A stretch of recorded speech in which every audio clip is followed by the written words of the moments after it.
Hello and welcome back to Matt His Tottenham blog and today's deadline day live stream. Today we're going to be live all day long talking about Tottenham's probable outgoings today. We've seen updates already this morning on Paulo Gazzaniga and Ryan Sessegnon. Also potential incoming with Milan Skriniar still not off. I see Pranav asking what's the probability of Skriniar coming. It's looking less and less likely as every minute passes, but it is still on. Alistair Gold of Football.London reporting today that Tottenham could potentially make a final approach today, but it is a very difficult deal to get done today. With Caleb, Lee, MFL Clan, Telpro, Pranav, Damien, Longitude, Jimmy, Bradley, all welcome along to the stream. It's going to be a big one today. It's going to be a long one. And as you can see, of course, we are raising money for the JE3 Foundation, the Justin Edinburgh Foundation. So as you can see there, the link to donate is in the description at the top of the live stream and also pinned in a comment there in the chat. All donations go to the Justin Edinburgh Foundation. As a bit of an incentive, I suppose, if you donate £15, you can join me on stream for a quick chat about transfers. And look, we're going to be talking about the game yesterday. There's no doubt in that. We won't be able to keep away from that. So if you do donate 15, you can join me for a quick chat on stream. And also, I will match every £10 raised with a £1 donation at the end of the live stream for the first £250 that we raise. Just again, another little incentive to try and get a bit more money in for the Justin Edinburgh 3 Foundation. And I'm going to kick things off with my own donation as well, if I can just open up this link here. Look, as we know, here we go. It's for an outstanding cause. We know Justin Edinburgh, a Tottenham legend. His untimely death last year is one that shocked and saddened us all. I thought after the disappointment with the Leyton Orient game being called off, of course, a lot of money was going to be raised for him for the foundation that day. I thought it would be nice for the foundation if we could raise a bit of money for them here today. I'm not sure now why this donation isn't working. Not a good start, but I'll make sure it does.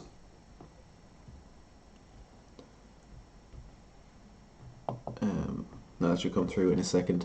So yeah, look, as I said, donation link in the chat at the top of the description. We're going to try and aim to raise £250 for the foundation today. So please, anyone who can spare any sort of money, no matter what it is, please do donate, and let's raise a bit of money for them.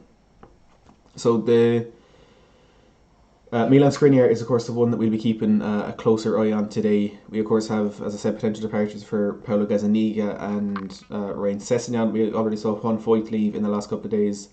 Dele Alli is one that, I think we will see something on that today, even if it is just a final bid from PSG or something. But I don't expect him to leave the club. Look, if Tottenham gets Skriniar, it's going to be absolutely outstanding. It's going to be a really, really good signing for us, and I think it's going to be one that will really, really complete our team. But I don't think we need it. I don't think we need to bring him in because obviously we saw yesterday where the team is in a fantastic position, whether we get him in or not. But it would of course be nicer if we did complete that team with the signing of a centre back who is seen as one of the best in Italy. He really is. I know he's been a bit. He hasn't been appreciated as much by Antonio Conte during his time at Inter Milan, and he was in and out of the team last season. But I think it's interesting to see that he was never a consistent starter for Conte at Inter Milan. But in the last 2 games, he's actually started both of them, which isn't something that happens often for him. There, received Lee Morgan donating £1.99 through Super Chat. Thank you very much, Lee. It is appreciated, and as I said, super chats are linked to the donation, all greatly appreciated. We will bring on a number of guests today to help talk us through this deadline day mayhem, as it always is. We have some big guests coming on from YouTube, Twitter, and various podcasts as well. We're going to be doing a few giveaways. We have the Gareth Bale's first match programme since he returned to Spurs from that Newcastle game. Of course, we'll get there. The result was a bit disappointing, but we have 3 of those to give away today, and a number of other things will be given away throughout the day. So make sure to stick around. We really appreciate it if you could share this out on Twitter, Facebook, Instagram, whatever it is. We can try and get as many people in here and raise as much money for the foundation. So please, if you can, do share this out. Now, I'm just trying to get this donation to work, but I don't seem to be able to. Um,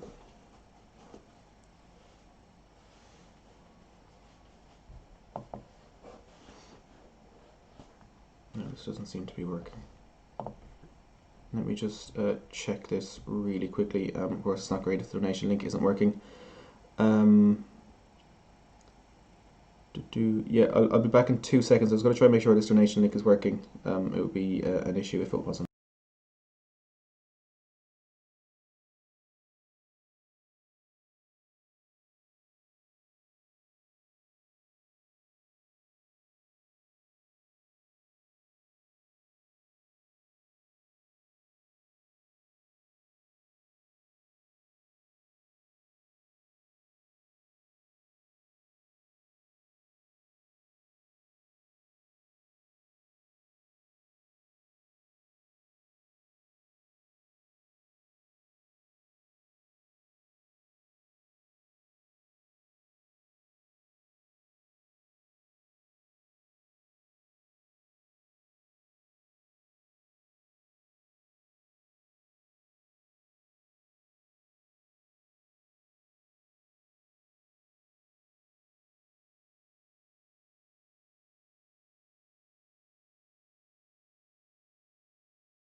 Now, I do apologise for that. That's certainly a far from ideal start. But as you can see, I've put in a new donation link there at the top of the chat and in the top of the description as well. I've kicked things off with a €10 donation. So hopefully we can get to that €250, £250 goal by the end of the day. I see a lot of you asking about Milan Skriniar, and of course that's the main thing we will be keeping an eye on today. And actually, just to bring in something a little bit new there, we do have some breaking news coming in from Tottenham. This is official. It's coming in from Spurs in the last 3 or so minutes, and it's not something that is too surprising. But Tottenham have confirmed Ryan Sessegnon has joined Bundesliga side Hoffenheim on loan for the remainder of the 2020-2021 season. As I said, right from the start of the stream, we're expecting a few departures today. Ryan Sessegnon is certainly one of those players. I think Paulo Gazzaniga, another one that we could potentially see leave Spurs today. But no surprise there whatsoever that Ryan Sessegnon has joined Bundesliga side Hoffenheim on loan for the remainder of the 2020-2021 season. Said from a couple of weeks ago that he would be made available for loan this summer, and there we have the confirmation that Hoffenheim, a team Sky Sports claimed were interested in him in the last couple of days. They have now completed the signing of Ryan Sessegnon on a loan deal. I'll look into that a bit and see if we can figure out if there's any sort of option to buy or anything of that. I would assume it is a straightforward loan. I don't think the club would be willing to let him go permanently, or even have the option for Hoffenheim to make that permanent. Just making this next banner here.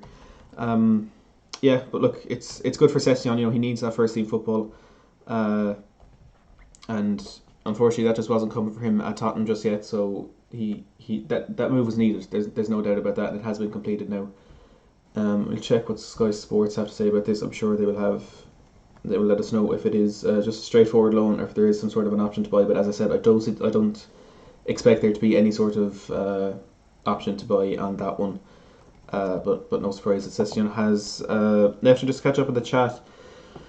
Dave Emery saying if we don't get Skriniar, we should get Sonny's mate Kim Min-jae, and I think this lay down in the window. The fact that he is still in China, I think it's highly unlikely that we will make a deadline day signing of Kim Min-jae.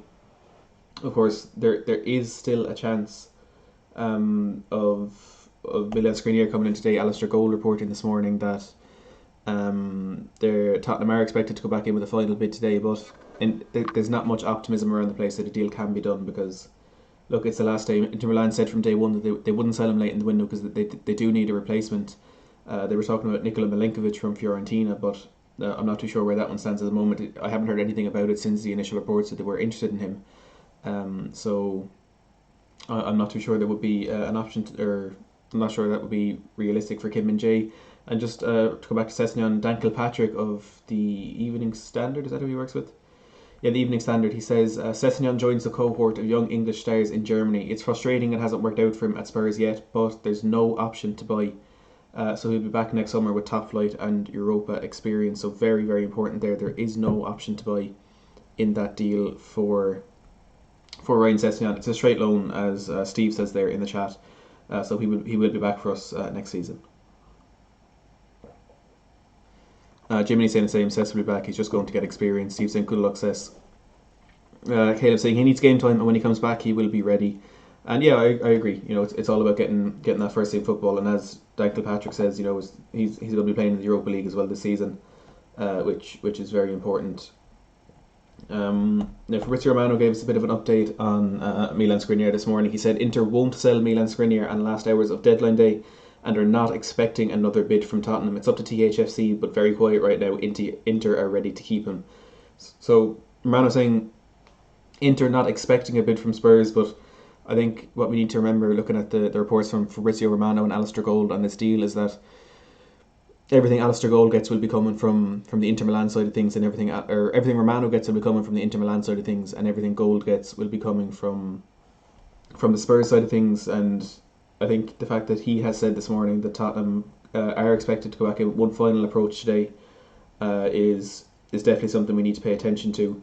I feel as though we could really see an approach from there today, and I'm just trying to find this article to see exactly what he said about this, because it does feel as though Skriniar is kind of that final piece of the jigsaw, the final one that could get us over the line. Now look, of course, it's not pivotal that we get him. It's not it's not a really, really important move. It would just be an outstanding one to get over the line. And I feel it was really encouraging yesterday to see that in a back four with Davinson Sanchez and Donny Edwin. Thank you very much for subscribing. I feel if we can perform so well and keep United out, I know obviously they had 10 men for a lot of the game, but with Dyer and Sanchez, a dreadful start to the game, but we seemed pretty solid at the back after that, and that's without who I would say is our best centre back in Toby Alderweireld. So it's very encouraging in that way, but we do only have 4 first team centre backs really in Alderweireld, Sanchez, Dyer, and Tanganga, and I don't think we'll be in a very good position if we do get one injury back there, especially if it is for Toby Alderweireld. I think it would be quite concerning because we just don't have that depth, and it's amazing to say that seems to be the only position on the pitch where we don't have that squad depth. But it's not the end of the world if you don't get it. We would like to get him. Alistair Gold said Tottenham would look one last time at the prospect of signing Inter Milan defender Milan Skriniar, who was keen to come to North London. However, the chances of overcoming a £13 million difference in valuation for the player may well have come too late in the window, and with the Slovakian having played 79 minutes for Inter in their draw against Lazio on Sunday, they do not seem willing to let him go on the cheap. Moves for Juventus centre-back Mary Demiral and Chelsea's Antonio Rudiger look to be equally difficult, with the Serie A club not keen to part with the 22-year-old Turkey international, and any deal for the German complicated on various levels. That leaves Tottenham deciding whether to stick or twist on one of the various centre-backs they will be offered by agents galore ahead of the deadline. There is an added incentive to bring in foreign players for Premier League clubs, as Monday is the final day clubs can sign non-UK based EU players and get them pre-settled status ahead of the end of the Brexit transition period. So this isn't actually something I've known. So there's an added incentive to bring in foreign players for Premier League clubs, as Monday is the final day clubs can sign non-UK based EU players and get them pre-settled status ahead of the end of the Brexit transition period. So come January 1st, the UK's transition period to exit the European Union will have ended, meaning freedom of movement will have also finished. So it's a very complicated one, not something you often see come into transfers, but politics playing a big part there, and today, Monday's the last day we can get non-UK based EU players and get them pre-settled status ahead of the Brexit transition period. So I wonder, will that play a part in influencing Tottenham's decision to buy today, if it is going to be Skriniar, if it is going to be Mary Demiral. Of course, Antonio Rudiger wouldn't exactly fit that bill because he's already pre-settled, having played with Chelsea for so long. Lee Morgan saying, what do you think our chances of silverware are this season? And I think we're in a very good position, and I almost expect us to win. I do almost expect us to win some this season. I think in the last week or so we've made a number of statements. Very disappointing not to get that win against Newcastle, but we dominated that game. And the problem we had there on Sunday was we didn't kill off the game. We didn't finish off Newcastle, and even though it was a shocking refereeing decision that got them back into the game in the end, we allowed that to happen. We allowed them to be in that position to benefit from such a bad refereeing decision, and we didn't kill off the game. We went to Chelsea on the Tuesday, very negative mood going into that game after the disappointment of Sunday, and Mourinho saying he wasn't going to fight for the Carabao Cup, and we thought it was going to be another defeat to Chelsea and bragging rights for them again, but we managed to scrape that one over the line, and it was a real mentality thing, and the team showed their character, and it felt as though it might have been a bit of a turning point in that we had changed from a team who, we changed from those nice guys to the other thing Mourinho told us to be. And then we played Maccabi on Thursday after struggling to get games over in the first two qualifying rounds of the Europa League, and we put them to bed. And then we don't need to say much about yesterday with that regard. We went out and again benefited from what I do think was a very poor refereeing decision, but we absolutely annihilated Man United, and we never took our foot off the gas. We never gave them a bit of leeway. We didn't get to 4. And decided half time, look, we're done. We have the 3 points. Just leave it at that. We went out. We got a very early goal in the second half and put any doubt to bed. And we're very, very comfortable for all of that second half. And it's good that we seem to have that sort of winning mentality now. That cutting edge. And I do think we can win a Carabao Cup, maybe a Europa League, maybe an FA Cup. I don't think we'll win all 3, of course, but I do think we have the capability to win 1, if not 2, of those trophies. And I think top 4 is looking a certainty for us at the moment, because you're looking at Liverpool yesterday, absolutely bizarre, losing 7-2 at Villa Park. Man City only 4 points after 3 games, losing to Leicester 5-2 at home, and then I think they were quite lucky to get a point at Leeds on Saturday. Chelsea, look, they've picked up almost max points so far, but they were, or they haven't actually, have they? No, they've drawn West Brom and they've lost to Liverpool, so they're actually dropping points as well. I forgot about that Liverpool game. Very lucky to get the point against West Brom. I think, obviously going 3-0 down, benefited from two poor refereeing decisions, which is becoming a bit of a trend in the league this season. United, I don't even want to talk about them, they're so bad. And Arsenal, I wouldn't say are any bit of a threat to the top four at the moment.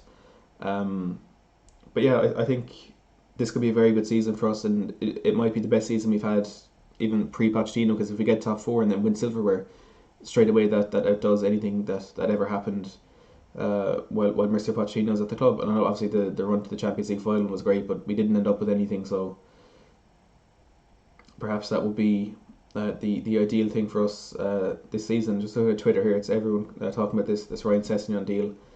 And it's a good, as we said, it's a good move for the player. It's a good move for both clubs involved. I think it was it Dan Kilpatrick who said Sessegnon joins a big cohort of young English players over in Germany.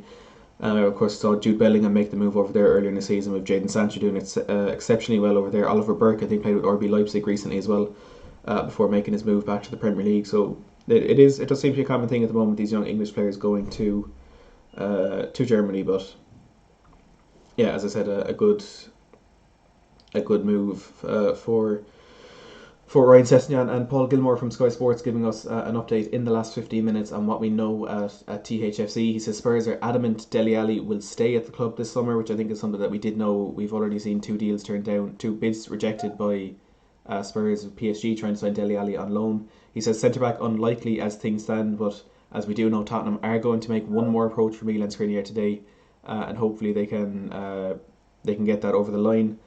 Aurier staying, fantastic performance yesterday, and look, squad depth is what it's all about at the moment, and we have two outstanding right backs, absolutely outstanding right backs from what we've seen this season.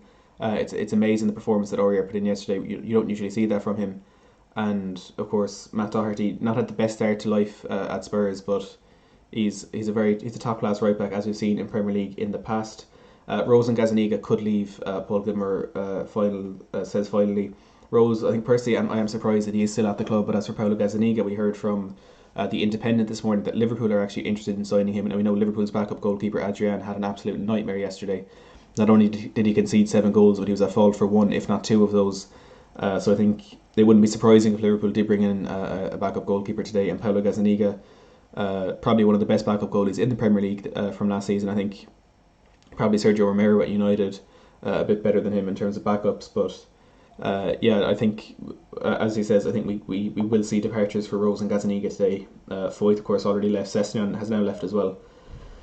We'll have to wait and see where that one goes. Jimmy saying people are more focused on Man United playing poorly than they are focusing on Spurs playing amazingly. People continuously underestimating us is extremely beneficial for us all. And look, it's frustrating when we don't get the recognition we deserve for the amazing performance that we had yesterday and ones that we've had in the past. But if we fly under the radar, I think that does work out a little bit better for us. Jimmy also saying Jose told the guys to stop being nice guys, and Lamella followed that advice and baited the other player. Great tactic from Lamella. We have Screw the Tuna. Welcome to the stream, saying I'll be available in the afternoon. Got your message via Ben. Are you looking to beat the 7-hour stream? I certainly am. I think it's going to clock in at about 14 hours today, so double that, which, now that I say it out loud, I'm starting to regret it already, but no. We will be going till after the deadline, so I look forward to getting you on and talking to you, Si. Eduardo saying a lot of Americans in Germany as well. Jimmy Page saying hats off to Levy. This window has been a dream. Good to be able to say that, and it is fantastic to be able to say that. It's not often Tottenham fans can sit back and relax on deadline day. It's a very strange feeling. We're here potentially signing one of the best centre backs in Italy, but we're in a position where we can say, look, if it happens, it happens. If it doesn't, it doesn't. It's strange to be so relaxed, and it's great. I mean, it is absolutely great. And credit to Daniel Levy, credit to Steve Hitchen, credit to Jose Mourinho, credit to absolutely everybody who was involved with all this, because we've had an exceptional window, and the fact that we managed to beat United 6-1 at Old Trafford, and we still haven't brought in Bale to that squad. We haven't brought Carlos Vinicius into that squad. Giovanni Lo Celso was out injured. We're missing Toby Alderweireld in our first team. Straight away, there are 4 players 3 first team players and 1 very good rotation striker that still need to be added to that team. And it's even better when you realise it came at the end of a period where we had 4 games in 7 days. It's absolutely bizarre, and it's such a weird feeling to be in as a Tottenham fan. Such a weird place to be in, but I do think it is all down to that man in the dugout. It is down to Jose Mourinho. Just a quick tweet here on Pierre-Emile Højbjerg and his sort of assist, the way he played yesterday. Of course, one of the best performances on that pitch. I think he completed 100 passes. He had the most ball recoveries, most possession won. His numbers were absolutely insane during that game yesterday. Højbjerg playing as a lone DM is a fairly new role for him. At Southampton, he played in a double pivot with Ward-Prowse, and before that as an 8 in a 4-3-3 with Oriol Romeu as a defensive midfielder. Adapted seamlessly as a ball winner, directing most of the build-up, and the assist for Aurier was top class. They're coming from the Premier League panel on Twitter. That assist for Aurier was absolutely sensational. It was such a good ball. You know, it's not something you really associate with a defensive midfielder, but he managed to pick that pass out superbly, getting it in behind Pogba. Of course, you can question Pogba's defending, but it was an outstanding assist by him, which is, you know, of course, it's great to see that he can offer us that as well, which we haven't really had from our defence midfielders in the past. We've Martin Mongan coming in with a €10 donation. Thank you very much for that, Martin. It is greatly appreciated. As I said, all donations, of course, go directly to the Justin Edinburgh Foundation. So we're up at €20 raised now, out of our €250 goal. And we've Jiminy coming in with a super chat there, $15 saying Spurs coming for a trophy. Also love your streams as per usual. Thank you very much for that, Jiminy. Greatly appreciated. So yeah, look, as I said, link in the description, link in the chat, super chats as well, all gratefully accepted for the Justin Edinburgh Foundation. Spurs 12 saying, I don't think Skriniar is happening, Matt. And look, it is looking unlikely with Jonathan asking odds and getting Skriniar as well. It's looking more and more unlikely with every minute that passes. I think the only thing that's kind of keeping the positivity going at the moment, if there is something, is Alistair Gold saying this morning that Tottenham could potentially go back in with a final offer for Milan Skriniar today. And I think, has Fabrizio Romano just tweeted, or is this an old one? It appears to be an old one. There's someone there saying Tottenham are considering Antonio Rudiger as a backup option, but that seems to be an older tweet from Fabrizio Romano. I can't see anything new on his timeline there anyway. But yeah, with every second that passes, it looks more and more unlikely that Skriniar will be coming in. Inter Milan said from very early on in the window that they wouldn't sell him late on, and Tottenham have kind of dragged this one out a bit. I'm obviously not going to sit here and criticise the transfer tactic this summer. I think it was a kind of, if they'd wanted to get this over the line, from what we've seen in the window so far, from the approach that we have seen, they would have gotten this over the line. So you can tell that this wasn't a priority for Tottenham. It wasn't a signing that they felt they needed to make. We know Jose Mourinho is happy with the centre-back options that he does have, but as I said, I do think that changes when there is when an injury comes into the mix, and that is of course deeply concerning. But it's just the way it is at the moment. And Spurs 12 saying Dan Kilpatrick said we aren't bringing in any more players. Again, it would be Alistair Gold I'll go to first of all for this window, because he's been absolutely on the ball. As I said, between Romano and Alistair Gold, you know, obviously 100% Romano is the best there is in this game. But Romano will be getting things from the Inter side of you, and Gold will be getting Tottenham's news. So Inter, what Romano said is Inter aren't expecting another bid from Spurs, but you know, it would be typical Daniel Levy if he did come in with the offer that they want right now and try to get that over the line. Hanzo saying, heard Inter are after Juan Jesus, so Skriniar could happen. Smalling to Roma, Jesus to Inter, Skriniar to Spurs. So we know how important domino effects are in the transfer window. We nearly saw a crazy one with strikers a while ago, with Dzeko going to Juventus and then Arkadiusz Milik going to Roma, and just a vicious cycle there with these transfers that do happen. So if they can sign Smalling, then of course Jesus could go to. They can let Jesus go to Inter, and then of course that's their replacement for Skriniar. But it could also be a replacement for Diego Godin, who's another centre back Inter Milan sold earlier in this window. They sold him to Cagliari, so while that could be the case, it's not. I don't think it would be the deciding factor, but it is encouraging if Inter Milan are close to signing a centre back. It does look as though Roma will get this the Chris Smalling deal over the line, which then, as I said, of course, will allow them let go of Milan Skriniar if the right bid comes in. Spurs 12 saying, what did Alistair Gold say, Matt? So Alistair Gold this morning said, Um, Tottenham will look one last time at the prospect of signing Inter Milan defender Milan Skriniar, who is keen to come to North London. However, the chances of overcoming a £13 million difference in valuation for the player may well have come too late in the window, and with the Slovakian having played 79 minutes for Inter in their draw against Lazio yesterday, they do not seem willing to let him go on the cheap. Moves for Juventus centre-back Mary Demiral and Chelsea's Antonio Rudiger look to be equally difficult, with the Serie A club not keen to part with the 22-year-old Turkey international, and any deal for the German complicated on various levels. That leaves Tottenham deciding whether to stick or twist on one of the various centre-backs they will be offered by agents galore ahead of the deadline. So there could be, we could see another centre-back signing. It's not a case of Skriniar, Rudiger or Demiral. We're not in that position at all. We've seen it quite a bit for Spurs, where we get these surprise deals over the line late in the window. When we signed Fernando Llorente, that was, he was off to Chelsea, and then all of a sudden on deadline day he turned up in North London, and we got that deal done. It was something kind of similar with Steven Bergwijn. That one did kind of come out of the blue. Even looking at this window, Carlos Vinicius, there was a few rumblings in the press throughout the window, and then all of a sudden it was deal agreed. He's going to be signing tomorrow. And it was kind of similar with Bale and Reguilon, in that from when it did get into the press, it happened very, very quickly after that. So it's not just one of these three centre backs, and that's that. There could be other signings. We know there's going to be players desperate for moves today, and that's when their agent will start offering them around to teams.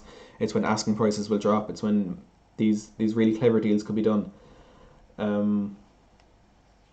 So talking another centre back there, Eric Garcia from Manchester City, looking to go to Barcelona today.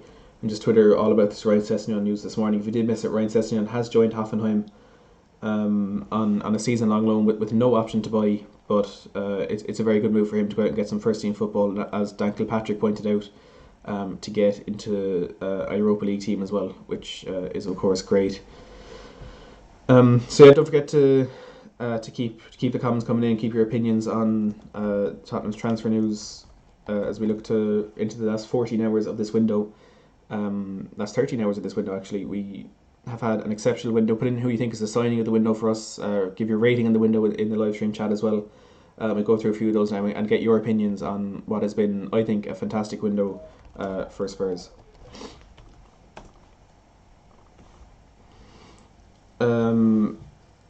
Jude saying we'll be back in for Skriniar as the UK leaving the EU will factor in making future deals problematic given where the government is with Brexit. And yeah, that's what as we were talking about with Alistair Gold went on to talk about that, where Monday is the final day we can sign non-UK based EU players and get them pre-settled status ahead of the Brexit transition period. So it's so strange that politics could influence this so heavily, but as Crew in the Tuna says, very good point. That could influence Tottenham's decision today. It depends on how much Mourinho feels as though he needs a centre back. Because what we've heard is he's happy with his centre back choices now, but it's something that he will revisit further down the line. And I think, look, I'm sure they know about that. I'm sure they do. But as you say, it could affect just how strongly we go back in for Milan Skriniar today. Michael Smith saying we won't get him as they need a good replacement, but as was said just a bit further up in the chat, Juan Jesus could potentially be joining Inter Milan today. A bit of a domino effect there. If Roma sign Chris Smalling from Manchester United, Inter Milan could then sign Juan Jesus, and then Tottenham can get that Skriniar deal over the line. There's also been talk actually that Tottenham have been offered Juan Jesus. I'm not too sure how true that is, but as we were just talking about there from Alistair Gold, we will be offered centre backs today, and opportunities will open for us. Now, Football.London with an update this morning that I actually missed. Tottenham are now considering a move for Juan Jesus. Roma want just $8 million for him, so potentially one to keep an eye on there. Tottenham are now considering a move for Juan Jesus, according to Football.London. So we definitely could see some movement on that today if that is the case. So Football.London saying Tottenham now contemplating a move for Juan Jesus. So after being in negotiations with Inter Milan so long for a centre back, we could now be stealing their number one target right from out underneath them. Look, I would prefer Milan Skriniar. I'm not gonna hide that fact, but Tottenham now interested in signing Juan Jesus. Michael Kai saying, are we getting Skriniar? It's all up in the air at the moment. It's looking unlikely, I would say, at the moment, but Tottenham are apparently going back in with a final offer. Michael Smith saying Højbjerg and left back best signing, and Bale gives half of what he had. Very true. Højbjerg, outstanding performance yesterday, and he's had a very good start to life at the club. Reguilon, I think, exceptional as well. Difficult start with what happened to him against Chelsea with that early mistake, which led to Timo Werner's goal, but he recovered so well and has been one of our best players since then. I thought he was outstanding against United yesterday, and it was interesting to see when Ben Davies did come on late in the game that Reguilon kind of made he moved a bit central, which was, I think, very interesting. And he did quite well there, to be honest. He still influenced the game, but his blistering pace is it's insane. It really is insane. So he's, as you say, probably I would agree he is probably one of the best signings we've had this window, but it is hard to pick one exactly because Højbjerg has been so good. Gareth Bale, we haven't seen him play yet, but it's Gareth Bale. I think Doherty can be a great signing as well once he gets going too. So, and Carlos Vinicius, we'll have to wait and see what happens to him, but he was Mourinho's first choice for centre back, so I think we have to stay hopeful about that. Jiminy saying, honestly, couldn't be happier with this window. Signing of the window is Vinicius, solely for the fact that Kane is a bit injury prone, but also Bale because he can be up front with Son and Kane. Look, it's adding that squad depth. There's quite a bit of change going on. We're looking like one of the strongest teams in terms of depth in the league at the moment, and I feel like every signing does play a part. In that, which is of course great, but we're just looking so much better than we have been in previous years.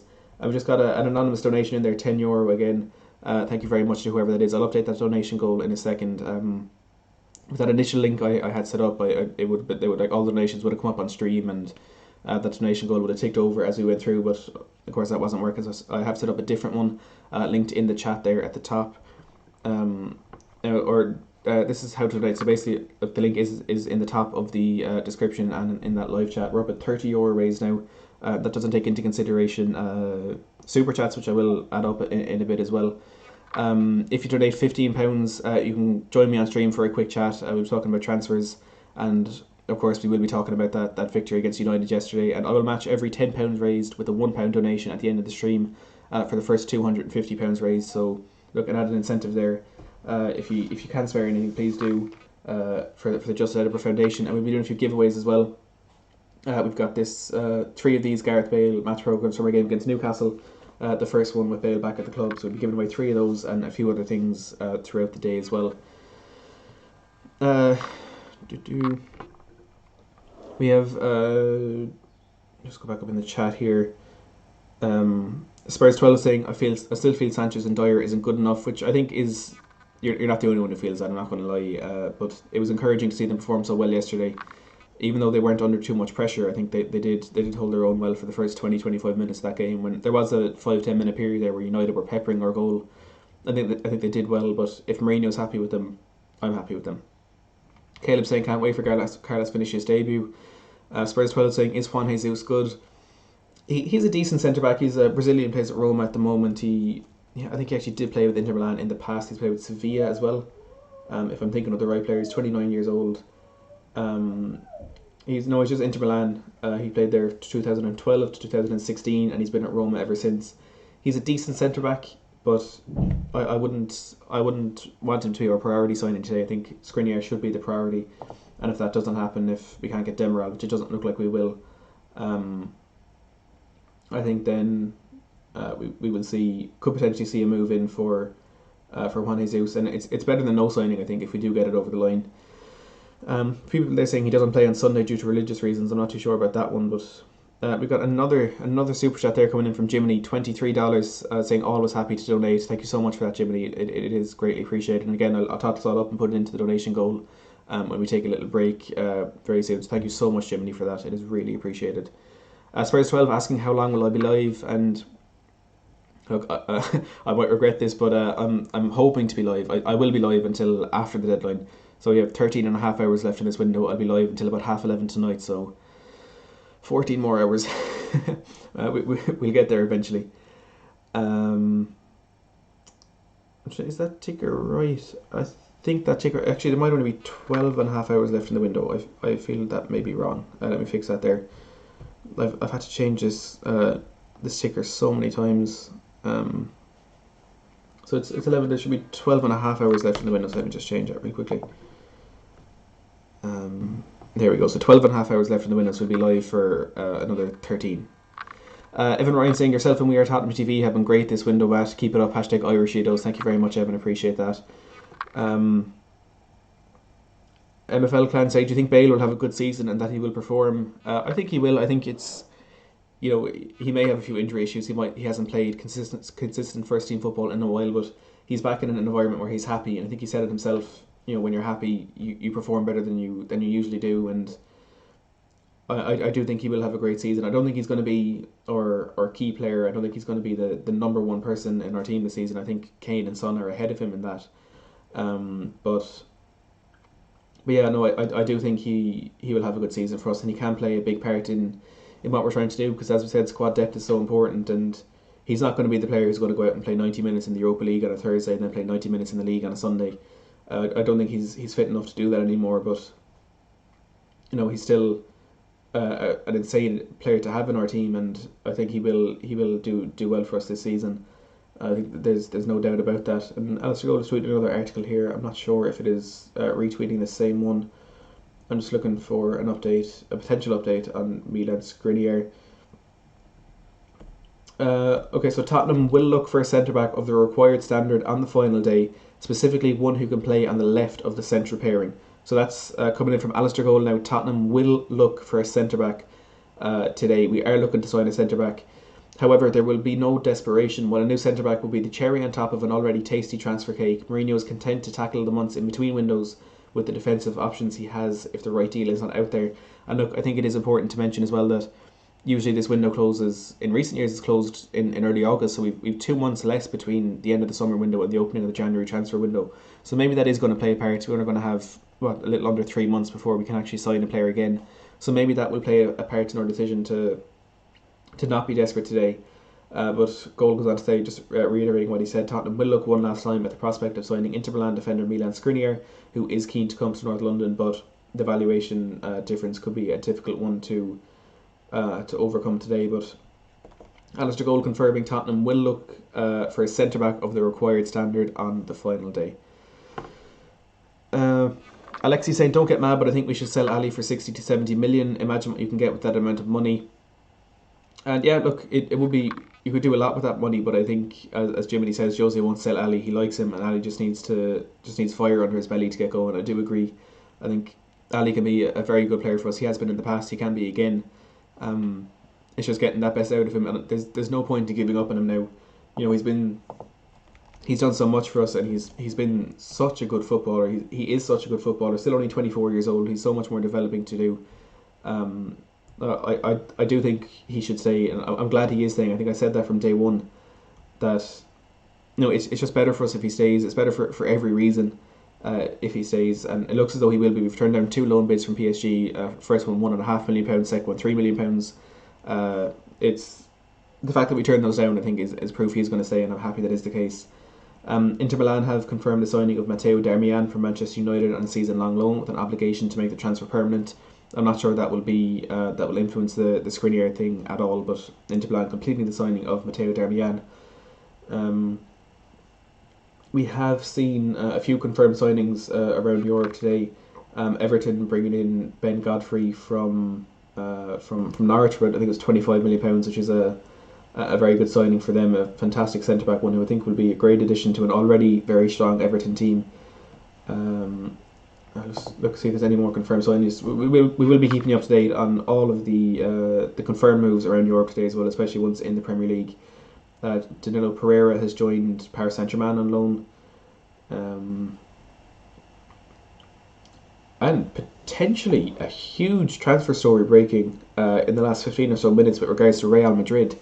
Graham Hunter, or Semra Hunter from La Liga TV has said Real Madrid are preparing an offer for Kylian Mbappe. that could be absolutely massive. Real Madrid preparing an offer for Kylian Mbappe. That's definitely one we'll be keeping an eye on today, see if anything develops there. Of course, a confirmed move, Ryan Sessegnon has joined Hoffenheim on a season-long loan. Talk of Arsenal's pursuit of a midfielder. Hopefully they get nobody. There's Ben Godfrey signing for Everton. Tottenham, PSG, and AC Milan, three of a number of clubs pushing to sign Chelsea defender Antonio Rudiger. Rudiger could yet stay at Chelsea and consider his options in January, so that's Sky Sports. Tottenham, PSG, and AC Milan all pushing to sign Antonio Rudiger today. We have to wait and see how that one develops. Now, we are going to take another little break here. Just to regain our breath and push on into the next hour or so. We have Alton Torres, thank you very much for subscribing. So we take a little break. I'll update that donation ticker so we can keep an eye on exactly where we are with our goal of raising £250 today. We'll be right back.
I see a few talk there about Kylian Mbappe.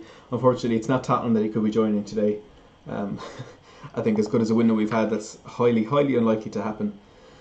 Alistair Gold saying Spurs haven't given up on another signing. Real belief inside the club that they can win something this season, and that centre back could be the last piece of the puzzle. Will be very tough at this late stage, but inquiries will be made, not least back to Inter. And as you can see, our donation total now at close to £50. So we're about a fifth of the way there to our goal. As you can see, £250 we're hoping to get in the next 12 hours and 16 minutes. So fingers crossed we can get that one. If you are willing to donate, there's a donation link pinned in the live chat and also at the top of the description to this video as well. So please spare anything that you can for the Justin Edinburgh Foundation. A very good cause on what could be a very good day for Spurs. Edinson Cavani is now signing the first part of his new contract as Manchester United player until June 2022.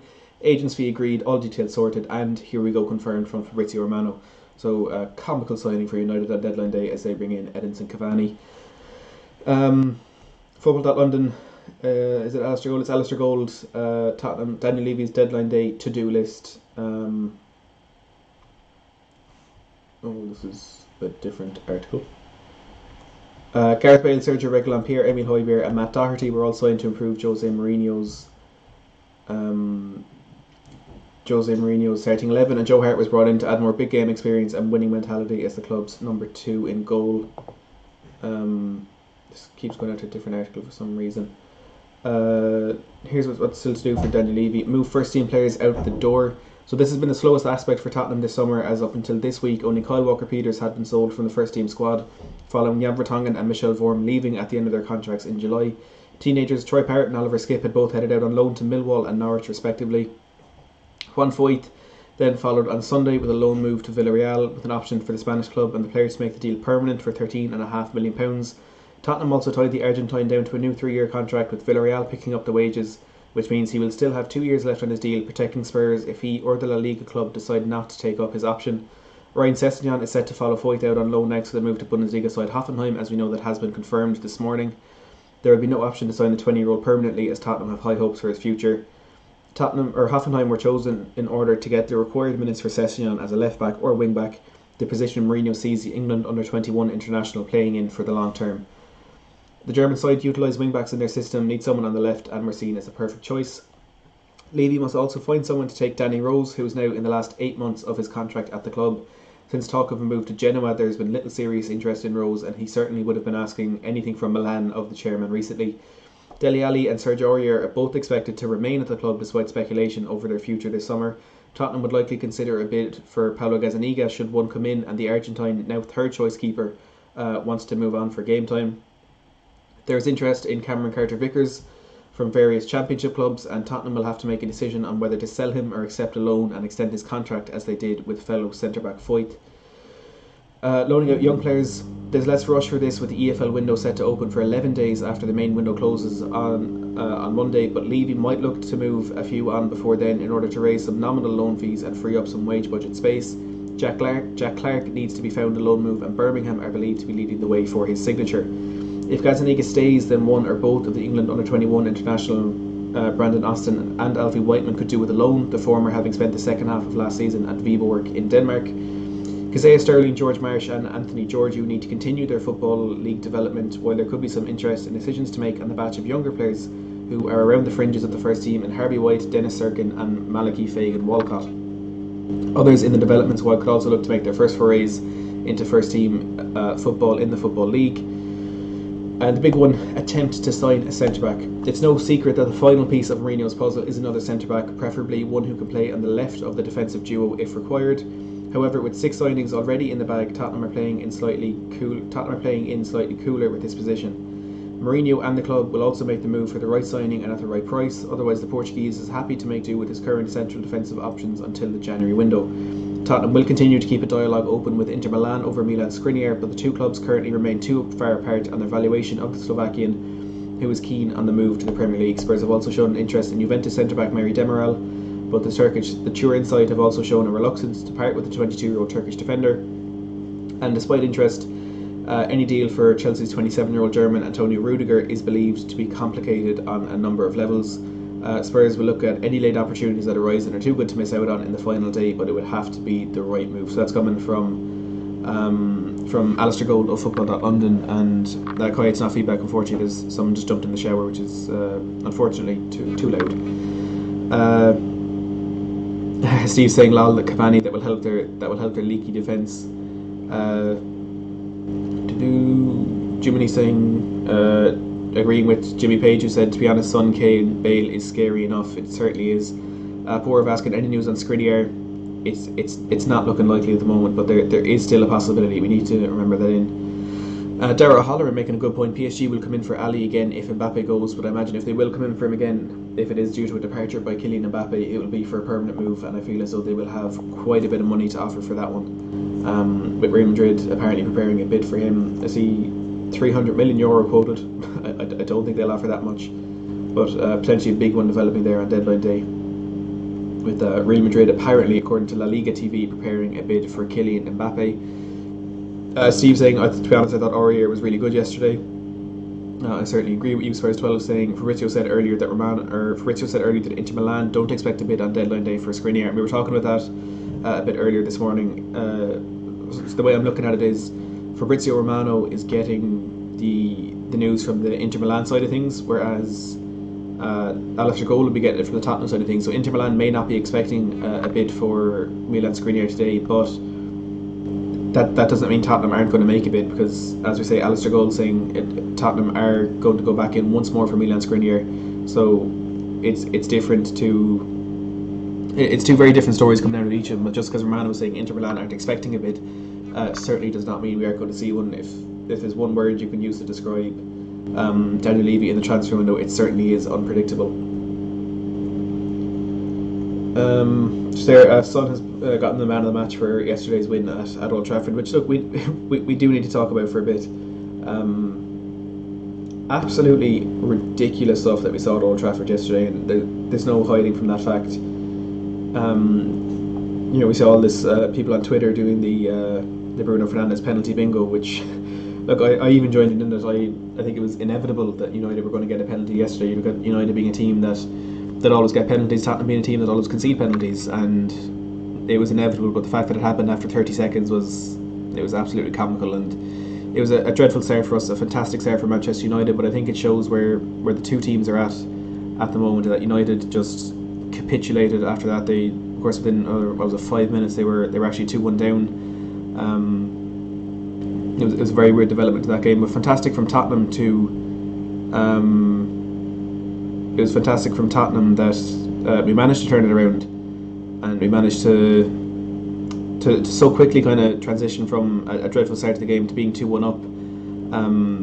And for me, honestly, it did kind of give me sort of a reminder of what happened when we played Manchester City in the Europa League, or in the Champions League, when of course ended up losing 4-3 at the Etihad, but of course progressing to the next round on the away goal rule. I think from the get-go it was a very, very interesting game, and look, the sentence up in here, not like it. The red card decision was absolutely shocking. I think what Eric Lamela did was almost the exact same as what Anthony Martial did. And I think if the referee is going to send off Martial, he has to send off Lamela too. And if he's not sending off Lamela, then he probably doesn't send Martial off. So I think it was a very strange decision from the referee. There wasn't much of a VAR check in it. He didn't go over to the monitor himself. I thought the whole thing was very strange, but we know Mourinho said nice guys never win. We weren't nice yesterday, and my God, did we win that game. It's not the way you want to win, but if that's what you have to do to win, if that's what you have to do to get the 3 points, that's what we did. It's what Lamela did. And Lamela, I think, as always, his performance yesterday was underestimated. Of course, his influence in that and getting Anthony Martial sent off, but also his contribution for the first goal. I know in the end it was Harry Maguire who pulled Luke Shaw down and kind of made that space for Ndombele, but Lamela, he's tenacious, he's dogged, he was chasing down every single ball. I think he forced United into those mistakes. First, Maguire heading it off by hitting it back to Maguire, and Maguire heading it into that space where it was obviously the worst place to be for Man United. I think Eric Lamela had a massive part to play in that. Hojbjerg ridiculous yesterday. He controlled that game from minute 1 to minute 90. He had a sensational assist with a brilliant ball through to Serge Aurier. As Kai is saying, I think Højbjerg is the key player to our turnaround this season. He plugs up a significant gap in the team, especially since Dembele left, and he could potentially be that replacement for Moussa Dembele that we've been looking for so long. I think we were expecting it to be Tanguy Ndombele when we signed him last week, but that didn't happen, unfortunately. And while we have now seen Ndombele become a much better player than what he was in the last season, he's a very different player to what we were expecting. And seems to be a more sort of advanced player. I've just got a massive donation coming in there on the link. We have €25 donated by someone who's coming up as anonymous. So if you are still in the stream, if it was you who donated that €25, if you want to message me on Twitter, and we'll try to get you on for a live chat here on the stream. If you do want to join, it's a €25 donation coming in there. So again, I'll update that donation goal very, very soon. But thank you very much for that donation. It is greatly appreciated. And again, anyone who does want to donate, link in the at the top of the chat, at the top of the description as well. For the Justin Edinburgh Foundation, we'll be trying to raise as much money as we can for them today. Paul saying, hi Matt, even with Bale injured, he is still lifting the team and raising the international profile of the club, and we have seen a huge turnaround in our fortunes since Bale, and of course Reguilon came in on the same day. It's, I think I said it at the time. I said Bale, he's of course injured. He wasn't going to play for about a month after his signing, which is of course true now with the game after the international break against West Ham when he's targeting for his return. But he's going to have an influence whether he's on the pitch or not, because he's in the dressing room. He's one of the most successful active footballers in the world. He's going to have an effect whether he's on the pitch or not, and I do think we've seen that. We've definitely seen that with how the team have turned things around in the last couple of weeks. Spurs 12 saying, if Inter sign a defender, they would be open to letting Skriniar go, I reckon, and I would agree with you on that one. And that is where this the talk of Juan Jesus potentially going to Inter Milan comes in. Jesus for Roma, I think they have offered him around a bit. They potentially even offered him to Tottenham, and Tottenham could be looking to get a deal over the line there if it is possible. But yeah, if Inter do get a centre back in, there is of course the possibility for them to be more willing to let Milan Skriniar go. And look, we know Tottenham are looking to sign a centre back today. I wouldn't sit here and say I think it's going to happen. I don't think it's particularly likely, but it is without a doubt a possibility. And Alistair Gold has also said that deadline day is a day of opportunity when players suddenly become available and clubs are suddenly looking for money to fund their own purchases, and sudden unexpected interest arises in your own players. While Tottenham are only looking for a top quality centre back to bring in, huge. That's a good mentality there. While it's unlikely, you can never entirely rule out a surprise move in another position if a deal is just too good to pass up on. Reguilon, although earlier in the window, is a case in point. Spurs did not go into the window looking for a new left back, but they were keeping an eye on the situation with the Spaniard, knowing that if he came onto the market at a good price, he was just too special to miss out on. They did similar in January with Steven Bergwijn. That works both ways, of course, where an unexpected bid might arise for a Spurs player that was not expected to depart, and if Levy decides the bid is just too tempting and helps with the purchase of someone else, then who knows what deadline day could throw up. So there's always that kind of unexpected aspect of deadline day. We never know what's going to happen. We never know what the next development is going to be.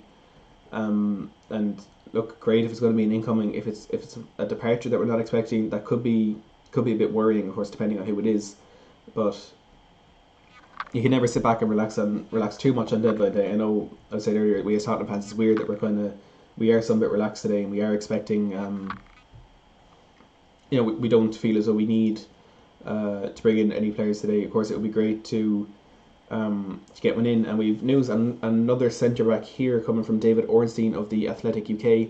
Tottenham explored John Stones' loan, but unlikely to happen. Discussions yesterday, and Man City plan to shift to right centre back, but hope it's Eric Garcia to FC Barcelona.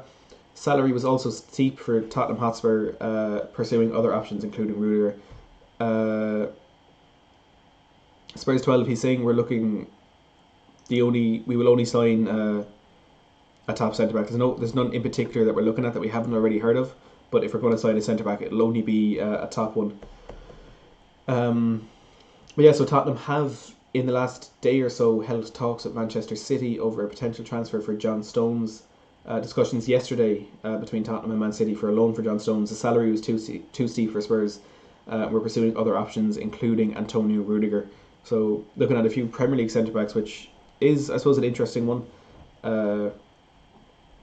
It's always great to bring in players with Premier League experience. And an update here on Antonio Rudiger, coming from Calcio Mercato in Italy.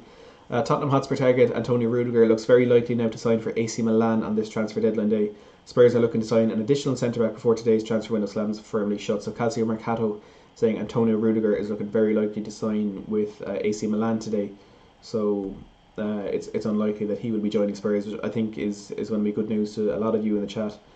Antonio Rudiger looking likely to join AC Milan and move to Tottenham now is I would say it's off. No Antonio Rudiger for us. Mohammed saying don't think Chelsea will allow Rudiger to Spurs. Faisal saying Juan Jesus is 29, he plays left centre back. Gillen saying 29 doesn't suit Spurs transfer profile. Steve saying we want Stones as much as we want Rudiger. Spurs 12 saying Stones is good enough. Jimmy saying just in case anyone is wondering, the Jesus in this case is pronounced Jesus, so it's not Jesus, it's Jesus. Mohammed, not Stones. Rudiger's a lot better. Spurs 12 saying Stones isn't a top centre back, and he's not one of the best centre backs in the world. But if you look at what he's won during his time at City, I think you can't deny that he is a top centre back. You know, hasn't had the best time at City. He's had a few questionable performances at best, but he's won 2 Premier Leagues. He's won an FA Cup. He's won 2 EFL Cups. He's won 2 Community Shields. I would call him a top centre back. I certainly would. Faisal saying no to both of them, please. But if one centre backs get injured, yeah, that's as I've been saying. If one of our centre backs do get injured, when you only have 4 in your first team, and that's including Jaffa Tanganga and one of them at a bit of a stretch. If one of them gets injured, all of a sudden, news here from Get French Football News on Twitter. Very reliable source. They've proven to be that over a number of years. About a bid Tottenham have made for striker Moussa Dembele. So this one, an exclusive to Get French Football News. Lyon rejected an offer from Tottenham Hotspur last week for 24-year-old French striker Moussa Dembele. So this one, I know a lot of ye in my live streams were talking about potentially bringing in Moussa Dembele as a striker before we got Carlos Vinicius, but Tottenham have had a bid rejected for Moussa Dembele. After Hussein Aouar, it is Lyon striker Moussa Dembele who came somewhat close to a move to the Premier League in the final days of this transfer windows. Sources contacted by Get French Football News reveal the Premier League side Tottenham Hotspur made a formal bid to the Ligue 1 club at the beginning of last week to sign the 24-year-old in a loan with obligation to buy arrangement similar to the deal that they structured with Real Betis to sign Giovanni Lo Celso last summer. The player, who collaborates with Pini Zahavi, who has major influence at Spurs, was keen to make the move but was blocked from doing so by Olympique Lyonnais manager Rudy Garcia, who then chose not to start him in Sunday night's Olympico versus Marseille. A source close to Tottenham, contacted by Get French Football News, talks of frustration over the fact that the deal could not be closed, with Spurs moving on and signing Carlos Vinicius on loan with an option to buy from Benfica instead. So that potentially suggesting Carlos Vinicius was not our number one signing, and we made an offer to buy a loan with an obligation to buy Moussa Dembele from Olympique Lyonnais last week, rejected by the club. Dembele wanted the move, but it was rejected by the manager Rudy Garcia, and I mean it would be a very, very strange thing if we did bring in another Moussa Dembele. I think he'd be finding hard to become the best Moussa Dembele we've had at Spurs. But yeah, that's not what I was expecting to see today. We had a bid rejected last week for Lyon striker Moussa Dembele. Pop your feelings on that one in the live stream chat there. Moussa Dembele, and again a striker a number of you were talking about as a potential signing for Spurs, as one you would have liked to have seen come into the club. So put in the live chat there your feelings on that one. We've Kai coming in with a huge €20 donation. Thank you so much for that, Kai. Again, anyone who does want to donate to the Justin Edinburgh Foundation, link at the top of the chat, link at the top of the description as well. And Kai, if you do want to come on for a quick chat here about our transfers and stuff, drop me a message on Twitter, and I will send you a link so you can we can get you on here, Kai. If you are still here, the donation €20 coming in 5 minutes ago. send me a message on Twitter and we'll try to get you on here. Celery Agent saying, yo Maddie, how's things? Thanks for the show. My absolute pleasure. Things are good. It's been a fantastic window for Spurs, and it looks like the season is only going to get better. Charles Fernandez saying Levy must still have some shirts with Dembele on the back and he's trying to make use of them. You know what, it would not surprise me with Daniel Levy. It would not surprise me. Jiminy saying, I doubt we go for Dembele now after getting Vinicius. Jose wouldn't have gone with Vinicius if he hadn't wanted him, and it was a bid rejected for Dembele before we signed Vinicius, so this is coming in at the start of last week. Bid rejected for Mr. Dembele, so it's not one where we're looking to get over the line now. And Kai, just in case you aren't following me on Twitter, I'll just pop my Twitter into the live chat here. Actually, there's a link to it in the description as well. If you scroll down in the description, there'll be a link to my Twitter, but just put my Twitter handle in the live chat there as well. If you do want to try and get on for a couple of minutes, we can have a chat about Tottenham's transfers and, of course, our victory against Manchester United yesterday. Fantastic performance, and one that the victory we won't forget anytime soon. Jack saying, whichever way you look at it, we do need a quality centre-back. Looking at the options we currently have, Mourinho needs the last piece of the jigsaw. Our current centre-backs are suspect. And look, I kind of would be in the same boat as you. I think while we do have good options at centre-back, it's not... I wouldn't say our centre-back options are anywhere near the level that we do have on the rest of the pitch. We have fantastic squad depth around the place. That's more of a touch on Stone's news. We do have fantastic options around the majority of the team, but I don't think centre-back is our strongest position. And again, one injured and you're in trouble. I think with the options we do have there. And Danilo Pereira has now been officially announced by PSG, signing on loan from Porto. And it seems to be everything here now on about this John Stones news, talking about the potential for Milan Skriniar still, and there's still hope there. I don't think we can deny that there is still a bit of hope, but it is looking increasingly unlikely with every hour that passes. Inter Milan making it very obvious that they were never going to sell Milan Skriniar late on in the window, because they do need a replacement. Now, I know we've been talking about Juan Jesus, a potential signing for Inter Milan if Roma are willing to let him go. And another update here from Alistair Gold, it's about Sergio Reguilon. Alistair Gold saying Tottenham Hotspur are of the hope Sergio Reguilon falls in love with his new home and head coach Jose Mourinho. Real Madrid's buyback clause is only active in the summer of 2021 and 2022 if the player leaves. So if the player wants to leave, so it's very important in that buyback clause for Sergio Reguilon. The player, of course, has to say at the time. It's not like he had to sign a clause now that's saying if Real Madrid want him, he has to go back. It's his choice in the summer of 2021 or 2022. So Alistair Gold saying Tottenham are hopeful that he will fall in love with the club, and if Real Madrid do come back in for him, he may be willing to stay at Spurs beyond the 2 years, which is of course very encouraging indeed. Just to recap the news we had on a departure this morning, and it is Ryan Sessegnon, who has today left Spurs to join Hoffenheim on a season-long loan. There's no option to buy in that deal, so it is just a straightforward loan. Sessegnon will be rejoining the Tottenham squad in 12 months' time. Very good one for him, going out getting first-team football, playing in the Bundesliga and the Europa League in a team of Hoffenheim who need a left defensive player, if it's a fullback or wing-back, whatever it is. That's where Jose Mourinho sees his future at Tottenham, and that's where he's playing. That's where he's going to be playing, hopefully, for what's the news there? AC Milan, PSG, some as well. That's where he's going to be playing for Hoffenheim. Spurs 12, as Ornstein did say, we are looking at other options at centre back. He's mentioned Antonio Rudiger as the name, but we know according to Calcio Mercato in Italy that Rudiger is likely to join AC Milan today. But Ornstein's saying we're looking at a number of other players in centre back. One of them is Rudiger. One of them is Skriniar. One Mary Demiral potentially could still be on our radar, but it looks unlikely that Juventus will let him go at this stage. We'll have to wait and see how that one develops. Oh, sorry. Jiminy saying centre back is definitely the only position we're lacking in. Gillen saying we don't need another centre back unless it's the top centre back. Not much to gain from signing a cheaper player, which I do think is a general feeling around Tottenham at the moment. You say Rudiger is okay, but Chelsea are London rivals. I agree, but I think Jaffet and Davis are good enough. Jiminy saying we do need a good backup, and look, as I said, we have four, but we do like to play three at the back sometimes, and maybe if you're talking about a three at the back, you can say we have five centre backs with Ben Davies able to sit in as in the left of a three. But I think one more would be.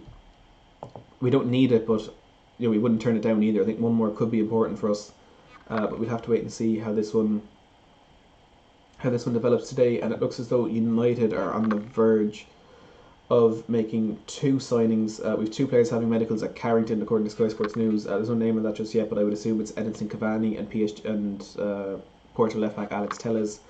One good signing, one questionable signing, but none of those signings fix the problems they're having at the moment. United absolutely shocking yesterday, and they've been shocking the whole season, to be honest. But not very intelligent signings there for Manchester United by any stretch of the imagination. Edinson Cavani said, or his agent said back in February, I think, that he wouldn't join a team like Man United or Chelsea because he's not in for the money. And look, he's been available on a free for 6 or 8 weeks, and it just stinks of desperation now that United are trying to get this deal over the line on deadline day. And hopefully things continue to get worse for Man United. Spurs 12 saying, I feel like we could have a surprise centre-back coming out of the woodwork. As Alistair Gold was saying, you never know what's going to happen. Why not sell Alderweireld? We could use Swansea for Skriniar. I wouldn't want to do that. I think I do think Alderweireld is a better centre-back than, or for us I suppose he's a better centre-back than Skriniar, because he knows the team. As Jimmy Page says, he's still a top-class defender. He's sensational. He's been a great servant for the club and just signed a new contract last season. I think it would be silly to let him go for Milan Skriniar. And Conor Ryan, welcome to the stream, saying, hi Matt, saw an article about this in the Leader, congrats. Thanks very much, Conor, I do appreciate it. Celery Agent saying, a backup centre-back should be a centre-back, right? No more of robbing Peters, play Paul until we are all out of position. And it will be, if we are signing one, it will be a player who plays in centre-back. It will be his first position. And an update on Paulo Gazzaniga, and Sky Sports are saying, or Paul Gilmore from Sky Sports is saying there's no interest from Liverpool for Paulo Gazzaniga. So it was the Independent reporting today that Liverpool were interested in signing Paulo Gazzaniga. Look, perhaps it was just a reaction to Adrian's poor performance yesterday and just trying to get their extra couple of clicks. But according to Paul Gilmore of Sky Sports, there's no interest from Liverpool for Paulo Gazzaniga. But that isn't to say we could potentially see Gazzaniga still moving on today. There is a possibility he's become our third choice goalkeeper. Personally, I was quite surprised to see Joe Hart emerge as a second choice goalkeeper today. It's a very strange one. I think the majority of Tottenham fans would like to see Paulo Gazzaniga be the second choice, but at the moment it is looking like he could be on his way out of the club today, but not to Liverpool. And just this graphic from Match of the Day last night with regards to Pierre-Emile Højbjerg's performance against Manchester United. It was crazy. Touches, he had 116 touches, which was the most in the match. He had 100 successful passes, which was the most in the match. He had 43 passes in the opposition half, which was the most in the match. And he gained possession 6 times, which was the joint most in the match. Dominant performance from Højbjerg yesterday, and £15 million for him is certainly looking like an absolute steal. What a signing he could turn out to be. And Simon Hill saying, just outgoings today, no incomings. Likely that is true, but of course it's deadline day. You never know what's going to happen. I'm still holding out hope for Milan Skriniar. I wouldn't be surprised. I'm not going to be surprised if it doesn't happen. I'm maybe a bit surprised even if it does happen, but you certainly have to hold out a bit of hope that we can see that one come over the line. There's 220 of you in here right now. If you are new to the channel, I do as many live streams as I can, of course, all based on Tottenham. The majority of what I've done is to do with the transfer window, but we'll do a bit more. I'm hoping to get into some more kind of podcasty content on the channel in the coming months, also doing match previews, reviews and stuff like that. So if you are new to the channel, please make sure to hit that subscribe button down below. And as well, if you can afford to donate, we're hoping to raise £250 today for the Justin Edinburgh Foundation. We're at a bit more than that goal at the top of the screen suggests. I'll be updating that shortly. But yeah, if you can spare anything, the link is in the top of the chat and top of the video description as well. So please, if you can spare anything, donate to a very, very good cause, and one that is certainly close to the hearts of Tottenham fans. And Twitter at the moment just filled with good good luck messages for Ryan Sessegnon, who, as we know, has today joined Hoffenheim on loan. Now, as I said, we'll be hoping to bring in a couple of guests onto the stream very, very shortly. We'll have a number of them coming in throughout the day. Just 1 second here.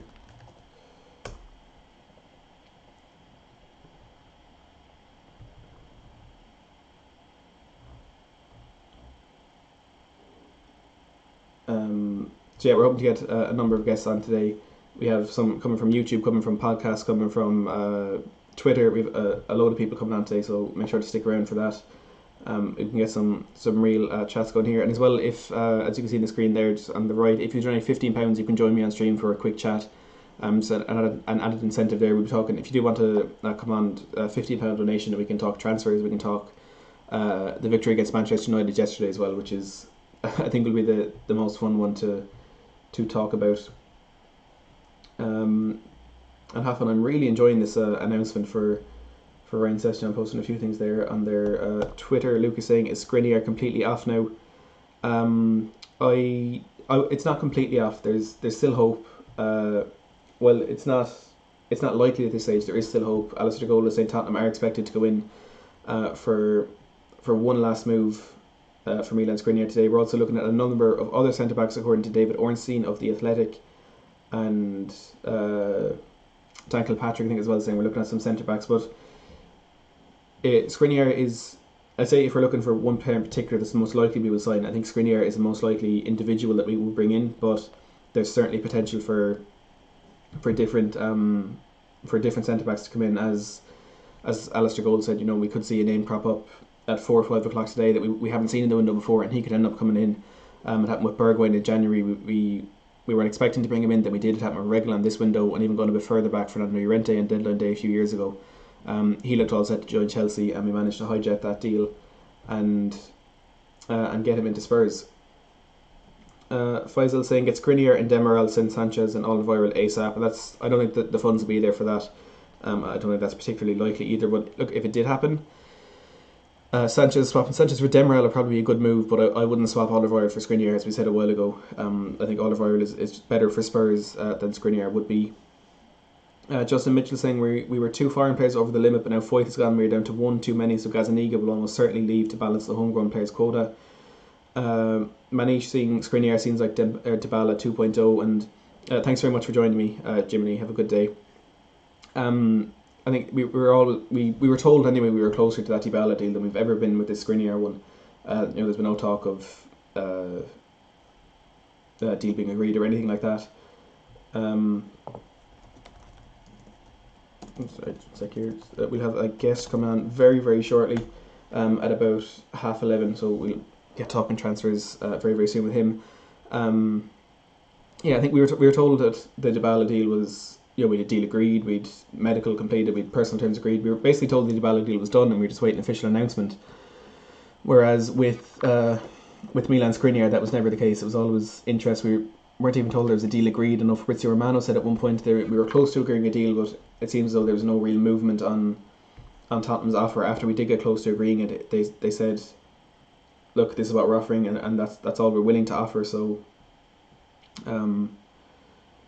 it's disappointing that we haven't been able to get it over the line, but as I said, it's not detrimental in any way. I do think we are still in a very good position for the season ahead. Faisal saying buy Upamecano or his partner, I forgot his name. Gillian saying Ethan Ampadu has moved to Sheffield United this window. His Dayad Upamecano and Nordi Mukiele, I think, could potentially be who we were talking about for RB Leipzig. I think they would be great signings, but again, this late in the window, I don't think we would get those over the line. And Leipzig, a team who do challenge at the top of the Bundesliga, are in the Champions League. I'd be a bit surprised if they did want to leave Leipzig for Tottenham at the moment. And look, it's only because we're in the Europa League. There's nothing else to that. I think next season things will really change, and hopefully in the next couple of years we can attract a lot better players than we've managed to attract this window. And I think that says a lot, because we've managed to bring in Gareth Bale, we've managed to bring in Sergio Reguilon, we've managed to bring some outstanding signings in this window, and that is without Champions League football. And that for me just sums up the pull factor that Jose Mourinho has, and even bringing in someone like Gareth Bale and the stadium, the facilities that we do have. If we can manage to bring in this caliber of player, if Milan Skriniar is someone who wants to get this deal over the line, I think we could be looking at some really really big signings in the next couple of years once we do get back into the Champions League, which I think we will be there next season. Um, I really do think we'll be there next season, and next season we could start to see these signings. Is it going to be Bruno Fernandes level? Is it even going to be Dybala level? I don't know. We'll have to wait and see. But I think we're only going to be signing better and better players in the coming years as we progress under Jose Mourinho, and as we get back into the elite in Europe, which of course we've been in for so long. It's a bit of an outlier that we're not there this season, but I think we will start to see some much better things coming in very soon. Spurs 12 is saying, why can't we use that 32 million on another centre back? So I suppose, look, it's not a case of we need a centre back and we're getting one no matter what. It's if the right player shows up at the right price, that is when we will go and move for a centre back, which, look, I know is I know could be somewhat disappointing in that we're not desperate to sign a centre back. As a fan, you always want to see a signing made no matter what. It's much more, I suppose, logical and much more kind of relaxed or kind of calculated when you are at the club. You don't want to just sign a player for the sake of signing a player, and I personally do prefer that transfer approach. I don't want us to go out and, like United are doing, they sign Cavani because they haven't brought in an attacking player this window. They're panicking. Their fans are getting on their backs. They're saying, okay, we'll bring this player in and hope he's okay. That's not what Tottenham are going to do. We're not in a position where we need to panic. We're not in a position where we need to bring in a player. We're relaxed. We're in a very good position for the season ahead. And if something opens up where we can improve where we are, we will entertain the possibility of it. And if it's available at the right price, we'll do it. So the money is there, and I feel as though if something does open up, that money for that was put aside for Skriniar or whatever will certainly be available, and we'll certainly see some sort of movement again if the right deal opens up. Jonathan saying, Matt, who's going to make you a new cup of coffee, and I'll have to take a break and make it myself eventually. It's tea I'm drinking today, not coffee. Got a little bit left. Spurs 12 saying, if we get Skriniar, we win the league, which I think is a big shout. I don't think we're in. Well, look, do you know what? I've been saying all along, I don't think we're in any sort of a title race this season because Liverpool and City are so far ahead of everybody else, which I'm not too sure is the case anymore. I'm really not, because losing 7-2 to Aston Villa is not something we're going to see consistently from Liverpool this season. Not at all. It was a crazy day. Liverpool just so far off it in every department. Aston Villa, absolutely superb. Ollie Watkins, an outstanding performance from him. But the fact that there is a potential there for Liverpool to lose in a game like that, it's something similar, but obviously not as bad at all when they lost 3-0 to Watford last season, which is of course their first defeat in the league. I think they're not as far ahead as everyone thought they were. OT said Liverpool are going backwards. I think City are the same, only 4 points after 3 games. The last time Pep Guardiola started a season like that, he went on to win the first ever domestic treble in Spain. So we do have to keep an eye on them, but I think it is a lot more open than it has been, and a lot more open than people were expecting. As Spurs 12 saying the title is open to anyone this season, and I don't want to sit here and say we are in a title race, because I feel like that will come back to bite us, and it's a very optimistic standpoint to take. But is it possible? It might be possible, but I'm not going to sit here and say I expect it, because it's their famous last words, I suppose. But look, stranger things have happened. Leicester won the league a few years ago. Jamie Carragher was only saying yesterday how we could see something new like that this season. The top 2 at the moment are Everton and Aston Villa, the only 2 teams with a 100% record in the league. So maybe we could see a very strange season. I saw a tweet a while ago talking about the scorelines we've had in the league so far this season. You had the 4-3 with Leeds at Liverpool, you had the 4-3 with Leeds at Fulham, you had Everton West Brom finishing 5-2, Tottenham Southampton 5-2, or 6-1 yesterday, the 7-1 yesterday, West Ham winning 4-0 against Wolves, 3-0 against Leicester. These crazy results that have gone ahead in the league this season. Anything's possible. Anything is possible. Faisal saying Sanchez makes too many mistakes. Alderweireld is not as fast. To be fair, Eric can become better, but got to take responsibility. Jaffa should go out on loan.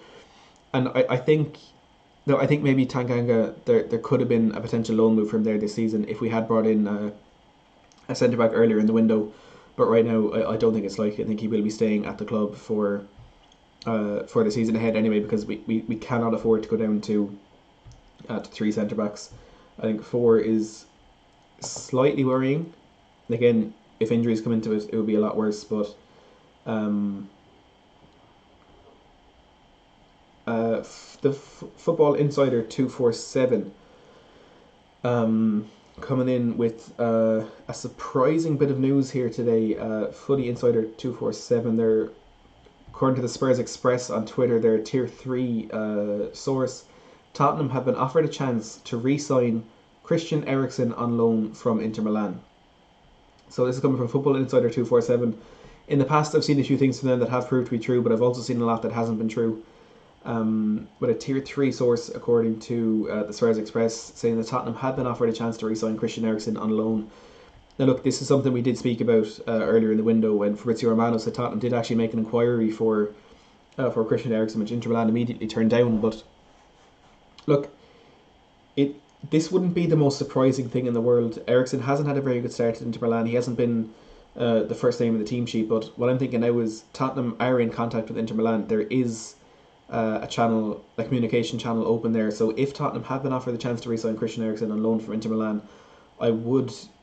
That wouldn't be the most surprising thing in the world, because they're in talks. I mean, there is contact there. They've signed a few attacking players, I think, this window. So letting Christian Eriksen go on loan wouldn't be detrimental to their season ahead, and it's not something that it wouldn't surprise me if they were willing to let that happen. I think maybe it would be a bit surprising if they've actually gone out and offered him to Tottenham. But as Jimmy Page says, that is a strange one.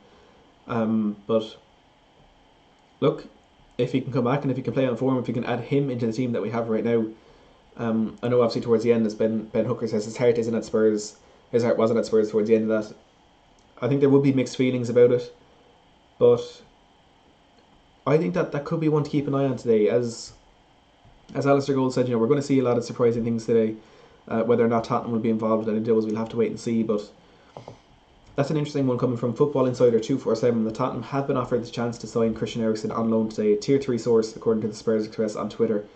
We will definitely be keeping an eye on that one throughout the day. Jonathan saying Eriksen back, hell yes. Julian saying I love Eriksen too. Kai saying I take Eriksen back. OT saying that would be good. Ben Hooker saying just joined, what's happening with Skriniar. So with Skriniar at the moment, it's looking unlikely, but still possible. Alistair Gold is saying we're going to go back in with one final approach for today, but it's looking like we may have left it too late to kind of bridge that gap in the valuation Inter Milan have for the players. About £13 million of a discrepancy at the moment. Fabrizio Romano has said Tottenham are not expected to go back in with another move. That's coming from an Inter Milan source.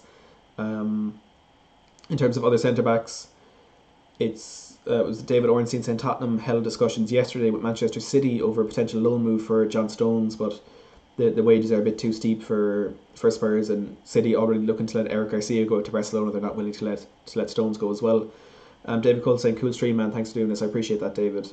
It's my pleasure. The main reason we are doing this is, of course, raising money for the Justin Edinburgh 3 Foundation.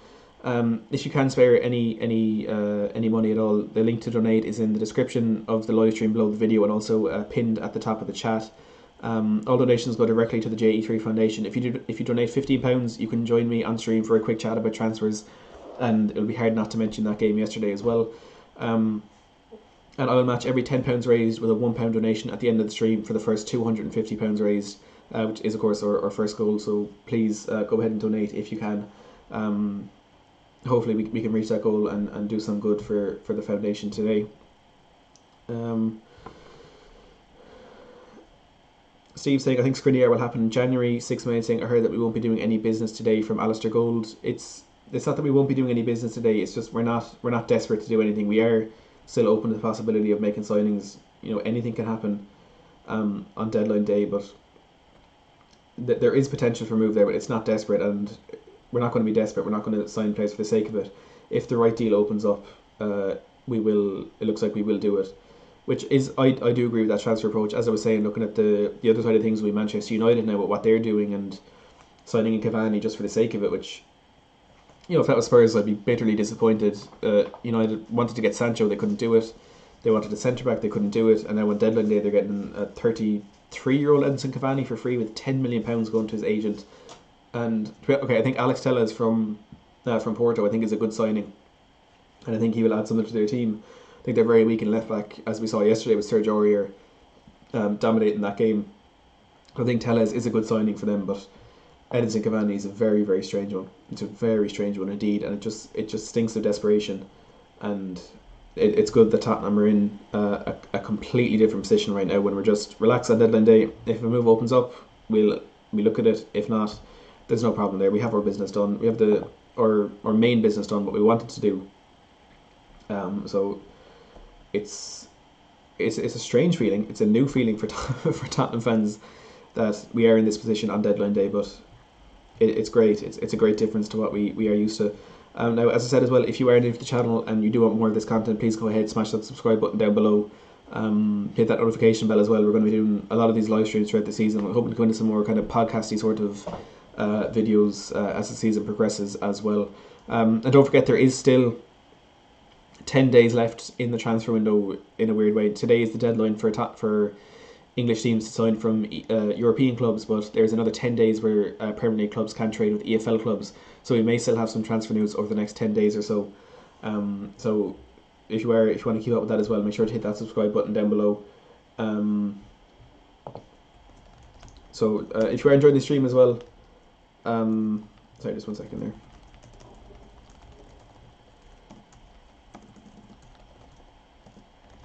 If you're enjoying the stream as well, please do give it a thumbs up. The more people that do hit that thumbs up, the more people this gets brought out to, and the more money we can raise for the Justin Edinburgh 3 Foundation. So please smash that like button and share this out on Twitter, Instagram, Facebook, whatever. If you haven't already, that would be greatly appreciated. And again, we can try and raise as much money as possible for a very good cause. Jonathan saying Mourinho always gives players a second chance. Spurs 12 saying I feel Skriniar could have that Van Dijk effect, and I feel like that's all we want right now. That's what you need. That's what we need to bring us to the next level. And well, I think it'd be very hard to find a player who would have the sort of effect that Van Dijk has had on Liverpool. He could be a very good addition for us without a shadow of a doubt. Tammy and Tenna saying Skriniar will not be good at Tottenham from Tottenham fan. Jude said we're going to be like City, where offense is the best form of defense. And well, look, that's what we did yesterday. That's what we did against Maccabees. What we did against Southampton. We do concede goals at times, but that doesn't matter if you're going to be outscoring your opposition. And I think that's kind of what Man City have done quite a bit. They've struggled defensively under Guardiola, despite the amount of money they have invested in it. But I think Skriniar would be a good addition, but I think it's hard to say he would have the effect on us that Virgil van Dijk had on Liverpool. That was a very strange thing. That doesn't happen very often at all. The Athletic UK reporting Sevilla have open talks with Bournemouth for striker Josh King. Serie A side Torino have had a bid for King turned down. So no, Josh King, kind of a player that was mentioned as a potential signing for Tottenham, and as I said, that EFL window going on for the next 10 days. There's of course possibility for us to sign any player from the EFL. But as for Josh King, Bournemouth are in talks with Sevilla over his future, and Torino have also had a bid turned down. And if I'm not mistaken, I think Torino have signed a different striker.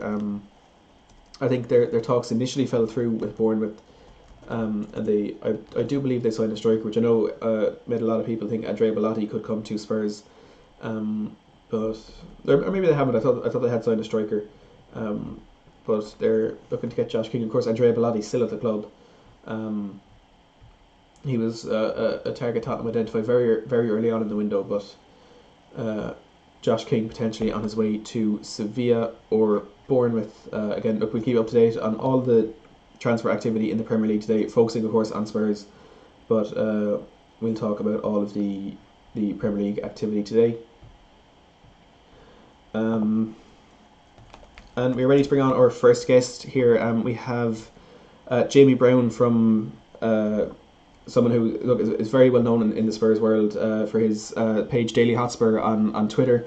and of course he's part of the Last Word on Spurs podcast as well. Now let's try to get this sorted out. I haven't done this before, so we'll try to get this on. Here we go. Welcome, Jamie. How are you getting on?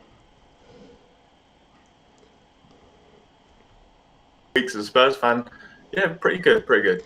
Yeah, it's been a fantastic window. There's no doubt about that. But first of all, just to touch on this performance yesterday against Manchester United, it was a crazy game. What did you make of it? Yeah, it was incredible, really, wasn't it? To go to Old Trafford and win 6-1 is just incredible. I think, watching them growing up, Manchester United at Old Trafford, to know one day that we'd go and win at that scoreline is just incredible. But the performance was magnificent. I thought that, the first minute aside, we controlled the game throughout, and it was just a very typical Jose Mourinho performance. I thought there was fantastic moments on the counter-attack. Everyone worked so hard for the cause. It was just, as a collective, it was brilliant. There was so many brilliant individual performances as well. I can't really fault anyone's performances. I think, if you were to rate everyone's performance out of 10, I can't see giving anyone lower than an 8. So it was just incredible yesterday. And I think it's a sign of what maybe Spurs can do this season.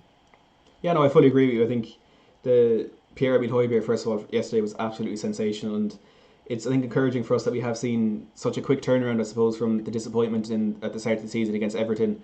It's been so quick that we've become such a strong force. And Højbjerg outstanding yesterday. Reguilon was outstanding as well. Doherty, unfortunate, I think, not to be in the team. But who would you say is our best signing of the window so far? Blimey. I think it's very difficult to not say Gareth Bale. I think, obviously, he, in fairness, I think that has given the club a huge lift. I think that after that Everton game, I think because it was so low, I think that signing of Bale just really gave us such a massive lift. So that was a big signing. As you mentioned, Højbjerg yesterday, I thought he was man of the match for me, actually. I thought the way he worked in the middle, he was, his work rate was absolutely sensational. He's exactly what we needed. We needed someone who was going to sit in there and do more defensive work in the midfield, and he was perfect yesterday for us. He just seems like a typical Jose Mourinho player, a guy that works absolutely relentlessly, that's willing to do a job for the team. And it was obviously a slow start for him against Everton, but he's very quickly got up to speed now, and that's great to see, because I think you look at some of the signings last year, the Ndombele, Lo Celso and Sessegnon, all took a long time to settle into the team. But, as you mentioned, Reguilon, Doherty, they've all been quite quick and settling in, as has Højbjerg. So, it's obviously been a great start from the new signing. So, really pleased with that.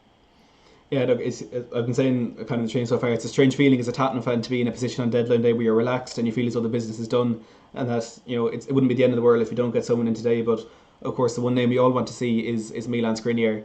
Do you think that could happen today?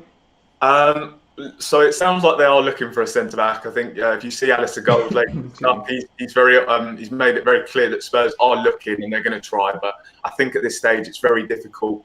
I think with Milan Skriniar, I think that sort of size deal, I think it's very difficult now to see that getting over the line, which is a shame, because I think he would have been perfect for Spurs. I think we're probably one central defender away, one really top central defender away from putting in a serious title challenge. So it's a shame, but I think Inter at the end of the day, I think yes, they were probably willing to sell him because Conte wanted to bring in new players, and I think that he wasn't being used as much.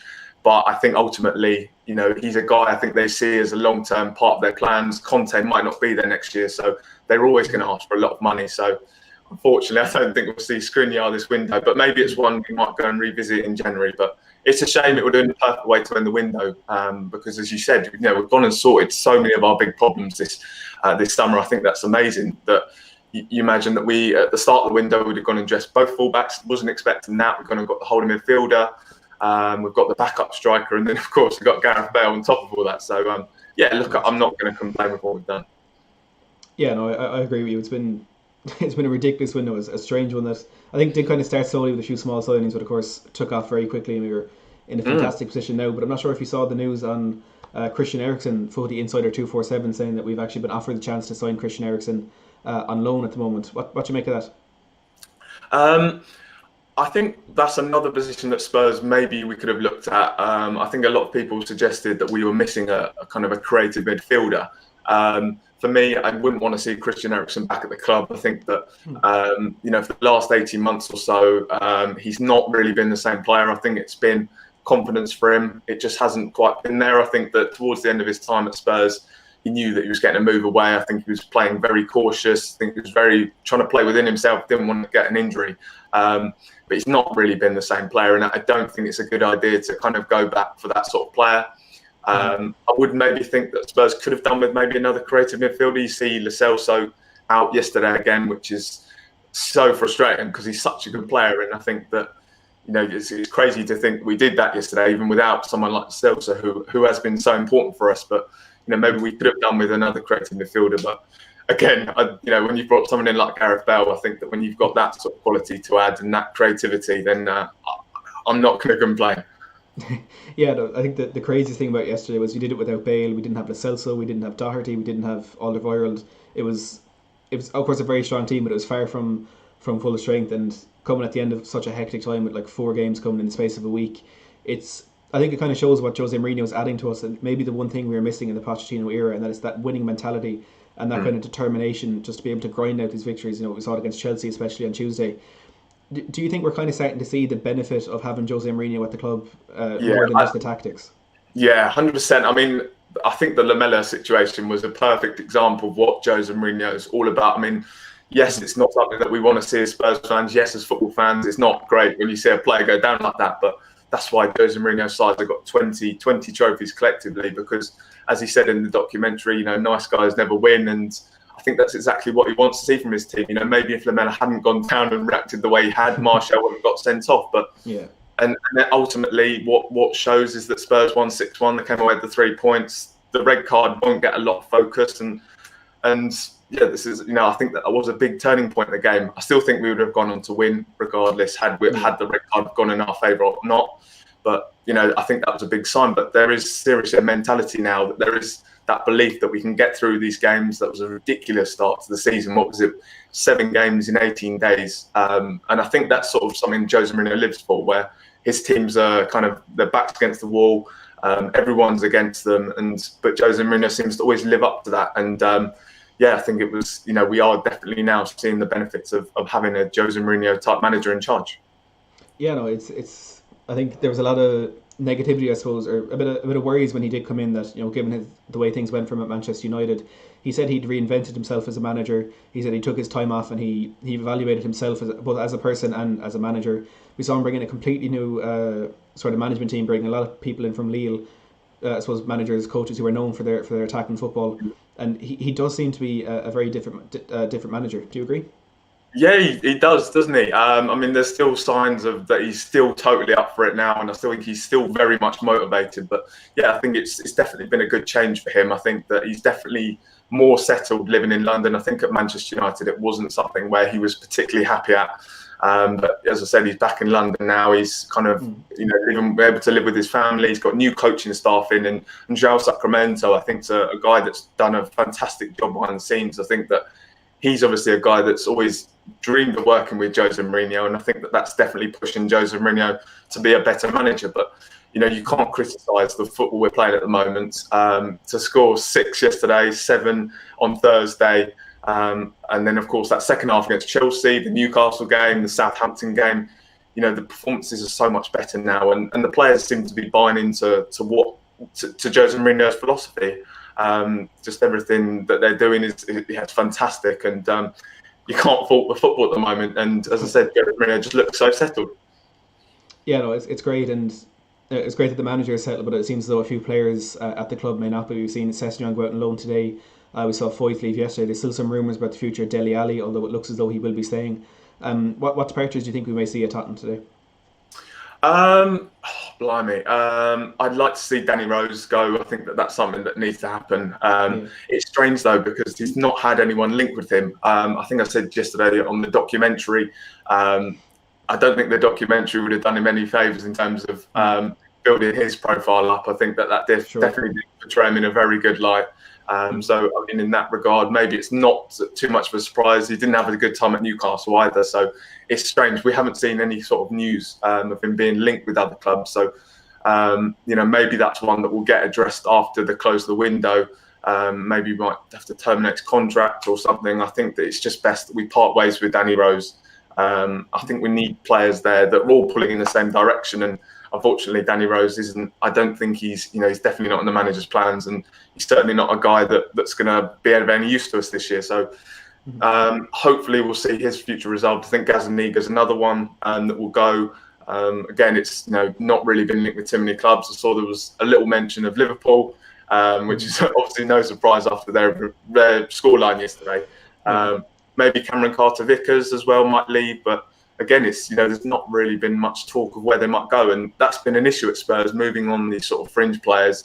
It's nice to see that Jose Mourinho has been ruthless in getting rid of some of them, but we have to wait and see where they're going to go, because there's not been much talk about it at the moment. Yeah, no, I think we will see. As you say, I think Gazzaniga.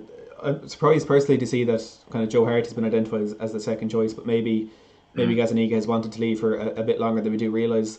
But as you mentioned, we saw Liverpool slip up. Ridiculous result yesterday, losing 7-2 to Aston Villa. We've seen Man City drop points against Leeds and Leicester in the last couple of weeks. All of a sudden, the mood around Tottenham is a lot more positive, and around a lot of other teams, there's a bit of worries there.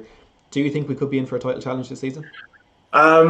Yeah, I do. I think at this stage you've got to say that we're definitely in contention. I mean, you look at that front three that we have now. I mean, it's arguably on par with Liverpool's. With Bale, Son, and Kane. I mean, when you say that, I mean, it sounds absolutely ridiculous. You look at the way that Son and Kane are playing at the moment. Absolutely, I think they're the best attacking duo in the world at the moment. The midfield's fantastic. I think we've got fantastic fullbacks. The one area I'm slightly concerned about is maybe the centre back. I think, as I said, we could have done with maybe one more. But look, I think we're definitely in with a chance. It's wide open now. You see Man City struggling. Liverpool yesterday, I mean, that is a really big turning point, really, for Liverpool to lose like that scoreline against a team like Aston Villa is huge. So I think the one concern for me would be how we're going to manage Thursday and Sunday football. I think, you see teams in the past struggle with managing Europa League football and doing well in the Premier League. So that for me is a concern. And then, of course, we've started the season so early and with so many games. So I think with Wolves, we saw it last year. They kind of blew up towards the end. So that's something to keep an eye on, definitely. But I think for Spurs right now, you have to say that we're certainly in contention for a potential title challenge. Yeah, no, to be honest, I do think I agree to some extent. I've been trying to stay a bit kind of grounded in the last couple of weeks, saying, we're just too far behind. Obviously, we're improving, but you do have to kind of take into consideration where other teams are. But it seems like they're coming backwards, we're going forwards. I think we could see something interesting this season. But in terms of silverware as well, do you think for domestic cups and maybe the Europa League, do you think we could see something in the trophy cabinet? Oh, I think we have to this year. I think that you look at the business that we've done and in the manager that you've got in Jose Mourinho, as I said, he's won 20 major trophies. I think that it's more of an expectancy now for Spurs to go in and that wait for a trophy. It's something that we've desperately needed to do for a long time. I think the fact that it's been 12 years, I think that's hindered us a lot. I think that kind of that cloud over our head has kind of, there's not really that belief. But now you're starting to see that Mourinho's teams, they are starting to believe that we can win something. He's bringing in the right sort of players. I think, there was a specific profile of player targeted. We wanted to get players in that were ready-made, had the right attitude, and you think that there's got to be a trophy coming to Spurs this season. I think the Europa League for me is the one I'd like to win the most. Obviously, gets you back into the Champions League. It's still a major trophy. It's obviously something Spurs have won in the past, and we want to hopefully win again. Jose Mourinho's got a fantastic track record there, so that would be a competition I'd love to see Spurs win, of course. And the Carabao Cup, I think that we've got a great opportunity and to do well in that now. Stoke, although it's an away fixture, I think it's definitely a game that Spurs will be hoping to get past and expecting to do so. And then you're in the semi-finals, you've got a great chance of winning that competition. So I think for me, it's more of an expectancy that Spurs are going to win a trophy this year. Yeah, again, I agree with you on that as well. It's a strange position to be in as a Spurs fan, kind of expecting a trophy.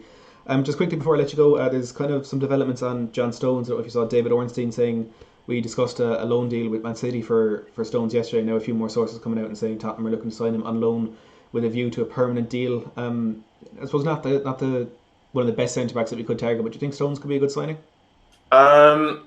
I would say no, because I don't think he's kind of the right profile defender for Jose Mourinho. You look at Juan Foyth. I mean, we all know he's a very talented player, but clearly he was a guy that loved to play from the back, that loved to carry the ball forward. And I think Stones is that similar sort of player where he likes to play out from the back, and he definitely has that sort of mistake in him.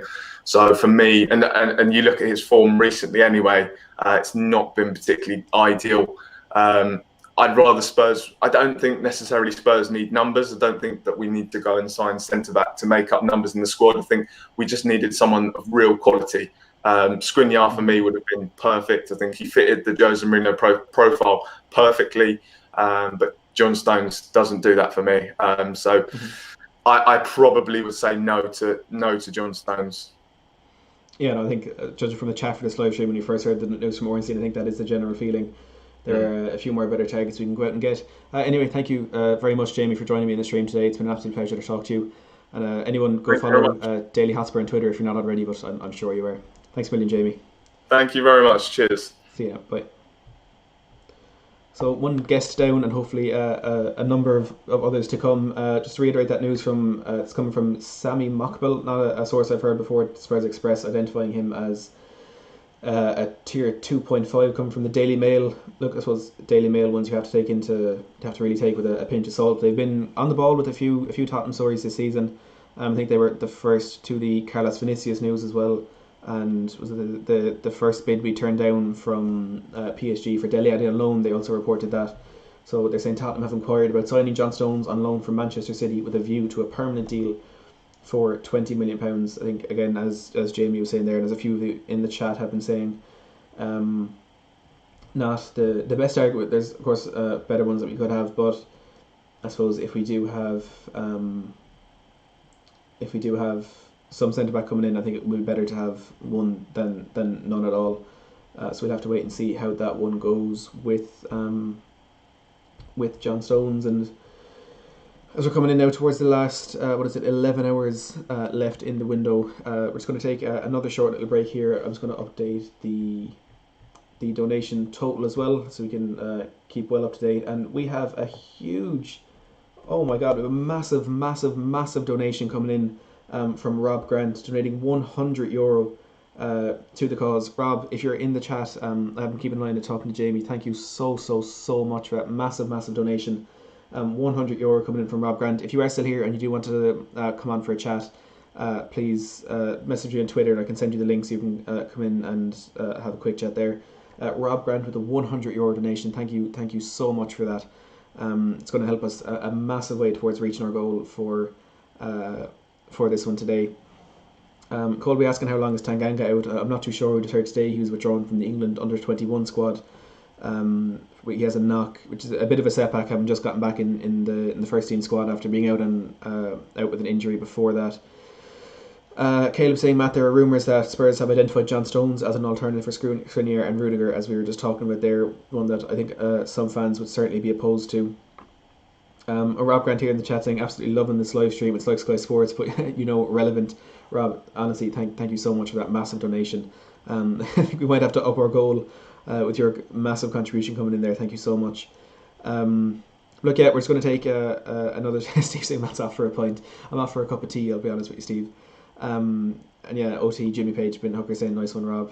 Really appreciate that. So yeah, we're going to take another short break now. We're going to update that donation ticker, and we'll be back very shortly, hopefully, with even more news on Tottenham's deadline day.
And we are back for another hour of talking Tottenham transfers on this deadline day as Tottenham pursue Milan Skriniar or potentially some other centre-backs. We've seen Sessegnon go out on loan to Hoffenheim.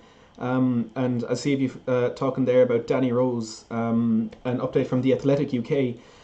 Danny Rose is said to be relaxed about staying at Tottenham until January or seeing out his contract that expires next summer. There has been no firm interest from any club. So we could potentially see Danny Rose stay at Spurs for another 3 or more months. He seems very relaxed about staying at Spurs and seeing out his contract. There's been no concrete interest from any club. We thought we'd seen some from Genoa earlier in the summer. It looked like they were going to sign him.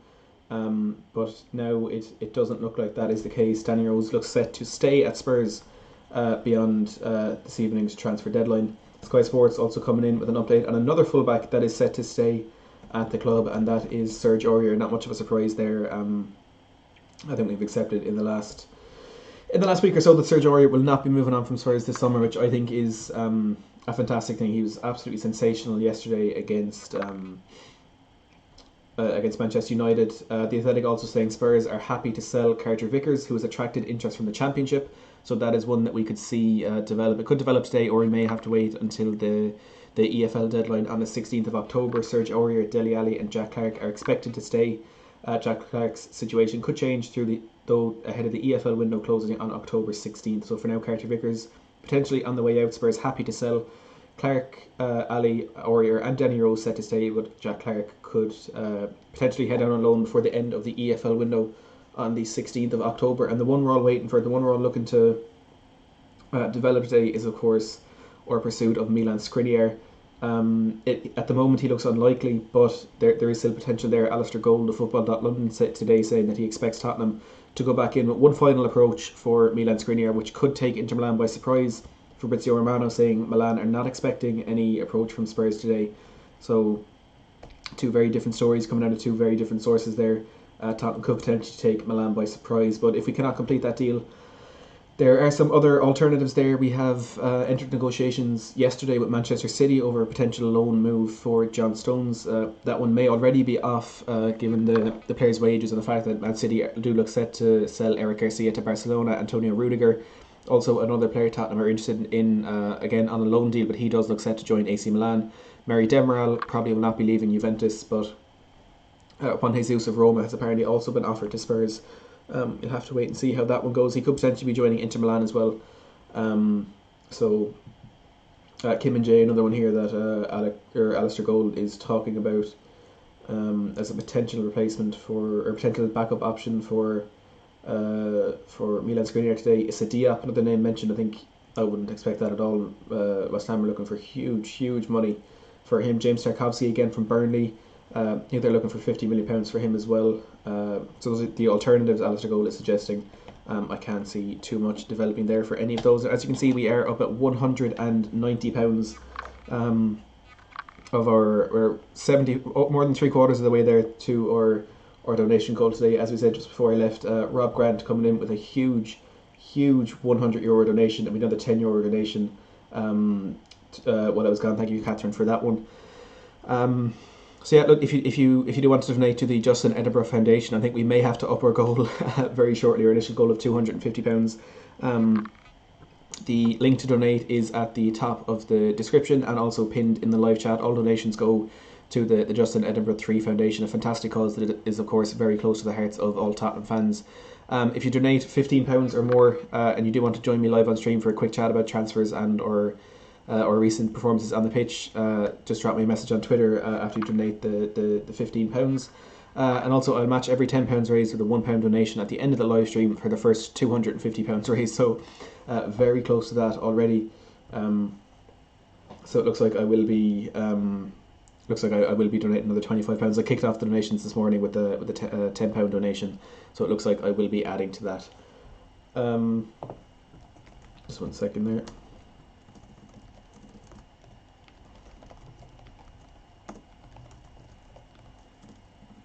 So as I said, a number of other guests coming on today. We have, hopefully, We Are Tottenham TV coming on later. Chris Cowell and Georgia Killia as well may also be making an appearance. We have a number of podcasters, Twitter people and YouTubers coming on today as well. We're also going to be doing a few giveaways, and I think to celebrate the donation from Rob Grant, I think we may do our first giveaway. And so what we're going to do is we're going to ask you a Spurs quiz question. So this is our first giveaway here. We have almost 300 people in here. Let's see who can win it. So we're going to ask you a Spurs quiz question, and the first person to come through with the answer is going to win this match programme from Gareth Bale, his first one back at the club. Of course, the result of this game, not ideal, drawing 1-1 with Newcastle, of course, but great one to have Gareth Bale back on the front of the Tottenham matchday programme again. We have 3 of those to give away in total. So, fingers at the ready. We're going to ask a Spurs quiz question, and the first person to come in with the answer on my live chat is going to win the match program. I'm just looking for a question here. All these ones seem to have 3, 4, 5 answers to each of them. Let's get a different one there. So let's say giving away 3 of those match programs today, and the first one coming up right now. I have to say it is absolutely great to see Gareth Bale back in the front of a Spurs matchday program with that fantastic picture with the crest in between the heart. If I can find a question, that would be great. So here we go. Where's the answer? Oh, this isn't going well. Okay, so the question to win that match program is how many permanent managers have Tottenham had in the Premier League era? So how many permanent managers have Tottenham had in the Premier League era? This does not include caretakers. Jonathan saying you mean the fastest internet? No, not necessarily. How many permanent managers have Tottenham had in the Premier League era? So the first person to come through with that answer will win this Gareth Bale matchday programme. So how many permanent managers have Tottenham had in the Premier League era? Let's see who can come in first with that one. Mickey saying Inter bought a defender as a replacement for Skriniar. We're getting him. And Mickey there is first in with the answer. Mickey saying 14. Tottenham have had 14 permanent managers in the Premier League era. So Mickey, if you want to drop me a message on Twitter, Facebook or Instagram, I think I have linked down in the description. Mickey, if you want to drop me a message on Instagram, Twitter or Facebook, I'll link down in the description below, and we'll get that matchday programme to you as soon as possible. So Mickey Pitty winning our first giveaway of the day, this Gareth Bale match programme. We'll have 2 more of those to give away and a number of other prizes throughout the day as well. Now before we go back into the transfer news, if you are new to this channel and you do want more of this transfer content, of course, still a couple of days, still I think 10 days left in this transfer window, with the EFL window going on until the 16th of October.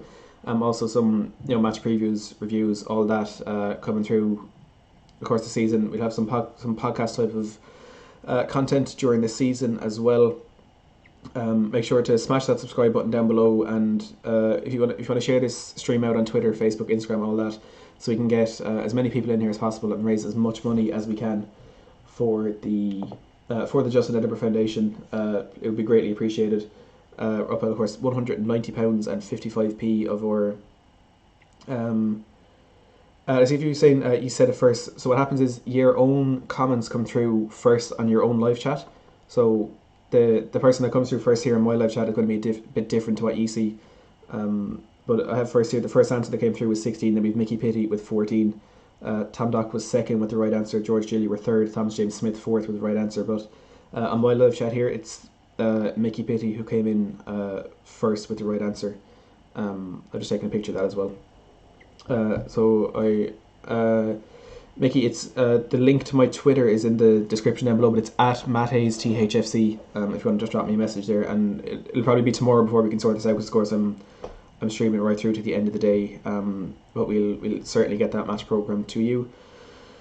And yeah, as we were saying, transfer news, we saw Ryan Sessegnon go out on loan today. Now TalkSport talking about Paulo Gazzaniga. TalkSport are claiming that, and it's Liverpool and Everton are both interested in signing Tottenham Hotspur goalkeeper Paulo Gazzaniga, which we heard a bit different from where it's on the different from Sky Sports. Paul Gilmore, he was saying that that Liverpool are not interested in signing Paulo Gazzaniga, but we heard from the Independent this morning that Liverpool do want Gazzaniga. Now TalkSport saying Liverpool and Everton both want Paulo Gazzaniga.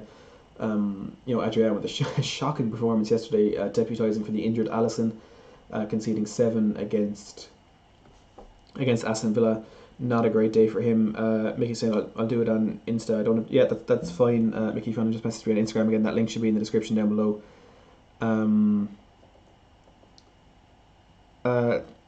Thomas, I can, if you want to contact me on Twitter, I can send you the picture here. I have my own live chat. The first one is coming through on my live chat. So it's essentially when you send a message through in the live chat, it pops up straight away for you. There's a delay on other people's messages. So for me, there's the same delay in everybody's messages. So it's Mickey who came through first on mine. But again, look, if you want to contact me, I can send you that picture. It was Mickey who came first, and yeah, that's fine on Instagram. Kieran saying Gaza should go to Everton, to be honest, and look, I think there could be first team football there for him at Everton. Excuse me. There could be first team football there for him because Jordan Pickford is their goalkeeper at the moment, and I don't think anyone can say he's a good goalkeeper. He's absolutely shocking, and it's crazy for me that he's still the number one choice at Everton. But Gazzaniga, I do think there is first team football there for him at Everton, and it'll probably be a better move for him than Liverpool. I know, okay, if he goes to Liverpool, he'll probably win things that he wouldn't win at Everton. But the reason he's leaving Tottenham is to get this is to get the first team football. So hopefully, look, for his sake, I hope he does go and get it, because he's an outstanding goalkeeper. He really is, and he's been a massive servant to us in the few times he has had to deputise for Hugo Lloris. He's done very well, and so some very, very disappointing news coming in from Fabrizio Romano, potentially. Let me just make sure this is correct. So Fabrizio Romano, let's just get this breaking news. It's a disappointing one this deadline day. Fabrizio Romano has confirmed Milan Skriniar to Tottenham will not be happening today. So a big disappointment there for Spurs. Look, as I said, it's not the end of the world. Patrick just asking there about Skriniar. Yeah, it's not happening today, unfortunately. Milan Skriniar will not be joining Tottenham, but yeah, Spurs 12 coming in with their Fabrizio update with Skriniar to Tottenham not happening. So a bit of a setback there for us, but it's not the end of our deadline day business by any stretch of the imagination. Let me just update this title here. Tottenham searching for centre back on deadline day. So yeah, Fabrizio Romano confirming Milan Skriniar to Tottenham will not be happening today. It's not the end of the world. Look, we wanted him. We thought we might get him, but it's. Look, I'm quite disappointed. I'm not going to lie, but it's not the worst thing. They're not getting him. Jose Mourinho was happy with our centre back options. He feels as though we should only get a centre back if the right deal comes up and if there's a player that he wants for a good price. So it's not going to be Milan Skriniar, but there is still potential for us to sign a centre back today. John Stones has been mentioned. Antonio Rudiger has of course been mentioned. Mary Demiral, Juan Jesus. As Kieran says, we could get Skriniar in January. There is still, we could still get this deal over the line, but it's just not going to be this window. Unfortunately, no Milan Skriniar for us. I just need to update this text at the bottom of the screen as well. So just bear with me there for a second. Talks between. So Tottenham will not sign Milan Skriniar today from Fabrizio Romano. So we have to wait and see what comes through on that one from, if we get it from Alistair Gold or from Sky Sports. I think Sky Sports have actually been saying for a few days now that this one is looking increasingly unlikely. They were talking about Antonio Rudiger as the most likely player for us to come in, but I'll be waiting for Alistair Gold's confirmation on that one. But look, Fabrizio Romano I think is the number one, especially when it comes to Italy. I feel like it's just me kind of grabbing onto whatever hope I can get with waiting for Alistair Gold to confirm that news. But Fabrizio Romano saying Milan Skriniar to Tottenham is not happening today.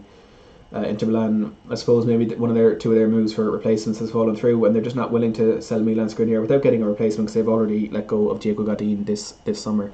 So Milan Skriniar will be staying at Inter Milan. But as I said, there is still some potential moves for Spurs, other centre backs we can bring in. There's going to be a few departures today as well. So we might see some. There definitely will be news throughout the day. Ben Hooker saying I was watching this stream last summer with Dybala, and look, it seems to be a similar situation again, unfortunately.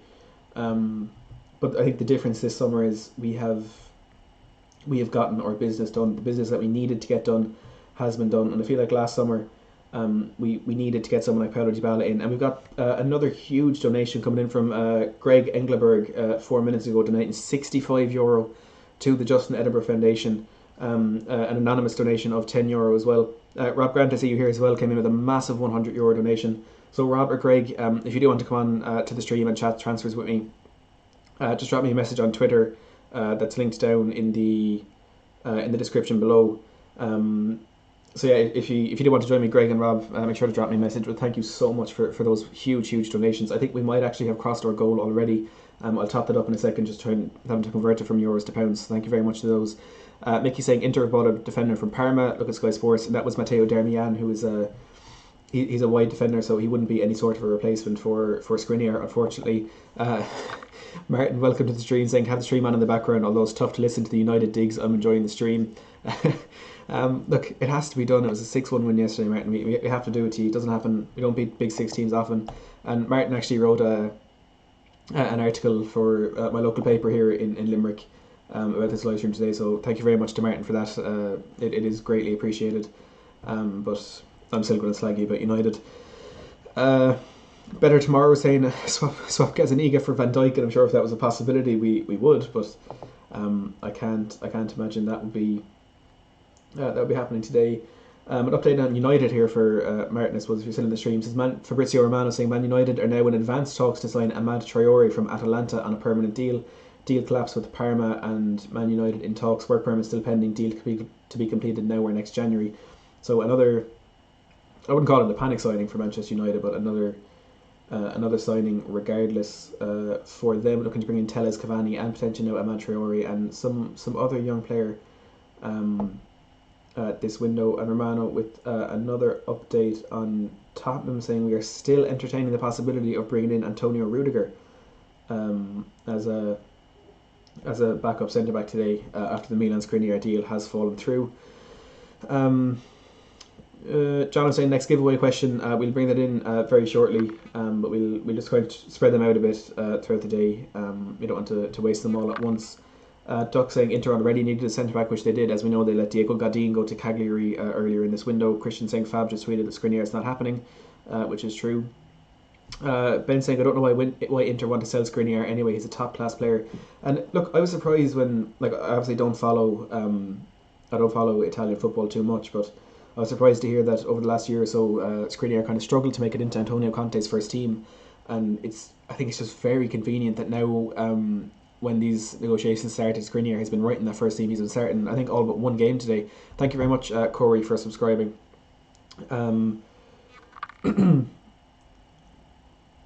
I think we just have some more donations coming in there. No, not yet. But yeah, I think I was surprised Skriniar that he wasn't in that Conte team, but then as soon as the talk started, he was starting in that one. Which, look, it did surprise me, but maybe that was Conte's way of saying to the board, look, don't let him go, we need him. Greg Engleberg with that huge donation saying, love watching your videos from the US. Greg, thank you so much. It is greatly appreciated. I appreciate your support on the channel, but also that huge donation from the Justin Edinburgh Foundation. Jimmy saying, if we get him in January, that would still be amazing. And look, thank you, Jay Rich, for subscribing as well. And anyone here who is new, if you don't want to smash that subscribe button for more content like this, I'm going to be trying to get a lot more collabs in this channel very soon. I have two absolutely huge ones coming up in the next week or two.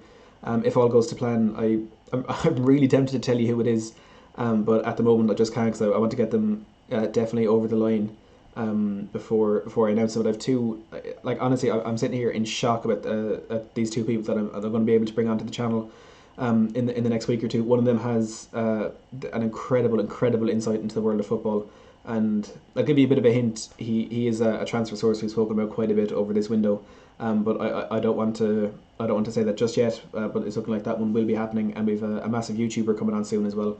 A few of you may know who that is already, but two incredibly massive collabs that I'm still in shock about.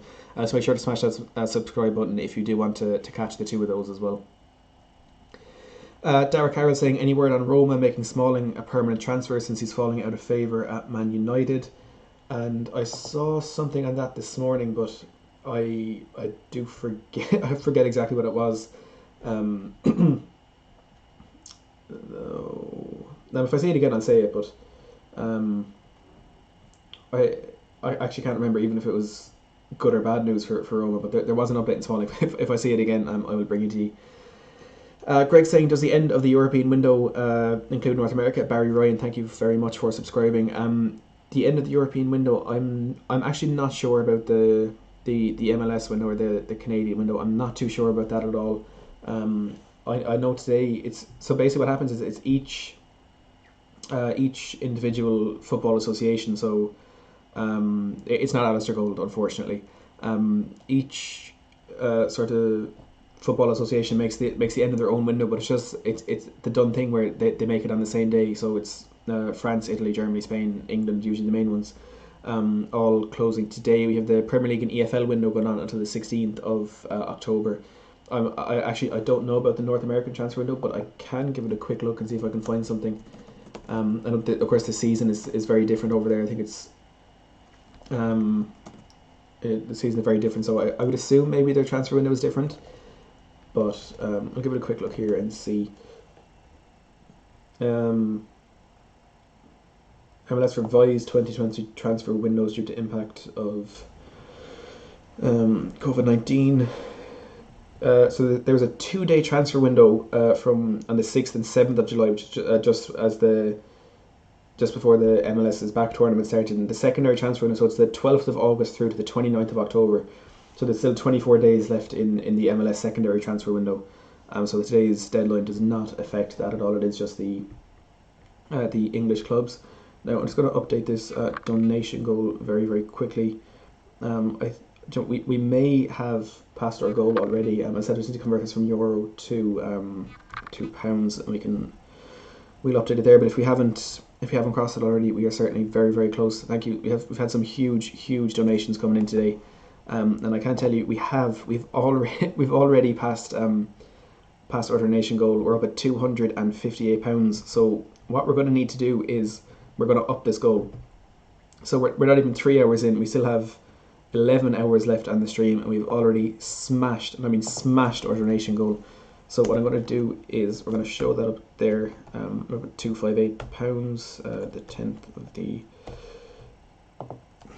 6th, 2020. So there we have it. We're up at 103% of our goal. Absolutely sensational. Thank you very much to everyone who has donated. But look, we're not going to stop there. We're going to keep going. We're going to raise as much money as we can for the Justin Edinburgh Foundation. And we've 2 more donations coming in here in the last 10 or so minutes. We've Joe Grimes coming in with €20 and Paul Gilbert coming in with €10 as well. So we're going to have to update that again. I'm shocked, to be honest, that we smashed this donation so early on. Joe Grimes, if you do want to pop on for a chat on here about transfers and stuff like that, please drop me a message on Twitter, and we'll certainly get that sorted out. And Thomas asking, why hasn't your donation come up yet? I don't. Maybe did you donate as anonymous? Because I think you have to sign in and GoFundMe to have a name there or something. So there is an anonymous donation there, Thomas. So if that was you, thank you very, very much for that. Now what I'm going to do is I'm going to just take a quick break here so I can update this donation goal and all that. But when we come back, Paul asking if there's any breaking news on a central defender. We'll get to that, and we'll take some more of your questions in the chat. So just bear with me for 2 seconds. We can update this donation goal, and we'll get back into the transfer straight away. Oh, there we go.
Right, so as you can see, we are up at £285 and 83p raised so far for the Justin Edinburgh Foundation. 3 hours in, still about 11 hours to go. Thank you so much to everyone who has donated. The biggest donation today coming in from Rob Grant with €100. We had Greg Engelberg as well coming in with a huge donation of €65. And just seen a message there from Greg. I work in the healthcare field and I know how important having proper medical equipment is to save lives. So Greg's supporting a cause very close to his heart and very close to our hearts as Tottenham fans as well. As you know, the Justin Edinburgh Foundation recently provided 3 defibrillators for sporting venues around the country after the untimely death of Justin Edinburgh last year. So huge donation from Greg. Thank you very much for that. And as we said, we're on £285 raised. We've upped our donation goal to £500, already smashed it. Absolutely shocking. Credit to everyone who has watched the stream. Credit to everyone who has donated. Thank you so much for your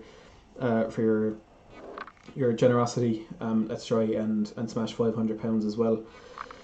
So yeah, as we were talking before we left, questions about a central defender. Paul Atten asking any breaking news, Matt, on a central defender, and the only breaking news we have got today about that is that Milan Skriniar will not be joining Tottenham this transfer window. So it's coming from Fabrizio Romano. He said early this morning, Inter Milan were not expecting a bid for.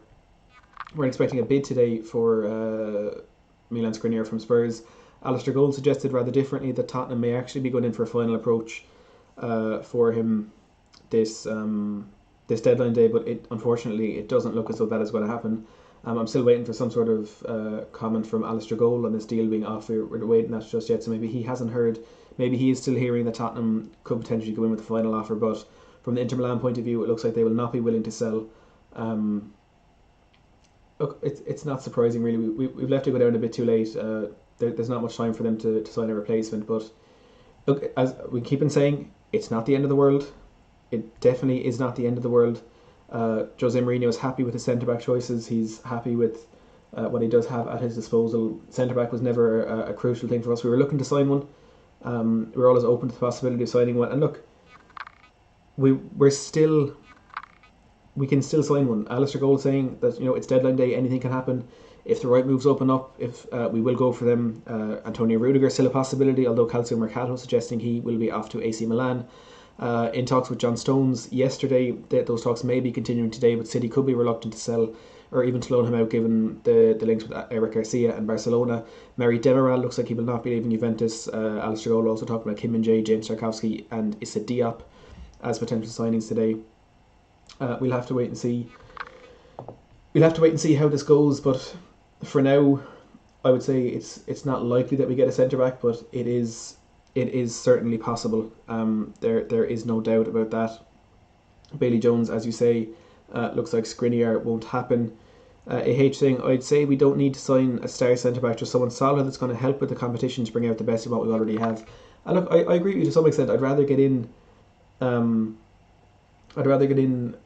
A centre back than no centre back at all. But what we're hearing from Tottenham today is that they're only going to sign one if it is a top centre back, if it is someone who will hugely improve our first team. And what Alistair Gold has had to say most recently about this, he said it's no secret that the final piece of Mourinho's puzzle is another centre back, preferably one who can play on the left of the defensive duo if required.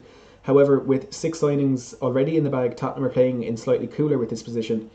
Mourinho and the club will also make the move for the right signing and at the right price. Otherwise, the Portuguese is happy to make do. With his current central defensive options until the January window. Tottenham will continue to keep a dialogue open with Inter Milan over Milan Skriniar, but the two clubs currently remain too far apart on their valuation of the Slovakian, who is keen on the move to the Premier League. Now, in these discussions with Inter Milan, it does seem as though they have offered us the chance to sign a certain Christian Eriksen on loan today. It seems as though I saw a comment a bit back there. Jonathan Mills saying Tottenham offered Eriksen in a potential deadline day situation. A recruitment source has told Football Insider that Eriksen has been made available on loan and offered to a number of top Premier League clubs, including former club Spurs. So, look, we could potentially be bringing in Eriksen on loan today. I wouldn't be too optimistic this will happen. I wouldn't be too convinced it's something that the club will be looking into. We know Fabrizio Romano said earlier in the window that Tottenham actually made an inquiry to Inter Milan about the potential of signing Christian Eriksen. Inter Milan quickly turned that down, but they seem to have had a change in heart. They're offering him around to Premier League clubs at the moment. Thomas saying, Matt, you don't tick the box if you want your name up. Is that correct? I'm actually not too sure, Thomas. If you just donate, and you can tell me it was you who donated it, and then we can go from there. Christian, thank you very much for subscribing.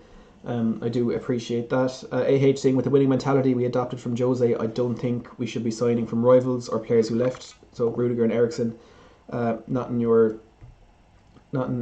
players you would like to see come in today. Yeah, look, that is definitely a feeling a lot of Tottenham fans have at the moment. We don't want to bring in from Chelsea.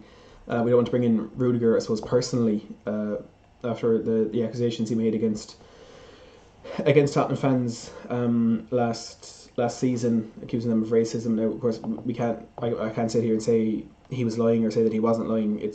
The investigation showed up nothing, but so I'm not going to sit here and accuse him of lying. But it seems as though the alleged abuse didn't happen. He may have been mistaken, of course, but for now it looks like that didn't happen. I know a lot of Tottenham fans will be reluctant and unwilling to bring him into the club because of everything that happened there. And I think I'd be surprised if he does want this move, because if he does honestly believe that he was racially abused by Tottenham fans, I can't imagine he would want to join the club.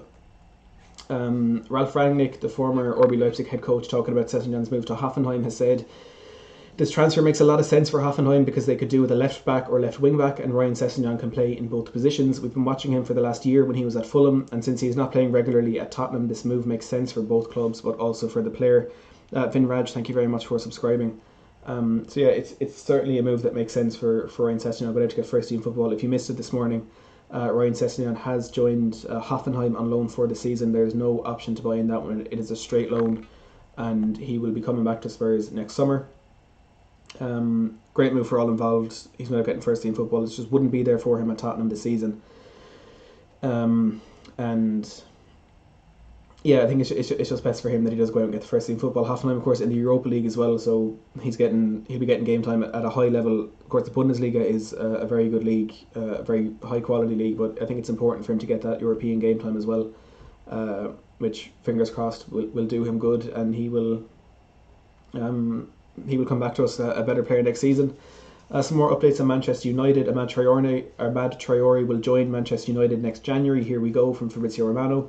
Deal agreed right now with Atalanta, but the young talent will arrive in 2021 because of work permit and passport timing. And also Edinson Cavani and Alex Telles are at Manchester United's Carrington training complex ahead of their deadline day moves to the club.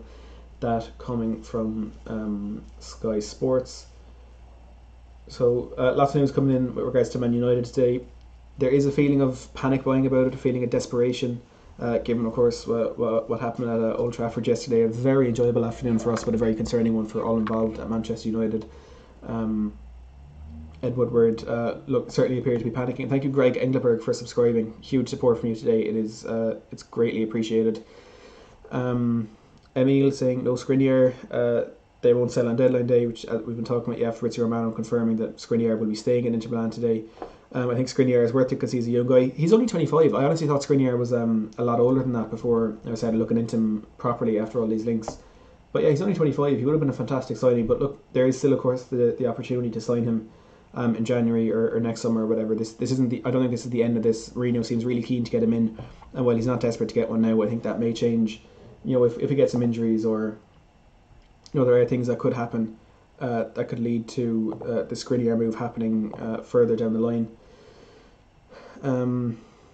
Stacey saying, can Ericsson play centre back? No, we don't need him. Look, I think Ericsson will be a weird signing to make today for sure, but I don't think any signing when you're signing someone on loan is a bad signing. It gives you an extra option, but there's no you don't have to play him. There's no I suppose risk is the word I'm looking for. There's no risk with signing signing a player on loan, especially as Ericsson. There won't be much of a settling in period at all. He knows the club. He knows everyone at the club. It'll be a very quick settling in, but hopefully, if he does come back, he'll be kind of more. He'll give a bit more on the pitch, and he'll try a bit harder, because it looks as though his place at Inter Milan isn't for definite yet. He doesn't have a solid place in that starting 11, and it would be concerning for him now that it does look as though Inter Milan are offering him out on loan. They're not particularly keen to keep him in that first team just yet. Bailey Jones asking, Matt, what did you think? What did you make of our 6-1 win yesterday? And I think, any positive thing you can say after a game of football, I think we can say with what happened yesterday. It was such an impressive performance. I know we benefited a lot from the dodgy red card that Manchester United got, but that was our own doing. That was Eric Lamela who did that. Look, it's not the way you want to win a game, but if it helps you win a game, you're not going to complain. I think every player that was on that pitch, as Jamie Brown from Daily Hotspur was on the stream about an hour ago, he was saying every player on that pitch was at least an 8 out of 10. Hojbjerg was unplayable and he controlled that game. Heung-min Son was supposed to be injured today. Yesterday was probably one of the best players on the pitch. Harry Kane, 8 games, 8 goals, 7 assists in the league this season. For me, without a shadow of a doubt, beyond any doubt whatsoever, is the best player in the Premier League right now. I think he's it's weird to say he's up there with Calvert-Lewin, but Calvert-Lewin scoring goals, Kane getting goals and assists, I think he could be in for a crazy season this year. So yeah, it was absolutely perfect yesterday. There's no negative things to take out of that game. Robert Grant saying, what formation will Spurs play this year? It appears they have signed 2 wing-backs. And look, I've been talking about this quite a bit, and I thought, when we brought Reguilon and Doherty in, I was expecting a 3 at the back or a 5 at the back this season, but what we've seen from Hojbjerg in the early stages of this season is very similar to what we saw from Eric Dyer back in 2016-17, where we played a 4 at the back. I think it's going to be a 4-3-3 this year rather than the 4-2-3-1, but Pierre-Emile Hojbjerg dropping in between the centre-backs, and giving licence to those full-backs / wing-backs to push on. So I think we are going to see a 4 at the back for the majority this season, but it could be a very attacking 4 at the back because it'll be Hojbjerg dropping deep and Reguilon and Doherty or Aurier really pushing on and getting into those advanced positions. Evan Ryan, thank you very much for subscribing. So I think we'll see. I do think it'll be a 4 at the back, but we undoubtedly have the potential to play a 3 at the back or play a 5 at the back. Or we've so many different systems we can play because of the versatility that we do have on our team. We've very different options in fullback with Reguilon and Davis on one side and Doherty and Aurier on the other. We've an abundance of options in midfield in Hojbjerg, Lo Celso, and Ndombele, Sissoko, Ali, Winks. I'm probably missing 1 or 2 there, but there are very different players in there who can play in very different roles. And then of course Lucas, Bergwijn, Lamela playing sort of as backups to, and even Carlos Vinicius as backups to Son, Bale and Kane. So we have an outstanding squad depth and an outstanding versatility in the players that we have. It's not, if Reguilon gets injured, Davis isn't a like-for-like replacement. He can offer something a bit different. If Ndombele gets injured, Winks could step in and he would be a very different player. As Talk Inside Mind says, rotation. That's going to be the key this season. There's so many different things we can do. Vin Raj asking, Matty, how good is Hojbjerg, loving his leadership and direction? And do you know what? I said it from day one, Hojbjerg was a very good signing. His stats in the Premier League last season were absolutely sensational. I thought it was a really astute piece of business getting him in for 15 million. I was really happy with it, but even I didn't predict how good he has been for us mainly in the last week or two. I think it was a slow start to the season, but absolutely outstanding. Absolutely outstanding. I can't even begin to describe how good he was yesterday.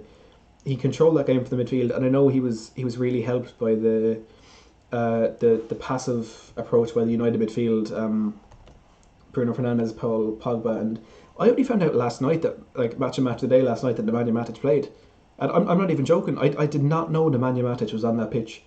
I did not know at all that he was on that pitch, which just goes to say how easy United did make it for Spurs. But Hojbjerg orchestrating the game from the middle. He had 116 completed passes, most on the pitch. He had 116 touches, which was the most on the pitch. 100 passes, which was the most on the pitch. 43 passes in the opposition half, which was the most on the pitch, and I think 6 ball recoveries, which was the joint most on the pitch as well. He dominated that game from first minute to last, and I think he could be that replacement that we've been needing for Moussa Dembele. We were expecting it in Tanguy Ndombele last season, and that just wasn't it. It didn't work out for him, and now Ndombele, of course, is becoming a much better player, but he's looking to be a bit more attacking than we were expecting, playing in that, kind of playing ahead of Hojbjerg, playing in that kind of progressive role rather than the one who's breaking up the play and breaking up counter-attacks. So Hojbjerg he's just too good. He's absolutely too good, and he could be a very important person in us potentially going on to win some trophies in the near future. Pranav saying Alistair has revived hope as he is saying that Levy is pushing for Skriniar right now. I'll just have a look at his Twitter and see if we can confirm that from Alistair Gold. But I think, from a Gold point of view, it's kind of the reverse of what I was saying a while ago, in that Gold was expecting a bid, Romano wasn't. It's the two different sources. Inter mightn't have been expecting Tottenham to come back in, whereas Spurs were waiting to put in another bid. But now, Gold might say Tottenham are pushing for this, but if Romano is saying it's not going to happen, I would assume that's from an Inter Milan point of view. They're saying they're not going to sell him because they won't have time to bring in a replacement. So, look, we'll wait to see what Gold has to say, and this is nothing on his Twitter just yet.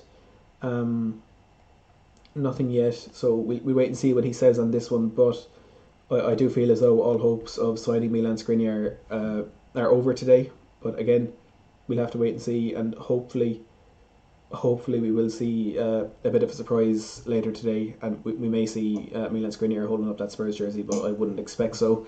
News on a Premier League move here. Everton forward Theo Walcott is close to agreeing loan move to Southampton, if I'm not mistaken, back where he started his career. Not getting game time at Everton has been pushed further down the pecking order with the incredible signings they made this summer. So he's pushing through for that move to Southampton. He'll be joining them on loan. Centre back here, Jonathan Clare to Debo, potentially on his way to Fulham. Yeah, Torre could be on his way to La Liga side Cadiz for free. Honestly, didn't even know he was still playing. Lots of news coming in. Lyon are now pushing for Brazilian midfielder Jean Lucas to leave in a sign that Jeff Renna, Adelaide and Memphis Depay are likely not leaving. FC Porto and Parma in talks with Jean Lucas's entourage from Get French Football News. So a lot of movement in Lyon this transfer window, keeping Houssam Aouar, Jeff Renna, Adelaide and Memphis Depay, but looking to let Jean Lucas go, and there have been a few moves there over the last couple of days as well. But a big blow for Arsenal that Houssam Aouar is going to be staying at Lyon. Big blow for United that Depay is going to be staying at Lyon, because Depay expected to go to Barcelona, which would then have freed up Ousmane Dembele to make his move to United. That is looking unlikely to happen right now, when United are signing Edinson Cavani and Alex Telles, both at Carrington right now, having their medicals with them. So we'll wait to see how these moves develop today. Darren Hardy asking, do I think Smalling is an option? And I don't, to be honest. I don't think it is.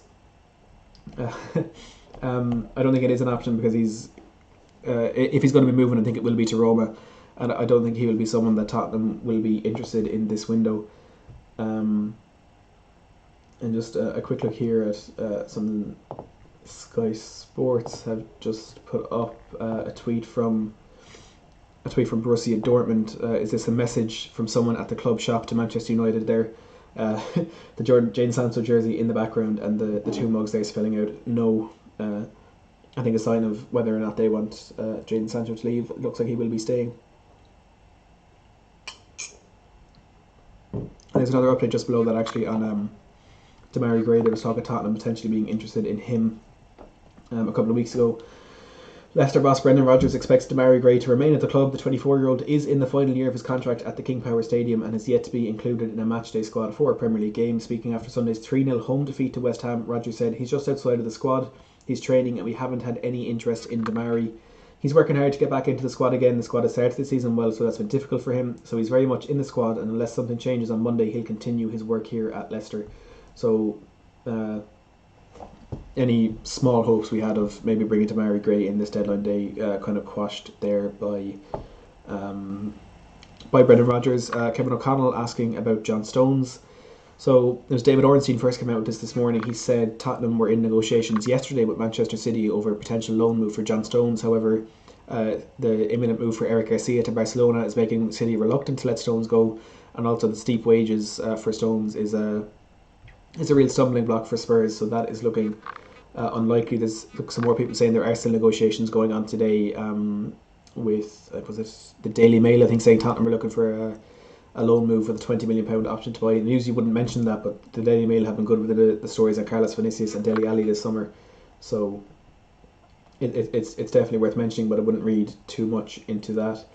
And just some news here on United signing of Amad Traore. He's going to cost them €30 million, which I think is a massive signing for a player that personally I've never heard of, but he does seem to be a very good prospect for the future. Now, just to remind you, if you are willing to donate to the Justin Edinburgh Foundation, the link is in the description of this live stream and also pinned in the live chat. All donations go directly to the Justin Edinburgh 3 Foundation. If you donate £15 or more, you can come on this live stream. I'll send you a link to the stream, and you come on it. We can talk transfers. We can talk the game against Man United as well. We can have a nice chat about Spurs, and I match every £10 raised with a £1 donation at the end of the stream for the first £250 raised. So I'll be donating another £25 before the end of the stream. We've already smashed our first goal of £250.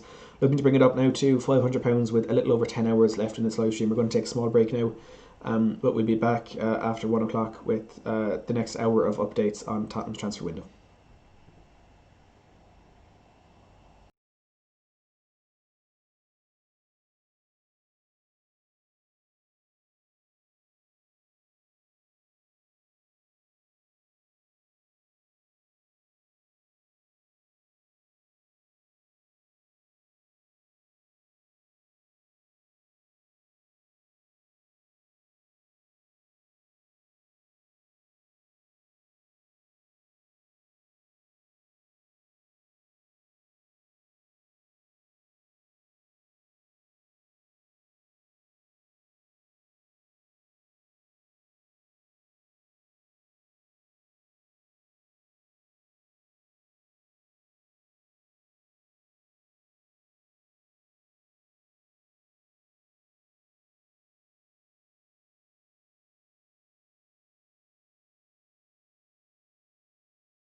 So as we move into the final 10 hours of the transfer window, Tottenham are still yet to bring in a centre-back, and as the day goes on, it is looking increasingly unlikely that we will bring one in before the deadline. We've heard from Fabrizio Romano that Milan Skriniar will not be joining Spurs today. He is set to stay at Inter Milan.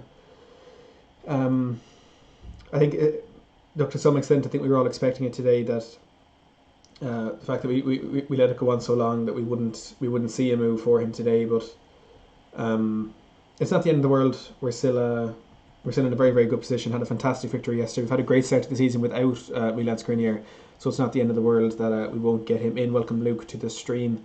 A quote here from Tanguy Ndombele. He said, "The manager and I had a number of differences of opinion last season, but since then we have each tried to put our egos to one side and to move on for the sake of the club. For the time being, things are working for the best, and let's try to continue in this manner." So Tanguy Ndombele sounding a lot happier at Spurs than he has been in the recent past. And again, just to reiterate from Fabrizio Romano, Tottenham Hotspur will not be signing Milan Skriniar from Inter Milan on this transfer deadline day. Spurs have been negotiating with Inter Milan for the majority of the January window, or the summer window, but failed to reach an agreement. So Fabrizio Romano, look, extremely reliable transfer source. I think he's actually just released a new podcast. So I assume that's where that Milan Skriniar update is coming from. So a bit disappointing that we're not going to see him come in. But we could still see a centre-back joining Spurs today. We entered negotiations yesterday with Manchester City to potentially see John Stones join Tottenham. There's some loan talks yesterday, and it looks as though Man City are reluctant to let John Stones leave the club because it already looks like Eric Garcia, another one of their first choice centre backs, is actually going to be joining Barcelona. So it's unlikely that they would be willing to let John Stones go. The Daily Mail reporting today that Tottenham are actually still in talks with Manchester City, negotiating a potential loan with an option to buy for £20 million next summer, but I wouldn't expect to see too much developing in that. As far as Antonio Rudiger goes, apparently he is in Italy and he is getting ready to complete his move to AC Milan, so I don't think we'll see him coming into the club today. Mary Demiral probably staying at Juventus. There's other names, Kim Min-jae, James Tarkowski, Issa Diop being thrown around, but for now I don't think we will see any incomings at Tottenham today. Of course, as Alistair Gold said, anything can change at any minute. It's not unheard of that a surprise target opens up on deadline day and ends up coming in. We've another donation there from George Papaioannou. I probably butchered your last name and I apologise if I had. But George coming in with a €5 donation saying rest in peace Justin Edinburgh. So again, if you do want to donate, there's a link there at the top of the live chat and also at the top of the video description to donate to the Justin Edinburgh 3 Foundation. Of course, all donations go straight to the foundation. If you donate £15, you can come on stream and join me for a quick chat to talk transfers and of course we'll be mentioning the victory against Manchester United yesterday. It'll be hard to not talk about that one, and I'll be matching every £10 raised with a £1 donation at the end of the live stream for the first £250. So I'll be donating £25. I started today's donations with a tenner, and I'm sending in another £25 to that. And of course, all ad revenue from this from the stream will be going straight to the foundation as well. Look, it's probably not going to be that much, but every little helps. So I'll be sending all ad revenue from the stream straight to the Justin Edinburgh Foundation as well. Julian saying Son is a world-class player, but we seriously underestimate Kane's contribution. He's KDB and Suarez rolled into one. And you know what?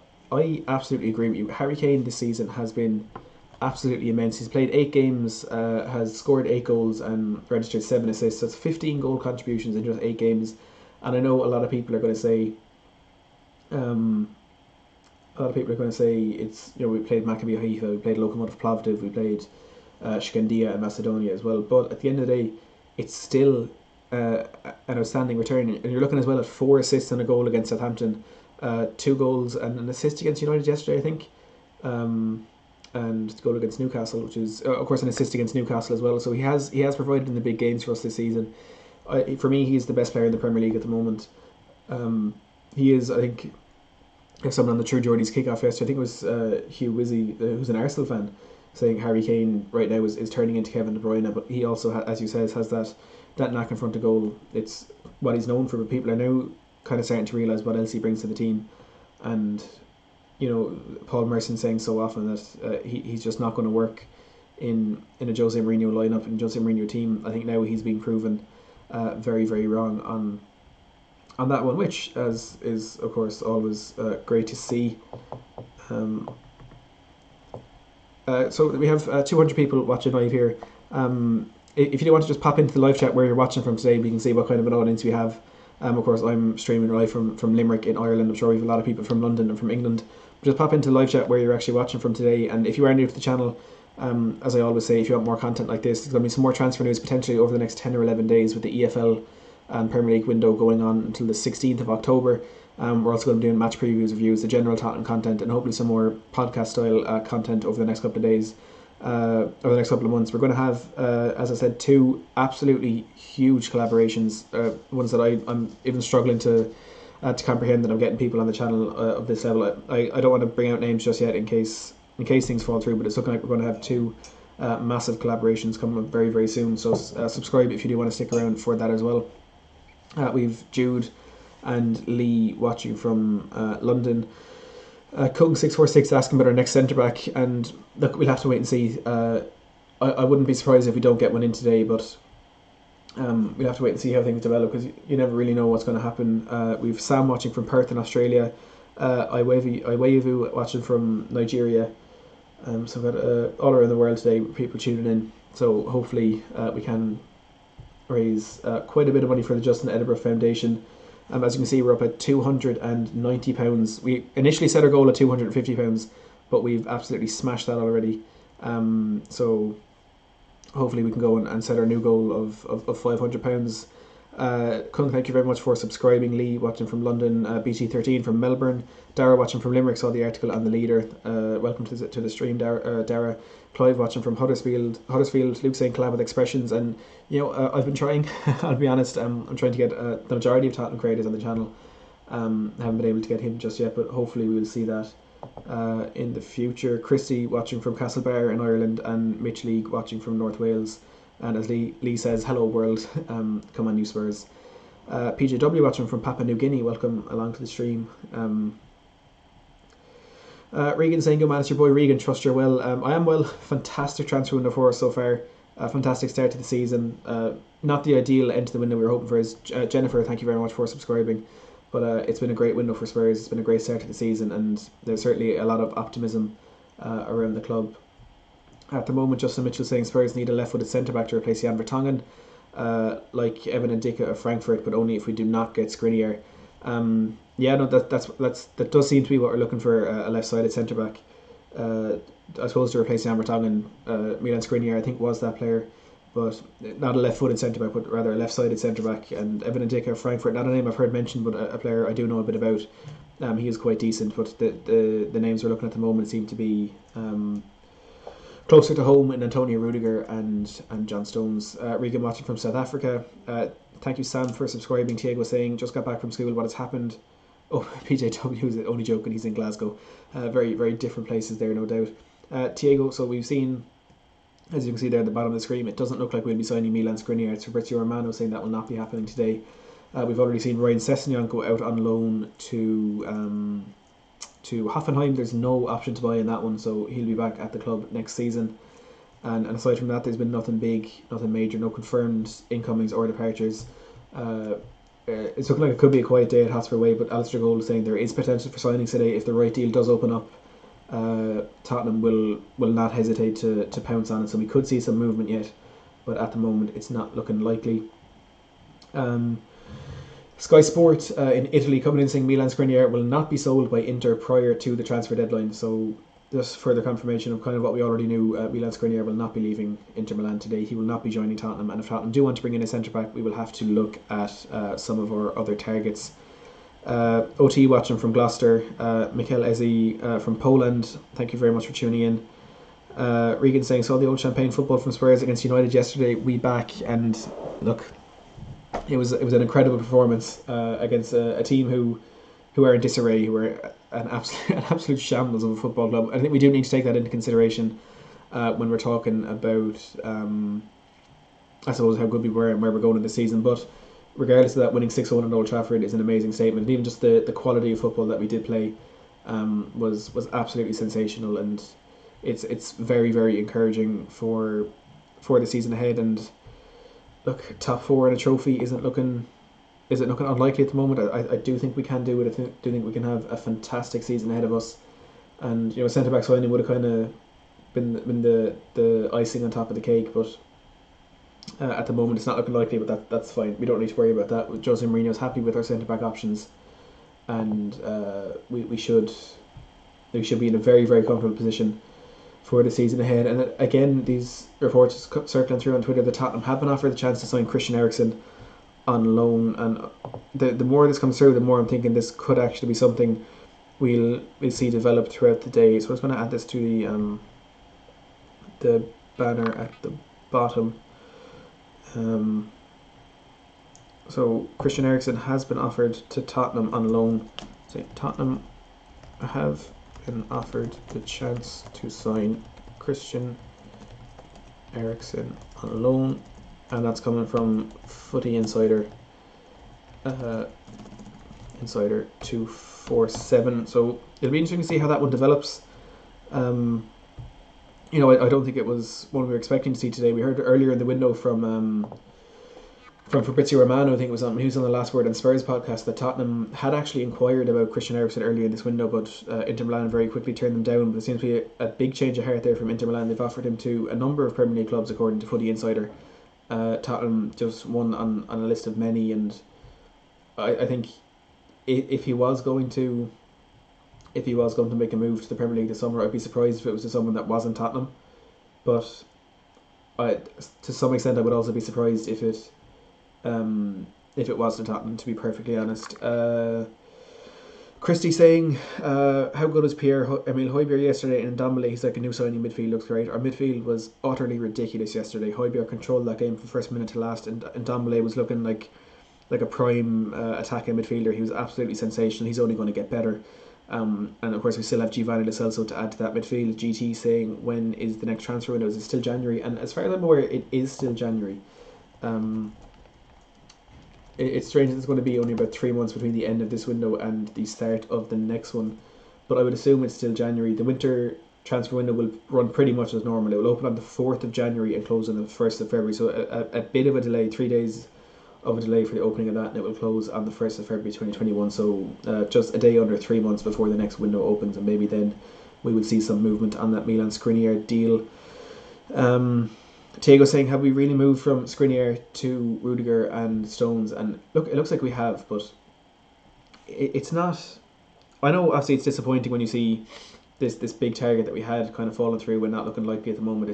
It's worrying, it's concerning, but we have to trust the recruitment at the club, what the manager feels, because the recruitment has been spot on this summer. It absolutely has. We brought in one of the best midfielders that I've seen play for Tottenham quite a bit in terms of the performances he's put in recently, in Pierre-Emile Højbjerg, for effectively only £3 million, and Kyle Walker-Peters. We brought in Doherty, who he hasn't lived up to the expectations so far, but if there's any sort of a bonus, the performances that have come out of Serge Aurier since this competition was added have been absolutely sensational. We brought in Gareth Bale. Gareth Bale is home. Sergio Reguilon, one of the most exciting left backs in world football, who's had an outstanding start. We brought in Joe Hart, who is known for winning trophies. He's in our dressing room now. We've brought in, of course, Carlos Vinicius, Jose Mourinho's #1 striker target. So it's been an amazing window so far. And excuse me, if Mourinho is happy with his centre back options, we have to trust that it's the right decision. We have to trust that he knows what he's talking about. And he knows what he's talking about, but we have to trust that his judgment is right in this particular instance. And look, the fact that there's no desperation there, I think, tells you all you need to know. And if the right deal opens up, we'll get it. I know I keep saying it, but that's the perfect phrase for what we want for this window, because we're sitting here on deadline day and there's no panic whatsoever. We're not like United, where we're going out and buying a 33-year-old striker for on a free transfer that is technically costing them £10 million in agent fees. So United are panicking. Arsenal right now are panicking. Chelsea got their business done. Everton got their business done. Liverpool got their business done. City, I think we may see 1 or 2 moves there today, but for the most part they have got their business done. And we are certainly in that bracket. We've signed the players that we needed to sign. Maybe we could do with a centre back, but it's not vital. And I wouldn't say we've moved from Skriniar to Rudiger and Stones. I'd say more that we still just haven't found that right deal for us. Because Skriniar maybe is the player that we want, but with the amount of money Inter Milan are asking for, it's just not the right deal. And we're not, as I say, we're not in a position where we need to panic buy. We're not in a position where we need to cater to Inter Milan's needs and offer them the money that they want. If they're not going to accept our offer, that's fine. We leave it. We'll go elsewhere. We don't need him. So I think it is a good thing rather than a bad thing that we aren't pushing for this Skriniar deal.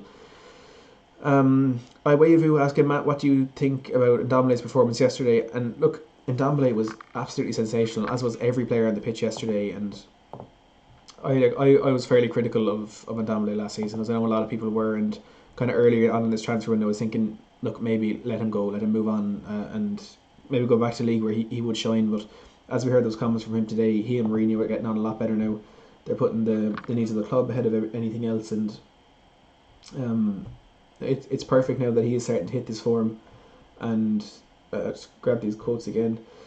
He was brilliant yesterday, and he could be a fantastic player for us this season and going into the future.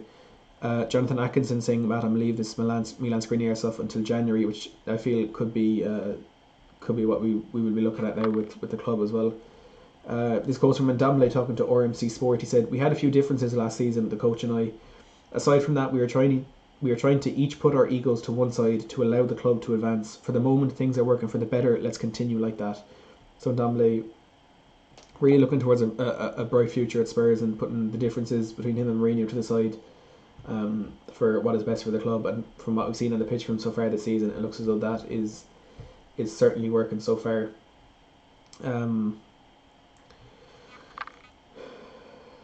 Luke Trudman saying, only recently I've realised how lucky we are to have Levy. Diego saying, okay, true, I would suggest saving money we have until January so we can invest in Skriniar then. Robert Grant saying, do you not think it's mental that we are trying to undermine the brilliance of this window with negativity? We signed Gareth Bale, plus we signed other very sensible and capable players, 9 out of 10. And I fully agree with you, yeah. You know, I feel that there's always going to be a sense of disappointment when you're linked with a player, and you know it looks for a while as though you actually are going to get him, and then it kind of falls through at the last. There's always going to be that sense of disappointment. But I think when we look back on his window in a week or two, in a month or two, even in a year or two, we will look back at it as the fantastic window that it was. But for now, I feel as though, I don't want to say we're entitled to be disappointed as fans. We're going to be, there's going to be that element of disappointment that we haven't brought in the player that we wanted. But as you say, sensible signings has been the main feature of our window so far, and 9 out of 10 without a shadow of a doubt. I give it a 9 out of 10 as well. Perhaps Skriniar is the player that would have brought it to a 10 out of 10, but we can't complain about the window as a whole if we don't get Skriniar in. Mako claiming Romano is just breaking down this deal so he can build it up again for a deadline day special. I'm not too sure about that. We're still waiting for Alistair Gold to chime in on this one. I'm surprised he hasn't, I suppose, responded to Romano's claims that the deal is off. Maybe he's trying to confirm from his sources that this deal is off. But the last we heard from Gold is that Tottenham will more than likely be going back in for a final move for Milan Skriniar today. And again, we haven't had any updates from him since, so we will have to wait and see what he has to say about this deal next time he chimes in on that one. Jonathan saying, I think Kim Min-jae would have been good, as it would have boosted our fan base even further in Korea. And Alistair Gold even talked about that one today, and I think only £13 million is what we'd be looking at for signing Kim Min-jae. He's a very, very capable defender. He's nicknamed the Monster over in China. He would have been a good signing, but again, if it's not the right deal, there's no point in putting it through for no reason. Paul Anderson saying, we have 4 centre-backs, we need a top-class centre-back. And that kind of, I think that was the wish for this summer, but unfortunately it looks like it won't be happening. GT saying, I just pray we get money next summer for someone like Auer. David Holloway agreeing with me, saying, I think we'd be in trouble if one of our centre-backs gets injured. I fully agree with you on that one. I think we're down to 3 centre-backs. If we're going to play a 3 at the back, I think we have an extra centre-back there in Ben Davis who can play on the left side. But yeah, I think an injury to our centre-backs and we'd be in a worrying position. Jonathan saying, Matt, did you see Sergio Reguilon's track back tackle yesterday? And my God, I did. And I did a similar one against Chelsea in the Cup as well during the week. The pace that man has is absolutely ridiculous, and defensive ability to match for sure. Ahmed asking, are we signing him though? Kim Min-jae, I think he's one for us over Milan. It doesn't look like though we will be signing him. Bradley Coombs saying, slow deadline day so far, do you expect it to get busier later?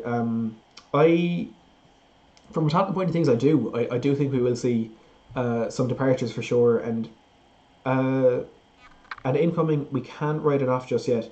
We cannot write off any incoming because it's deadline day and it's Daniel Levy. I mean, that's all you have to say. With Old saying, what's the situation with Skriniar? I'm just coming to the stream now. With Skriniar, Fabrizio Romano is saying the deal is off, but we haven't heard from Alistair Gold since this morning when he said Tottenham are expected to go in with a final offer for him today. So we're waiting for Alistair Gold to chime in on that and hopefully give us some clarity on whether or not the Skriniar deal is still possible. Alan Harry saying, if someone doesn't want to sign us their loss, we are moving in the right direction again. Excuse me. Justin Mitchell saying, can we return Jedson Fernandez early and gain a foreign player slot? And this is one we were talking about when we signed Carlos Vinicius on loan from Benfica, and Jedson just has not been the player we were expecting at all. We have him on loan until the end of next season, and he just hasn't performed at all. And it will be, I think it would be good if we could just send him back to Benfica and open up that slot for a foreign player in the squad right now, but it's not looking like it. There's been no talk of it, and I think if it was going to happen, it would have happened by now because, if we were going to be opening up, if we wanted to open up a place with him, we would have done it by now, so we would know going into the end of the window that we could sign players. OT saying no, keep Jedson. Christy Bartley saying it's a 10 out of 10. Bale is back and money spent very wisely on positions that needed to be filled. I was not expecting this many good transfers from us. Jose has that pulling power, and without a shadow of a doubt, as I was saying, we're not even in the Champions League, and we're signing Gareth Bale, Sergio Reguilon, and maybe not Carlos Vinicius in that bracket, but signing Bale and Reguilon as a Europa League team is absolutely outstanding, and that's Jose Mourinho's pulling power 100%. But also the stadium and the facilities that we do have at the club play a part in it too. But once we're back in the Champions League next season, which I think is a certainty at this stage, then we could start to see a lot bigger, a lot better signings coming in, assuming the money will be there. You have to imagine it will be in terms of prize money and all that. And the fact that there does seem to be some money still available for this window, which I imagine will just roll over into the next couple of transfer windows. So we'll have to wait and see where things develop from there. Now, look, as always, as I said, the whole point of this stream is, of course, to keep you up to date with the deadline day transfer dealings for Spurs and around the Premier League. But the main reason is to raise money for a very, very good foundation, the Justin Edinburgh 3 Foundation. Of course, set up in honour of former Spurs player Justin Edinburgh, who passed away sadly last year. The foundation is doing great work. Recently provided 3 defibrillators to sporting venues across the country, and if you do want to donate, we've raised £290 already. Our goal was £250, so we've absolutely smashed that. So if you can spare anything, the link is at the top of the description and also at the top of the chat. Any donations, no matter how big, how small, it will be hugely appreciated. So please, if you can spare anything, just the links are there. And I will, if you do donate £15 or more, you can join me on stream for a quick chat about Tottenham's transfer dealings and of course that victory against Manchester United yesterday. We're just going to take another short break. Going to update all these tickers and stuff. So a few departures there that we need to add to it. But yeah, we'll be back in 5 or 10 minutes to talk more about Tottenham's transfer dealings.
Just under 9.5 hours left in this summer transfer window, and Tottenham look as though they have their business done. We've signed 6 players this window.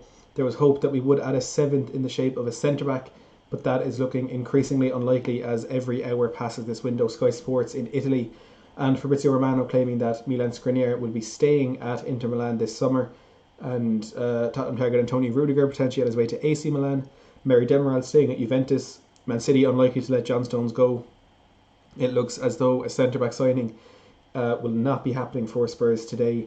But of course, that isn't the most important thing that we're going to be talking about today. We are raising money for the Justin Edinburgh Foundation. The link to donate is in the description of the live stream and also pinned at the top of the chat. We've raised £290 so far, absolutely smashing our goal of £250, which I had set for the duration of the stream.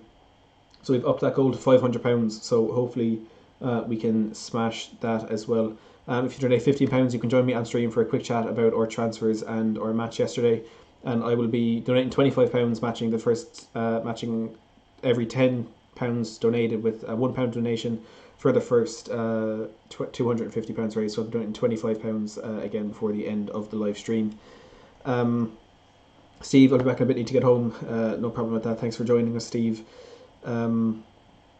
A few people asking about Danny Rose, and it looks as though Danny Rose will be staying at Tottenham this window.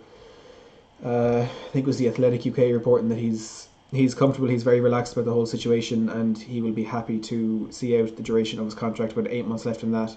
And he will more than likely, I would assume he will leave Tottenham at the end of that contract. But the Athletic reporting there hasn't been any concrete interest in him from any player or from any team this season. We heard Genoa were apparently close to signing him, but it seems as though that wasn't as close to being completed as we thought. No concrete interest in him, so he will be staying. South American football expert Tim Vickery talking to Sky Sports about Carlos Vinicius. He said Carlos Vinicius is one of an increasing breed of Brazilian players who have forged their careers early abroad. He played for a few clubs over here and was with Palmeiras right at the start. In their under-20s team, he was their 6th choice centre-back. Now he is centre forward for Tottenham. What a story. So a very strange one. In under-20s for Palmeiras, Vinicius was 6th choice centre-back, and now he's 2nd choice striker for Tottenham. Some updates on some more Premier League transfers. We know Edinson Cavani and Alex Telles are at the Carrington training ground having medicals today with Manchester United. They will also be signing Ahmad Traore for €30 million. That will be completed in January. PSV centre-back Timo Baumgartel is undergoing a medical at Fulham. We know Fulham desperately need to bring in some centre-backs. They missed out on one of their targets in Juan Foyth, also Jean-Claire Todibo, looking unlikely to join them, but they are now close to signing Timo Baumgartel from PSV. Theo Walcott is on his way for a medical at Southampton. They're apparently splitting his wages 50-50, but a good move for him to go out and get some game time. Leeds are signing Rafinha from French side Rennes after the deal for Rodrigo de Paul from Udinese fell through. Arsenal are still trying to sign Thomas Partey from Atletico Madrid. Atletico saying they will not be negotiating. It's either €50 million release clause or nothing. Arsenal gone back in for Thomas Partey after missing out on another one of their targets in Houssam Aouar. Guillaume Balaguer reported that Tottenham actually came close to signing Thomas Partey a couple of years ago. He's been trying to leave for a couple of years, but Atletico Madrid are refusing to let him go for anything less than his release clause of €50 million. So quite a busy day today. Kind of the biggest story that we've heard today has gone very, very quiet ever since, but a reporter from La Liga TV reporting that Real Madrid were preparing a bid for PSG winger Kylian Mbappe. €300 million being touted as a potential transfer fee there. It's very unlikely, but that one, wait to hear a bit more of an update on that one. Just bear with me there for a second. We're going to be bringing on another guest very, very soon. Just bear with me there for a second, trying to get this sorted out. Hamza saying, hey Matt, just joined the live. Any news of a centre-back? At the moment, it's looking unlikely. It looks like Milan Skriniar will not be happening. Unfortunately, Fabrizio Romano and Sky in Italy are reporting that any potential move there is off. It just looks as though they're not. Inter Milan aren't willing to sell him this late in the window because they would need to sign a replacement, and it just doesn't look as though they would have the time there, unfortunately. Yeah, they don't have the time to sign a replacement. Nikola Milenkovic, they were talking about potentially bringing in as a replacement earlier in the window, but that's not. Doesn't look likely at the moment. Juan Jesus from Roma also been touted as a potential signing for both Inter Milan and Tottenham. We know Chris Smalling could potentially be on his way to Roma, which would then allow them to sell Jesus. So it could be an interesting domino effect of Smalling to Roma, and then Jesus potentially to Tottenham, or Jesus to Inter, then Skriniar to Tottenham. But I wouldn't be too optimistic about a move from Milan Skriniar anymore, which is it's very disappointing, but it's just the way things are going today, unfortunately. We are apparently entered negotiations with John Stones and Manchester City yesterday. Talk about Everton signing a goalkeeper here. That could actually be Paulo Gazzaniga. I'll look into that in a second. We apparently entered negotiations yesterday with Manchester City over a potential deal to sign John Stones, but that's looking unlikely. Antonio Rudiger could be off to AC Milan, and Mary Demiral apparently staying at Juventus. Kim Min-jae, I don't think it's likely for a deadline day move. He's still in South Korea or in China. So I think it could be a very quiet deadline day in terms of incomings at Spurs. We know Alistair Gold has said anything could happen. Anything could happen with regards to just deadline day in general. If a deal crops up, Tottenham would entertain the possibility of signing someone if the right deal came at the right time. So fingers crossed we will see something. Of course, we always want to see a signing, no matter who it is, and we love seeing players coming in. Sky Sports saying Tottenham are still interested in Antonio Rudiger. We're looking to sign an additional centre back before today's transfer window slams firmly shut. So hopefully we can make a bit of progress there. But at the moment, as I said, looking unlikely. I think departures will be the order of the day with Paulo Gazzaniga and names eluding me. Paulo Gazzaniga anyway potentially on the way out. Danny Rose did the one. It looks like he may be staying, but there's always a chance of him leaving the club. Serge Aurier is said to stay. Dele Alli is said to stay. Jack Clark is said to stay. That could change with the EFL window up until the 16th of October, and Tottenham are willing to sell Cameron Carter-Vickers. So there may be a departure there, but again, he'll probably be going to an EFL team, so that could rumble on until the 16th of October when the Premier League and EFL window slams shut. Christy Bartley saying, anyone else buzzing to see Bale, Kane and Son playing together? I don't think there's a better trio around, only Liverpool's front three come close. To be honest, I'd probably say we're still behind Liverpool's front three. I'd say we're still behind Man City and the various front threes that they can assemble with their squads, but it is a very, very good prospect. The players that we do have available at the club.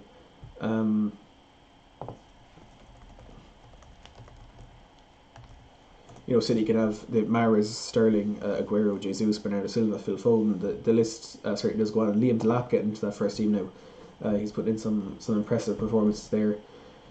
So look, maybe we will see a bit of movement today. Maybe we will see or our front three have one of the best returns in the league. But I think in terms of quality and what they do offer and how the kind of threat they pose to opposition defences, I would say we're still a bit behind Man City and Liverpool. Stuart Mills saying, I still don't think Liverpool are that good. Firmino, in my opinion, is way overrated, but yes, I totally think our front three is better. Even more, it makes it a better front three.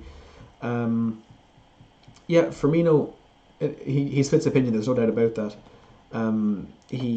But I think, like, personally, I don't rate him too much. I think he does play in a position where it's difficult to I suppose get the numbers, and that may sound a bit absurd considering he's a striker, but he plays in that false nine position where he's more of a playmaker than a goal scorer. And like I wouldn't call him a striker at all, but it's the fact that he wears number 9 and he's in the centre of the attack. I suppose it sounds weird to say, but he's not a striker. He's a false 9, and the fact that you're looking at someone like Jurgen Klopp, who clearly rates him so much. Mauricio Pochettino saying not too long ago that he thinks Firmino is in the best 3 players in the Premier League. I think we do have to trust their judgment more than our own, but yeah, no, I do think we are still a bit behind Liverpool and City's front three. But I'd say third best in the league for sure. Haas Subaru, welcome, watching from Ireland. Football Life King saying Pau Torres would be a great centre back for us. Diego saying, Matt, could you tell me why John Stones is a bad idea? And I don't think he's a bad idea. He's not the perfect or the ideal signing, but I don't think he would be a bad signing because he's won 2 Premier Leagues, he's won some FA Cups, he's won some Carabao Cups, he's won Community Shields. He hasn't been like a key player in that Man City team that has gone on to to win those trophies, but he's been part of the team regardless, and he's of course an international level defender.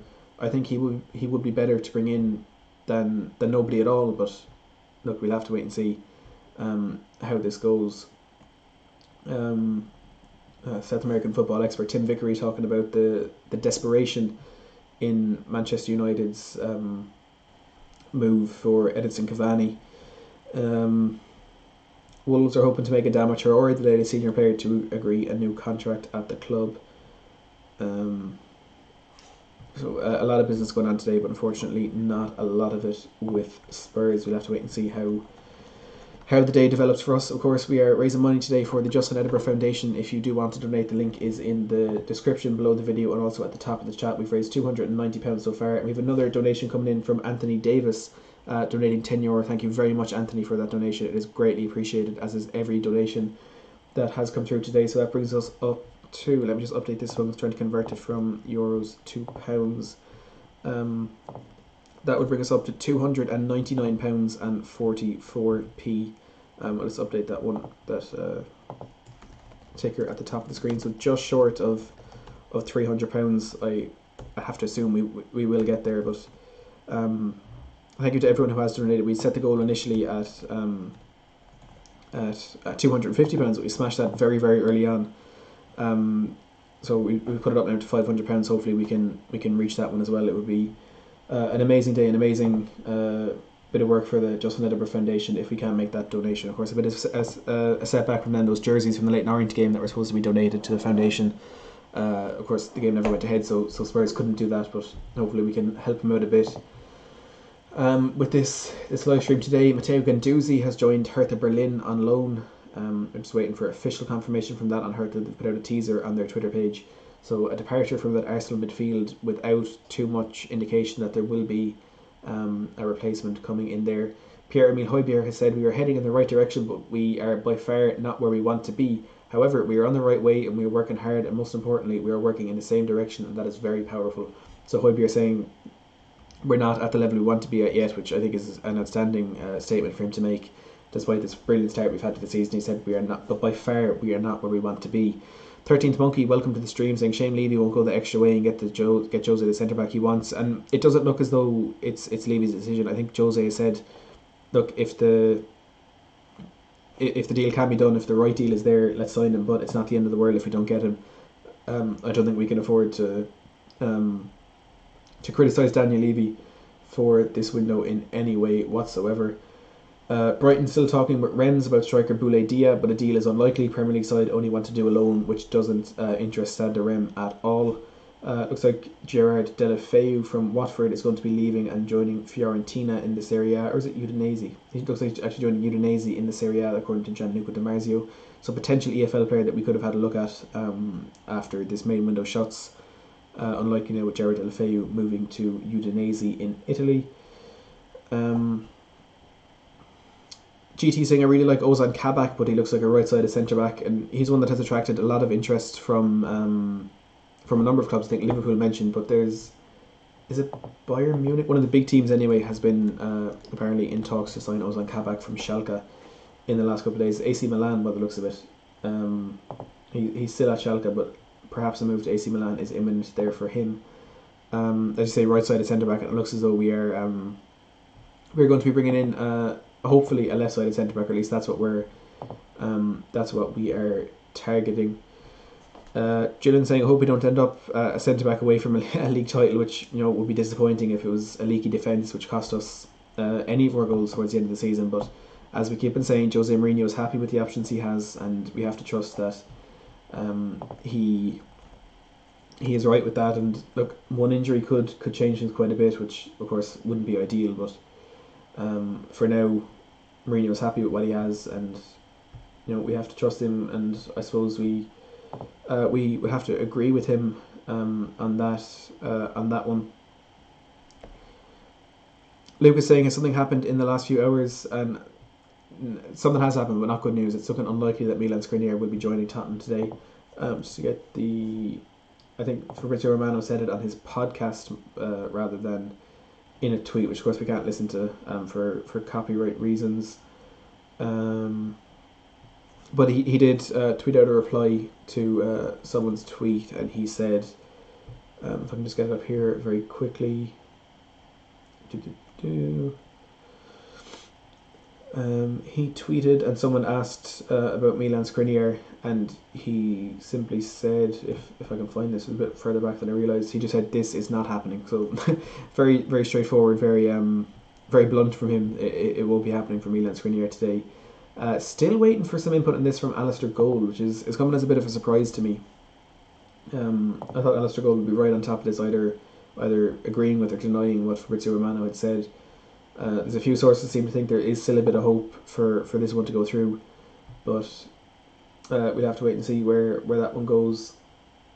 For now, I would say Skriniar is off, and I think any chance of signing a centre back is off for now. But we'll have to wait and see where that one goes. Darren Hardy saying, "I feel James Tarkowski would be a solid option. Don't you think?" I think he would be, but Burnley looking for £50 million for him. I think it's unlikely that that will be happening. Stuart Mills saying, "How huge is the upgrade from Rose to Reguilon?" Absolutely massive.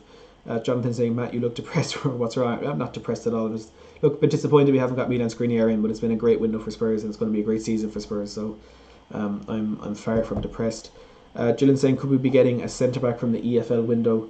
And off the top of my head, I don't know if there are any centre backs down at that level who would be a worthwhile addition to our team. If looking at the top market values for Championship centre backs, according to Transfermarkt, we go position defenders, main position centre back. We have Steve Cook from Bournemouth, Terence Congolo from Huddersfield, Chris Mepham, Bournemouth, Alfie Mawson, Christian Kabasele, Joe Worrell, Dale Fry, Liam Moore, Thomas Callas, Craig Dawson, Pontus Janssen, maybe, Loic Mbeso, Ben Gibson, Aidan Flint, Craig Cathcart, Christopher Schindler, Sean Morrison. There are no centre backs there that kind of excite me and make me think that we could see them come in as a good addition to the team this window, before the 16th of October. So I wouldn't say it's likely that we will get any sort of a centre back from the Championship. Any news on Kim Min-jae? Highly unlikely. Purav Tiago saying, first we were building the stadium that's supposed to excuse for the board not getting a possible player he's wanted, so now we're trying to get one, but it looks like we're not getting one in terms of centre back. GT said they can buy Matt Hayes from YouTube for centre back. I would not do a job in centre back at all, I can tell you that right now. Jiminy, welcome back. Saying I managed to come back, but we looked at that donation goal, absolutely smashed it, and we have huge contributions coming in today from a few people. We've absolutely smashed that goal. We've upped it now to £500. Hopefully we can get that up. We got another donation from Darrow Flanagan. Doff, thank you so much, coming in with the €5 donation. I really do appreciate that if you were watching. So I will add that into the donation goal as we cross the £300 threshold. I'll just check in a second what we are at exactly. As I said, I just need to convert this from euro to pounds, which is a bit of a pain, but certainly worthwhile. So we're up at £303.98. So again, absolutely smashing another milestone of £300. 2020. So £303.98. Huge money being raised today for the Justin Edinburgh Foundation. Look, as we said, link is in the description and at the pinned at the top of the live chat. All donations go directly to the Justin Edinburgh Foundation. If you donate £15, you can join me on stream for a quick chat about our transfers and our game yesterday. Jiminy Skriniar looks as though it's off, according to Fabrizio Romano. It won't be happening, but fingers crossed. I'd say 5% chance at best for that one. I'll be matching the first £250 raised. I will be matching that with every £10 at £1, so I'll be donating £25 again before the end of the stream. There's Doff. Thank you very much, Doff. I really do appreciate that. So look, we're going to take another break. Still much more to come throughout the day. We've got about 9 hours left in the window. We have still a number of guests to come on. We had Jamie Brown on from Daily Hotspur earlier this morning. We're going to have another, hopefully 9 or 10 guests coming on throughout the day. We still have a few giveaways to do, still more money to raise for a fantastic cause, and hopefully we will have news of a signing or two. It's unlikely at this stage, but in the transfer window. You never know. So make sure to stick around for all of that yet to come. And if you're enjoying this stream, please don't forget to give it a big thumbs up. And if you would like to share it out on Twitter, Facebook, Instagram, we can get more people in and raise as much money as we possibly can for the JE3 Foundation. But we're going to take another small break now. We'll be back for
And as we move into the last 9 or so hours of the transfer window, we have the news that we have been dreading from Alistair Gold. No joy for Spurs with Milan Skriniar.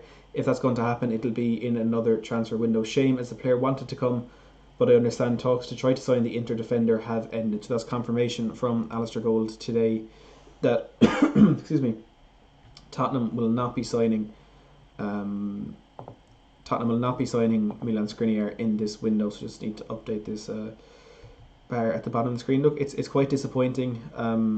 There's no doubt about that. But again, as I keep saying, it's not the end of the world. It's not going to be detrimental towards our season. I don't think it's going to affect our season in any way. It would have been great to have him. Of course, there's no doubt about that. No one's going to deny that. But so look at this talks for Tottenham to sign Milan Skriniar have ended. So yeah, look, it's not the worst thing in the world. I think we're still in a very good position for the season ahead. But it would have been great to get it in, and I think signing him would have taken our season from or transferring it from a 9 out of 10 right up to a 10 out of 10. But for now, it's not happening. It's not happening this window, and look, it's disappointing, but again, we're still in a very, very good position for the window ahead. And excuse me, let me just take that away. Yeah, we're in a very good position for the season ahead, and I hope we Mourinho's right in saying that we he's right in saying that our centre back options at the moment are absolutely perfect, and he's not concerned in any way about the options that we do have for centre back. But yeah, Alistair Gold confirming that Milan Skriniar will not be joining Tottenham this window. So look, we're going to be getting, again, as I said, some more guests on throughout the day. We're going to be getting doing some more giveaways. We'll be doing another one very, very soon. Also, the main thing, of course, is raising money for the Justin Edinburgh 3 Foundation. As you can see, the link is in the top of the description and at the top of the chat at all as well. So if you do want to donate, just click that link, and look, every penny that goes towards this foundation is going to be greatly appreciated. Sorry, I'll just back one moment, trying to sort something out here. We'll be back in.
Now, my apologies for that. Let's just jump into the chat and take a few of your questions and messages. Luke Trinneman saying, "That's a shame. Still an incredible window," and I agree. It's, as we've been saying, it's a 9 out of 10. Skriniar would have made it a 10 out of 10. It's not the end of the world that we haven't been able to get him in. It's of course disappointing, but we still have a very strong team, and we're still set to go forward. And look, do you know what? Carlos Vinicius used to play centre back when he was younger. He was 6th choice centre back at Palmeiras when he was in the under-20 squad. So maybe he could do a job there. You never know. Jiminy saying, "Oh well, it wasn't meant to be. I guess we've still had an amazing window. We can't be sad. We just have to continue on. We can do this." OT saying, "Mission failed. We'll get him next time." A whole lot of Spurs saying we need another centre back now. Dylan saying, "Can't we get someone on loan or Kim?" And I think there is I think they are still looking at centre back. They're not going to give up on it. This isn't. I don't think this is the end of what we're going to hear today. I do think we will be looking for some other centre backs. What we're hearing is if a deal opens up for Spurs, then they will go for it. You know, if the right one does open up, if the right player becomes available at the right price, they're not going to hesitate to get that done. But they're not desperate. They're not pushing for any deals to be done. It's simply we're in a position where we got our main business done, and for now, excuse me, for now we're happy, and we have a brilliant squad going into the season ahead. And if I just look at the Tottenham squad list for this, the depth that we have is absolutely ridiculous. I think we, in terms of squad depth, I think we are among the strongest in the league. If we're looking at, of course, in goals, we've Lloris, Hart, and Gazzaniga. Gazzaniga could potentially be leaving today. We'll have to wait and see what happens there. If we're talking defenders, we've got Matt Doherty, Sergio Reguilon, Toby Alderweireld, Davinson Sanchez. Just going here by number: Eric Dyer, Sergio Aurier, Jaffa Tanganga, Ben Davis, and Carter Vickers and Danny Rose. So that's 10 first team defenders right there. If we're talking midfielders, say central midfielders, we've got Pierre-Emile Højbjerg, Harry Winks, Moussa Sissoko, Eric Dyer I suppose can play there as well, Giovanni Lo Celso, Dele Alli, Jedson Fernandez, Tonki and Ndombele. That's 7 or 8 first team midfielders there. If we're talking attacking midfielders, we've got Heung-min Son, Gareth Bale, Eric Lamela, Moussa Sissoko can play there, Lo Celso can play there, Dele Alli, Burgoyne, Lucas Moura, and Ndombele can play there. Jack Clark, as well as Carlos Vinicius there as well. That's 10 or 11. And for strikers, we've got, of course, Kane and Vinicius to start with, and then, of course, Son and Bale can play in there as well. So, excuse me. I think for squad depth, we are sorted. We are absolutely fine. And a centre back would have been nice, but no one's going to panic. No one's going to worry. Mourinho is happy with the options he has, and we'll just have to trust in him and. We'd have to trust in him, and for the season ahead, I think we're in a very good position, and I think top 4 is a given at this stage. I think we can compete for some trophies. I wouldn't rule any team out of a title race at this moment, because you're looking at how crazy the season has been so far. With Liverpool, of course, losing 7-2 to Aston Villa yesterday, City losing 5-2 to Leicester, and being lucky to get a point off Leeds.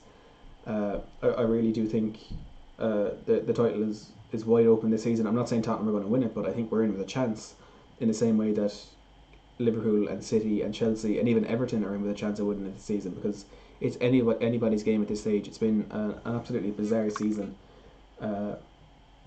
So hopefully the business that we have done is going to be enough to get us over that line, and I fully believe it will be. And we've got 2 more donations coming in there. We have Sharon Dully donating €10 and also an anonymous €10 donation as well. So thank you very much to Sharon and whoever sent in that other donation as well.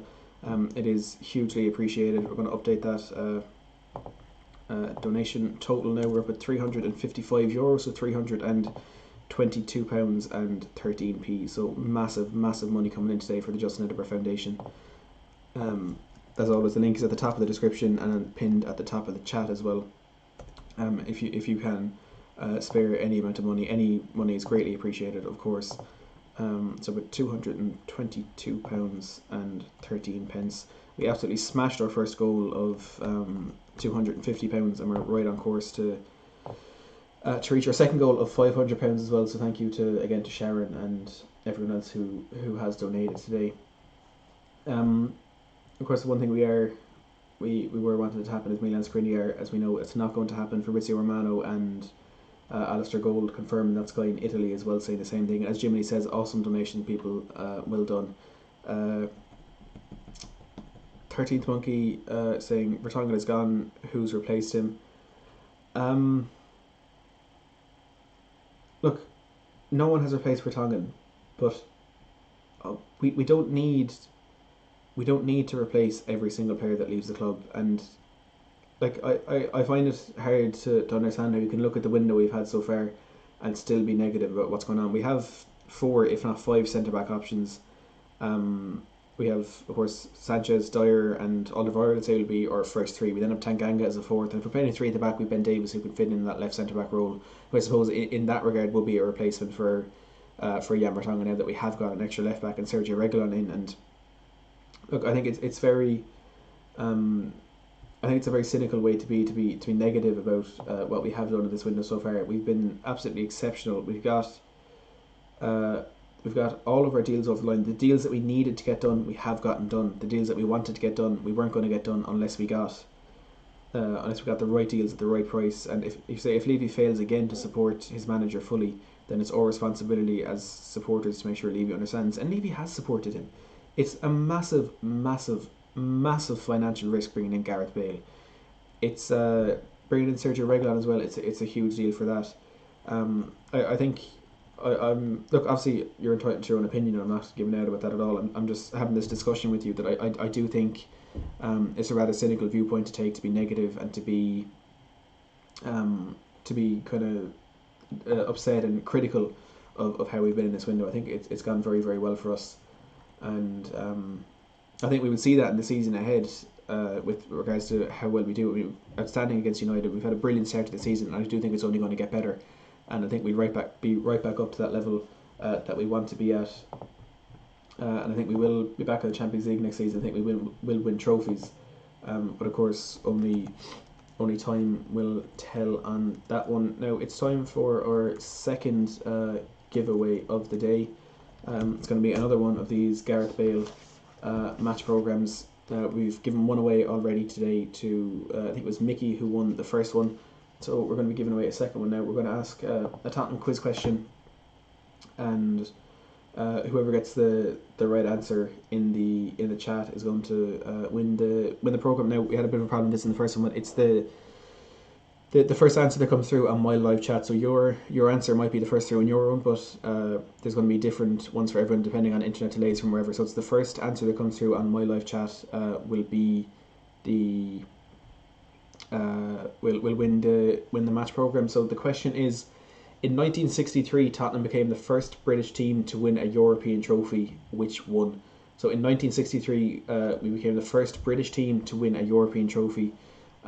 Which trophy did we win? So the first answer through on my live chat will win this Gareth Bale match program. The first one, he's back on the cover for last Sunday's game against Newcastle. Of course, the result was a bit upsetting, but here it is, a match program up for grabs for whoever can come through with the first person to come through. In 1963, Tottenham Hotspur became the first British team to win a European trophy. Which one did we win? Beating Atletico Madrid 5-1, with Terry Dyson scoring the final goal in that one. Europa, no. UEFA Cup, no. And there it is, Tom Dock. It was the Cup Winners' Cup. So Tom Dock through with the first answer. We had Luke, Lee, Calic, Christy, Neil all getting it right as well. Ollie too. But the first one through there with the answer is Tom Dock. So Tom, you'll be winning this match program. So if you want to just contact me on Twitter, Instagram, or Facebook, we can sort that out. It'll probably be tomorrow before we get to sort it out. We'll get that match program to you as quickly as possible. So yeah, Tom Dock with the first answer there on that one. It was the European Cup Winners' Cup. Tottenham handily beat Atletico Madrid 5-1 with diminutive Terry Dyson scoring the final goal with a 40-yard rocket. The Cup Winners' Cup, open to the domestic cup winners of UEFA members, ran from 1961 to 1999 when it was subsumed into an expanded UEFA Cup competition. So yeah, Tom, just contact me on Twitter there and we'll sort that out. As I said, probably tomorrow we'll get that match program to you as quickly as possible. We still have one more match program to give out today. We'll hopefully have a few more giveaways as well. We're going to have a number of guests on the channel on the live stream as well. So make sure to stick around for all of that. One more match program, and look, we're going to have a number of guests on in the next 8.5 or so hours. But the main reason we are all here is, of course, raising money for the Justin Edinburgh Foundation. As you say, link in the description, link at the top of the live chat as well. All donations going directly to the Justin Edinburgh Foundation. If you donate £15, you can join me live on stream for a quick chat against about the transfers and Tottenham's victory against Man United yesterday, I think, will have to be mentioned, and I'll be donating another £25 at the end of the stream to match match every £10 raised with £1 that we've raised in the first 200. And 50 13th Monkey, thank you very much for joining us. Good luck with the stream. And Donos, ciao. Have a good day, 13th Monkey. Hopefully, we have a signing to get your mood back up. And we've another €5 donation coming in from Mark O'Connor. Thank you very much, Mark, for the donation. Greatly appreciated. So we're going to add that into the total. As I said, I planned on having the donations kind of ticking over live as the donations came through, coming up on screen and stuff like that. But if you were here earlier on, you know we had a bit of a problem with that. So we're up at £326 and 26 pence right now. So we just update this one again. So we've 326.66 is what we are on at the moment. So massive numbers coming in today. Thank you very much to everyone who has watched, everyone who has donated as well. Big stuff today. A huge day raising money for the Justin Edinburgh Foundation. If you are new to the channel as well and you want more transfer content like this, we've also smashed 2 subscriber goals this transfer window. We set it at 3,000. We beat that. We set it then at 3,500. And we also beat that. So we are up now at, if I can just double check here, for subscribers we are at 3,591. So please, if you are new to the channel, make sure to smash that subscribe button for more content like this. We're going to have some absolutely massive collabs in the next couple of weeks. Hopefully soon I'll be able to tell you who they are, but for now I want to get them fully over the line before I do that. We're going to have some podcast sort of content on the channel as well very soon. And Jiminy coming in with his 3rd donation of the day, a massive $23 coming in. Thank you very much, Jiminy. Look, again, hugely appreciated. We will add that into the total as well, if we can just get that converted.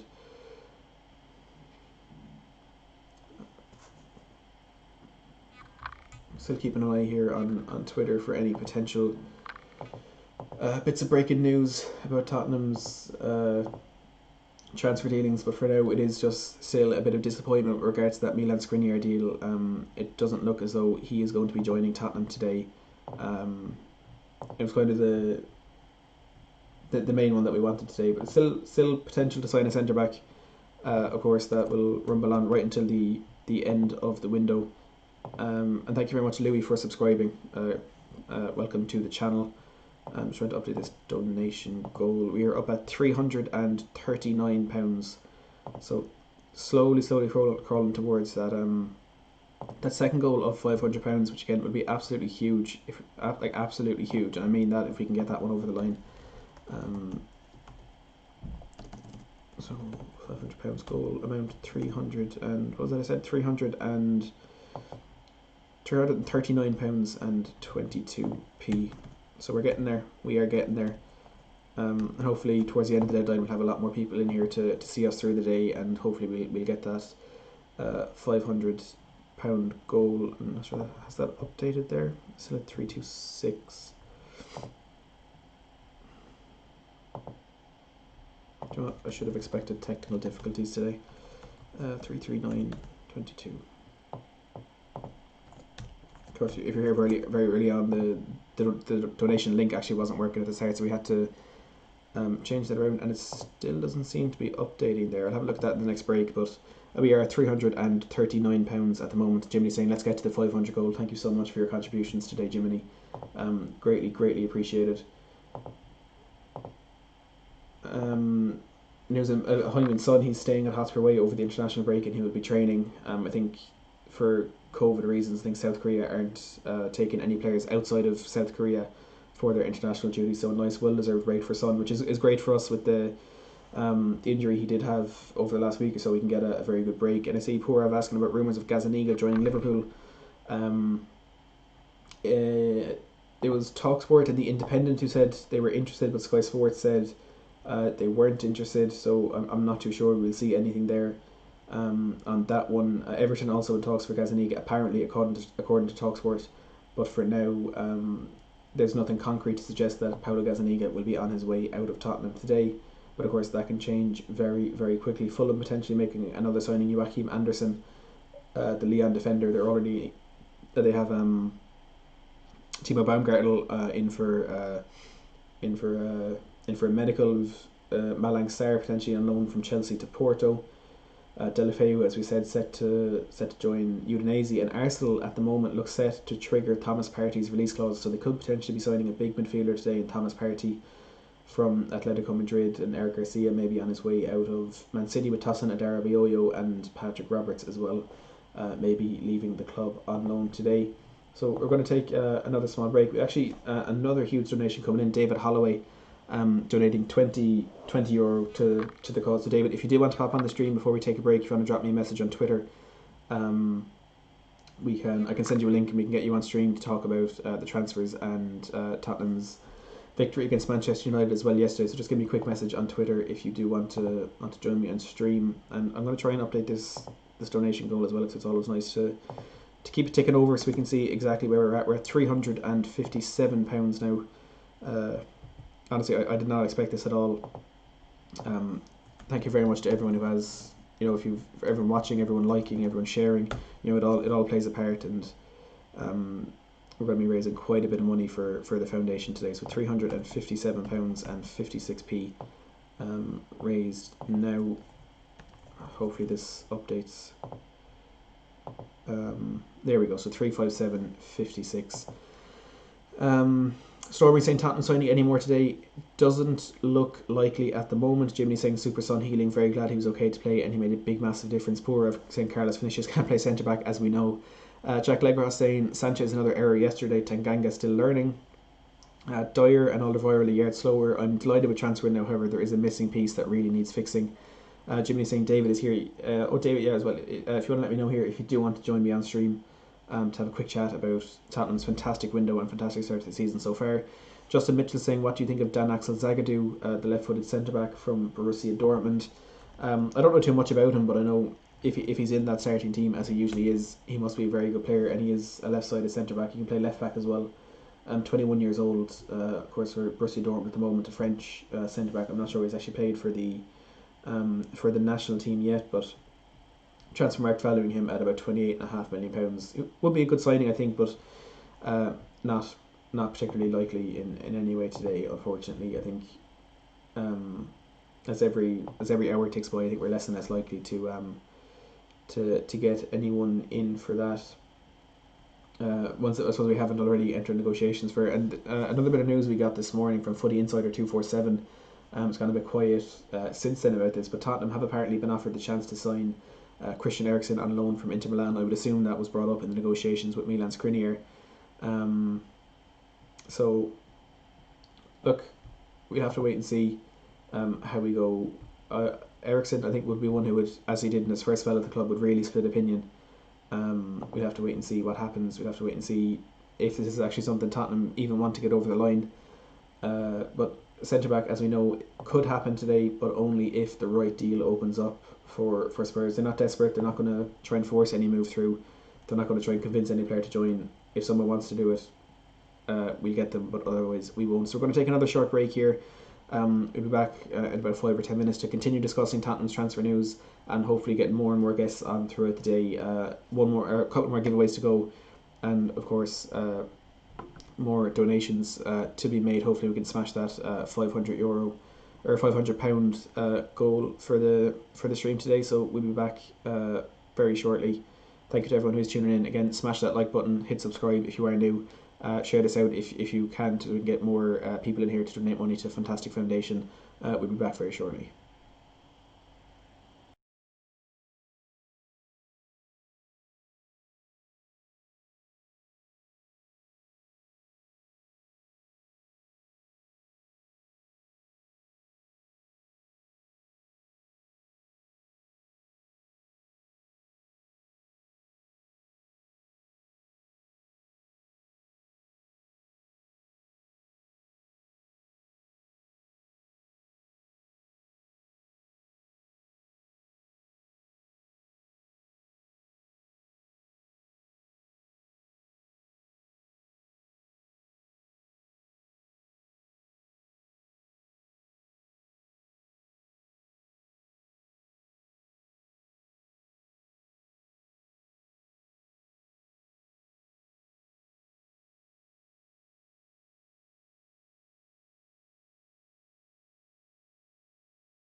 8 hours and 21 minutes left in this summer transfer window, and I have a few more pieces of information from Alistair Gold. It's very much the same thing. He says, unfortunately, I'm told that talks over the Inter defender have now ended. If he's to arrive, it will be in a later transfer window. Shame, as the player was keen on the move to Spurs. So just more confirmation that that move for Milan Skriniar will not be happening this window. An update from him as well on Paulo Gazzaniga. I understand that Spurs would be willing to let Gazzaniga go in order to help out their foreign player limit issues, but also give the Argentine game time. He's now third choice after the arrival of Joe Hart, and he's not going to play much this season unless there's an injury. I'm not sure Spurs would be too fussed about giving a new second choice keeper to another club if the deal is right. So Spurs open to letting him leave this summer, both for him and for the club as well, to open up a space for another foreign player in our squad. Of course, we're balancing very, very treacherously on that. On the foreign player, the homegrown quota for the club. I think we're just one on the wrong side of it at the moment. So definitely not surprising that Gazzaniga could be leaving. I think we've been saying that from day one when Joe Hart was putting that squad against Everton rather than him. I think we were expecting something like this to come sooner rather than later. Of course, it has come now towards the end of the window, but no surprise that Paulo Gazzaniga could be on his way out of Spurs today. Just if the right bid comes in, I think that's what Spurs are waiting for at the moment. Talk of Liverpool and Everton being interested, but nothing concrete on that just yet. So update again, keeping you in the loop with regards to the business all around the Premier League. Manchester United are in talks to sign Atlanta's Amad Traore. He's an 18-year-old winger with the deal likely to complete in January for about £27 million plus add-ons. Arsenal looks set to trigger Thomas Partey's release clause for Atletico Madrid. We know Lucas Torreira is more than likely going the other way on a loan, but in a completely separate deal. Arsenal finally look to be triggering that release clause to get Thomas Partey to the club after they missed out on Houssam Aouar. Fulham potentially signing two centre-backs for today, with Joachim Andersen from Lyon set for a medical, and Timo Baumgartel from PSV apparently already having the medical. Watford's Jared Deulofeu, linked with a move to the Premier League this summer, looks set to join Udinese in the Italian Serie A.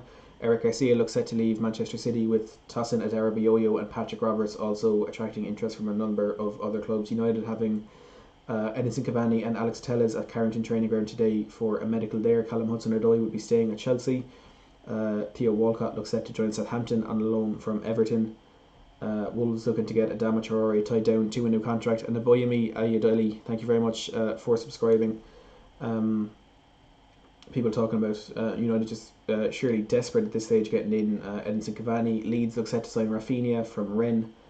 And the deals just keep coming through today. Not the busiest deadline day of all time, it has to be said, but still a number of deals getting done around the country and around the continent today.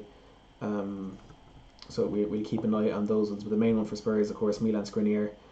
He will not be joining Spurs today, and if he will be joining us, it will be in a later transfer window. But that, of course, is still an opportunity. We heard this morning from Get French Football News that Lyon rejected an offer from Tottenham last week for French striker Moussa Dembele.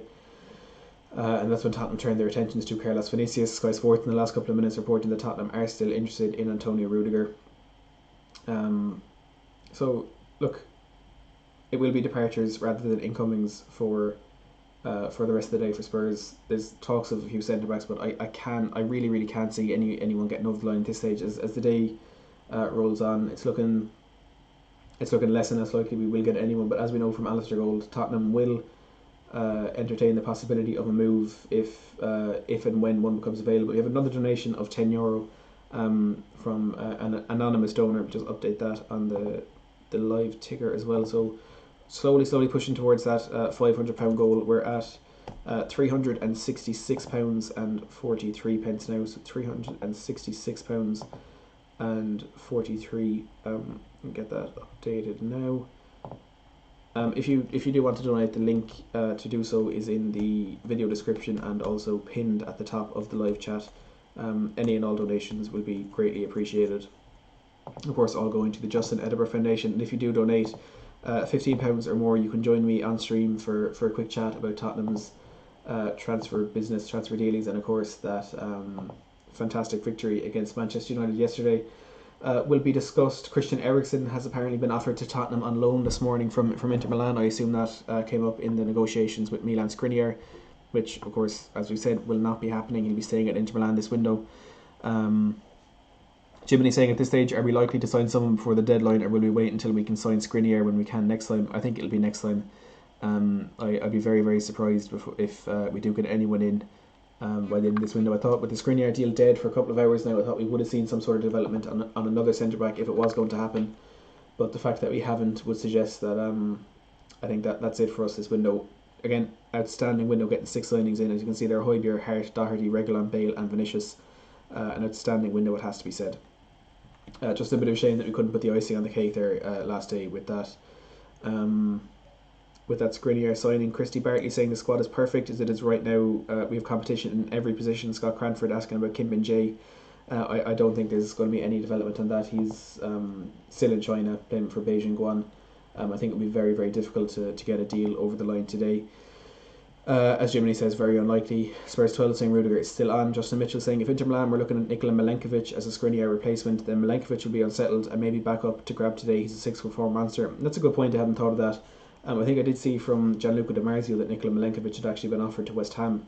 I'm not sure where that one stands at the moment, but Milenkovic, as you say, could be unsettled and could be looking for a move out of Fiorentina, as I suppose he should be. He's a very, very good defender and be a fantastic addition for our squad. But Juan Jesus is another name that's being mentioned with his future at Roma in a bit of doubt at the moment. He apparently had actually been offered to Tottenham today as well. So we'll have to wait and see if anything develops from there. But I wouldn't expect it to. I think our business, as I said, for the summer is done, unfortunately. News on Leeds' pursuit of Rafinha. Got French Football News saying still waiting for confirmation that Rafinha has been granted a work permit to sign for Leeds United. Fee structure of €17 million plus €6 million is peculiar, but done so purposefully by Rennes to avoid triggering additional clauses in their deal with Sporting Portugal brokered last summer. Just Christian Eriksen potentially and Milan Skriniar deal dead is the main news coming out of every Tottenham source on Twitter. At the moment, Joel Alexander saying hopefully Rose leaves after what happened with him and Jose. Never will get a game, plus he ain't got a squad number. And it's very concerning for Danny Rose at the moment because we heard this morning from the Athletic UK that he's very relaxed about this whole situation and he is quite happy to stay for the remainder of his contract, which is over in about 8 months. There was no concrete interest from any team this window to bring him. We thought there was earlier with Genoa apparently coming close to signing him, but it looks as though he will be staying beyond this transfer window and beyond the January window as well, seeing out his contract to next July when he will then leave on a free. Romario Caden saying it's because we've been winning, it's changed everyone's mindset, including Jose's. I still think it's papering over the defensive cracks. It's possible, but look, we have to trust that Mourinho is making the right decisions. He's judging it correctly. That our centre backs at the club right now are good enough to get us to where we want to be and get us where we need to be. Paul Atten saying Son deserves parity with Harry, the pride of Gothenburg, saying why didn't we keep Foyth? Dyer plays out from the back too. Ghibli saying he was so rude to Jose and threw his teammates under the bus. His attitude is horrendous about Danny Rose, and I fully agree with you. I think we won't see him back in a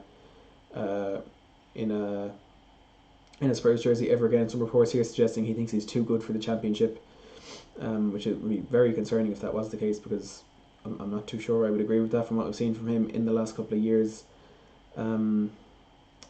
Villa being linked with Milo Rashica, Dean Smith denying that, saying that won't happen, and Bertrand Traore was the signing they got instead of him. Nothing about Danny Rose. Really just looks like he will be staying and sitting at home, really, not even on the bench. He hasn't got a squad number for the season, so the Athletic are the ones saying Danny Rose is said to be relaxed about staying at Tottenham until January or seeing out his contract that expires next summer. There's been no firm interest from any club, which is very poor for Danny Rose. Saint Etienne are pushing to sign William Saliba back on loan from Arsenal. That's according to Telefoot Chain in France. Paul Anderson asking any centre back news, and the news is that we just won't be signing a centre back today. Milan Skriniar is going to be staying at Inter Milan.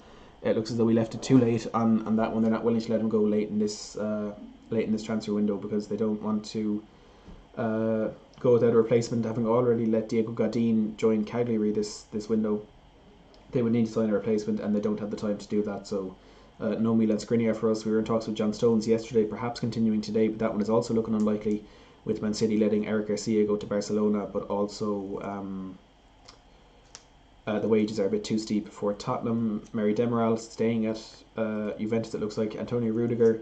We're still interested in him, but I think he will be off to AC Milan. It's Calcio Mercato saying that deal is as good as done. Kim and Jay I think is highly unlikely at this stage, and if one pops up, we will apparently go for it. But at the moment, it looks as though there will be no signing a centre back today, which, look, as I keep saying, is disappointing, but it's not the end of the world. Looking for some more updates here from Alistair Gold with regards to Christian Eriksen, Danny Rose, and he's a player. Oh, John Stones as well. So, with regards to John Stones, he says he's a player Spurs have kept an eye on, but I don't think he wants to leave Manchester City. He's also on big wages. With regards to Christian Eriksen, he said, I'd be very surprised. I don't think it's a move that would suit either party. Yes, Eriksen was top class, but he'd be returning a very different player, low in confidence and returning with his tail between his legs somewhat. For Eriksen, he'll want to prove he can cut it in Italy, and it would be like returning to an old job where you grew stale. The faces might have changed, but it's the same job, which I fully agree with on that one. If there's any other nuance in this live Q&A, live chat, very hard to scroll through.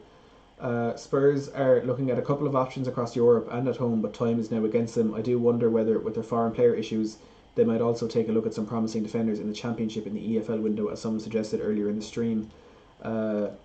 That's only my opinion, though, or perhaps hope, as Spurs have got away from that kind of purchase in recent years. So, centre back, as every minute passes, looking increasingly unlikely. Eric Maxim Choupo-Moting has just joined FC Bayern from PSG. Tammy Abraham, Ben Chilwell and Jadon Sancho have been told to delay their arrival at England's training camp after apparently breaking the coronavirus rules for players in elite athlete environments, so they could potentially be out of that England squad for the upcoming break. And we know Japhet Tanganga already has pulled out of the under-21 squad, and there was another injury pulled out of the England squad. I can't remember exactly who it was now, but Reece James was called up from the under-21 squad. So a lot of changes going on with that team for the upcoming Nation League games for England. Now we're going to take a bit of a longer break now. When we come back, though, we have a load of guests coming on. We've some more giveaways to do. We hopefully will have news from the transfer window. We're going to take a break. If you do want to donate, the link is in the description and at the top of the live chat. We're already at £366. Huge money coming in. Thank you to everybody who has donated. If you are enjoying the stream, please give it a big thumbs up. It helps us get out to more people, so we can get more people in here and more donations for the Justin Edinburgh Foundation. So thank you to everyone again who has donated and all that. But we'll take another short break, or another extended break now, and we'll be back a little bit after the hour to bring us through to the final 7 hours of the deadline. So thank you to everyone who is here. We'll be back in a bit.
And we are back with about 7 hours and 43 minutes left in this Tottenham Hotspur transfer deadline day. Jiminy, good night to you. Thanks very much for all the support at the channel today. It's been greatly appreciated.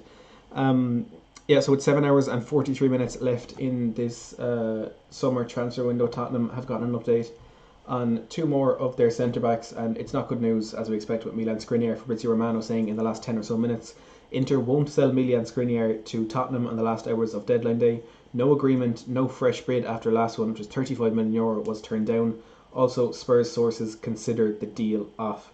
So Tottenham made an initial bid of €35 million, and we expected them to go back in with a new bid, but that never happened. Tottenham have now apparently turned their attentions completely to a new centre-back, and that is Antonio Rudiger. Sky Sports in Germany are saying Tottenham Hotspur head coach Jose Mourinho absolutely wants to sign centre-back Antonio Rudiger. However, Chelsea are reluctant to provide Spurs with any player on a season-long loan due to them being a direct competitor. So any deal there for Antonio Rudiger is going to be very, very difficult indeed. It's looking unlikely that we will get him.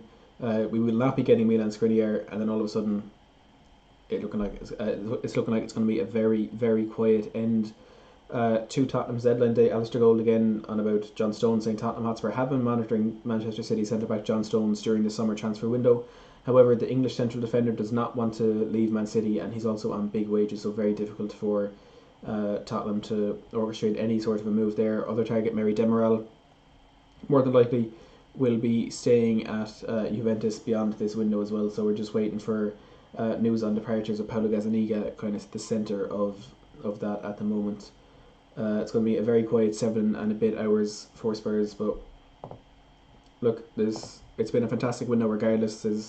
We can't really complain about what we've seen in this window so far. It's been absolutely exceptional what the club have managed to get done. We've gotten, of course, Pierre-Emile Højbjerg, the first deal over the line. Then we signed Joe Hart, we signed Matt Doherty, and then of course the really big ones are Gareth Bale and Sergio Reguilon and Carlos Vinicius over the line as well in the last week or so. So fantastic business from Daniel Levy. Great work from Steve Hitchen in this transfer window, trying to get all this over the line, and we've made 6 fantastic signings. We've definitely improved our team, but just the icing on the cake that we were hoping for today with Milan Skriniar unfortunately won't be happening. And look, there's one source on Twitter, one in the know, Prem transfer man, who's still maintaining that Milan Skriniar will be joining Spurs, saying just preparing humble pie for you guys, keep the faith. Rick Astley saying I'm never going to give you up. Very, very, very sure that Tottenham will be signing Milan Skriniar, but I was talking there about Christian Eriksen. As we know, Footy Insider 247 said this morning Tottenham were offered the chance to sign Christian Eriksen on loan today, as were a number of other Premier League clubs. So there could be some movement on that one, but as Alistair Gold said, it's highly unlikely, and it's not one that really suits any party in the transfer. Inter Milan, a weird one from them, offering him out on loan after rejecting or offer to or inquiry to try and bring him to the club earlier this window. But for now, it's looking like a very quiet end to the window, as we said, with Paulo Gazzaniga potentially the only player on the move, either coming in or going out of Tottenham.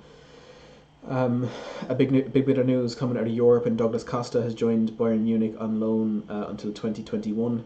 That is official, with Francesco Porzio, Christian Falk and Jan-Naga Fjortoft all tweeting about that at the moment. Get German football news as well. Good signing for Bayern Munich, bringing Douglas Costa back, but of course that's not the one we want.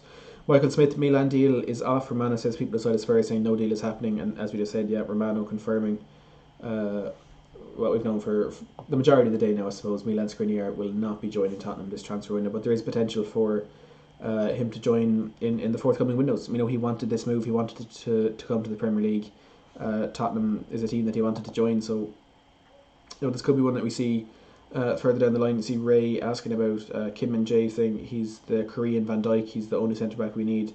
I think it's very unlikely that we will see Kim Min-jae come in today either. It's a very difficult deal to get done with so little time left in the window. And Kim Min-jae, I mean, he's still in China, so I wouldn't expect anything to happen there on that one, unfortunately. So I think it is business done for Tottenham for this transfer window. We're still going to be bringing on a number of guests throughout the day. We're going to have hopefully 8, 9, 10 more guests, some massive names in the Spurs social media atmosphere. So as soon as we get some of those ready to come onto the channel, we will let you know and we get them on as quickly as we can. Trying to get a few of them hopefully very soon, with a bit of delay in a few of those apparently. Blake saying only complaint this window was we waited on the centre back area. Should have gone Ake in my opinion. I think Ake was way too expensive. City played was it £55 million for him. I think a player who's just been relegated to the Championship, you should never pay that much money for him. But City apparently have no, they don't care about money when it comes to buying defenders. Spending £65 million on Ruben Diaz as well, another player that we were apparently trying to sign. It's all about the funds that has taken these deals away from us, but it's not a case of us not being willing to pay the money or not having the money to pay. It's been we didn't want to get these deals done unless the right player came up at the right price. There was no desperation. It wasn't the Mourinho didn't feel as though it was something that we needed. It was just, if the opportunity arose, we wouldn't turn it down, but there was no desperation, there was no urgency in getting a centre back in, and unfortunately from a fan's point of view, it has led to this disappointment on deadline day with no signing getting over the line by the looks of it. Yes, Twitter it's full of this Fabrizio Romano news that Inter Milan will not sell Milan Skriniar to Tottenham Hotspur in the last hours of deadline day. No agreement and no fresh bid is expected after the last bid of €35 million was rejected. Spurs sources considered the deal to be off. There's one centre back where, just kind of in hindsight now, I think it could have been a good one for us to try and pursue, and it's Ben Godfrey, who this morning signed for Everton for about £20 million on a 5-year deal. I'm kind of surprised his name wasn't mentioned with Tottenham, but it's a very good signing for Everton. And one that I would be a bit jealous of, and for £20 million I think he's a great deal. Of course, I know I just said about Nathan Ake getting relegated last season, you wouldn't want to bring in a centre back like that, but Ake he's an experienced centre back. He's one who has spent time in the Premier League.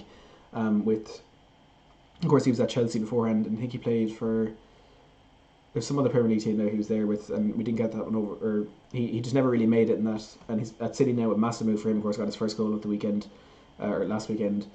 But I think Ben Godfrey could have been a good deal for us. And Paul Merson, talking to Sky Sports about Dele Alli, if we can get this up, he has said they've got some firepower, and when Gareth Bale comes in, they look like a team.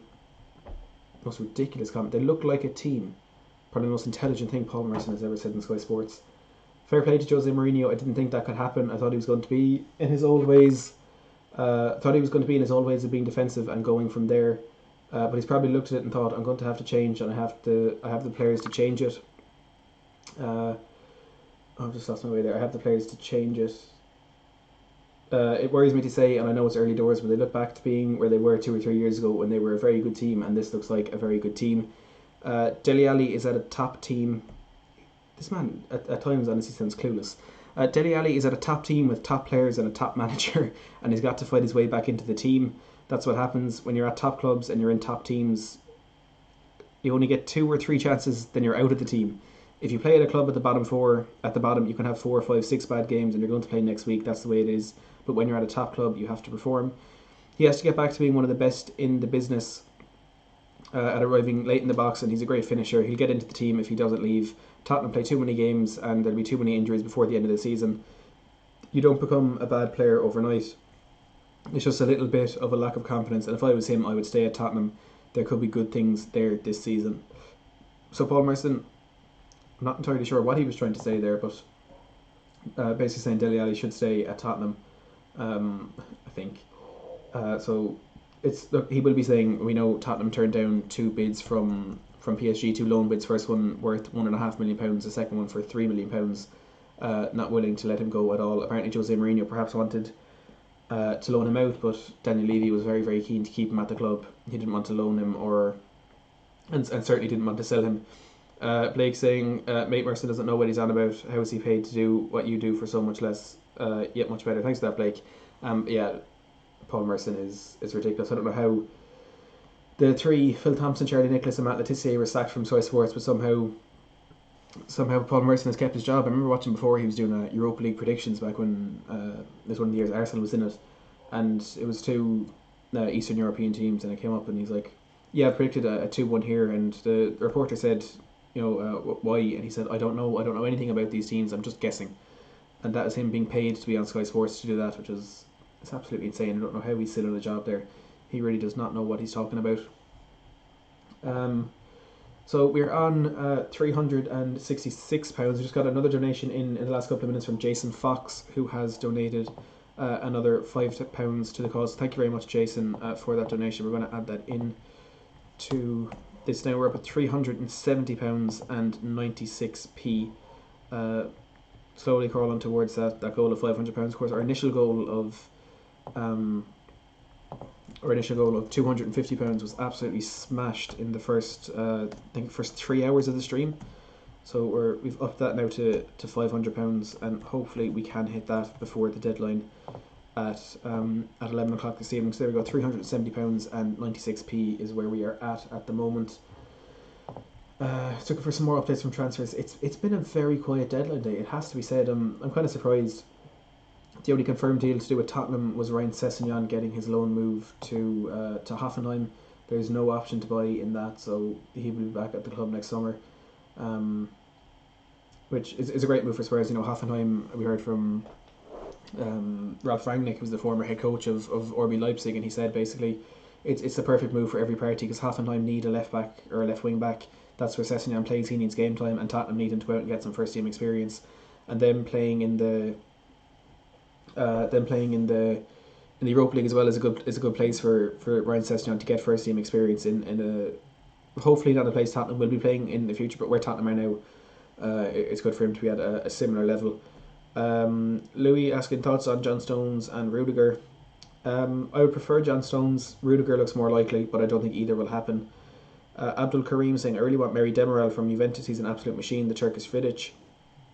GT saying, someone might get desperate and buy or loan Rose in January if the left back gets hurt in another team, and hopefully, as Stacey said, Danny Rose needs to find himself a new club.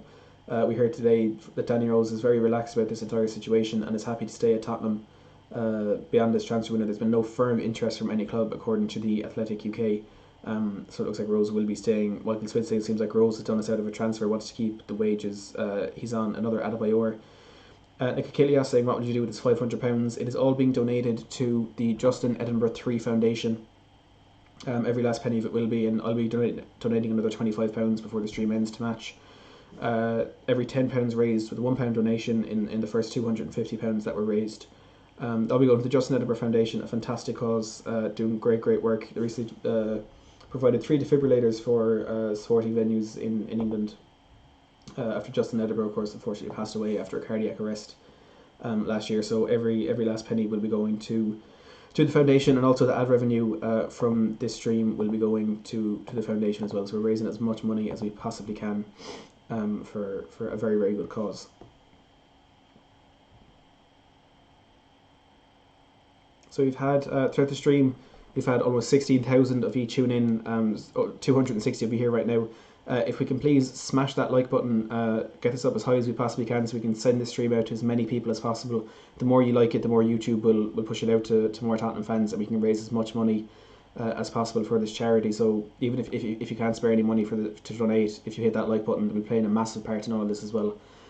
If you are new to the channel as well and you want more content like this, make sure to hit that subscribe button down below. We have 2 huge collabs coming in the next couple of weeks. Also going to be doing hopefully some kind of podcast sort of content here as well. And we set a goal for ourselves for the window. We wanted 3,000 subscribers. We smashed that. We ended up setting a goal at 3,500 subscribers, and we've now just hit 3,600 subscribers. Kai, thank you very much for hitting that subscribe button as well. So all going well on the channel today, or this month, and all going well with this live stream today. So let's try and get, again, £500 our goal. Link in the description and at the top of the chat, and hopefully we can really do our bit for the Justin Edinburgh Foundation.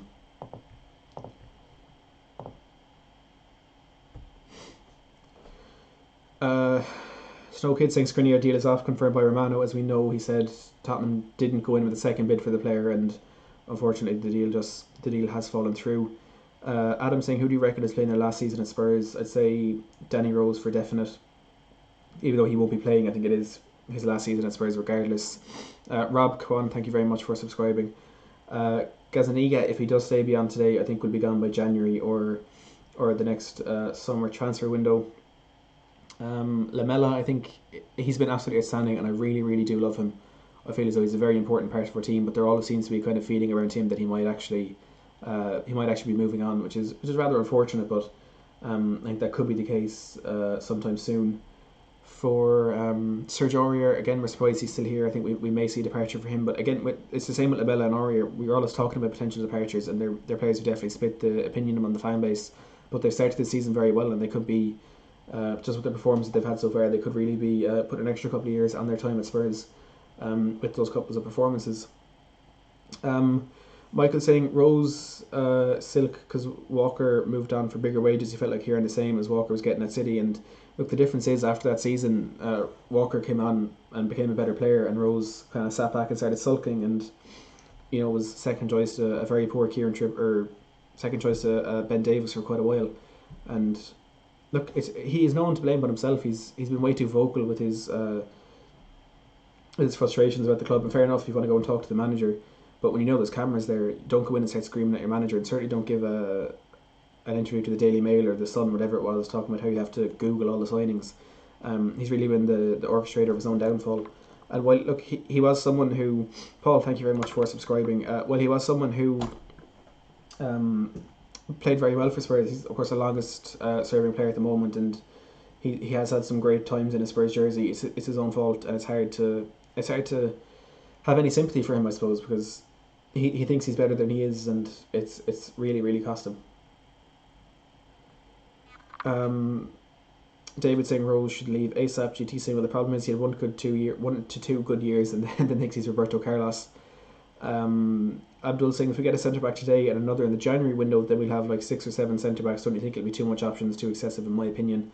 I don't think we're going to get one today. I think if we are going to get one, it will be in the January window. But I don't think you can ever have too many options, to be perfectly honest, especially when you have the kind of fixture list that Tottenham do have.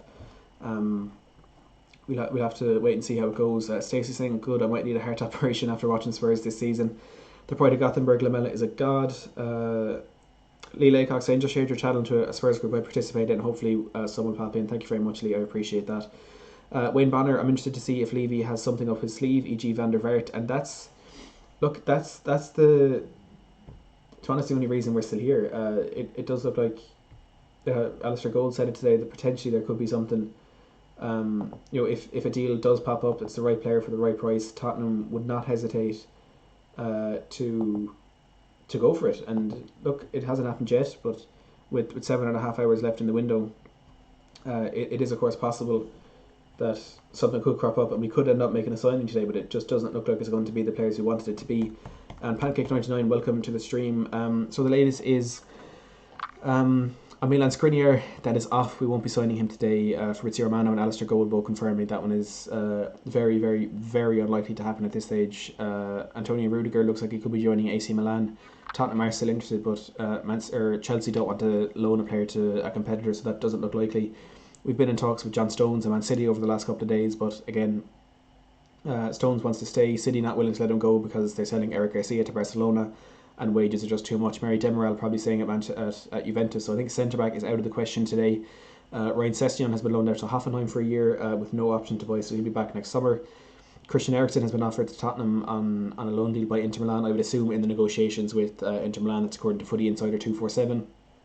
Paulo Gazzaniga, according to a number of sources, is attracting interest from Liverpool and Everton, but for now it looks like there's nothing concrete there. Sky Sports denying the interest from Liverpool, but it's a player that Tottenham are willing to let go today, so he can get first team football, and so we can reduce or we can get closer to our homegrown quota within the squad. And I think that's it for today so far. We have to wait and see. Of course, any more developments could crop up throughout the day. Gazzaniga, one that we are willing to let go. We have to wait and see what happens there. Excuse me. So transfer deadline day 2020 trending on Twitter at the moment. Looks like Rafinha is going to be joining Leeds from Rennes for around £17 million. Douglas Costa returns to Bayern on loan from Juventus. Bayern Munich have also confirmed the signing of Stoke City forward former Stoke City forward Eric Maxim Choupo-Moting from PSG. Arsenal looks set to trigger Thomas Partey's release clause after missing out on Houssem Aouar from Lyon. Theo Walcott is on his way to Southampton for a medical ahead of a loan move from Southampton. Fabrizio Romano with many stories out today, but none that would be too relevant for us here. Saying okay, then it pops out that Skriniar won't be coming to Tottenham, as we already know.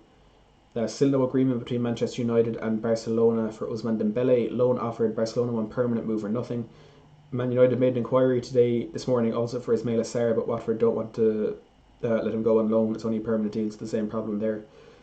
United have missed out their main targets. They only want a loan deal now, and it's not going to happen. Ed Woodward is a joke. Everton are after a new keeper. They're considering Man United Sergio Romero and Tottenham's Paulo Gazzaniga. One of the biggest news we've seen today is Arsenal have retired Gunnar Soros.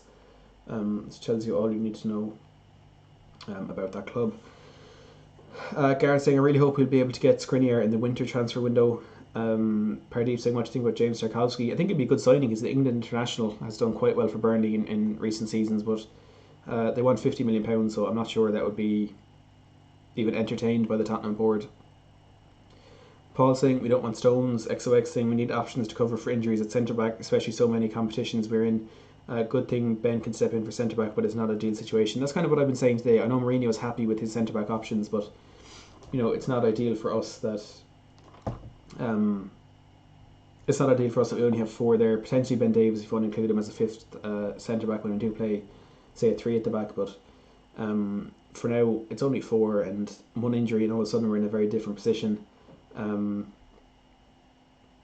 Seven Ocean saying, at the very least Levy will bust out a cheeky little cheap deal for a good name that'll make us laugh. Levy for Prime Minister. Discreet saying, who are we heavily linked with? And no one really. Michael Switz saying, what was the issue not signing Smalling? I'm not sure if you're asking what the issue with Skriniar was, if that was Smalling to Roma, Jesus to Inter and then Skriniar to us. I'm not too sure. I think Tottenham have just failed to match Inter's valuation for the player. Seven Ocean saying, Mourinho is a man who just lied to the world about Son's fitness just to trick Man U. Something will happen. And look, that's true. He's not exactly the most honest person in the public eye, but it always works. It often works with, of course, Son being a big part of our victory at Old Trafford yesterday. So hopefully they do have something up their sleeve. It would be great if they did. Pranav asked about John Stones. It doesn't look likely. I think it would be a good signing. It would be better than nothing, but I'm not sure it would be. I'm not sure it's likely.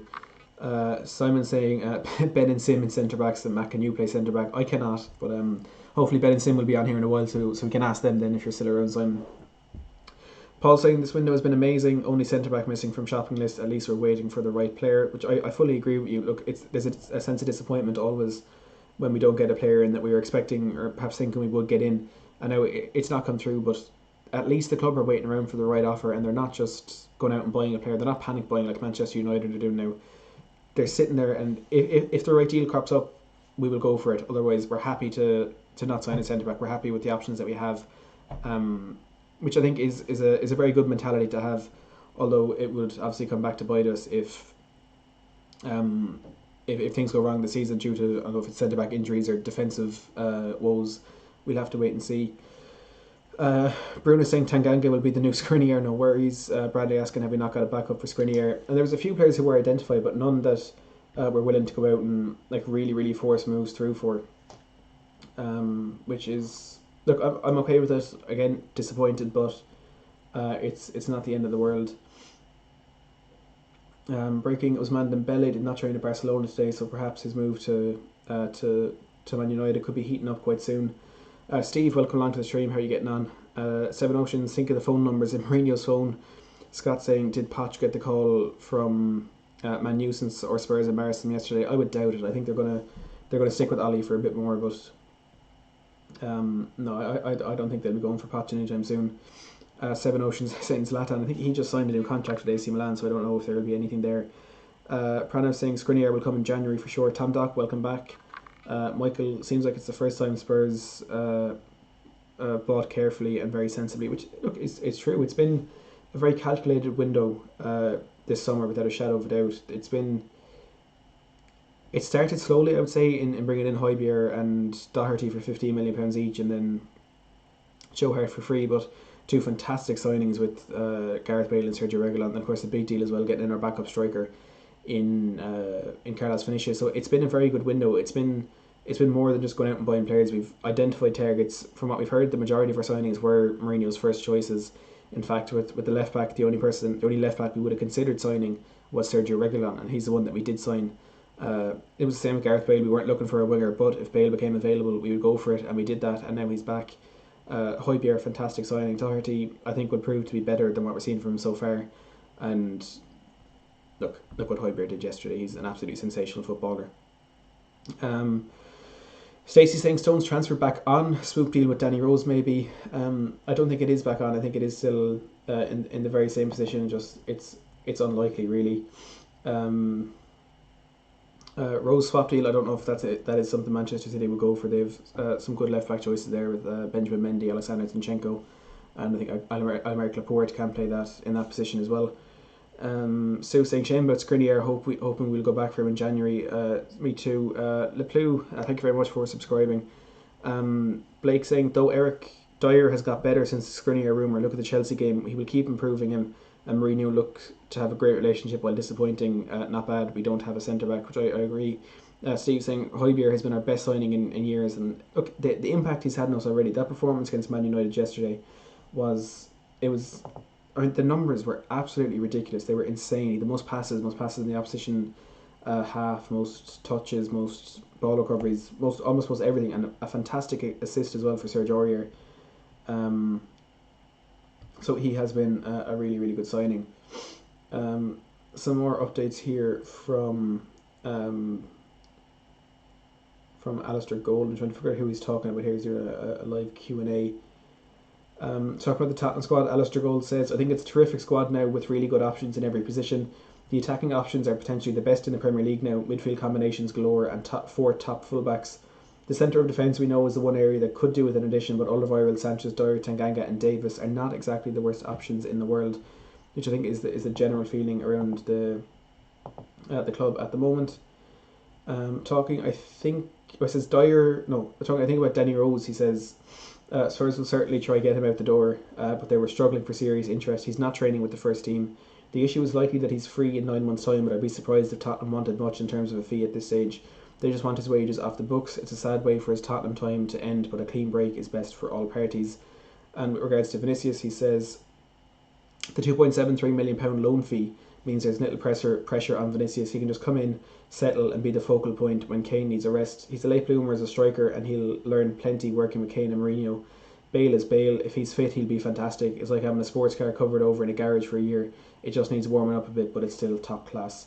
So Alistair Gold, very confident about the signings we have made in this window already, especially the attacking signings, and fingers crossed they will get on the score sheet quite a bit this season and send Tottenham through to back into the Champions League and back into the top four, and maybe back in the way of trophies as well if all goes to plan this season.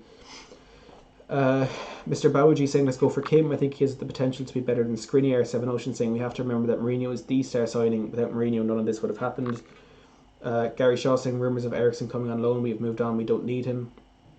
Pranav saying if you all think Spurs will win the league, give me a Coys. And Mohammed and Paul certainly think that we can win the league.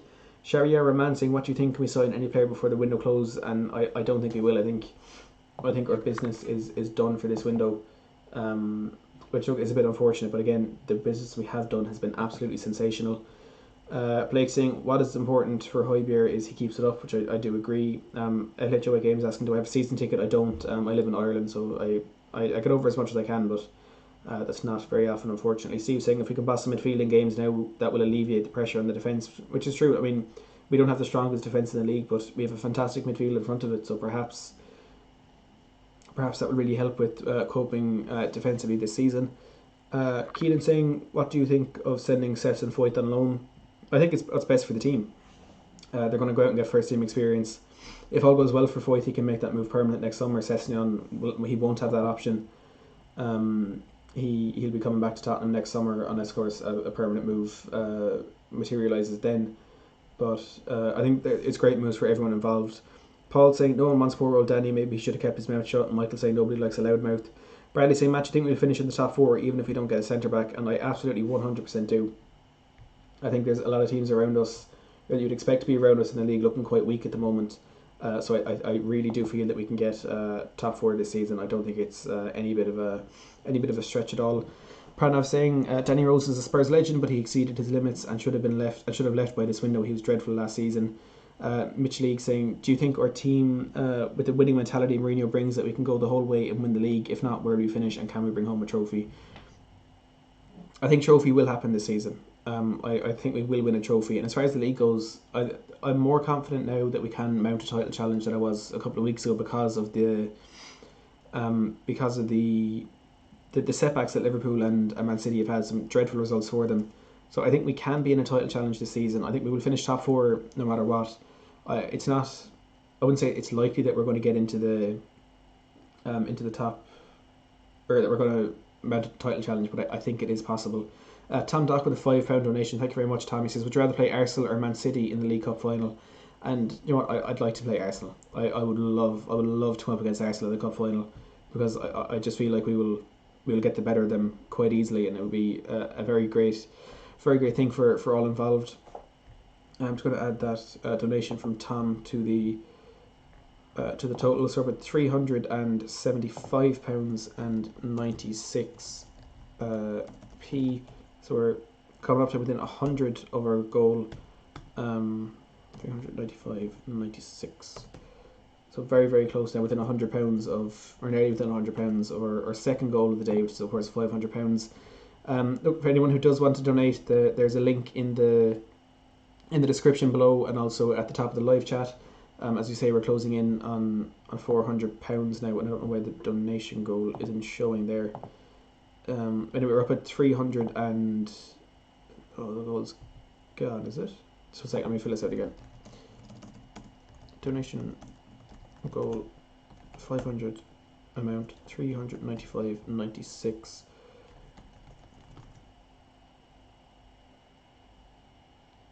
Now there it is. So we're almost within £100 of our second goal of the day. We've had some huge donations today, and we've had so many people contributing, which is greatly appreciated. It's going to do a great deal for that charity. So we're going to take another small break now. Don't forget, we still have a number of guests to come up for the rest of the day. We already had Jamie Brown on from Daily Hotspur. We're going to be joined by a number of other people as the day goes on. We'll also have a few more giveaways to come as well, so make sure to stick around for those. But for now, we're going to take another little break, and we'll be back very shortly with more Tottenham transfer news soon.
breaking news as we move into the last 7 or so hours of the window. Porto are interested in signing Danny Rose on loan as a replacement for Alex Telles. We know left back Alex Telles is at Carrington today having a medical ahead of a deadline day move to Manchester United. So we've been talking about the potential for Danny Rose to stay at Tottenham beyond this transfer window. We were told he seems very relaxed about the whole situation and is perfectly willing to sit not even on the bench this season, taking his paycheck and seeing through his last year at Tottenham. However, Porto are now interested in signing him on loan. That's coming from Ed Aarons from The Guardian. Look, a very plausible story, to be honest. The Guardian Tier 2 source on par with Sky Sports, according to the majority of Twitter accounts. The Portuguese club are keen on the Spurs defender as they look to replace Alex Telles on this summer transfer deadline day. When Banner saying, regardless of a new centre-back coming in, we've had a hell of a transfer window, especially with getting a few in early. We filled the positions we needed to, and more importantly, we brought another striker in. Which is spot on, really. I think, look, a bit of disappointment that we haven't got our final few deals over the line, but at the end of the day, it's been an outstanding window, and I don't think anyone can say otherwise. Jose Martinez saying, sitting the centre-back, Tottenham fan express saying, where the heck are the signings? Hello, Jose, where's Skriniar? Skriniar is staying in Italy, and it's because we the management team, the board, are happy that we don't need him. It would have been a nice one to get over the line, but it wasn't urgent. It wasn't a necessity. So I think it's the kind of confidence around the team that we do have in place. I think is kind of tells you all you need to know about Tottenham at the moment. We're confident. The mentality is there. We got a winning feeling in the squad at the moment. And look, we just beat United 6-1 at Old Trafford. I don't think we can say our squad is weak. I don't think we can say we need to make any additions. Well, it would have been great if we did. It's not the end of the world that we didn't get that over the line. Pete O'Rourke, freelance journalist, claiming Tottenham are working hard to sign Chelsea defender Antonio Rudiger on loan, but it seems as though Chelsea are just unwilling to let him go on loan, especially to a competitor. Jose Martinez saying, if we're in talks with anyone at the moment, potentially Rudiger, potentially John Stones, but I don't think anything's going to happen. I think we've seen all of the business that we're going to see from Tottenham this window. Unfortunately, there won't be any centre back coming in today, from what we're hearing. But look, it's deadline day and it's Daniel Levy. There's always the chance for something to change there. There's always the chance for a last minute surprise. But as it stands, it doesn't look like there will be anything happening. Now, as we know, the reason we are all here is raising money for the Justin Edinburgh Foundation today. We are closing in on £400, which is absolutely massive. We initially set our goal at £250, but as you can see, we've absolutely smashed that. So we've upped our goal to £500. If you do want to donate, the link is in the description below and also at pinned to the top of the live chat. All donations go to the JE3 Foundation. If you donate £15, you can join me on stream for a quick chat about Tottenham's transfers and, of course, our victory against Manchester United yesterday as well. And also, I'll be donating £25 at the end of the stream to match every 10 raised with a £1 donation from the first 250 that we raised this morning. So link in the chat and in the description as well, if you can. Even if you can't spare any change for this donation, for this fundraiser, if you could please smash that like button, and we can get the stream out to as many people as possible. The more that like it, the more YouTube will show this to more Tottenham fans. So please smash that like button. We're just closing in at 300. So yeah, just smash that, get it over the line of 300, and we can try to get as many people in here as possible and raise as much money as we can for a very worthwhile cause, a fantastic foundation, of course, the Justin Edinburgh Foundation. And it's turning into a very quiet deadline day, not just for Tottenham, but for all the teams in the Premier League, even all the teams around Europe. We've seen Davy Klaassen has just returned to Ajax from Werder Bremen, signing a 4-year contract until 2024. Walcott set for Southampton Medical. QPR closing in. Oh, it's Chris Willock. I thought it was Joe Willock from Arsenal. It was Chris Willock from Benfica. Yeah, it's been a very quiet day, a very disappointing day, to be honest. So I came on air this morning. One of the first stories I saw was that Real Madrid were apparently preparing a bid for PSG's Kylian Mbappe, but not surprising that one hasn't happened today. Tom Dock saying this window is a 9 out of 10. If we sign Rudiger, it'll be an 8 out of 10. Make that window just that little bit worse. And I think the feeling would be if we had got Skriniar as well, it would have made it a 10 out of 10 window. But 9 out of 10 window isn't bad, and for as far as Tottenham go, that's a lot better to what we do usually have. So I don't think we can afford to complain about what we've seen so far. Wayne Bonner saying with regards to the Skriniar deal being a no-go, to me it's an opportunity for Tanganga to get more games and improve even further. Thank you Robert Burke for subscribing. James Fernandez saying Fiorentina just signed a centre-back because Inter are interested in one of their existing centre-backs. Maybe Skriniar will be leaving, who knows. I think it is just getting a bit too late in the window for anything like that to happen, because with Inter had identified Nikola Milenkovic as their replacement for Milan Skriniar if he was going to move on to Tottenham this window. And of course it's very late in the window now. Fiorentina are going to sign a centre-back, then Milenkovic would need to go to Milan, and then Skriniar would need to go to Tottenham. And with less than 7 hours left in the window, I don't know if there is the time for that, but look, we have to live in hope. It would be, as I said, a 10 out of 10 window if we could get Skriniar over the line, but it's just looking increasingly unlikely with every second that passes.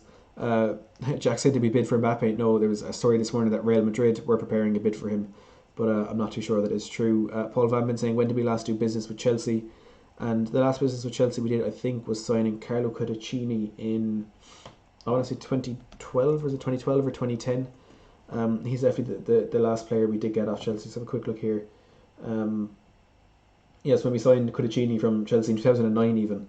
That is the last business we did with them. Now we also got Eidur Gudjohnsen. But did we get him directly from Chelsea? I'm not too sure. Eidur Gudjohnsen... No, we didn't. He was at Chelsea way before that. So we got him on loan from Monaco.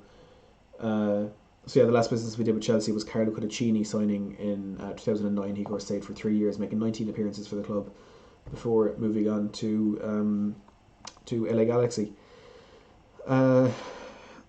Gallas, actually, was that more recent? I'll have a look there. I didn't even think of him. William Gallas. We got from Arsenal in 2010, so he wasn't directly from Chelsea. We signed him from Arsenal. He played with Chelsea, then Arsenal, then us. So yeah, the last business we did with them was Carlo Cudicini in 2009.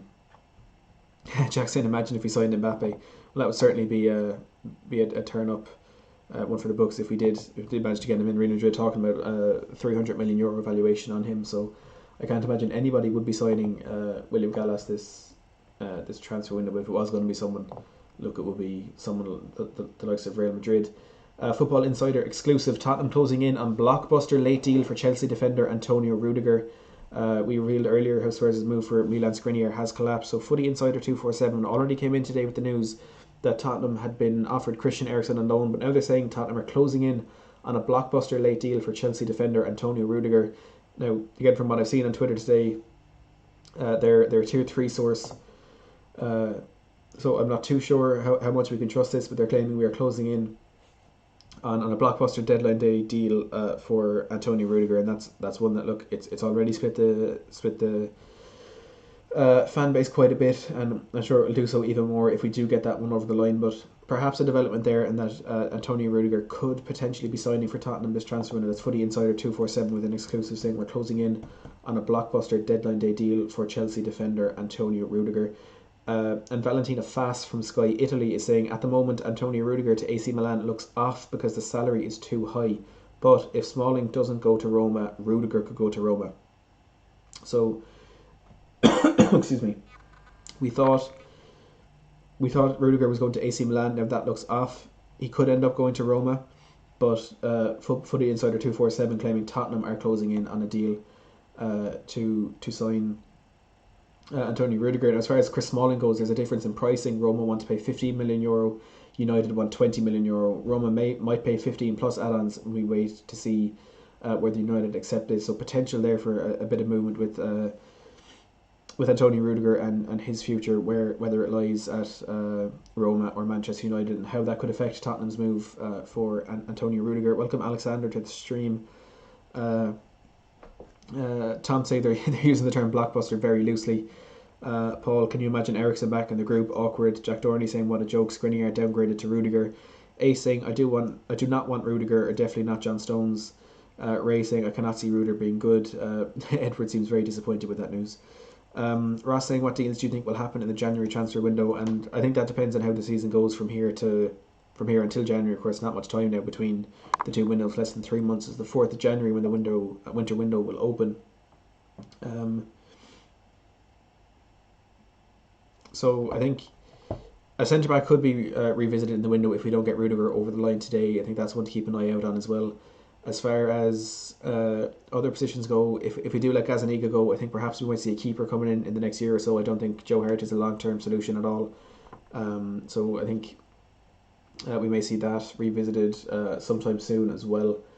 Apart from that, we do seem pretty set all around the team, apart from, of course, centre-back, which I think we will do. So it's been, to be honest, I can't really remember a time when we've been in a position like this where we have not just a fantastic 11 in terms of every position, but we've squad depth everywhere, except we're just one centre back away, I think, from being the complete, balanced, perfect squad.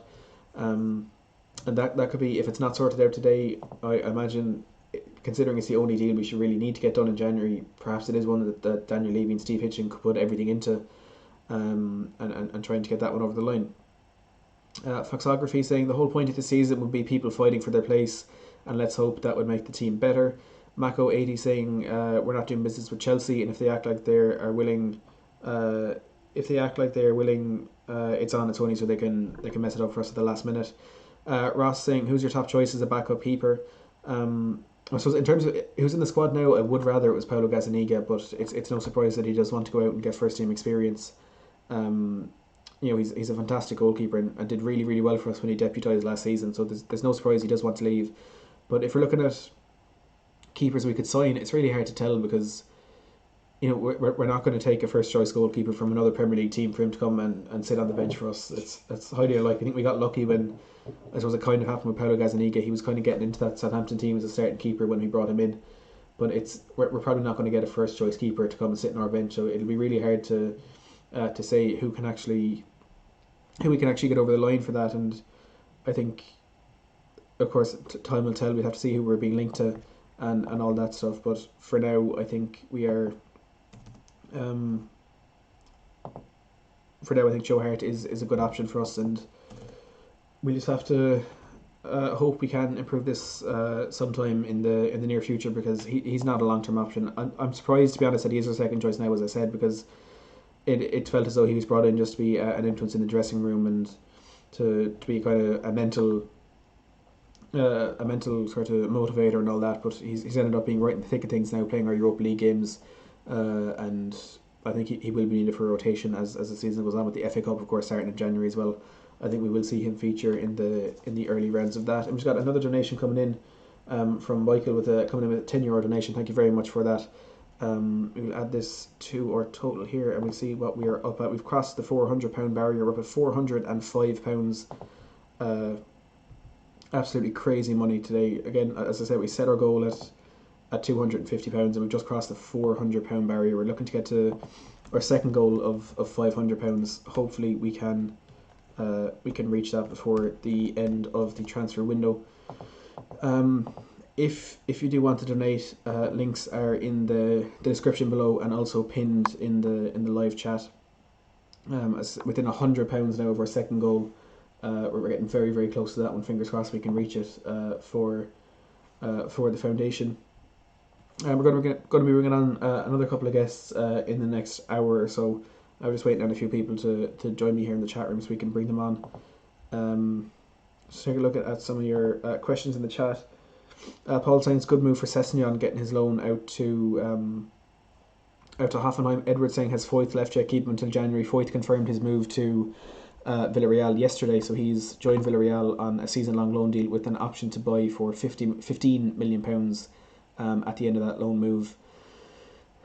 Spurs 12 saying Rudiger is better than Sanchez. Fionn saying, what happened to Toby? He's just on the bench for the game at the weekend. There's nothing happening with him. AH saying, if we're going for Rudiger, might as well just sign Kim instead. More solid, not proven yet in the PL, but strong, and Sonny will help him fit in. I think it'll be very difficult to get that deal over the line this late in the window, considering he'll be, he's still in China, that's where he's playing and stuff. So I think that'll be quite a difficult one to get over the line. Mikhail saying, I definitely rate more our current centre backs than Rudiger. Edward saying, can we loan Rudiger for 2 months? And I think if it is a loan, it'll be a season-long loan. Wayne saying, has the Carlos Vinicius work permit been sorted and cleared? We haven't heard anything about that, but the fact that we haven't, I think no news is good news in this, because when the announcement was made, I think that's that. The only time we need to hear from them again is if things went awry and we ended up not having him. So I think no news is good news on that front. AH saying, definitely our current defence is better than Rudiger. Pancake saying, I hope we keep Gaza. Steve saying, has your opinion of Jose changed, Max? I know when he was put in charge you were a bit sceptical, and without a shadow of a doubt it has. I was really worried when Mourinho was appointed, and I thought it was a step backwards because of how poor he was at Man United. But he said he reinvented himself as a manager. He said he reinvented himself as a person. He brought in a very different coaching team to what he usually had, bringing in a lot of people from Lille. It was a very young, exuberant, kind of attacking coaching staff that he did bring in, and we're finally getting to see the benefit of that on the field. His pulling power was never in question. The players he was going to sign, I don't think was ever in question, but the fact that it's so early on, it's looking to be working so well, I think is a bit of a surprise to me.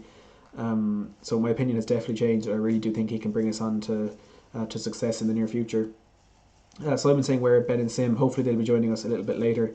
Hazel42 saying, just donated €10. Well done, Matt. Great to see young people using their talent to help others. Thank you very much for that comment. Paul saying, Rudiger would be a third choice panic buy. Patience is needed.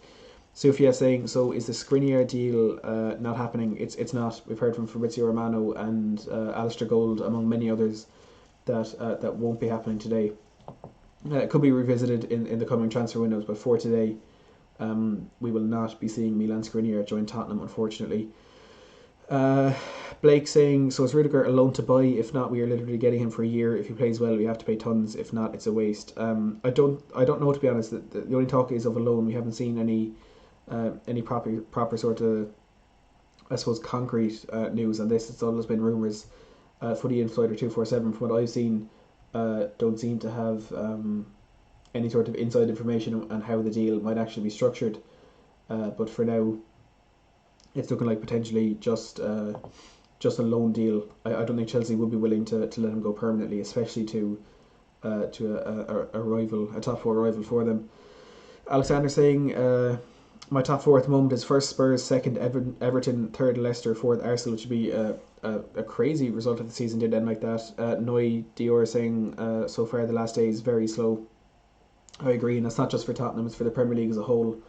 Not seeing many deals actually being completed. 11 p.m. tonight is the deadline for all international registrations in England, and also includes all deals between Premier League clubs. But 5 p.m. on the 16th of October is the deadline for all domestic deals between Premier League and EFL clubs only, and that goes both ways. It can be permanent or loan deals.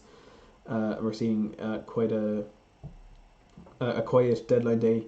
To be honest, some confirmed deals. Everton signed Ben Godfrey this morning. Looks like Walcott's going on loan to Southampton. United bringing in Edinson Cavani and Alex Telles. Tottenham loaning Ryan Sessegnon out to Hoffenheim, and potentially Danny Rose as well on the move to Porto if all goes to plan there. But aside from that, not too much action in the Premier League today. Actually, Fulham as well bringing in two centre backs, Timo Baumgartel and the other one whose name is Joachim Andersen from Lyon. Both having medicals of Fulham today, ahead of their proposed moves to Craven Cottage, two deals that are definitely needed for Fulham.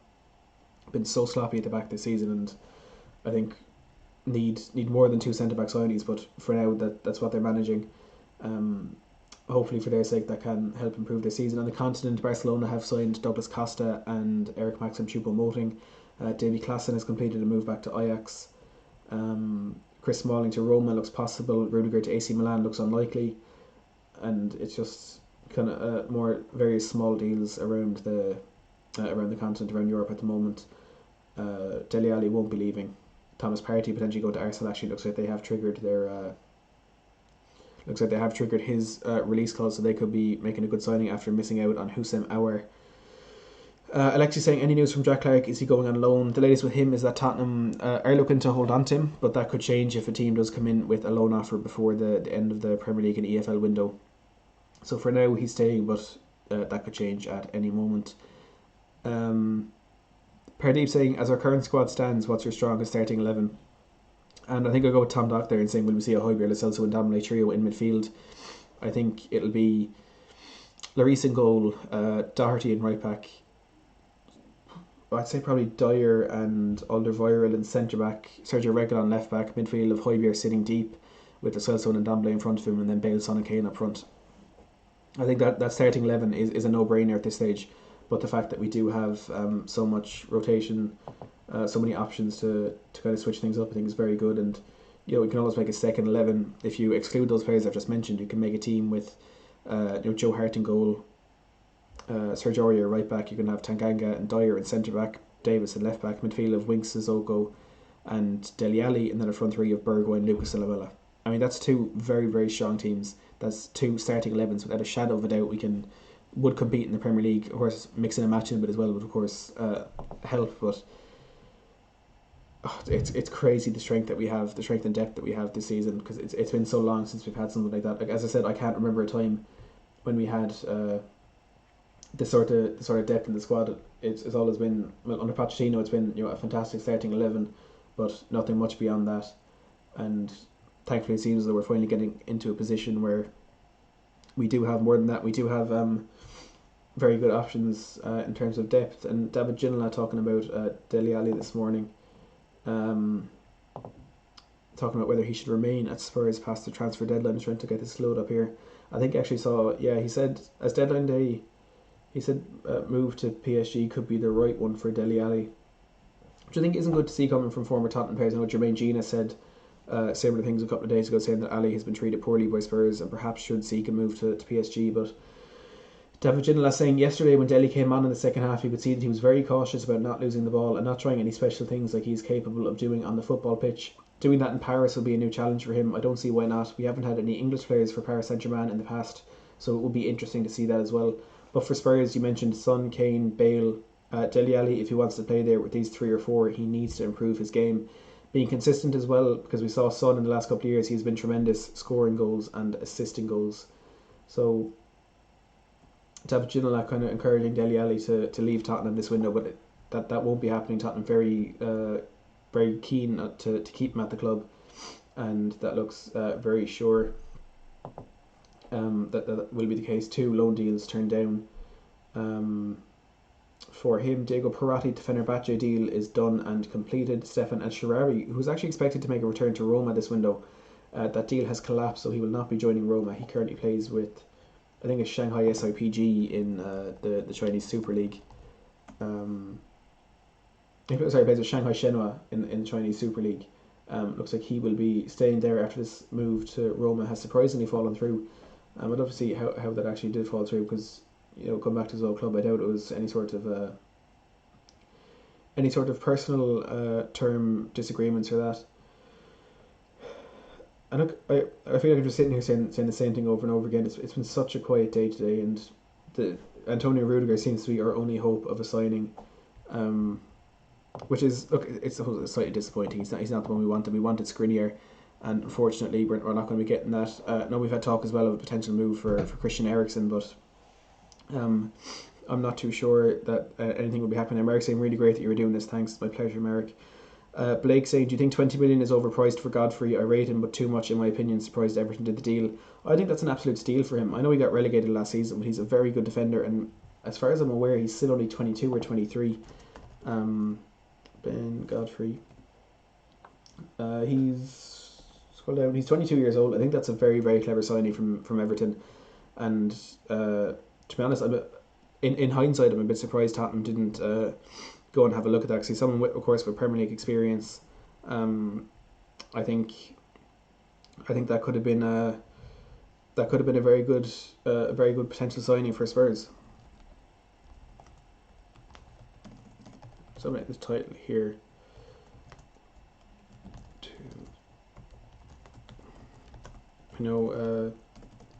Footy Insider 247 saying Tottenham are apparently closing in on a deal to sign Antonio Rudiger from Chelsea on loan. So we're just going to put that in the title. Tottenham closing in a deal to sign Rudiger.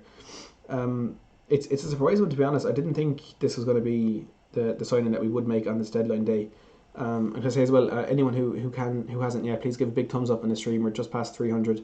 The more people who like the stream, the more YouTube will send it out to Spurs fans, and we can get as many people in here as possible.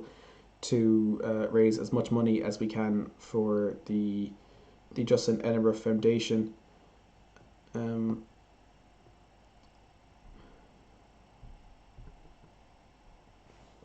So yeah, Ben Godfrey I think would have been a decent deal for Spurs, but unfortunately it doesn't look like, or it hasn't happened. He's gone to Everton, and it doesn't look like we will be signing another centre back. So we'll have to hold on and see if we can get a deal for Antonio Rudiger over the line. But again, look, I know a lot of people won't be happy with that. But just to remind you, if you can spare any money for the Justin Edinburgh Foundation, the link to donate is in the description below, and also at the top of the chat. All donations go directly to the foundation. If you donate more than £15, you can join me on stream for a quick chat, and I'll be donating £25 at the end of the stream, to match every £10 raised with a £1 donation for the first 250 that we did raise. So we're going to take another short break here. We'll come back and we'll talk a bit more about Antonio Rudiger, Christian Eriksen, and Paulo Gazzaniga.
So we are back live on this Tottenham Hotspur deadline day with about 6.5 hours left in the window, and I'm delighted to say I'm joined by Scott Bird today from the Chicken Ball podcast and Tottenham Hotspur as well.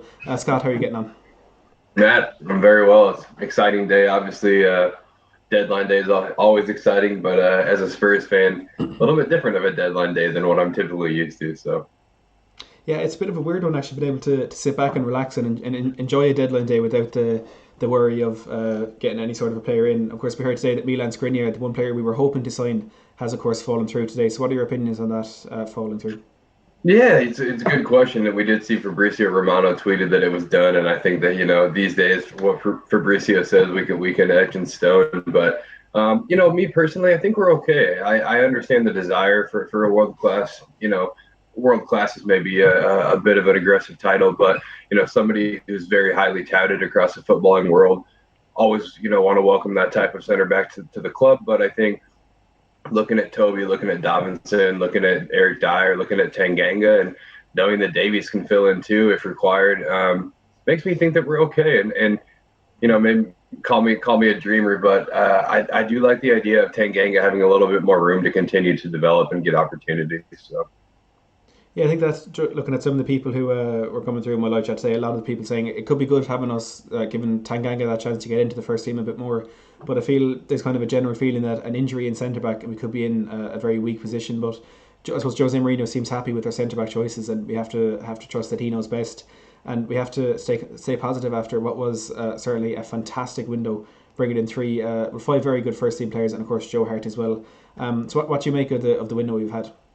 Yeah, just you beat me to it. Just absolutely fantastic. I think much more than any of us had hoped for. But I think for me, the exciting part is looking at the dollar amount, because I don't think we've actually spent anything above like 50 million pounds or euros. I'm not quite sure what it's going to be drawn up to, but I take in comparison the almost 70 million we paid for Tanguy last year. And of course, I'm very happy to have Tanguy. That's not the point of what I said, but I think that the point is that we seem to have a strategy this year that we haven't seen before. And, we know we've brought in Trevor Birch, who does specialize in loans and frees and whatnot, and we're seeing some fantastic work being done on both sides of that, whether it's the loans for Bale or Sergio, which, the window could be chalked up as a strong enough window without those two guys coming in. But Sergio is not alone, of course, but the unique buyback clause and all of that, I think, is what Trevor Birch specializes in. So we have a strategy for the first time. We're building, the team out around the manager's wishes, and it's just a very exciting time to be a Tottenham supporter. Yeah, no, I fully agree, and it's, as you say, it's the strategy that we've seen this window. It's a bit new from what we've seen in the past. It's kind of more sensible than anything else, and we've seen, of course, some very astute business done. But I think a very good part to it as well. You mentioned Tanguy and Ndombele. He's almost like a new signing for us this season, because he didn't quite make it last season, but he's speaking today about his relationship with Mourinho improving, and that he's in a much more positive mindset himself. So he could be like another signing for us. And what do you think he can actually go on and do for Spurs? It's a great point. He really is settling in now, and for me, I think. I had a lot of questions around where he would fit into Mourinho's system. I think there was a point where I'll embarrassingly admit that there was a point where I almost thought we should sell him and reinvest in someone who I thought might be a little more well suited to like a low block counterattacking system. But first of all, it's evident that we may not be playing as much of a low block as I think we all anticipated. But all that aside, Tanguy just seems to have embrace this role that Jose wants him to play, which seems to be that guy that can allow us to transition very quickly. And I used to think he was someone that was going to be much more suited to a team that would have all of the ball, really be there to keep a calm, steady presence and pick locks. But I think he's becoming very efficient on the quick transition or even the counter play. And I just think it will allow us to, in my opinion, and I think Lo Celso to some degree here too, allow us to have two of our midfielders sitting and one midfielder just roaming and playing football with a little bit or less restrictions, I guess. So it's just exciting to see what we can do, using two sitters under a Jose system, which his first stint under Chelsea, when he kind of abrupted the English footballing world, he used those two sitters. And I think we're getting back to his roots a little bit. But to your question about Tanguy, I just think he's going to allow us to have so much flexibility in both defense and attack that maybe we haven't seen under Mourinho for a while. Yeah, and I think, as you say, we got a fantastic glimpse into this midfield sort of system that we could play this season. I think we have to mention that game yesterday against Manchester United. I mean, Pierre-Emile Højbjerg was absolutely sensational, and Dombele, of course, a fantastic performance as well. And we still have Gareth Bale, Lo Celso, Vinicius, and Toby Alderweireld on the bench who weren't in that squad. So what did you make of that? First of all, what did you actually make of the performance and the victory yesterday? Oh man, the performance was just astute, and I think the red card aside, that's of course going to come up, but I think we had him up against the ropes before that red card was given, and they could have got a couple more. So I think we almost have to set that to the side and just look at how strong of a performance it was. I think you have Kane and Son firing on all cylinders. I'm not sure there's more of a lethal 1-2 punch in world football at the moment. Those two are just on fire. Like you mentioned, Gareth Bale hasn't even joined them up top yet, and we've got guys like Lamela who are, of course, not going to usurp Gareth Bale, but at least make the manager question how quickly Bale joins a squad. So that's a fantastic problem to have. You mentioned Toby too. It's nice to see us play so well at the back without him. Not that I don't want Toby on the field, but it just screams to the depth. I think Serge has been playing fantastically well, and you have to chalk that up to some degree to competition from a very talented right back in Doherty. I think Sergio Reguilon, he reminds me of a peak Danny Rose where he's just flying into everything. He plays fearlessly. And I think all that leads to just what a fantastic performance we had yesterday. Oh, Højbjerg as well. Thank you. My God, he was like you had mentioned, he was everything we asked of a defensive midfielder, finding that piece we needed. He was destroying. He was covering ground. He paired well with Sissoko. So yes, performance from top to bottom. I don't even know if I can give a man of the match because everybody played so well. But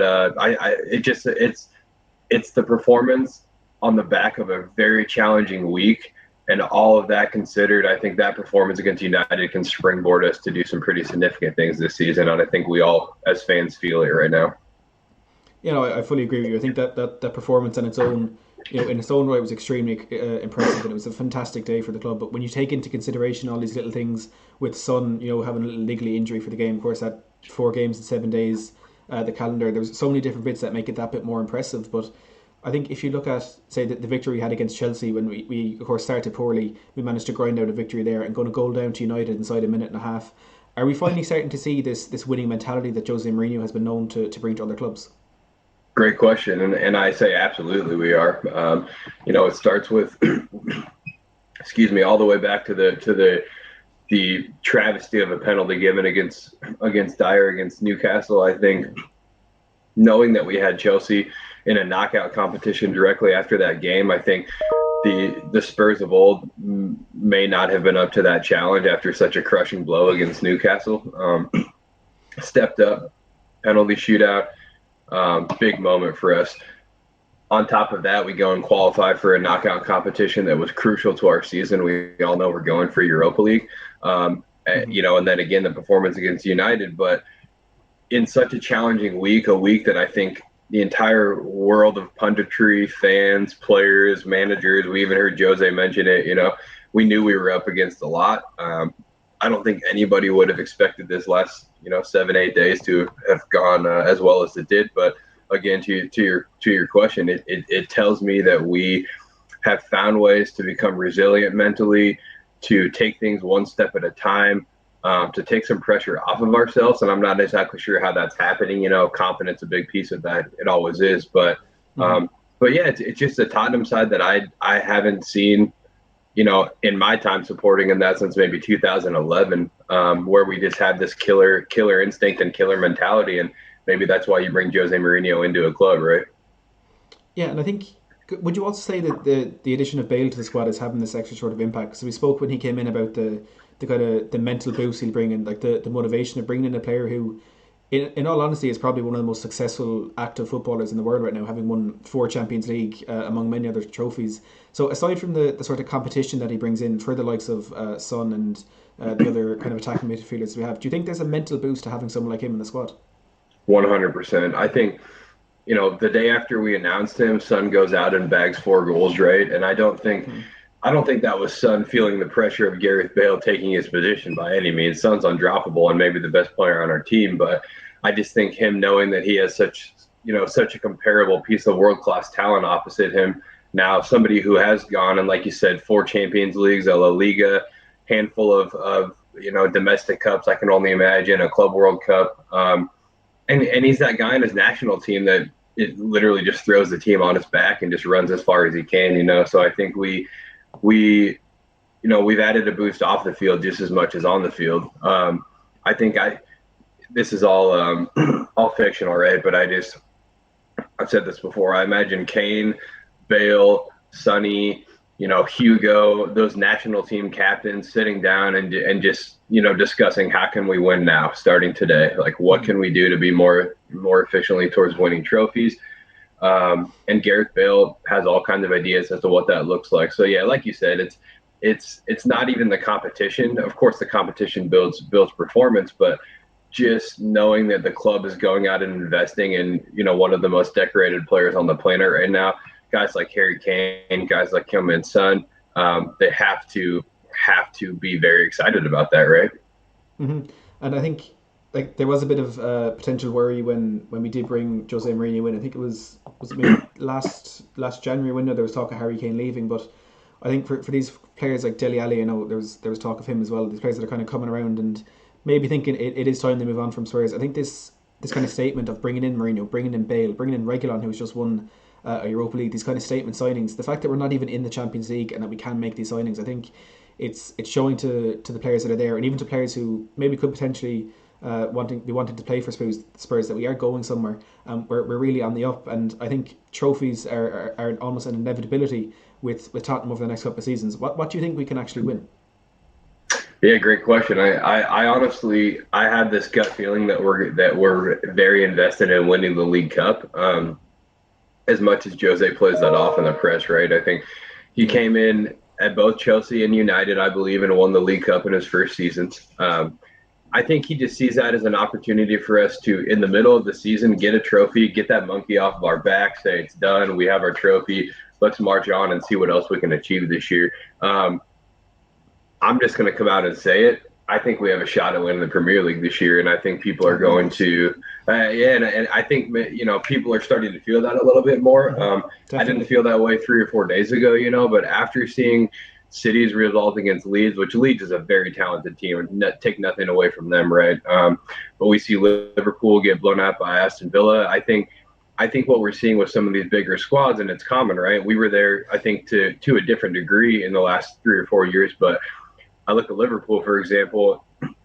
It's going to be very expensive for them to upgrade anywhere. Thiago's a great signing. Let's, of course, take nothing away from that, but that's really the only piece that they've worked on in the offseason. And so, again, I just think that they'll maybe stall a little bit more than we anticipated.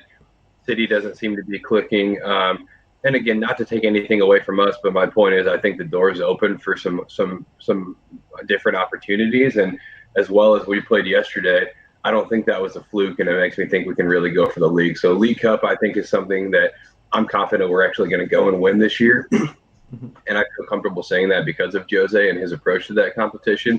I think Europa League's wide open for us. I think the Premier League's wide open for us, and that leaves me to have to say the FA Cup's going to be open for us too. So there's everything to play for this year. I mean, 4 competitions that we could actually go and win. It's very exciting. I think it's crazy that, as you mentioned, like the kind of the quick turnaround in the feeling among the fan base, because after that first game, of course, losing to Everton with a very, very lackluster performance, and all of a sudden we're sitting here, we're after missing out on our signing on deadline day, but we still have that feeling that we can actually go on and be successful this season. Because for me, the question of whether or not we were going to win the league this season wasn't about us and the players we were bringing in. It was about the sheer quality that Liverpool and Man City had. But that's not looking too sure anymore, because Liverpool dropping points against Villa, being absolutely battered. City only 4 points after 3 games, losing to Leicester and drawing against Leeds. I think it's much more open than we've seen in a while. And Jamie Carragher said it yesterday. We could see a Leicester situation transforming again this season. I know Everton are in the mix, but there's no reason that team can't be us. And when we have someone like Harry Kane in our team, who's played 8 games this season, he has 8 goals and 7 assists. He's turning into the type of player that every single team in the world will want. And like if you're looking at like Barcelona, Bayern Munich, all these big teams, he's the type of player that they would want to get. But I just don't think at the moment there's any sort of fee that would even tempt Tottenham into considering to let Harry Kane go. I mean, what have you made of Harry Kane's season so far? Because he's been utterly sensational. Yeah, he has, like you said, eight goals and 7 assists in 8 games, and that's on the back of the entire world saying that Jose wasn't a good manager for him. He wasn't going to have opportunities to score goals, etc.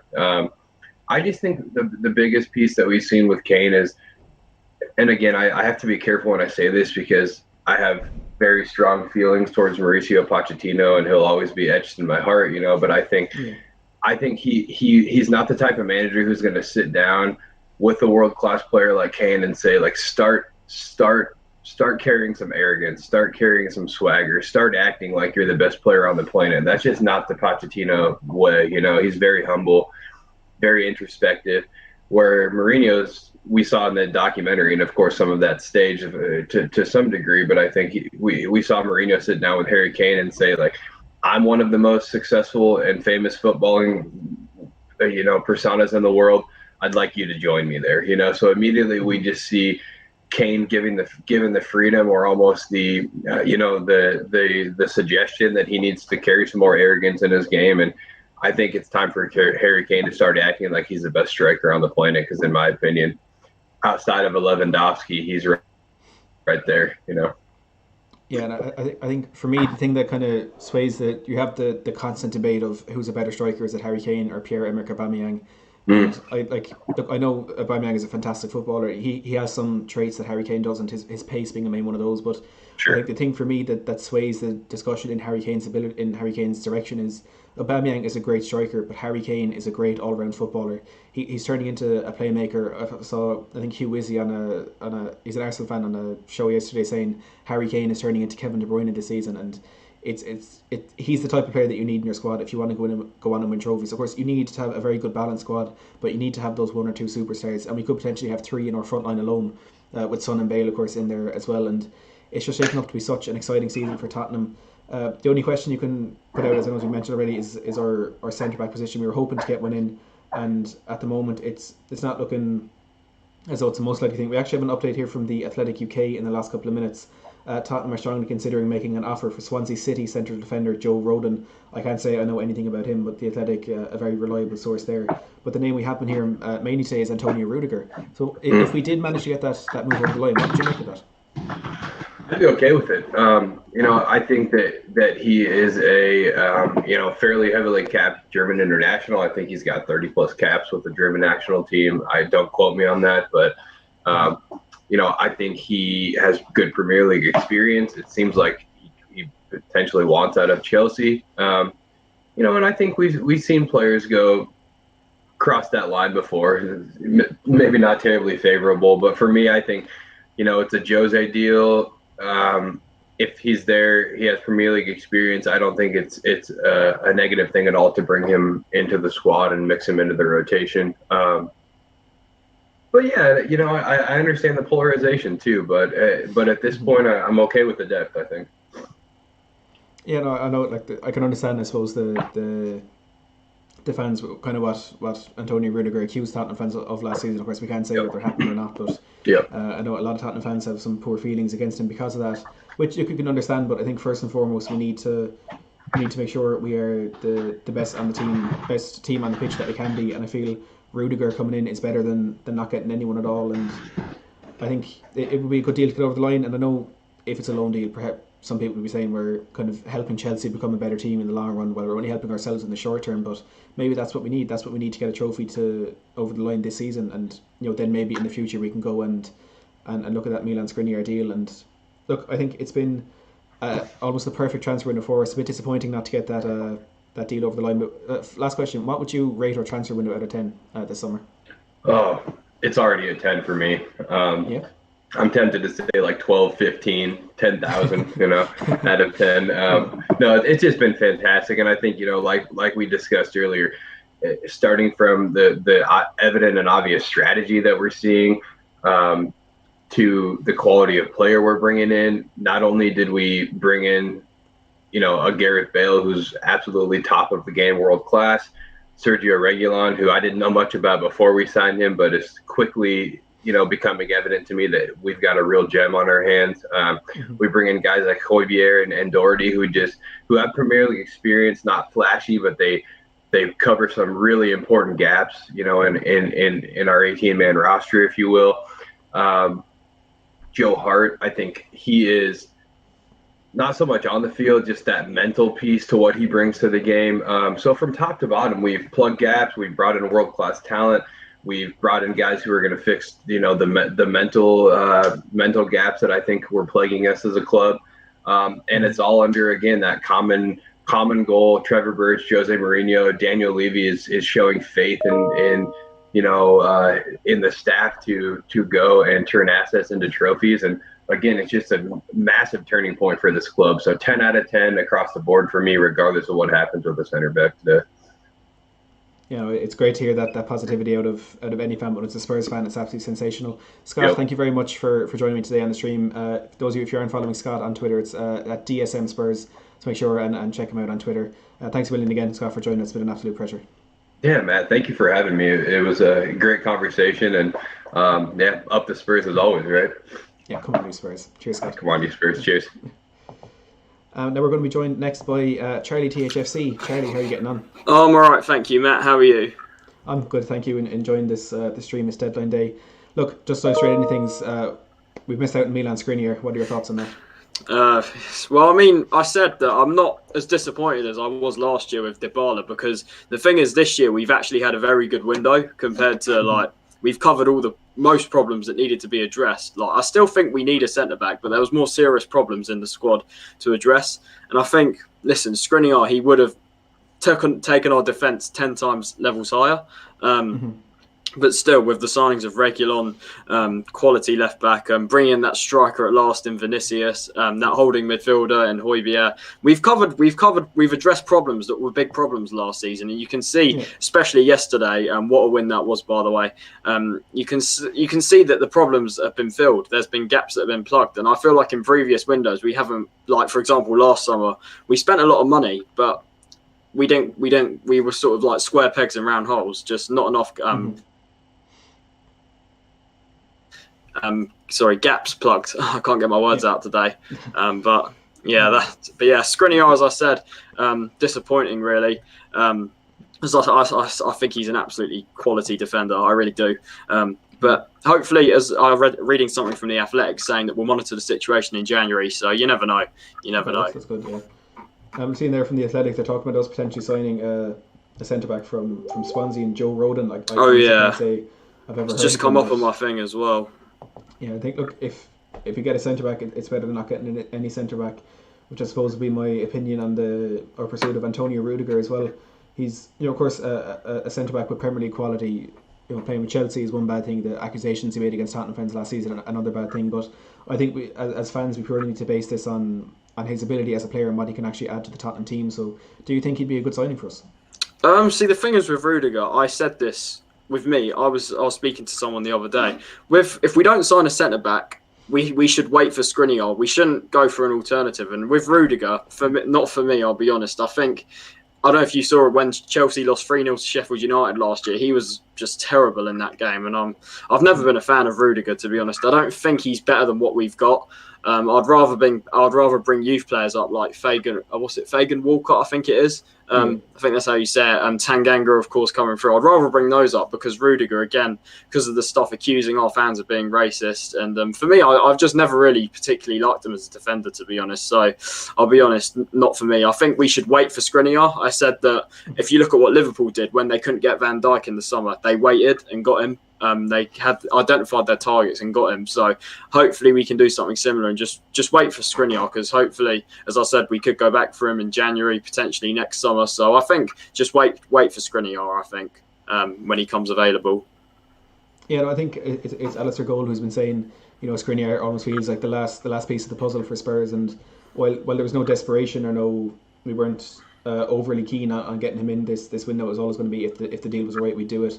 I do think there's still going to be an element of disappointment that we haven't got him in, but we, as you alluded to, we can't ignore the fact that we have had such a sensational transfer. And we've Højbjerg turning out to be potentially the replacement we've been waiting for to get for Moussa Dembele. We've Reguilon, after a questionable start in the game against Chelsea, he's come out and been a fantastic player for us as well. And of course, Gareth Bale still to add into this team. How would you rate our transfer window so far? So I think in terms of rating out of 10, I'll probably give it a 9. Going to a 10 if we were to sign Skriniar, but a 9 is still very, very high. Absolutely fantastic, I think. Again, we've waited 14 months for a striker. We finally got one. We've waited, a year to replace Trippier properly. We finally got a right back. I think I said from the start, I know there was reports saying we weren't looking for a left back, but I've always said I think if we get the chance, we can upgrade on Ben Davies, and I think that we've done that with Reguilon definitely. And I think yeah, I've always said we needed a left back, so I think Reguilon was the one that I've always liked him. I think I watched him against Man U in this semi-final last year, and I think I said if we can get this guy, it'd be good, and we've got him. And yeah, I think it's been a fantastic window, probably the best that I can remember for a long time as a Spurs fan, because as a Tottenham fan, I'm sure you feel the same. When have we ever gone for a transfer window and said after we've done absolutely everything we needed to do? And there's it hasn't happened before that I can say, but again, probably one of the best transfer windows I've been through, that's for sure. Yeah, no, I agree. It's been we've kind of plugged all the holes that we've needed to in the team, bar centre back, but I think that was it wasn't the biggest of our concerns. I think getting in a backup striker was key. Getting in more options at full back was absolutely massive. And Bale, I wouldn't say it was a signing that we needed, but it's one that's going to have endless benefits for the club. As I was just saying to Scott, in terms of both the competition he offers, his ability on the pitch, but also the kind of mental aspect of things. And we have a manager now in Jose Mourinho who has won, I think, every competition he's actually competed in as a manager. We have Bale now, who's, as I said, one of the most successful active footballers in the world. Reguilon, who just won the Europa League last season. Are we building a team that can go on and win trophies consistently? Yeah, well, I mean, look, of course, I get asked this a lot on my streams. I get asked, are we going to win the league this season? I said, I agree with you in a way that maybe this year it's probably a little bit too much of a push. I think we need to gel, get into things. But I'll be honest, with the signings we've made and the manager we do have, I do expect us to go on and win something this season. And I think, again, as I've said a lot, we need to end that trophy drought. It's been far too long for a club of our size, let's be honest. 12 years or something since the final against Chelsea at Wembley. It's been too long, and with the squad we've got, I think we're very capable of going on to win things like the Europa League, the Carabao Cup, which we're in the quarterfinals of now. I really do believe that with this squad that we've got some unbelievable depth, at least 2 players in each position now. It's unbelievable. I don't think I can ever remember a squad we've had which is this big with the amount of depth it's got. And I think we can definitely go on and win something this year. But in terms of league titles and stuff, I think maybe you never know in football. But I mean, give it maybe a year or two, and then maybe we'll see where we are with that. Yeah, no, I agree, because I know in the last maybe couple of days I've been slowly kind of leaning towards the fact that we may compete for the league this season, given how poorly Liverpool and City have started. But that Liverpool result yesterday was a shocking day for them. Shocking day it was overall. Yeah. But I suppose, looking into the future, we're attracting these players. I'm going to include Skriniar in this because he is someone who did want this move to happen. So we've attracted the likes of Bale, Reguilon, Skriniar, Carlos Vinicius, a player who has a lot of potential, and I think in the years to come could have made his move to any team in Europe. So if we're in this position now as a Europa League team, next season, assuming we do get back into the Champions League, there's no telling the type of player that we can attract. And I think a league title is... As every day goes on, the more I think about this, I think it's becoming a likelihood more than a possibility in the next couple of years. So how far away do you think we are from really being that team that can go on and take away this sort of dominance in the league from Liverpool and City? I mean, look, as I just said, I think we've got unbelievable squad depth at the moment. As I said with the league title, I'll be honest, I don't think we're as far away as we were this time last year, for example. I think, as I said, the signings we've made, I feel like, I know Liverpool and City have started poorly, but I just think that, again, they've been better than everyone else over the last couple of years. But I don't think we're that far off. I really do. I think potentially to go that one step further for the league, I think someone like Skriniar would be ideal for that, because I'm not sure I know Eric Dier's played very, very well in these last 2 games, and Davinson Sanchez as well. But the thing is, them two are both prone to mistakes. You saw Davinson Sanchez yesterday, the penalty he gave away. And Eric, with Eric Dier, we've seen it a lot, although he has been playing well very recently, let me add. So I think maybe just that one world-class centre-back that we just need. I think we've got a team that's very, very capable of competing for the league very soon.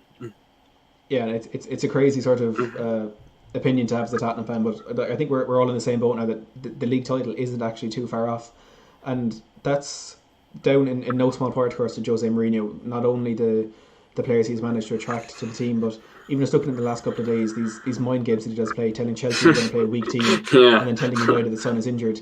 How much of his winning mentality do you think is starting to shine through in this team? Even thinking the way Lamela got that red card for Martial, he was saying we're not the nice guys on the pitch anymore. Can you finally see the effect, or can we finally see the effect that Mourinho is having on this team? Well, look, I've said for multiple years of supporting Spurs, for as long as I have been, that there's been a mentality problem at the club. You've seen it even in the peak days of Pochettino. I still think there was just something there. There was something in us that was just making us bottle it and stuff. But now you can see what Mourinho is trying to do. You can see he's won everything there is to win. And I think from the start of this season, barring the Everton game, you can really see what he's doing. You can see after going goal down yesterday, hit back straight away. I know it was Maccabi Haifa, but getting back in front straight away.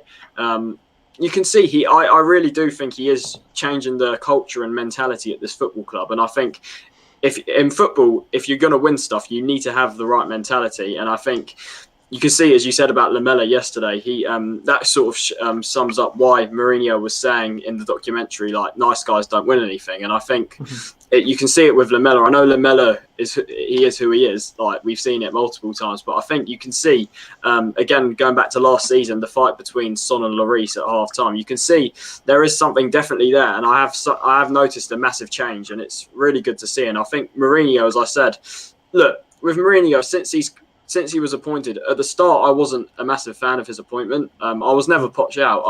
I was always behind Pochettino. But the thing is, with Mourinho, I always said when we were going through bad spells, like I think it was just before lockdown and stuff, I always said Mourinho will be a very successful manager at Tottenham if he's backed. If he's not backed, then there's no point in having Mourinho. But he's been backed this window, so I'm completely on the Jose bandwagon, and I think we're in for a very successful season this year. You know, I honestly agree with everything you're saying there. I was always patchy in. I never wanted him to go. I was sceptical about Mourinho, but the tide is starting to turn now. And I think it's interesting that, like, as you say, I do agree Mourinho has been backed this window, but it hasn't needed to be a massive financial backing, I suppose, from Daniel Levy. Like, if you're looking at Pochettino's last window at the club, it was, I think, £140 million net spend, and we didn't get to see too much from that, I suppose, in the first season those players were at the club. But Mourinho, it's a different transfer kind of approach than we're used to seeing from him. It's not going out and spending, 60, 70, 80 million on 3 or 4 world-class players. It's been such clever signings. It's been really kind of astute business done to get Hojbjerg in for essentially £3 million and Kyle Walker-Peters. It's absolutely amazing. Are you surprised to see this sort of transfer approach from Spurs?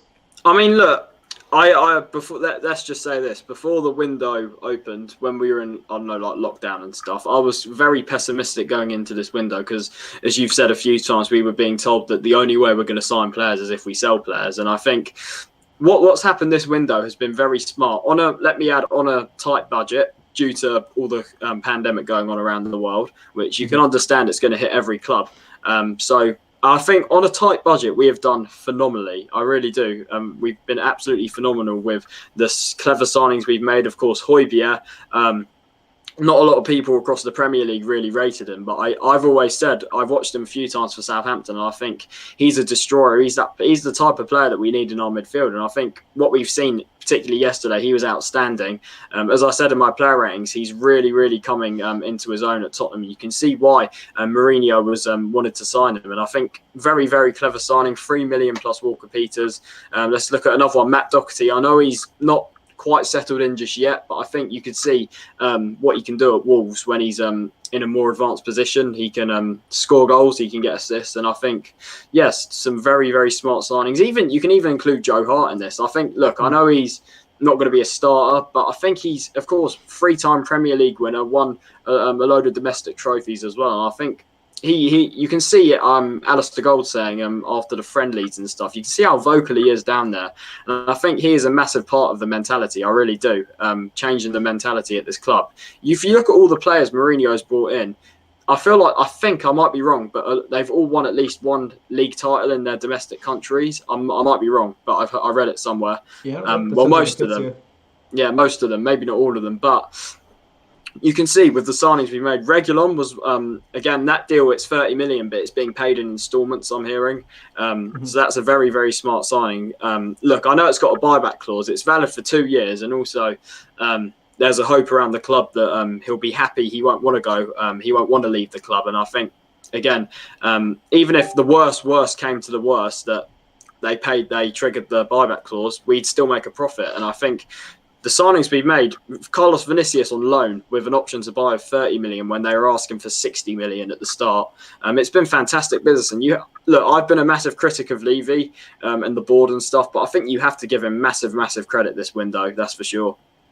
Yeah, for definite. And I think we can sit here all day and talk about these incomings. We've made some outstanding signings. There's no doubt about that. But what I want to talk to you about is the departures or potential departures that we have seen over this summer. Look at it. The main one is Dele Alli, and I think this whole sort of situation kind of surmises Jose Mourinho and the new manager that he is, because he told us he reinvented himself when he came into the job last November. And a lot of us were kind of skeptical, but we saw he brought in a whole new coaching staff, a lot more attacking, bringing in a number of people from Lille. He said he was a different person in himself, and he didn't really have a chance to show that to us. We were a bit with the Tanguy and Doble situation, kind of saying, oh, this is the same as what happened with Pogba, it's the same as what happened with De Bruyne and Lukaku, all these players in the past that he has forced out of the club. But are we seeing with Dele Alli another effect of this new Jose Mourinho, and that things have gone poorly for Ali, his performances have been bad, he's been linked with the departure, there's been a bit of friction there between the manager and player, but essentially it has now ended up absolutely perfectly. We're keeping Dele Alli. Is this another benefit of this new Jose Mourinho?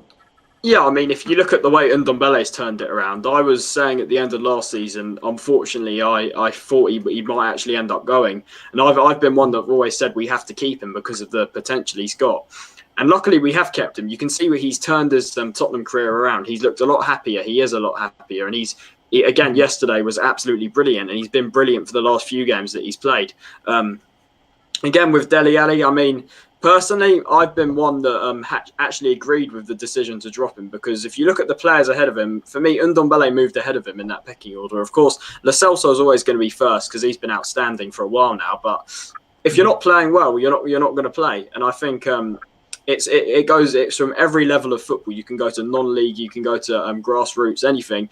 It's a squad game. You have to fight for your place. And I think with Dele Alli, look, he played well against Haifa. I know it was Haifa, but maybe if he can get his ideas together, I think he's as we all know, he's a fantastically talented player. He really is. You can see what he can do, and it's just about him getting consistent and getting his fitness right. And I think he needs to look at Ndombele and because he can show how a club career can be turned around. And I think, look, Dele Alli, I think potentially a loan deal would be good for him. Maybe have a fresh start and go out on loan to another country, to PSG or something, and get a new chapter in his career, and then come back potentially to Tottenham and sort of re-energise himself. But look, we're keeping him now by the looks of it, and I think he'll definitely get more chances this year. There's no doubt about it. He'll get chances in games. There's no doubt, because we got a lot of games coming up this year. You got the Europa League. We're still in the Carabao Cup, and we got the FA Cup to come later. So there'll be a lot of chances in there for him. And I think, look, get his fitness right. Stop focusing on all the brand deals that he does and all the modelling, whatever it is. If he gets his head down, I think we can potentially see the Dele Alli we saw a few years ago. That's for sure. Yeah, no, if he turns things around, I think we're even just adding further to this outstanding squad we've already assembled, and we've seen a few loan departures already in the last couple of days. We've seen Juan Foyth go out on loan to Villarreal with an option to buy there for £15 million. We've also seen Ryan Sessegnon go on loan to Hoffenheim. That's just a straight loan. There's no option to buy there. And we're hearing Jack Clark could potentially go out on loan in the next couple of days. How do you think these loan moves are going to fare for these players, kind of Ryan Sessegnon in particular, and how much you think it can benefit Spurs? I mean, look, I'll start with Ryan Sessegnon. I think, look, I've always liked him since when he was at Fulham, banging them goals in the Championship. I've always liked the look of him, and I was very, very pleased when we signed him, actually. But since he's joined the club, since he's come to the Premier League with Fulham, it hasn't really clicked for him yet. And I think maybe going out to a league like the Bundesliga will really sort of energise him, because I think you've seen players, Jadon Sancho, look what he's doing now. Even, I hate to say it, but Reece Nelson from Arsenal, when he went to Hoffenheim, done very well there. So I think it's a fantastic move for him. Again, I heard they're a team that likes to play free at the back with wing backs, so it suits him very well. I think, yeah, he wasn't going to get with the signing of Sergio Reguilon. Since then, I'd always expected him to go out on loan, and he's finally got that loan move, and I'm hoping that he'll get regular minutes and he'll hopefully come back to Tottenham in much better shape and in much better. He'll have a lot more confidence, and yeah, I think it's a really good move for him. In terms of Juan Foyth, look. He's never been a player that's been in Jose Mourinho's plans. I know since he's got here, he's never really featured at all, really. He played well in that game at Bayern Munich, and then we went to Norwich and he made that terrible mistake. There's no doubt about it, that terrible mistake for that goal away at Norwich. And I think since then we haven't actually seen him play for the club. And look, I've been one that I know there was talk of, like, I think it was the start of last season when we didn't replace Trippier. There was talk of us using Foyth as a fullback. And I mean, for me, I was never a fan of that. And I think at centre-back, I know last year Vertonghen, he's now left, but we were pretty well stocked there, and I think we still are. And I think he doesn't really, under Mourinho in particular, Foyth's a very technical player. He's not he's not as physical as most centre-backs are. And I think he doesn't really suit the way we play at the moment. So I think a loan move, look, I know it has an option to buy, but we'll still make a profit on him. But I think he's going to be a good player in the future. I do. Whether that's at Tottenham, it probably won't be. But I think it's going to be good for him. I hope that he can get his confidence going, get regular minutes out there in La Liga. And I think it's a fantastic move for him.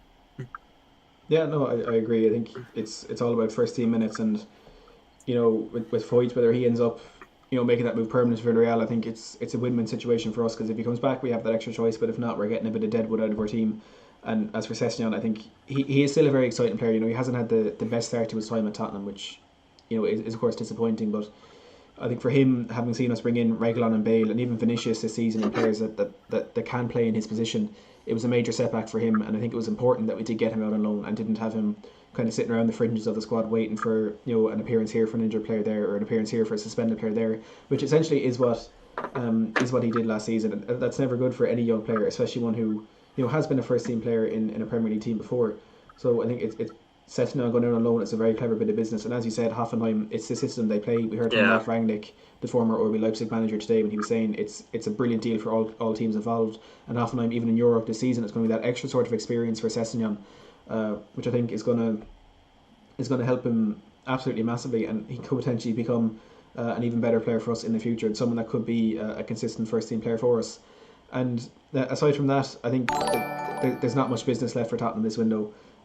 Just seeing this news again about, I think, Joe Rodon, I can't even remember his name, from Swansea. Yeah, the Swansea defender. Yeah. Yeah. Do you know anything about him by any chance? Well, look, the Championship, I watch the odd game every now and then when it's on Sky and stuff, but I haven't heard of him myself. I haven't either, to be honest. Yeah, I'll be honest. Yeah. So look, if it's a player that the club have identified, if it's a player Mourinho's identified, I suppose we have to get behind the signing as much as we can. And it looks as though Rudiger is off. The Daily Mirror reporting it won't be happening, and it's just, as every hour that passes, it looks less and less likely that we will get one of those deals over the line. But of course, with Joe Rodon, the EFL window remains open until the 16th of October, so hopefully there's definitely scope for that deal to be completed. The only downside there is if he isn't registered by tomorrow, he won't be able to play in any European fixtures. But I can't imagine he would have been high up the pecking order in that anyway. And look, Charlie, thank you very much for joining me. Thank you, Matt, as well. Yeah.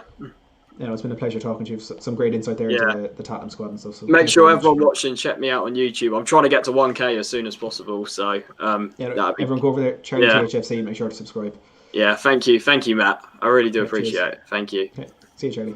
See you later. So as we move into the final 5.5 hours of the transfer window, the news is that Joe Rodon is the most likely centre-back signing for Tottenham to be bringing in. Again, I'm not too sure about him as a player. Thank you, Nova Channel, for subscribing, and a few more people there came in while we were talking to Scott and Charlie. Unfortunately, I can't seem to see who it was that was subscribing, but thank you to everyone who did subscribe during that time. And I think we've had another couple of donations. We've Blake L coming in with a fiver 45 minutes ago. I didn't realize we were talking to them for so long. Fantastic insight from Scott and Charlie there. We're hoping to have some more guests on again throughout the stream.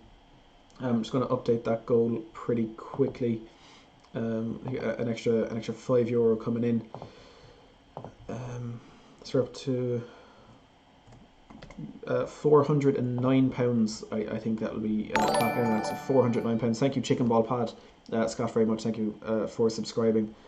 Let me just pop this in here, up to £409 in our donation. We're closing in on that second goal of £500 for the Justin Edinburgh Foundation. We set our goal early this morning at £250, but very quickly indeed we managed to get that over the line to 250. I think it was within 3 hours we actually smashed that donation goal. And as you can see here, if you do want to donate, the link is in the description of the live stream down below and also pinned to the top of the chat.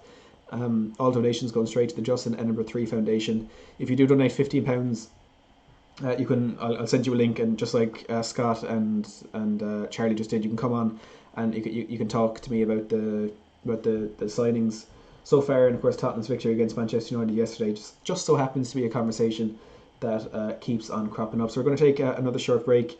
We have, as I said, about 5.5 hours left in this transfer window. Hopefully we'll have some we will have some more guests coming on very, very soon, so make sure to stick around for that. And we still have a couple of more giveaways to get through as well. If you are new to the channel, make sure and hit that subscribe button down below. Hit that like button as well on the stream. It helps me push this out to much more people, and we can have a lot more people coming in here and making donations to an absolutely outstanding charity. We're on 336 likes at the moment. Let's try and get that up to 350 by the time I'm back. So for now, we'll take a little break, and we'll be back very, very soon to talk more about Tottenham Hotspur.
as we approach the final 5 hours of the transfer window, Tottenham have identified a centre-back that they want to bring in before the deadline, and that centre-back is Swansea's Joe Rodon.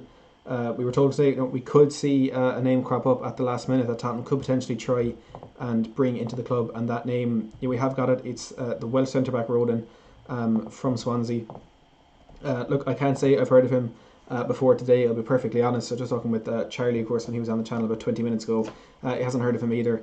It's a strange one that has come out of nowhere, but here's what we know about Joe Rodon. He's a 22-year-old Welsh centre-back who plays for Swansea, of course, in the Championship. He's made 52 league appearances for the club after spending 2018 on loan at Cheltenham, where he made 12 appearances in the league.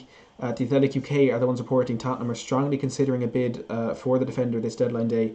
After the disappointment of missing out on Milan Skriniar, we were told if they did find a centre back where the deal was right, the player was right, the price was right, they wouldn't hesitate to try and get that deal over the line.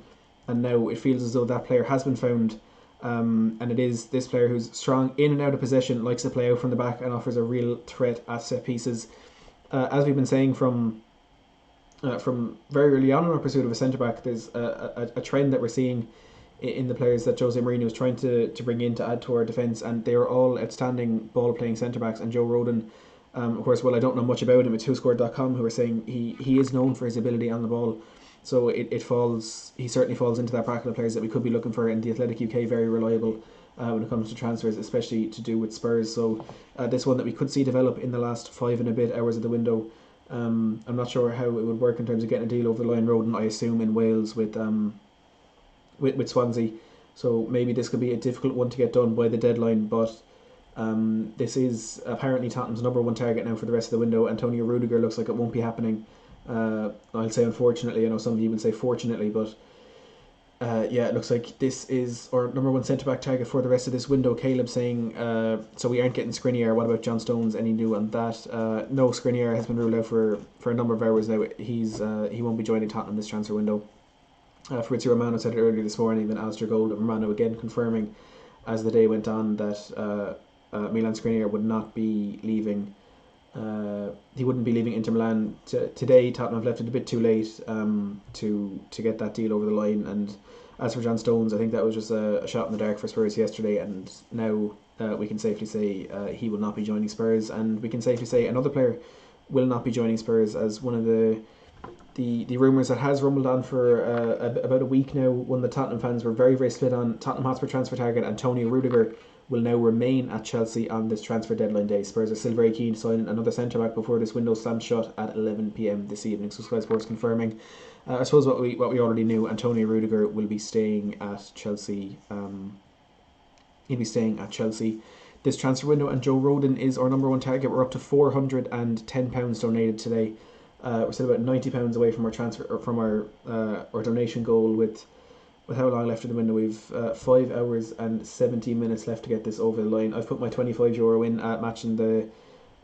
As I said, I've matched every £10 raise with a £1 donation for the first £250. So I've put in my €25. The link to donate is in the top of the description and also pinned at the top of the live chat. All donations go to the Justin Edinburgh 3 Foundation. If you do donate £15, you can join me on stream for a quick chat. And as I said, I already matched those earlier donations. So please, if you can spare anything, any donation would be greatly appreciated to help out the Justin Edinburgh 3 Foundation. And if you can't, even if you can, please can you smash that like button on this live stream? The more people that like it, the more YouTube will push this out to Spurs fans, and we can get as many people as we can in here, get them to donate to the Justin Edinburgh Foundation for a fantastic cause. And if you are new to the channel, please don't forget to hit that subscribe button as well. I'm just going to edit the title here on this stream. Tottenham strongly, no, that won't fit. Tottenham trying to sign Joe Rodon from Swansea. This is the one that Tottenham are very keen to get over the line, according to the Athletic UK. Now just jump back in the chat. It's been a while. We had a few guests on over the last hour. We had Scott Bird from the Chicken Ball podcast and Tottenham Hotspur as well, and we had Charlie THFC. Early this morning we had Jamie Brown on from Daily Hotspur on Twitter, so make sure to go follow all of them, Twitter, YouTube, wherever you can find them. Show them the support they deserve. Brad says, saying Hart provides decent backup and is a homegrown player in the squad. All positives. We'll be sorry to say bye to Gaza. but it's a non-issue. Neither Gaza or Hart would or will play too much football. VJ saying Big Joe was a proper man and a massive bonus for us to have in this fantastic squad. Paul saying Gaza probably wants more game time. Hart is a good number 2. VJ saying Hart is head and shoulders above the rest, and Paul saying he's dandruff free. So if you're asking, is it Joe Rogan from Spotify? No, Joe Rodon. Look, as I said, I can't say I know anything about him either.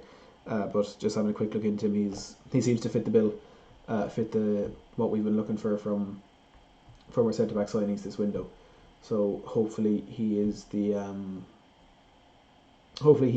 target that we get over the line. He'll be a good addition to the team, because missing out on Skriniar, as we said, disappointing. It's not urgent that we get a centre back, but it will be a great addition. And Paul Gilmore on Sky Sports News in the last couple of minutes saying, to complete the puzzle, Jose Mourinho would love to bring in a centre back. They have been working behind the scenes to get Mourinho the player he wants. If they could, it would turn a 9 out of 10 window into a 10 out of 10 window. As it stands, though, it's looking very unlikely. Milan Skriniar won't become a Tottenham player due to problems surrounding his valuation, whilst Antonio Rudiger is looking increasingly unlikely to join. There's no panic at Tottenham, though. They feel they have enough in reserve in that area. So as we said from minute 1 this morning, there was no panic, no urgency to get this any sort of centre back deal done. It was, if the right deal pops up, we will go for it. We'll try and get it over the line. Perhaps this has happened now with Joe Rodon from Swansea, but there's no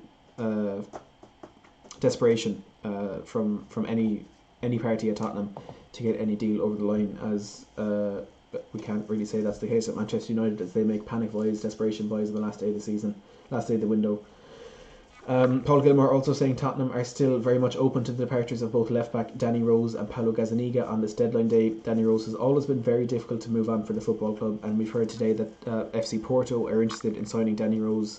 Their first-choice left-back Alex Telles is at Carrington today having a medical to join Manchester United, so potentially an opening there for Danny Rose to go on and make go to the next chapter of his career.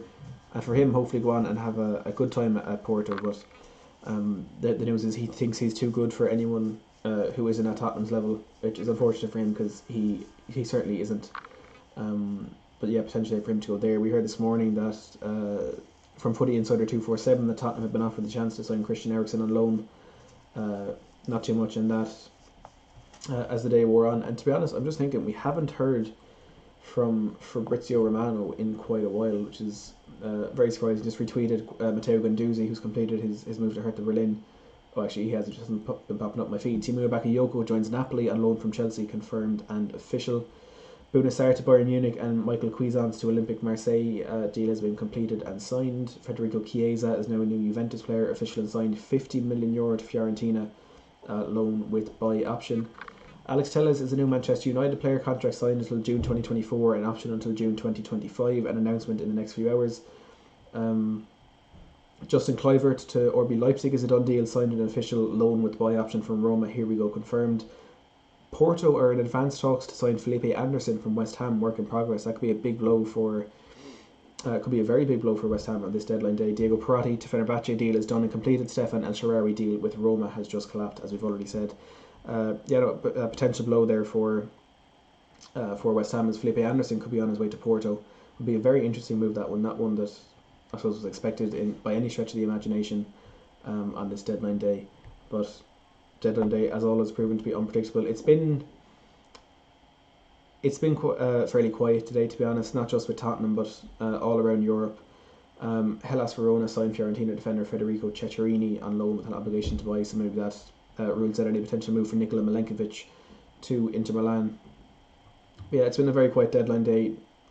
Are we surprised? I wouldn't say so. It's not been a very hectic transfer window as a whole either, and it's mainly down to, of course, what's gone on in the world in the last 9 or so months. The money just isn't there for most teams to do the deals that perhaps they would have preferred to do. And look, we'll have to just accept that and move on to the next transfer window and hope there's something a bit better for us, something a bit more exciting in the coming transfer windows. I'm just trying to sort out a few more guests to bring on here. Hopefully we can get some on. Of course, we already had Jamie Brown from Daily Hotspur Also had Scott Bird from the Chicken Ball Pod and Tottenham Hotspur and Charlie THFC, who of course has his own YouTube channel as well. We've had them all on today, and we're hoping to get a few more on.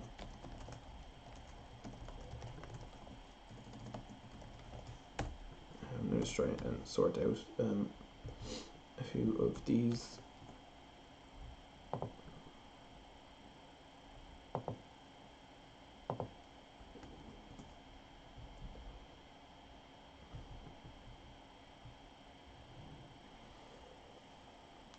Kieran saying, "Hey Matt, I would rather sign no centre back for now. So in January we can go for Skriniar." And look, I think it's a good idea to not go for a big, massive marquee centre back signing. Maybe someone like Joe Rodon could be a good thing to tide us over for the next window. And of course, he's one for the future. He's only 22, still at a championship team. So maybe it could be a big step up for him. He's not going to be a first choice centre back, I would imagine, this season. So maybe we can still go through and get a deal done for Milan Skriniar in January. Spurs 12 saying apparently Joe Rodon is high rated. You seen anything of him, Matt? I haven't personally. I hadn't even heard of him before today, but as we were saying here, he's a 22-year-old centre-back for Swansea. He's made 52 appearances for the club after spending 2018 on loan at Cheltenham, where he made 12 appearances. The Athletic UK report Tottenham are strongly considering a bid for the defender this deadline day. Strong in and out of possession, likes to play out from the back, and offers a real threat at set pieces is the extent of the information I could grab on him during that 10-minute break. Alan Glover saying, "You've been streaming all day, amazing." I have been streaming all day. 8 hours and 20 minutes. We started about 9:30 this morning. We've been taking breaks, so I haven't been going the whole way through. So it's I'll be honest, it's been a bit difficult. We still have over 5 hours to go. Again, hoping to bring on guests to help me get through the day. But I was hoping for some signings to bring news out today, but it looks like it may just be departures unless we can get this Joe Rodon thing over the line. Just again, Tottenham Hotspur are weighing up whether to make an offer for Swansea and Wales defender Joe Rodon. The player is valued at around £18 million. That's the Athletic UK reporting that this evening. Alan saying, "Matt, where are you from?" Accent. I'm from Limerick in Ireland. Lee saying, "Hey Matt, are you a bit under the weather, sniffing and coughing?" I'm fine, hopefully. Define Stone saying it was almost a perfect transfer window for us, and I certainly agree. It was very close to being a 10 out of 10 window. And we're going to have a guest coming on very, very soon. Look, the window, the Republic of Ireland, Alan. It's been 9 out of 10. I think 10 out of 10 would have been that Milan Skriniar signing. So we haven't quite been able to get that one over the line on this deadline day. But look, it's not the end of the world, where we still have an outstanding squad for the season ahead. A very balanced squad. As I named out a while ago, almost 2 perfect starting 11s.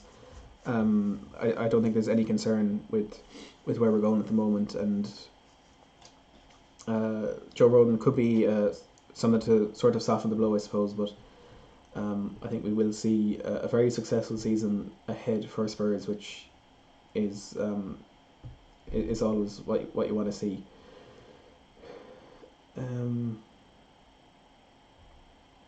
So we have Tom Dock saying it really is still a dream window. If we didn't know about Skriniar and signing Vinicius today, we call this a 10 out of 10 for sure. Caleb saying we also have Tanganga as a centre-back, Nick Kilias, welcome back to the stream. If Trevor saying, "Are you worried about our centre-back options? We have 4. Tanganga injury prone, it seems that Toby can't play most games. If opposition have pace, that means Davinson or Dyer has to play most games." I'm not worried about our options, but I think if we do get an injury or two, that's when I'll start to worry, because what we have now I think is absolutely perfect. But it's when things start to go wrong. If we do start to get an injury or two, then I will be quite concerned about where we are in that moment. But we'll have to just hope that doesn't happen. We have 3 months until the next transfer window, so maybe in January we can get Milan Skriniar over the line. So we just have to keep players fit for 3 months, which, look, I know it's been a bit of a struggle for Tottenham over recent years, but it's definitely possible for us to keep them fit. So hopefully we can be okay with that as the months go on. Rich Spurs saying, "Has any team signed as many players as Spurs this window?" We've signed 6. Everton and Chelsea perhaps. Chelsea signing Werner, Havertz, Ziyech, Chilwell, Malang Sarr, Thiago Silva, Edouard Mendy. So that's 5 for them. Everton have brought in James Rodriguez, Abdullah Doucouré. They brought in Alan, Ben Godfrey today, so that's 4 for them. I think it is just Chelsea who have signed more from us. Everton might be a few more than those. I'm not sure I have all of their signings off the top of my head, but It's still Tottenham's definitely one of the best windows for a Premier League team this summer. Alan saying, I love Irish music, Sharon Shannon and Jerry O'Connor, and I'm from Johannesburg. It's very rare to see people from not from Ireland who do appreciate the music. That's good to hear, Alan. Caleb saying Harry Kane played centre back. So and look, so did Carlos Vinicius. He was earlier on in his career. Vinicius was I think a sixth choice centre back for Palmeiras's under 20s. I think is the phrase. Dale saying I think the trophy drought is over this season. What do you think? And I think it's over. I think we're going to win something. I think given what we've done this season, I think we have to win something, to be honest. And it's not ideal, but it's not ideal that we're in a situation where we feel we have to win something because Tottenham, we're not known for winning trophies. But I certainly feel as though we can do it. I do think we can win something, and if it's going to be a Carabao Cup, as Scott was saying, it's a good trophy to have to kind of spur you on to win more things. It's a mid-season trophy that can help you in the final push at the end of the season. If it is going to be to win an FA Cup or to push you on to what you want to achieve in the league, and hopefully we can get that signing over the line.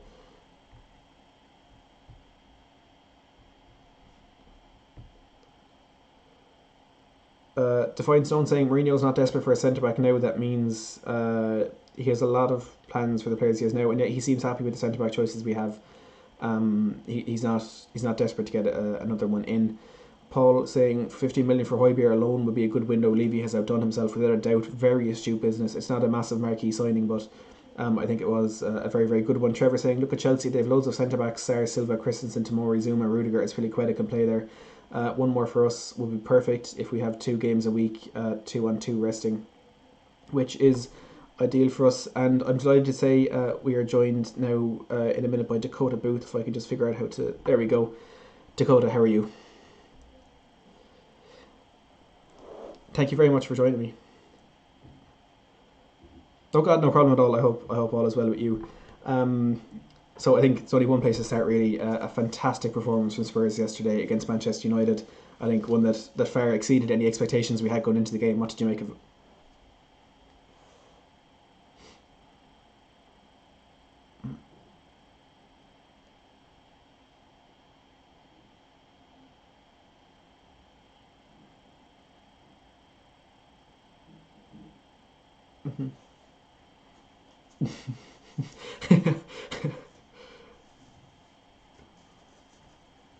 Yeah.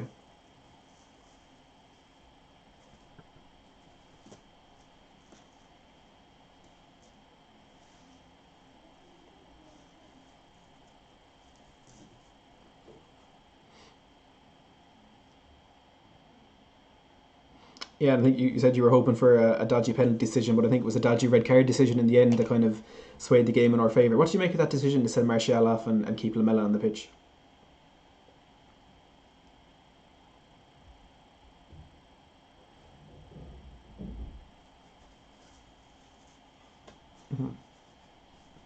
Yeah.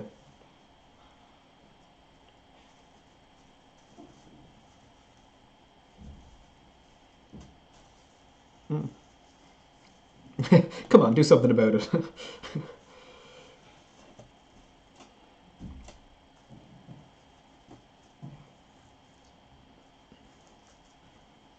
Yeah, for definite.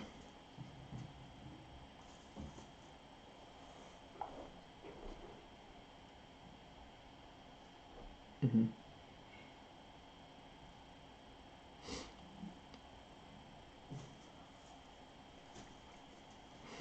Yeah.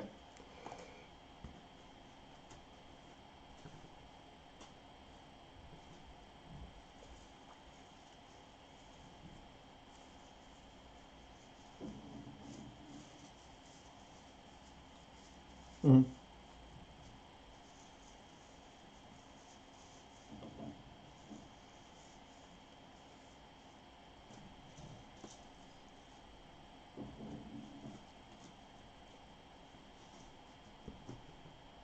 Hmm.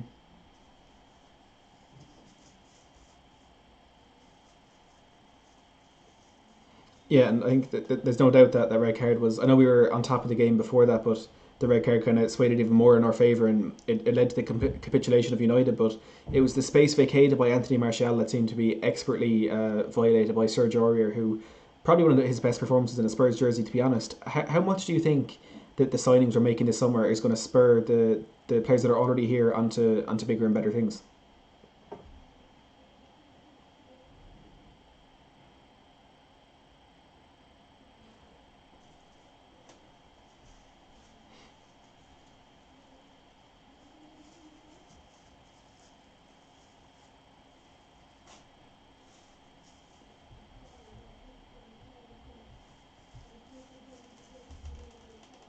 Mm-hmm.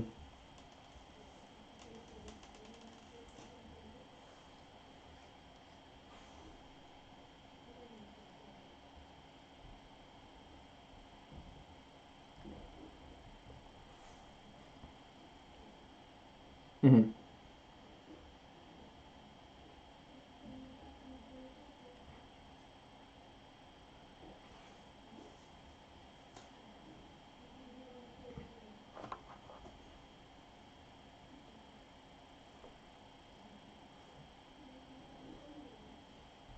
Mm-hmm. Yeah, I am too, for sure. Mm. Mm-hmm.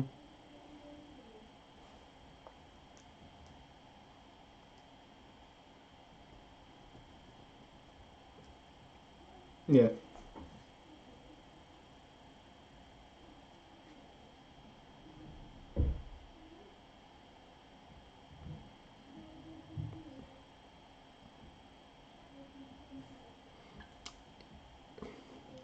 And just as you say that, we have Paul Gilmore here from Sky Sports News saying there's going to be a Tottenham update on Sky Sports News very shortly.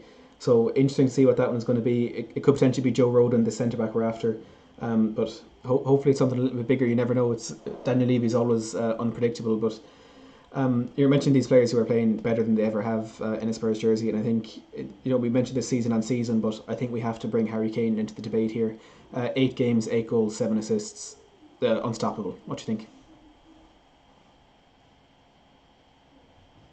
Exactly, the genius Paul Merson told us,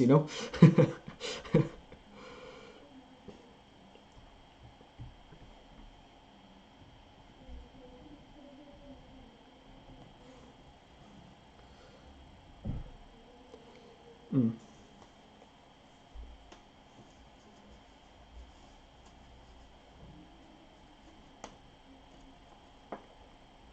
Mm-hmm.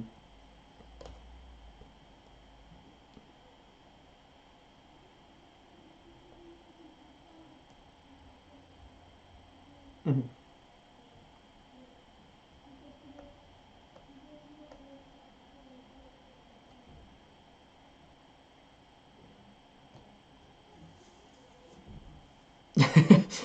That's what it seems to be with Kane for sure. Mm. Yeah.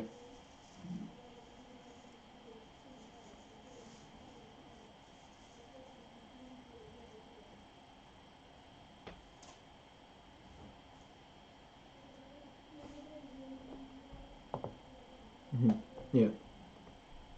Mm-hmm.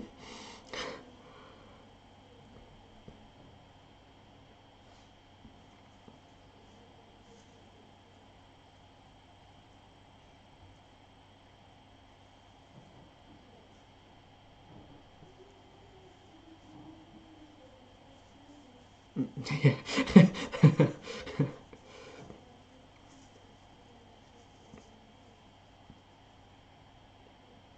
Oh, I think have we lost you there? Oh, you're still there. With just this news from Sky Sports News, it is about Joe Rodon. Sky Sports saying Tottenham are in talks to sign Joe Rodon from Swansea City. One source has told us an £18 million deal is close to being agreed between the two clubs. So we were told early this morning that there's no desperation to sign a centre back. If the right opportunity opens up, if the right player comes at the right fee, we'll get that done. And it looks as though Joe Rodon could be that player. Now, I know nothing about him. Charlie on a minute ago knows nothing about him. Are you in the same boat? Yeah. Mm, yeah.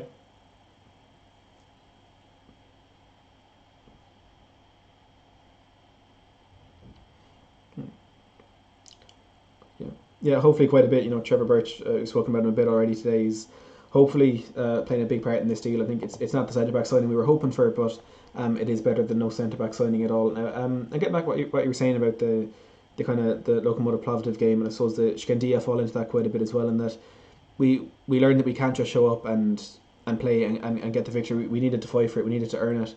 We saw a bit of a difference in that when it came to, in terms of the mentality from the team, when it came to the Maccabi Haifa game, which I suppose by the process of the competition should have been the most difficult game that we had out of those three. How much do you think we're starting to see this Jose Mourinho effect on the mentality of the team and the character, and that they went out and they got that job done very early on?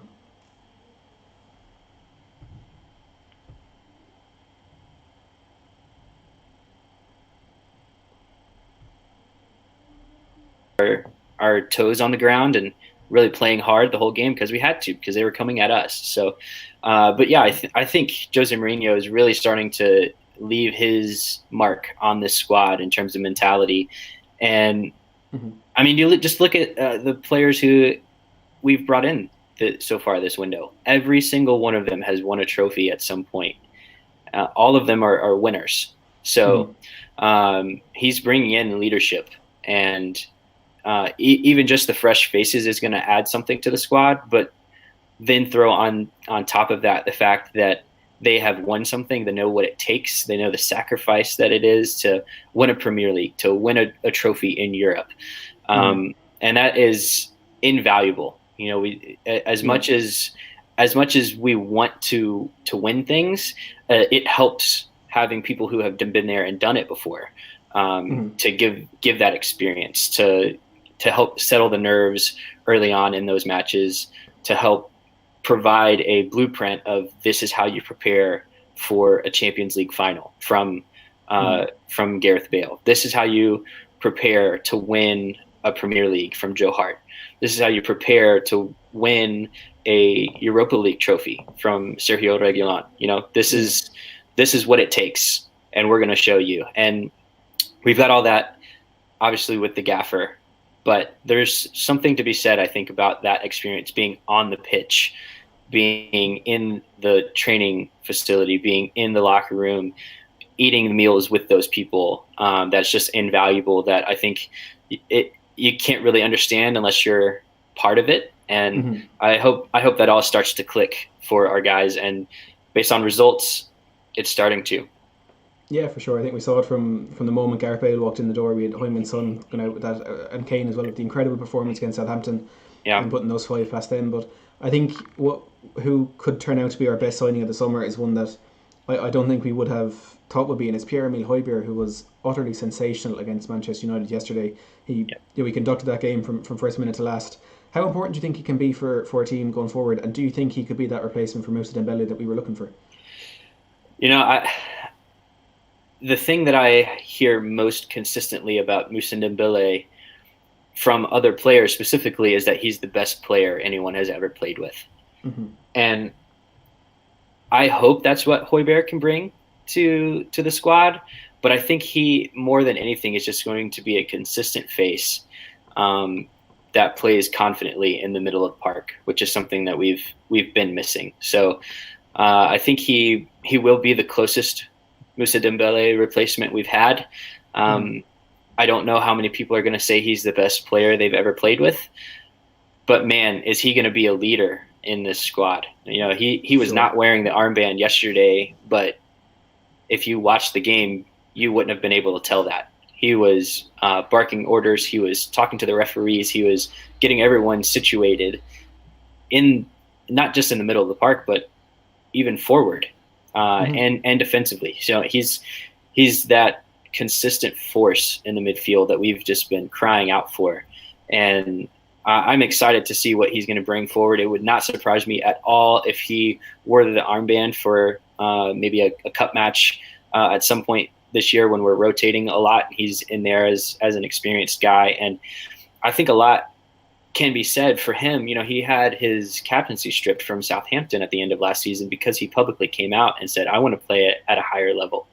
And obviously he's been at Bayern and then kind of took a step back at playing at Southampton. But it says a lot about a guy his confidence in himself, where he's captaining a squad that, is decent in the Premier League, to come out and say, I'm ready to move on and move up. So I'm I think it's flattering for us that he picked us, that, he sees us on some level on the same, in the same ballpark as Bayern. So I'm excited for him to be a leader in our squad. I think that, is another thing that Jose Mourinho has been looking for, and something that he found in Hotspur. And I think he's going to be the closest thing to Dembele that we've had since he left, obviously.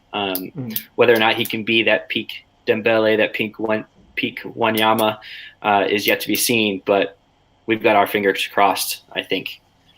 Yeah, for sure. And just what you're saying about him being a leader, there was a great clip during the game yesterday where I think Serge Aurier went in for a tackle, and it was a great challenge, won the ball back. You could see Hojbjerg celebrating in front of Aurier as the game was still going on. He was really in the moment. He was trying to get the momentum going, but I think he is turning out to be this replacement for Dembele that we were looking for. But the player we were hoping was going to be that was last season in Tanguy Ndombele, and it was a very slow start for him at Spurs, but he's almost become a new signing for us this season in what he's offered us on the pitch as a very different player to what we were expecting. He's a lot more creative, a lot more progressive. How good do you think he can become? Still only 22, of course.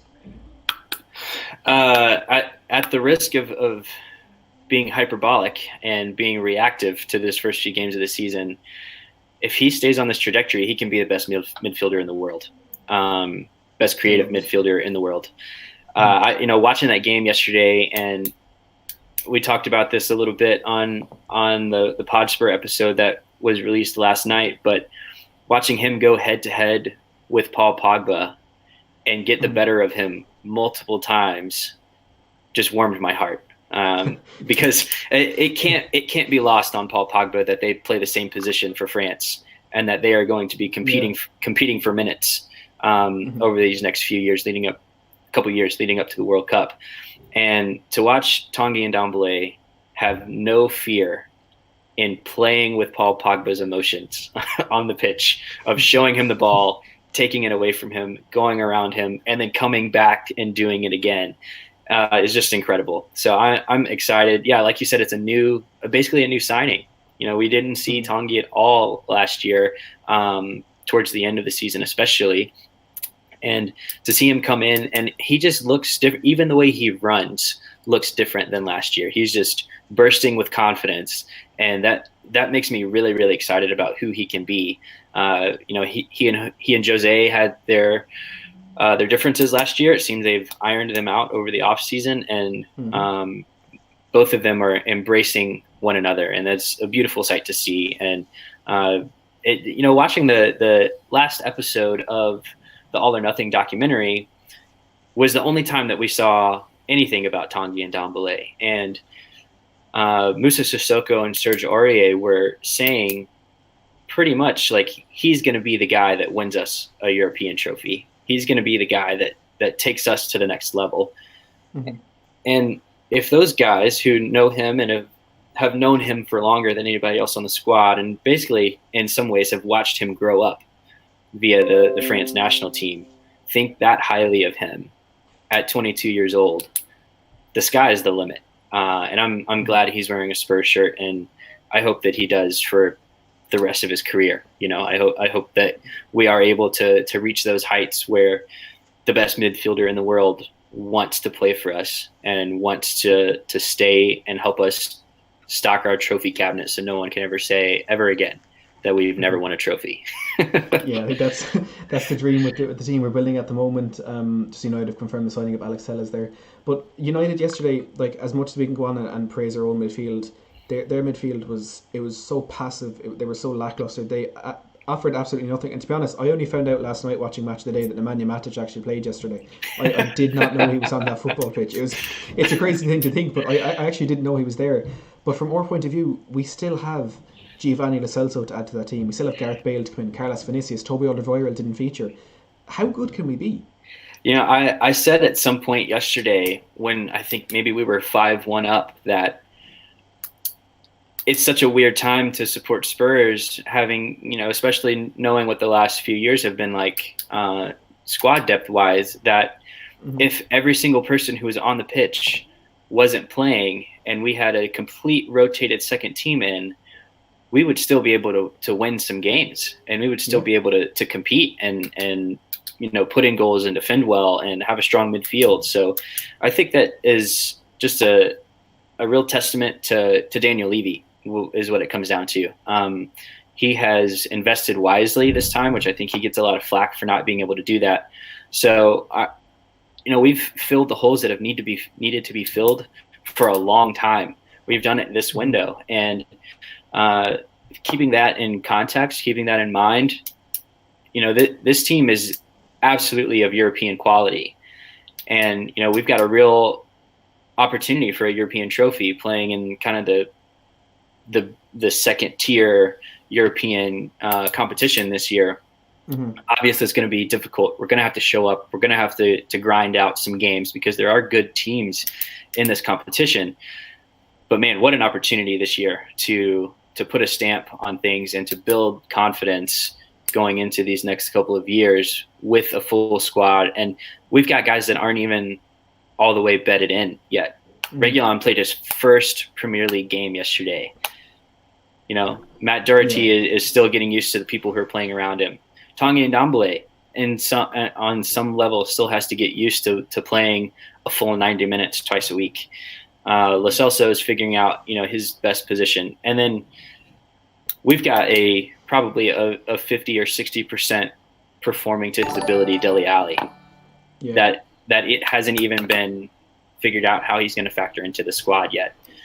So yes, the sky is the limit for this team. I think this year not winning a trophy of any sort, I don't care what it is. If it's the Carabao Cup, I do not care. Not winning a trophy this year of some kind would be a massive disappointment, and I think it would hurt more than missing out on a lot of the silverware that we've missed out on in the last few years because of how good we all know this team is. Not can be, but is.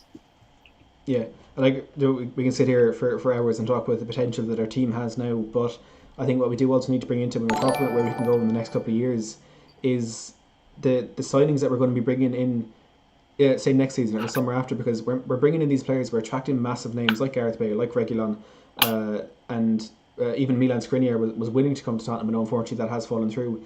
But next season, all of a sudden, we're going to have the Champions League as an added pull factor for players, and that's kind of the main thing that usually makes a player make a move to a team like Tottenham. So the fact that we didn't have that and we're still bringing in these players, that I think it says loads for the level of player that we can actually attract when we do get back into the Champions League, and then we could potentially start seeing players at the level of Paulo Dybala like we missed out on last summer. Maybe those are the deals we could get over the line. Like, you're making my heart flutter by saying his name, Matt. You're making my heart flutter. Do you think we can actually get to that level in the next couple of years and attract world-class footballers? I 100% think so. And I think the reason we're seeing it happen this year is partially due to Jose Mourinho. He's a player, or not a player. He's a guy that players want to come play for. And right now at this stage of his career, he could, maybe he does have 20 years left in him. But Jose Mourinho kind of seems like the type of guy that once he's won everything 2 or 3 times, maybe he's going to want to try to coach the Portuguese national team. And then a lot of players would have missed out on playing for him. So I think he is a big draw. And then this project that Daniel Levy has going on with the Tottenham Hotspur Stadium, and then all of the renovations that are going to be happening around it in the next few years, I think is really the centerpiece to what he wants Tottenham to be. And that is, and I think it's possible, the biggest club in the world. Or, at very least top 3. With it, we've already got the best stadium in the world, some of the best training facilities in the world. With everything that Daniel Levy has planned, he's shooting for the stars. So I'm, if you can't tell, I'm a big fan of Daniel Levy. And I think it's because he's thinking long term. I really appreciate that, and I think having Mauricio Pochettino as our coach and achieving all that he did. I think he did it a little bit too quickly for Daniel Levy's plan, and that has put some pressure. But the stadium's finished, and here we are, and we're going to start rolling. So I'm excited for that. But I think Jose Mourinho right now is the centerpiece of why players want to come play for us. And as long as he is here, we're going to be maybe out kicking our coverage until we're winning a Champions League and finishing consistently top 2 in the Premier League. Similarly to how Liverpool and Manchester City are right now. Mm-hmm. And it's crazy. I've said it quite a bit today, but the way the mood around Tottenham has changed since the opening day of the season against Everton. It almost seems like a completely different club now. But it's a great point you're making about Daniel Levy, like really shooting for the stars and to get us up to be one of the biggest clubs in the world. Alex Morgan only said yesterday or the day before that from her point of view, the global fan base that Tottenham have is mind blowing. And for someone of her caliber to actually say that, I think shows that perhaps Daniel Levy is already well on his way into getting the club to that level. And those facilities are enough to attract any player. I mean, Gareth Bale said it himself. It was a big part. I think Domley might have said it last year as well. That's why he came to Spurs. And how exciting is it, the prospect of getting fans back into the stadiums with Jose Mourinho in the dugout, Gareth Bale on the pitch, and Champions League football at the new stadium? Yeah, that is. It's so unfortunate that there wasn't able to be an away end yesterday. I can only imagine the scenes at Old Trafford when that third goal, fourth goal, fifth goal went in, and then full time. Just the celebration that would have ensued would have been just incredible. And then it's a shame. I've talked about the stadium a lot, and it's a shame that people aren't able to enjoy it right now. So we're all looking forward to the time when we're able to be in there, to be in the stadium. Personally, I was supposed to visit in May. I was going to be there for the final home game of the season against Leicester, and that trip got canceled.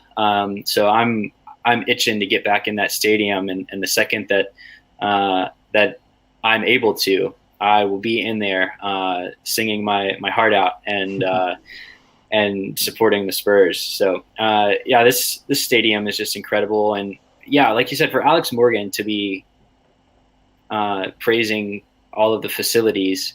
She said that the facilities were so great she became a fan of the men's team, which is just incredible. For her to be there, she's played on the biggest stage in the world for women's football. So for her to be impressed, for her to say that is just so great, and it's a testament again to everything that we're building right now at N17, and it's a springboard for the future. And I'm excited that I support this club, and I'm going to get to be along for the ride. Yeah, no, it's great. It's a great feeling. The upwards trajectory of this club seems to be back after what was a disappointing 12 months. It looks like we are back up and running, and we could potentially have some trophies coming into our trophy cabinet very soon. Dakota, thank you very, very much for joining me today. It was an absolute pleasure speaking to you. I assume that's your Twitter handle there and your thing at Dakota J Booth. Everyone go over and follow Dakota on Twitter. Give him the support he deserves. Thanks a million. Yeah, thanks for having me on, Matt. Okay, see you. See ya. So thank you very much for Dakota. A fantastic conversation there. Some great insight into Tottenham and the promise coming from this Spurs team and what we could potentially win in the coming years. Is the mood around the club has changed so drastically. We're in such a good position. The general feeling at the moment is that we can go on and win some trophies. But just to quickly reiterate the news, what we are here for today, and it is transfers, and it is Joe Rodon who appears to be the centre back that Tottenham could be bringing in this deadline day. Alistair Gold now chiming in saying, I understand Spurs do have an interest in Swansea's Joe Rodon, but are yet to firm that up with an offer. If they do, it's likely to be in the EFL window rather than today. That would mean he'd miss out on Europa League. Also, some concerns over recent ankle problems. So Alistair Gold perhaps suggesting this deal will get over the line, but not today. But it's good that we are pushing through to try and get that centre-back that we do need. And we had a huge donation coming in while I was talking to Dakota there. Apologies for getting to this late, but Shauna Blaney coming in with a €40 donation. Absolutely massive. I really appreciate that, Sean, and I'm sure that I know the Justin Edinburgh Foundation would really appreciate that as well. So I'm just going to update this the donation counter if I can find the right tab. So we are up at £448.56p. So £448.66p. We're so close. We're nearly there to our £500 goal. 448 and did I say 56 or 66? 56. So we're so close. We're nearly there. Nearly there with a massive donation to the Justin Edinburgh Foundation from a fantastic group of Tottenham fans today. It's absolutely huge, and I really appreciate everyone who is tuning in. Over 300 of you in here right now, and I know a lot of you subscribed there as well during my conversation with Dakota. I wish I could have super chat there from Edward Kim as well, $2 saying can't hear. I do apologise about that. I fixed that as soon as I saw it. Thank you very much for the donation, Edward Kim as well. So look, still a few more guests to get on very soon. We may actually have one coming up in the next couple of minutes.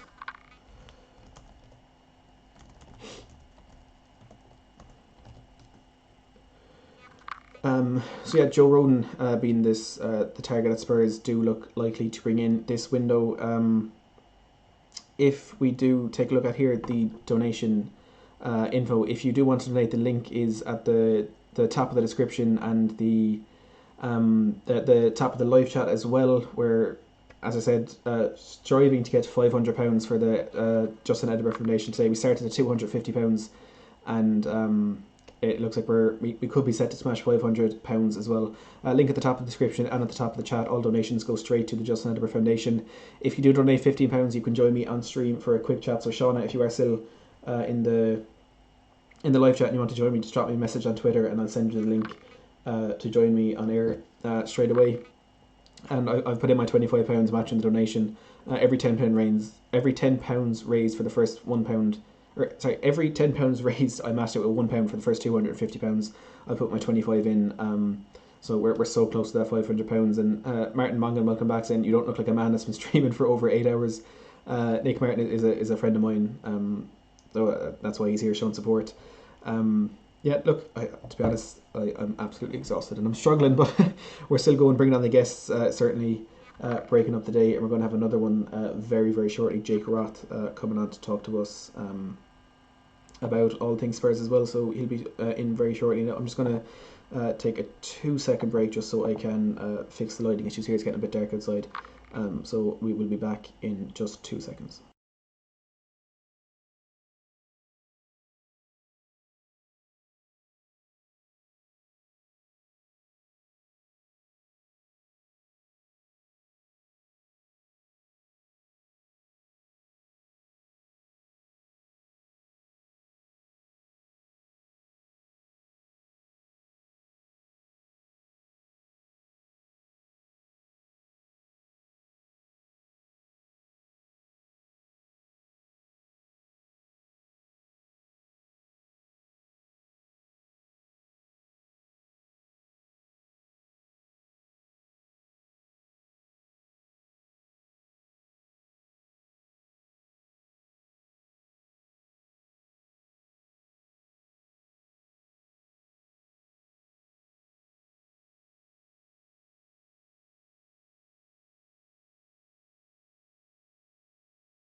No problem. Now we are back, and I'm delighted to say I'm joined by Jake Roth here live on the channel, a regular in the We Are Tottenham TV fan shows. I thought loved his insight into Tottenham, so I thought I had to get him onto the channel. Jake, how are you? I'm doing good, Matt. How you doing? Pretty good day for Spurs so far, I think. Pretty good window. Oh, it's been a fantastic window, and we were just talking there about the Joe Rodon deal. Look, we don't know too much about him. Just for Fabrizio Romano coming in the last minute or so, they're saying kind of what we already knew. Milan Skriniar deal between Inter and Tottenham is 100% off. Also, Tony Rudiger is not joining Spurs, so it does seem as though Joe Rodon is our only centre back option at the moment. Look, we're not going to sit here and say we know everything about him. He's not a player we know much about, but it's better than not bringing anyone. Oh, absolutely. I think it's really important to have depth at center back. I think especially with Foyth going on loan to Villarreal, and now we're bringing another young center back, similar profile, and he counts towards that homegrown quota too. So now we could bring him into Europa League competitions without, having that numbers balance. I think it's definitely one for the future. I think it's good to have depth in the center back position. I like him more than Rudiger simply on age, because Rudiger's kind of a finished product. With Joe Rodon, his ceiling is higher. If we can get this over the line, I'd be pretty happy. But again, overall, I think we've had a fantastic window. I'm a little upset about Skriniar, but it's hard to be disappointed with the business we've made so far. And I think as Spurs fans, we just got to remain positive. It's also been a great week. Definitely like that. Yeah, no, it is a bit disappointing for not getting Skriniar in, but that kind of felt like it was just going to be the icing on the cake. It wasn't something we needed. It was something more that we did want, and we kind of got our hopes up that it would happen. But one thing that is certainly helping soften the blow is that sensational result at Old Trafford yesterday. Probably one of the best performances I've personally seen of Tottenham in quite a while. What did you make of it? Oh, it was fantastic. I mean, I couldn't keep my eyes off the television screen. I got that sinking feeling within 2 minutes, obviously, when we conceded the penalty. Yeah. It seemed like kind of typical Davinson, kind of checking out for a bit of the game. But right when we got the equalizer, and then that, again, Harry Kane and Son just on the same dynamic, especially for that second goal, I kind of knew that it was our game. Even obviously with the red card, it changed the entire dynamic, but we just looked so much more relaxed and open and on the same page and sharpness. I think a lot of the results at the beginning of the season, why we've seen so many goals, is because of a lack of match sharpness and because of obviously the weird preseason with COVID and everything.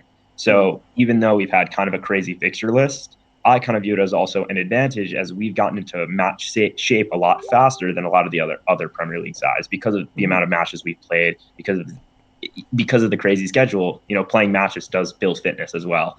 So I think that's obviously a positive. I mean, our new signings are betting in nicely. Yesterday was absolutely phenomenal. Can't hide my excitement. It's hard not to be buzzing, but it's a great point you make about us getting into that into match fitness a lot quicker than other teams. And I think, like United there's no doubt they were very, very poor yesterday. But you mentioned the sinking feeling you got when United scored that first goal. I'm sure there would have been a similar thing when Timo Werner put Chelsea in front last Tuesday. How much do you think we're starting to see this Jose Mourinho winning mentality have an effect in the squad, and perhaps winning these games that we shouldn't? Yeah, I think the moment that really stuck out to me was that penalty shootout against Chelsea, because Spurs never win in penalties. And that is honestly, that is as pure of a mentality thing as you can get, right? Staying focused, being on target. And we drilled all 5 penalties, side netting.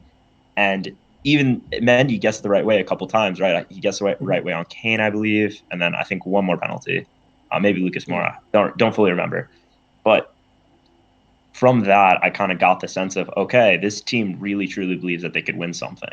And I think it even emphasizes the importance of those kind of lower cup games, especially the Carabao Cup. If we could somehow get a trophy within that cup, it'll give the squad inspiration to build towards getting, trophies that are more prolific, obviously, Premier League, Europa League, Champions League. I'm hoping that this streak continues. I think the international break comes at a good time in terms of players resting, but as a bad time in terms of kind of cutting off our momentum. Yeah. But yeah, I really hope that this winning mentality that obviously Jose has built, I mean, that's really a part of his coaching ethos, can really bet into the Spurs players. And I think we are really seeing the first signs of that, 100%. Yeah, and it's not just the mentality that he's bringing to the club. It's the main things that a manager influences is the tactics, and he's been, some of the decisions he's made kind of tactically this season has been absolutely incredible. We've seen some really important changes that he's made. And how much do you think this kind of midfield system that he's bringing in, with Højbjerg kind of dropping in between the midfielders, and these two kind of transitional players. And yesterday they were in Dembele and Sissoko. But how much do you think these tactics are pushing us on to that next level? Oh, absolutely love it. I think when we brought in Reguilon, and I think our idea was that we were going to play Doherty on one side and Reguilon on the other side. And Reguilon is just like Doherty. He's a flying fullback. Yes, he played in a 4 last year, but for all intents and purposes, he's pretty much a wing back, in terms of his attacking creativity and creating chances.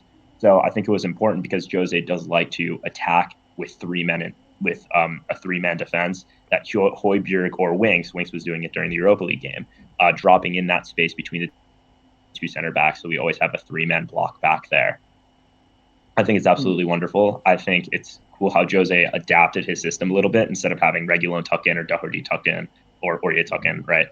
He just had that one center back kind of fill that gap. So we are a bit more solid. I also think it's a really smart idea how he played Højbjerg and Sissoko against a Man United. And I wouldn't mind that partnership for other big games, just because no matter which center midfielder you're going to go up against in the entire continental Europe, having Sissoko and Højbjerg in there is scary because they break up play, they're nasty, they're aggressive, and they're going to work from the minute the whistle blows till it ends. And then you kind of have more of a creative force like Ndombele and Gio. But I think especially for big games, I actually do like that combination a lot. I think defensively we're really sound with that 100%. Yeah, and I think it's a good point to make with Sissoko being in that 11. I think he's always a player that splits opinion among the fan base. And I think he was in there yesterday, as you say, to be in that like duo with Højbjerg, but also to have kind of offer Aurier a bit of cover on the defensive side of things. But then all of a sudden, Anthony Martial is sent off and Sissoko offering that cover. It gave Aurier the opportunity to really exploit that space that was left on United's left-hand side. And, obviously I think the incoming of Doherty is given Aurier that sense of competition where he knows he needs to be better. But how good do you think Aurier was yesterday? Because I personally think that was his best performance in his Spurs. Oh, he was fantastic. Every single time when we built up on the left, Aurier was wide open on the other sideline, literally jumping up and down, screaming for the ball. Yeah. I mean, Harry Kane played some worldies across the field a couple of times during that game. It was absolutely fantastic. I mean, the way he was able to kind of decide when he was going to push forward and attack and join the attack with the amount of space in front of him, and then stay defensively sound. And again, having no surge moments. There always could be a surge moment. There always could be a penalty. Always. No matter what, the game could be 6-1. He could still have a surge moment. So he's really seemed to cut that out in these first couple of weeks of fixtures. Again, I think you bring up a great point. When you bring in new signings, especially like Matt Doherty, and your spot isn't guaranteed, it has to raise the level of play, or else you're going to lose that spot and you're just going to kind of tumble down. It's like it's really good psychology. I'll be honest, one of the surprising things that Tottenham has done this season is we're doing kind of these psychological tricks to put us in the right mentality, which I think is one of the biggest problems that we've had over the course of, the history of the club in the Premier League. We've always played nice football, but it's always about, putting it together. And I really think that with Jose and with these set of players, I think we're definitely on that right track, 100%. And you're completely right. Serge played brilliantly yesterday, and to have right back turn into one of Spurs' biggest weaknesses to one of their biggest strengths in the course of 2 weeks is absolutely phenomenal. It's crazy. I mean, the turnaround of this club in the last couple of weeks, gone from the performance against Everton, lackluster, no creativity, sloppy, gave away stupid goal. We were under the cosh for quite a bit, to now where we're, everyone I was speaking to today has been talking about the prospect of a Premier League title coming through. And what we haven't yet seen is Gareth Bale. We haven't seen Lacento's out injured. We haven't seen Carlos Vinicius. Toby Alderweireld wasn't on that pitch yesterday either. There's so much still to add to this team, and the prospect is absolutely terrifying. Like, how good do you think this team can be? I really think this team could go far. I think the depth is something that we have never had before. That's been one of Spurs' biggest problems the past 2-3 years. And you said it right. Looking at our attacking options, it's absurd. You didn't even mention Steven Bergwijn in there. He didn't even travel with the team because he forgot about him, to be honest. Yeah, that happened. That literally happens all the time when I talk to my fellow Spurs fans. They'll always leave out like a Dele Alli. They'll leave out Lucas Moura. You forget just of how many attacking options. Yeah. Obviously, injuries is something that has plagued Spurs for the past 2 seasons, and now with the amount of depth that we've had, plus even. We don't know what Gareth Bale we're going to get, in all honesty. We're going to get some sort of it. Obviously, we won't get the one in 2013, but we can get somewhat close. He's an absolute world superstar. And you know what? He hasn't had the same amount of mileage as a lot of typical 31-year-olds. So maybe there is some space in there. But even that psychological boost of having a name like Gareth Bale in the locker room. Even that ease of pressure off Kane being like, oh, I don't have to be the only goal scorer. It's not just me and Son. Now we got Bale up top with me, because Lucas Moura obviously is pretty hit or miss, and I think Bergwijn is still developing in that sense. But I think it just takes a lot of the pressure off. It provides a really nice boost. And yeah, Gio wasn't even on the bench yesterday. Vinicius wasn't on the bench yesterday. We truly are deep. I think our biggest question mark is center back, 100%. I think that's where we kind of look the most shaky. But in terms of the depth in our attacking talent, we definitely, we have as much attacking talent as anyone in the league. I'm confident in saying that. And I think there's a scenario in which we do win the league. I also think there's a decent scenario in which Everton win the league, honestly. I don't know. This season has been very wacky. And honestly, I think that provides more perspective. And that 1-0 loss to Everton maybe wasn't as bad as we thought. I think if you rewind to last season, I don't know if Pochettino was still coaching, and it was the first half of the season. We lost to Leicester like 3-0 or something, 3-1. Do you remember that game? Yeah, the dodgy VAR decision as well in that one is. Yeah. Oh, it's worse. So many of those. But even that, like, it was a 3-1 loss. It was a really bad loss. But now that we could reflect on last season, Leicester finished 5th and we're in the top 4 most of the league campaign. That wasn't as bad of a loss. Leicester is actually a really good squad, and they deserve some respect at least. So it's not as horrible as we initially thought. So maybe we should give some time on that. But overall, I'm super excited about our attacking depth, and this definitely something strange is going on at Spurs, and I love it. Absolutely love it. Something's building. It's like, of course we have improved our depth this season, but one thing that we seem to be saying season after season, and it's getting to the point where I don't know how this is still happening, but Harry Kane is getting better. It's like 8 goals and 7 assists in 8 games. How does he do it? I don't know. It's an amazing question. I genuinely don't know. It's more than that too. Our team is the core of our team is Harry Kane. Like, that is what our team is centered around. He is he's our talisman, right? And to have a talisman who not only can play the way he does, and he honestly has been playing as a false 9 in these past 2-3 games, which is absolutely extraordinary. He's playing similarly, honestly, to Roberto Firmino in Liverpool, the way he's dropping into the midfield, picking up the ball in deep areas, and he's either drawing out our center back and putting them out of position and just playing Son running through or Lucas running through, or no one follows him, and then he has the ball with tons of space and time, and he has the vision and intelligence to pick out an amazing pass. So it's absolutely incredible. Screw Eric Bailly for stepping on his Achilles. He should have gotten an automatic red card for that. That is absolutely absurd. Given Harry Kane's history with ankle injuries, that is absolutely inexcusable in my opinion. There was a few dodgy refereeing decisions yesterday, it have to be said. I think Luke Shaw could have seen red as well for his challenge on Lucas Moura. And Lamella. We won't talk about that one though. We'll leave that one be. But yeah, Harry Kane, I saw someone in my stream a while ago commenting saying he's like the perfect combination between Kevin De Bruyne and Luis Suarez. I mean, his playmaking abilities are, I think, as far as strikers go, I think second to none in world football. The way he can pick out these passes, I think he got 2 assists in the whole of last season in the Premier League, and like he doubled that alone in the game against Southampton. It's crazy what he can bring to us. But I think, like, now that we're looking at, of course, having Mourinho who wins trophies, we're looking at Bale who knows what it takes to win.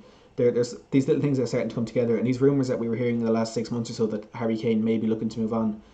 There's no reason for him to leave this club now. No, it's all about him. Harry Kane has made it clear that he will stay at Tottenham Hotspur if they are progressing in the right direction. And with these signings, with the hiring of Jose Mourinho, and with now our form kind of upticking, I think that the squad is definitely moving in the right direction. 1,000%. And bring back Gareth Bale. I mean, Harry Kane was a schoolboy when Gareth Bale was breaking through at Tottenham. So obviously Harry Kane looked up to Gareth Bale while he was in the academy and while he was a young player. They played together twice, for like 10 minutes, but they still played together. So I think the idea of bringing back Bale, our new signings, like Mourinho now becoming more comfortable at Tottenham, I think these are signals to Harry in that, okay, Tottenham is moving in the right direction. There is no real reason for me to leave yet. I do think these next 2 seasons are going to be critical because he's getting to that age, 27, 28, where it's kind of the age where it's that last big move where he can command that amount of money now. So he's going to have to do some reflection. But I think Tottenham is catching up to his ambitions. And I do truly think we're going to bring in silverware this year, whether it's just a Carabao Cup, but I think we're going to bring in the Europa League. I think this is going to be a good year in terms of silverware, and I think we're going to definitely have incredible success. And I think that's going to be a drawing factor for Kane to stay beyond this year, 100%. Yeah, like as you say, when you're a team like us who's had like a 12, 13 year trophy drought, a Carabao Cup, it might just be a Carabao Cup, but it's a trophy, and that's all you want. And we're just getting an update here from the Athletic UK saying Tottenham Hotspur are hoping to sell Paulo Gazzaniga to Everton before the transfer window shuts. So I think we were expecting some sort of a departure for Gazzaniga. It looks like he could be going to Everton. Yep. A bit of a weird one. Everton, as we've been talking about, probably some bit of a direct competitor for us in the Premier League this season. Do you think it's a strange decision to let, or what I suppose would have been our second choice goalkeeper, go to Everton, and what is a problem position for them? Yeah, I don't think Gaza. I rate Gaza actually very well. I think he deputized pretty nicely when Hugo went down, and I think he's a solid backup keeper. I mean, I think he'd be the best number 3 keeper in the league too if he stayed at Tottenham. I think it genuinely makes sense for all parties. I think Gazzaniga is a talent, and I think he deserves to fight for a starting place, and that's not going to happen at Tottenham given the opportunities. He'd have to wait another 2-3 years, and then by that time he's in his 30s as well. So I don't think it's worth it for him. So I understand why he'd want to move away. Going to Everton obviously is a little frustrating just because if he does succeed there, that obviously is an immediate rival, especially this season now. With Everton's form obviously being incredible. Carlo Ancelotti seems to be doing a really good job there. I mean, obviously bringing in James Rodriguez, who's been an absolute blockbuster so far. But I think, again, considering Gazzaniga is probably not going to get time, and that he also is a foreign player, and opening up another foreign player spot is crucially important in terms of our Europa League squad. So I think it just kind of makes sense for all parties. If we didn't bring in Joe Hart, I'd love to see Gaza stay. And Gaza probably is slightly better than Joe Hart. But I think that even though we're going to lose Gaza, I think it's definitely a loss that we can handle and we are ready for, and we'll bring in some cash, which will be nice as well, for a loan fee at least.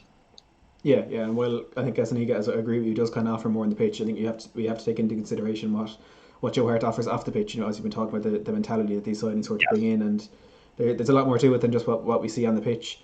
So look, it's been a fantastic transfer. We can't deny that. Maybe a bit of a disappointment missing out on Skriniar at the end, but who has been the number one signing for you this summer? Oh, that's tough, man. That's like picking your favorite kid. You can't tell me that. In terms of just like as a pure like Spurs fan, it's got to be Gareth Bale, right? I mean, this is something, when I was really becoming a Spurs fan when I was younger, so I was about, I want to say I was like 9 years old when we won the last League Cup, when Jonathan Woodgate, best header.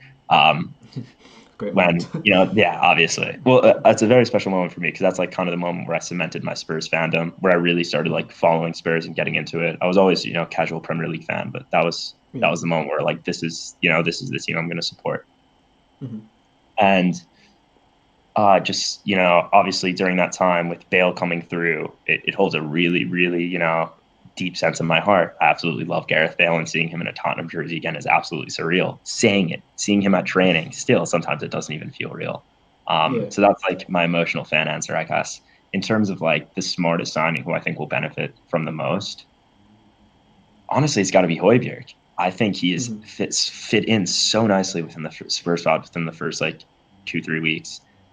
He's shown so much solidity. He's really starting to bed in. You saw against Man United, he absolutely bossed the center midfield. First in tackles, first in touches, first in completed passes. It was a clinic, and that ball to Aurier too for the fifth goal was absolutely magnificent. I think he is one of those, especially at £15 million. I mean, it doesn't make sense in my mind why he's worth the same as Kyle Walker-Peters, because I think he is a much more. I think Kyle Walker-Peters' ceiling, so we'll say he's even still develop, isn't even close to, I think, what Pierre Højbjerg brings right now to Tottenham. So I think it was a phenomenal signing. I think it was great business. And I think he is going to provide that solidity and tenacity in the center midfield that we truly do need, especially in big games, 100%. Yeah, I agree. I think we can't underestimate what he's going to bring to the Tottenham. There's someone here with a super chat asking, is Jake JC Chase's a former boy band in sync? I don't know if you heard that one before. I've been getting a lot of underwear models. That's what everyone's saying on the Oh yeah, We Are Tottenham TV. They think I'm an underwear model, which I guess I'm gonna take. I yeah, take it as a has to be a compliment. compliment. Yeah. Yeah, for Also, I've sure. gotten David Bentley lookalike too, but I don't see that at all, to be honest. I don't Do you know think. what? Now that you say it, I see it now that you say it. To be honest, I don't like that. No, no, oh, you don't like it? Okay, no. we'll Not forget David about that Bentley. one Come then. on, man. And He's a good looking bloke, but like, come on, not David Bentley. no, just for that goal against Arsenal, just for that one I, goal against Arsenal, I think oh, you have to take it. unbelievable. That was 4-4 with Redknapp, right? Is that Yeah, the one where so Lennon scored the winning goal at the end? That yeah, was yeah, right. the Same equaliser. one, yeah. Yeah, mm, Oh, yeah. it's a I great go through goal. those highlights a bunch. I have a test later today, so that's why I'm getting off. I have to study. But All right, okay, perfect. yeah. Jake, it's been an absolute pleasure talking to you. Honestly, Of course. I was glad to But get you on after seeing you on the We Are Tottenham TV. You've a great insight into the game, and of course, man. Just you have my Twitter. Just let me know, and hopefully we get Joe Rodon over the line. And come on, you yeah, Spurs. up the Spurs. Thanks a million, Jake. Of course. See you later. See you. Bye. So as we approach the final 4 hours of the transfer window, it does look as though we're not going to be signing anyone in from Europe for today. It's looking like it's going to be Joe Rodon from Swansea, which, as we know, that deal can move on until the 16th of October at 5 p.m. is when that Premier League and EFL window does close. We got a few more super chats coming in there from the last hour or so from Edward Kim and Tom Dock. Rupat, I need to update that. We've a €16 anonymous donation coming in as well in the last 20 or so minutes. So we're going to take another short break here. We're going to update this donation counter. I think we're getting very, very, very close to reaching our goal here of £500. So hopefully we can hit that very soon. Sorry, not leaving you just yet. I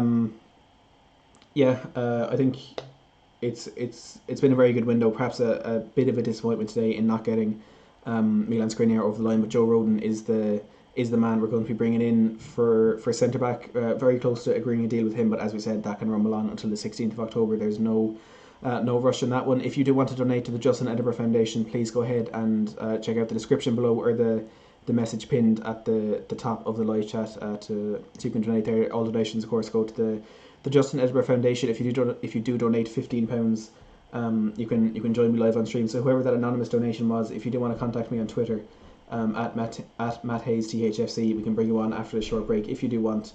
We still have about 4 hours to go on the stream, hoping to get through to that £500 goal.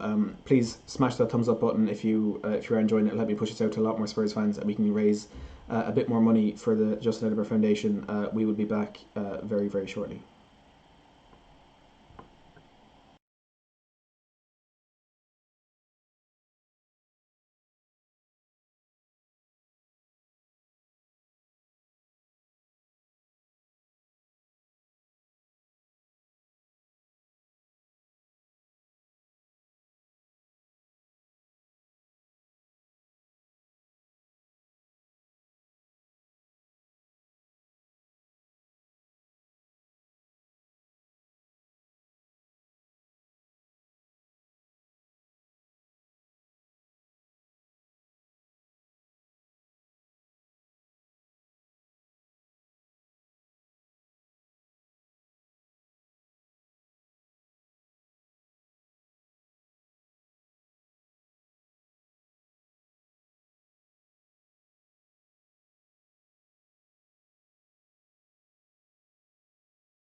Rich for saying Matt must be doing a Dyer.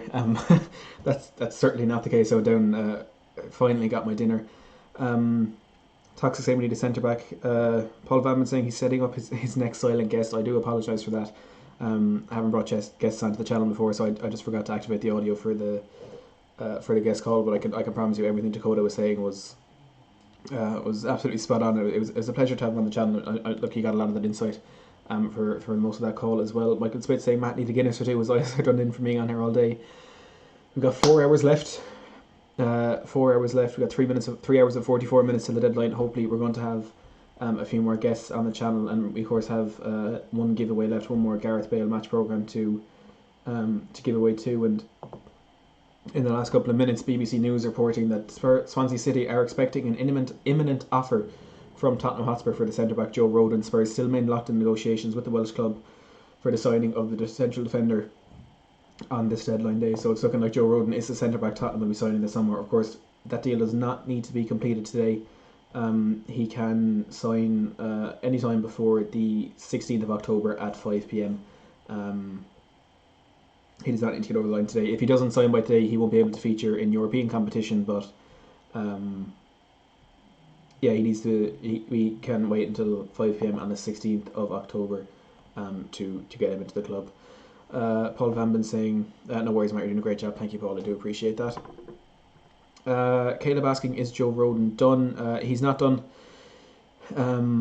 It's looking very close. So Swansea expecting an official bid very soon. Some reports saying that we have agreed a fee. It's just about making that offer official. This one looking like it's going to get over the line very, very quickly indeed. Let me just add this to our. The thing at the bottom, Tottenham are close to agreeing a deal to sign Joe Rodon. And this is coming from various sources this evening as the European window goes into its final 4 hours. Busy clubs around Europe as there usually is, but unfortunately Tottenham not one of those today. You know, we didn't have to be. We just had to.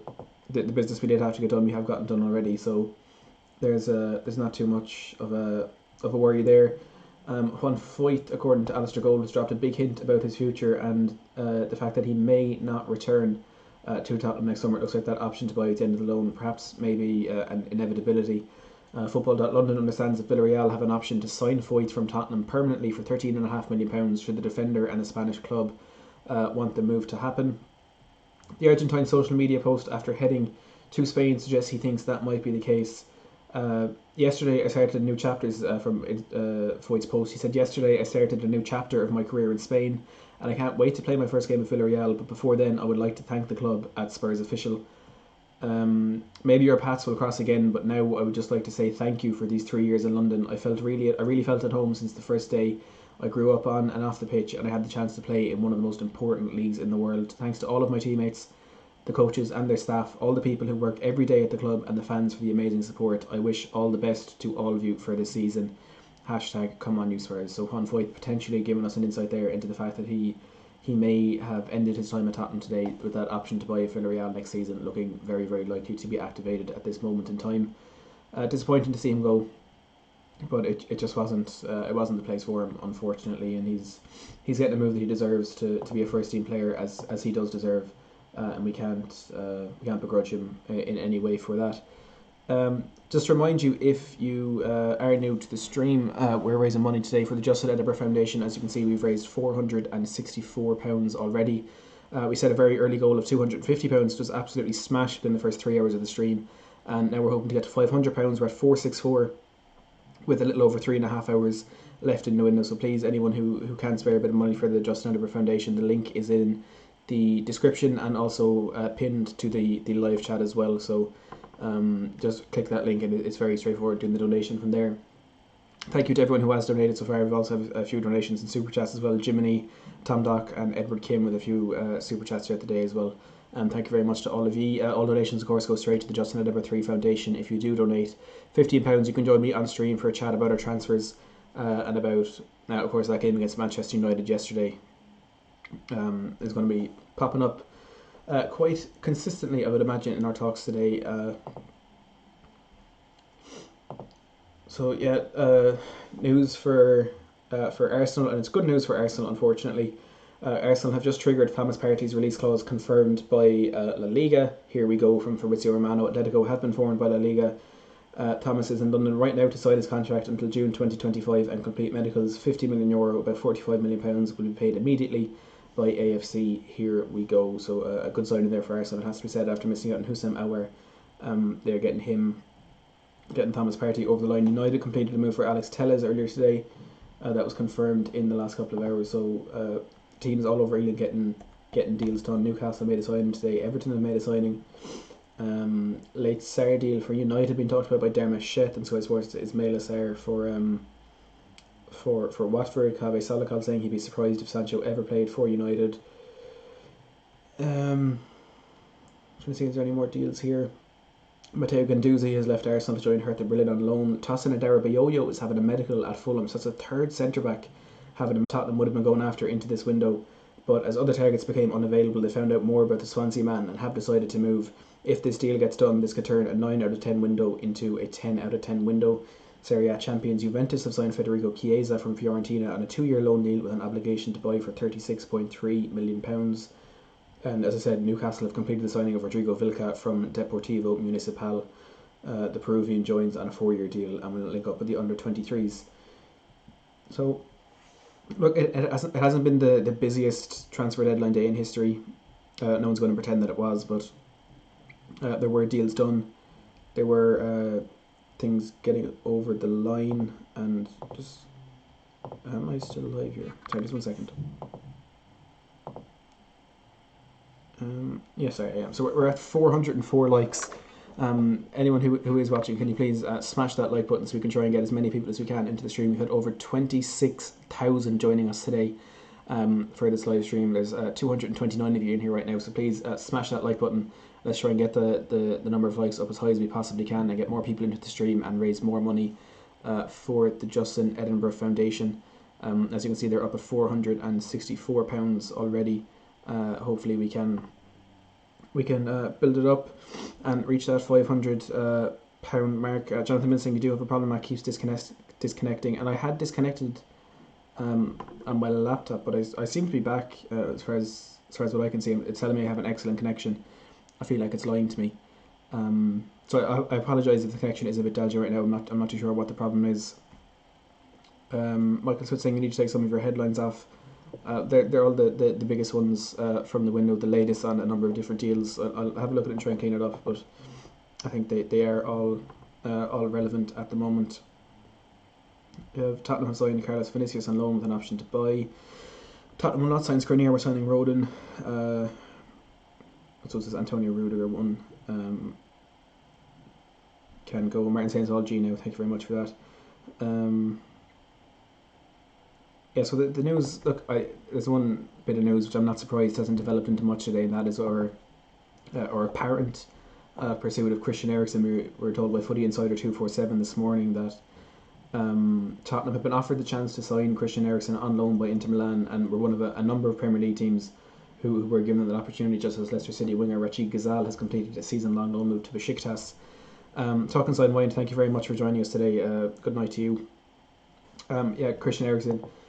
Look, I don't think anyone was ever expecting this deal to happen. We heard very early on in the summer that Fabrizio Romano said Tottenham had actually inquired about him, but that, of course, didn't come to fruition. Inter Milan apparently very, very early on rejecting that approach from Tottenham, and they were keen to keep him, but whatever way things had developed in the last couple of months, or last couple of weeks, it looks like he's not high up in the pecking order for Antonio Conte this summer, and I think this would have been something that maybe was brought into question when we were in whatever negotiations we did have for Milan Skriniar.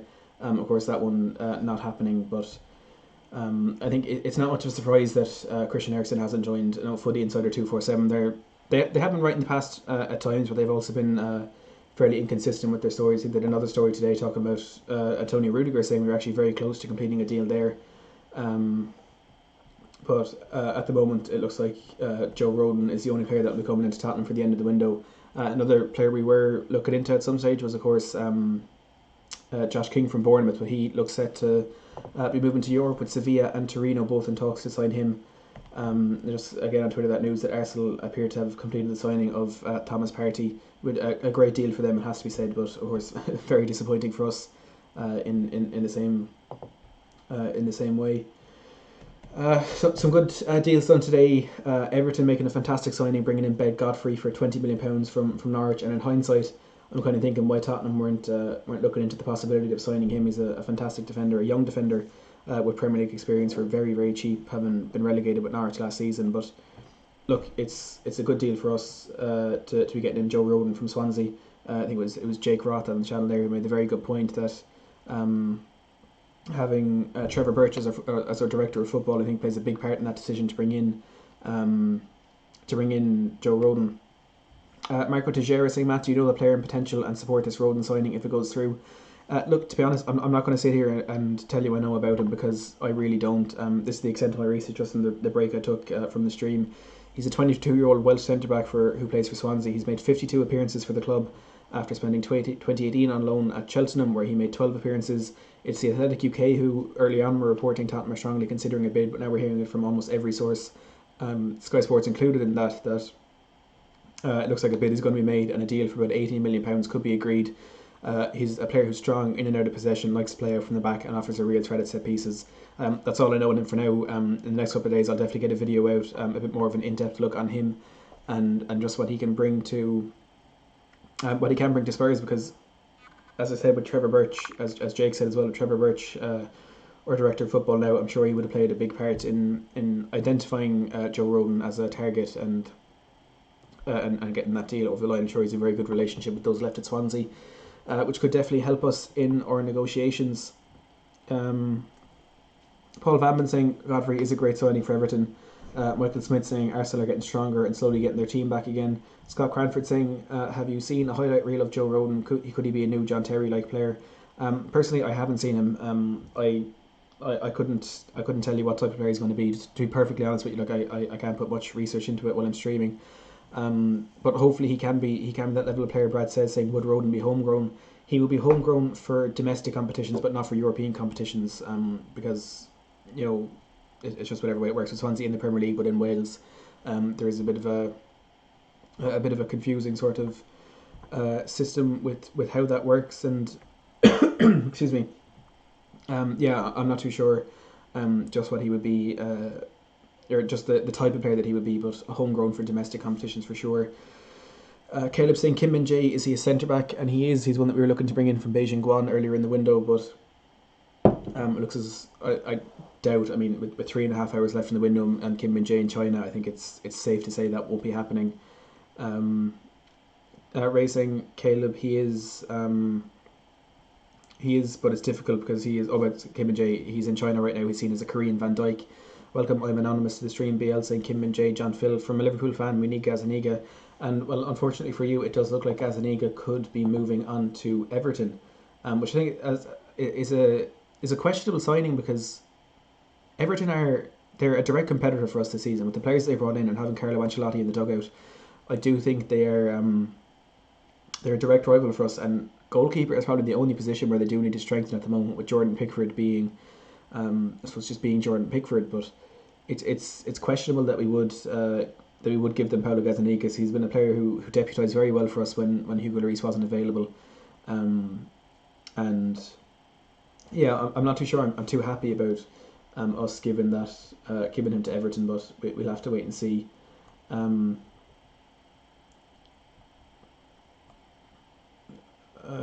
Dan Kilpatrick there talking about this Joe Rodon deal as well. He's saying, per Sky Sports News, Spurs are pursuing a deal for Swansea centre-half Joe Rodon, but clubs are currently miles off. Listen to this. This is Daniel Levy. Spurs want to pay around £7 million and Swansea are asking for £18 million. So a massive discrepancy in the valuation there. Almost a 250% difference in the valuation of the player there. Nothing has to happen today. Domestic window open until October 16th. Spurs need to register their Europa League squad by 11 BST tomorrow, which adds urgency to any potential domestic business. So it's tomorrow night we need to get this deal over the line by if we do want to bring Joe Rodon on our European travels this season.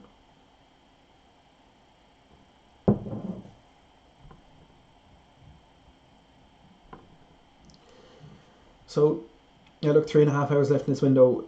We're not going to see any business at Spurs in terms of incomings tonight, but we may see a couple of outgoings, as we just said. Speaking about Paulo Gazzaniga, he could be on his way to Everton. As for Danny Rose, we were told this morning that there was no. He's quite relaxed about this whole situation and wouldn't be fighting to get a move away from Spurs this month or this summer. He was quite happy to see out his contract at Spurs, maybe get a move in January, but he was quite happy to go for free next summer. Now, I'm not sure where that stands at the moment, as Porto are apparently interested in signing him after their first choice left back Alex Telles moved to Manchester United. He completed that deal today, so we'll have to wait and see. And I'm told, Jacob Steinberg saying, I'm told that West Ham have reached an agreement to cancel Jack Wilshere's contract by mutual consent. His career just gets worse and worse. Yeah. Peter saying, don't sell Gazzaniga to Everton because I reckon Everton are going to be a threat to everyone in the English Premier League this season. I do agree with you on that one. Jackie Chan saying, I doubt Levy would splash the cash on Kim Min Jae because he has not played in the Premier League. Jonathan Mills saying, Marcel Laviniere has confirmed on Instagram that he's completed a move to Tottenham Hotspur from London rivals Chelsea. I'm assuming that's to do with Antonio Rudiger. I don't think that deal will be done. Michael Smith or Paul Vampin saying, let's use Ledley's DNA to make sorry, just 1 second there. We have We Are Tottenham TV ready to come on in the waiting room there. We'll try to get them on as quickly as possible. Do you know what? I should really know how to do this a bit better by now. There we go. Hi guys, Ben and Sim, how are you getting on? How's it going, mate? How's it going, Matt? You good? Very good. A bit tired, I won't lie, but we're getting there. We're moving What into time did you start the stream today? 9:30. Wow. Yeah, I've taken a few breaks, I won't lie, but it's been a long day. Well, let's hope we get Joe Rodon over the line for that. Like this whole day, Joe Rodon, come on, go be something. It's not exactly marquee signing, but it'll be better than nothing. Better than nothing. He has a great podcast, I hear. Oh yeah, there's a few people saying that to me in the chat. Are we getting the guy from the UFC? It's like, no, I don't think so. I wouldn't mind him. He'd be a decent centre back, I reckon. Oh yeah, he wouldn't take any crap from any strikers. But look, speaking of centre backs, we missed out on Milan Skriniar, of course, today. What do you think about that? Home transfer man says it's still going ahead. You know, you don't trust home transfer man. Oh, I forget Fabrizio Romano. It's all about him. Yeah, he's the real pro of the transfer window. He had I can't believe the amount of people actually believed him. It's unbelievable. But that one's dead, unfortunately. Yeah, look, I think it would have been great to get it over the line. I think if we would have got Milan Skriniar up, I think that puts us in contention for big things. I really do. But I don't think it's the end of the world. I really don't. I think if we get someone in like Joe Rodon, obviously like you were mentioning before with Trevor Birch, hopefully he's been putting in a word about him. And as well, Gareth Bale should know a bit about him as well as Ben Davis. So I don't think he should be strangers to people inside Tottenham Hotspur. So if they think it's one that we should go for, I don't know much about him, but if they think it's one that we should go for, then I trust in their opinions. Obviously, I know he's got like 4 caps for Wales. I know he's like a big, tall guy. He's like 6'4". Apparently, he's quite good with his feet as well. And a lot of people, I've reading a bit about him. Apparently, he's seen as one of the top centre backs in the Championship. But we don't know really what that really means. I mean, Carter Vickers was one of the best centre backs in the Championship last year. So. But he is young. He's 22, and the fact that he always has a few caps for Wales bodes well. But I guess I have to wait and see on this one. Obviously, as you said on the stream, Trevor Birch coming in will know a lot about him. So hopefully he'll have some input. And obviously as you said, Ben Davis he's left-footed as well, so he fits that kind of thing.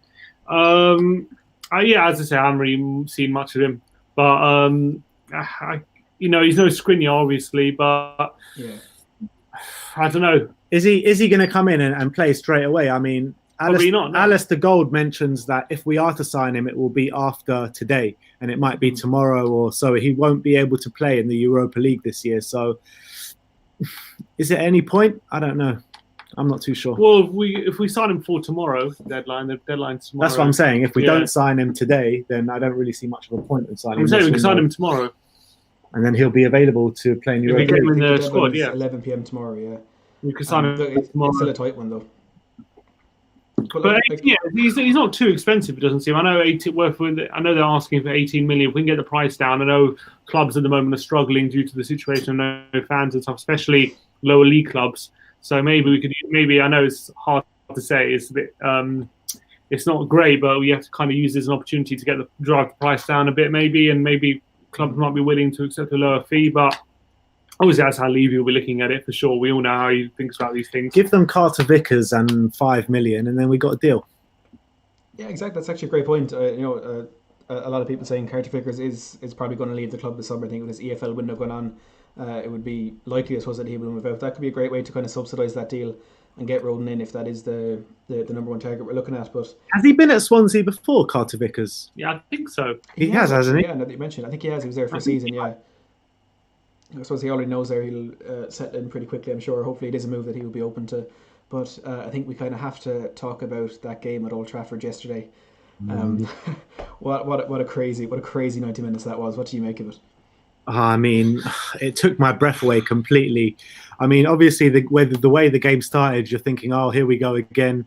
Penalty, 30 seconds. How many times have we seen that? But you know what? Jose Mourinho, like he's been banging on about the whole documentary, nothing in the game can affect you. And that's exactly what we saw in that game. Maybe last season, if that happens in the first 30 seconds, you expect Spurs to fall down flat, lose 3-0 potentially. But not yesterday. Yesterday, we came out and showed what we're really about. I think that was the birth of Højbjerg yesterday, really was. I think what a performance. I mean, we gave him in our ratings 10 out of 10. And I think probably he fully... a bit harsh, to be honest. I could have got more than that. Perfect in every way. He really was. He was so perfect. I mean, and the pressing from Lamela in the first half, especially the movement from Kane to fill the gaps for Heung-min Son. I mean, everyone was just perfect. Serge Aurier, what a performance! Reguilon as well. I mean, I can't sing the team, but like the praises of the team. I can't sing them enough, really. Just so exciting, isn't it? With putting in a performance like that away to a team who was supposed to be all your direct rivals and dominating them so easily, pretty much. Even before the red card, we were creating so many chances. We're already 2-1 up. The cracks had already shown in the United defence, and it was such a joy to watch. And to think all the players we got coming in the squad as well. It's just such exciting times at the moment. I'd probably say the red card came at kind of the perfect time for us because I felt that United were starting to get a bit of a foothold in the game in the 10-15 minutes before, but look, it came. Maybe Lamela should have got sent off as well. I mean, you either send them both off or you book them both. I thought it was a bit harsh on them for Lamela not to get anything. But having a look at the whole game, Shaw should have been sent off. Bailly should have been sent off. So I think it did balance out to some degree. Yeah, I don't know. I missed your live watch along, and I couldn't be on the fan show. I was sitting at work, which was a really satisfying experience for me. There was 2 Tottenham fans in there, with about 30 Man United fans, so it was definitely an enjoyable day because of that. Oh yeah, it was a busy day in there. Yes, there was quite a few United fans. Pardon? I love that. Absolutely love that. Yeah, I think people saying it would have been great to have the fans in the away end, but it felt like we were in some sort of away end there. It was a very, very enjoyable day, but. Like as you say, there's so many players still to bring into this team. We've got, of course, Bale hasn't yet featured. Lo Celso was injured. Toby was on the bench. Matt Doherty didn't feature. It's scary, the prospect that this team has. And like with most of the people I've been speaking to today, it's been the kind of feelings about a Premier League title could be a bit sooner than we were expecting. I know I said it on one of your streams last week, but do you actually think we can win a Premier League? Is it possible? I mean, when you look at the Liverpool game yesterday, they're losing 7-2. I mean, in what? And City losing 5-2. And City losing 5-2. I mean, Premier League defences are there for the taking this year. And I don't think anyone has a good defence at the moment. I really don't think so. In the top 6, I think everyone's got poor defences. And, you know, you wouldn't have said that about Liverpool a week ago, but they shipped in 7 goals. So sometimes when a rut starts, it's hard to, stop it.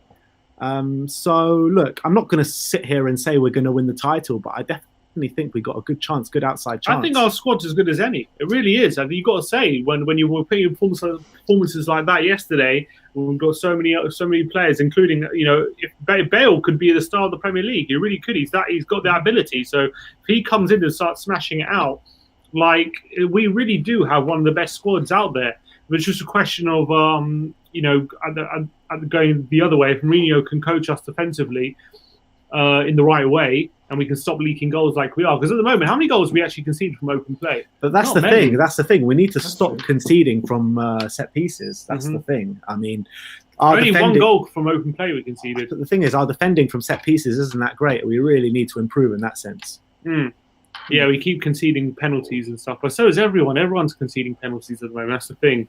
It's tough, but I think it could be the best defense that wins the league because everyone's just scoring goals for fun at the moment. It might be a bit of stability at the back, and Mourinho can coach us into that, and maybe we have a really good chance. I think this could be our best chance. That's why I thought if we were to bring in a Skriniar, that would really catapult us up there. It would. Because can you imagine if we have the best defense? We would have the best defense and the best attack in the league, and maybe even the best midfield as well. Like, who has the options in midfield like we've got? Ndombele, Lo Celso, Moussa Sissoko, who put in an absolute storming performance yesterday. Sensational yesterday, yeah. Harry Winks as well to come in there. The options are endless. Højbjerg as well. So I mean, we've got some serious options all over the pitch. And when you got Harry Kane, who's probably the best player in the league at the moment, the best version of Harry Kane as well. It's just like, come on, man. The best version of Heung-min Son as well. Son and Kane have both never been better, honestly. It seems weird that season on season, it's like Harry Kane just keeps on getting better. And I'm waiting for that season where we can't say he has gotten better, but he keeps on progressing his game. And he's 8 goals and 7 assists in 8 games this season. It is a ridiculous return. And someone on my stream a while ago was saying he's almost the perfect mix of Kevin De Bruyne and Luis Suarez. And it's baffling how he keeps on getting better. And for me, looking at the Premier League right now, there isn't a player in the league who's on better form. I think Son is the top scorer. But in terms of goal contributions, of course, Harry Kane is way out above everyone else. He's added this kind of playmaking style to his game, and it seemed to start in that game against Southampton when we wanted to exploit that high line. So we had Kane dropping deep and dropping into wide positions and letting Son run from deep. But that seems to be something that we carried on into these next few games, and it seems to be working against these teams, even though they're not playing a high line. So I don't understand how it's working. I don't know how Kane is our best goal scorer and our best playmaker, and he's managing to merge it all into one. How does he do it? Well, the thing is, Kane is attracting the players, and then it just leaves Son with so much space. I mean, it's his movement, isn't it? It's Son's move. It's a mixture of both of their movement, actually, with Kane's movement, Sonny's movement in behind. I mean, it is just a joy to watch. I mean, everyone that was going on about fossil football and Spurs are never going to score under Jose Mourinho. I mean, we're scoring more than anyone could imagine at the moment. You're thinking about 5 goals against Southampton. We should have had much more goals against Newcastle with the chances we created. 7 against Haifa. Another 6 against Man United. How many are we going to ship against West Ham next week? Double digits, I say. It's crazy. And one player who stood out for me yesterday is one that I've definitely given a lot of criticism to in the past. I think I've spoken about maybe wanting to see him move on this summer. But it was Sergio Aurier, who I know benefited a lot from the dismissal of Martial and kind of exploiting that space that was left down the left-hand side. And Luke Shaw, I don't think he knows that he's a left-back because he was playing so centrally yesterday. But Sergio Aurier exploited that so brilliantly. He got the assist, of course, for the Sun goal. It was an exceptional performance. Do you think it was the best performance you've actually seen from him in a Spurs jersey? I said in my ratings, I think it's definitely up there. Potentially the best he's ever performed in a Spurs shirt. The way he commanded that right-hand side was just, he couldn't, that space up and down was his space. You know what I mean? No one was taking the ball off him. No one was getting past him. I mean, attacking-wise and defensive-wise, he was absolutely spot on. And that goal just capped off his performance because that's all it needed, really. Mm-hmm. And that goal was just beautiful from start to finish. I mean, that through ball from Højbjerg, who knew he had that in his locker? Honestly, not many defensive midfielders do.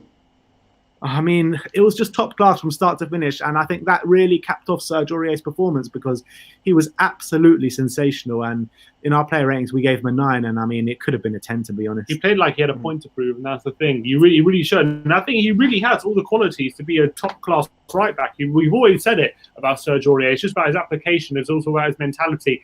It's also about cutting out those mistakes that he makes so often.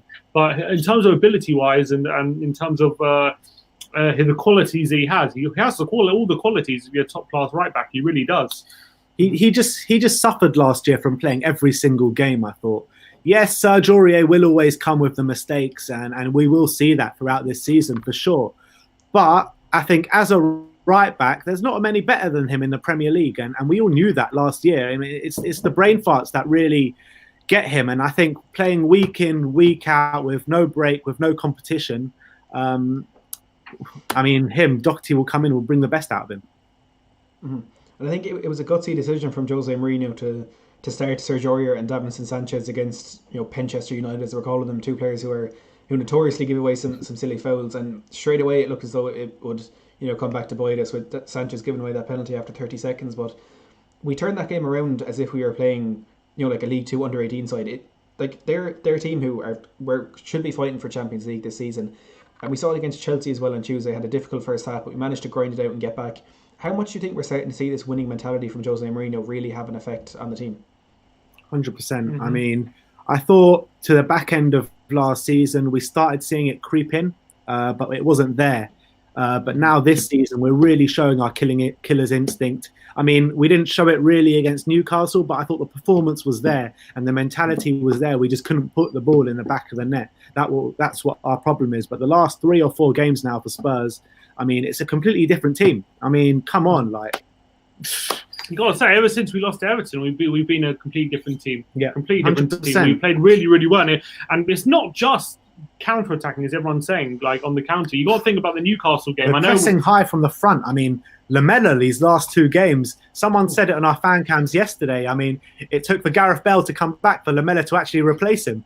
I mean, it's absolutely. That's good. I missed that. We're actually playing good football, and that's the thing. We're actually playing exciting football. I was about to say the Newcastle game. It's not like we were sitting back and counter-attacking. I know we drew the game in the end, but we created so many chances in that first half. Darlow made 11 saves, and that was all with 70% possession. So we were playing against a low-block team, camped out in our half, and easily creating chances. Harry Kane and Son, and you can't stop them at the moment. And the beauty about the whole thing is that because of the way the squad is, we've got so many variations of different tactics and different players we could use. We could do 4-2-3-1, 4-3-3, 3-5-2, 4-4-2. Like literally anything we've got, we have got the perfect players in each position for each formation. And I actually don't remember a team in the Premier League that has that much flexibility. Mm-hmm. Yeah, it's crazy. I think I've said it on a few of your streams as well. One of the kind of criticisms we got about Pochettino's time at Tottenham is we were a 4-2-3-1 team, and that was that. And you've like two different very, very ways of looking at football. And one is you have your system, and if you're good enough, you'll be able to beat anybody using that system. But the other one is you can change and adapt to whatever team you're coming up against and play any system and win using that. And it's two very philosophies that we kind of see coming from Pochettino and Mourinho. And hopefully, obviously, now Mourinho is going to be that one that's going to bring us on to the next level. But I honestly do think we have, if you're looking at an 18 or 25 man squad, I think we have the best in the league. And I'm getting laughed at from opposition fans for saying that.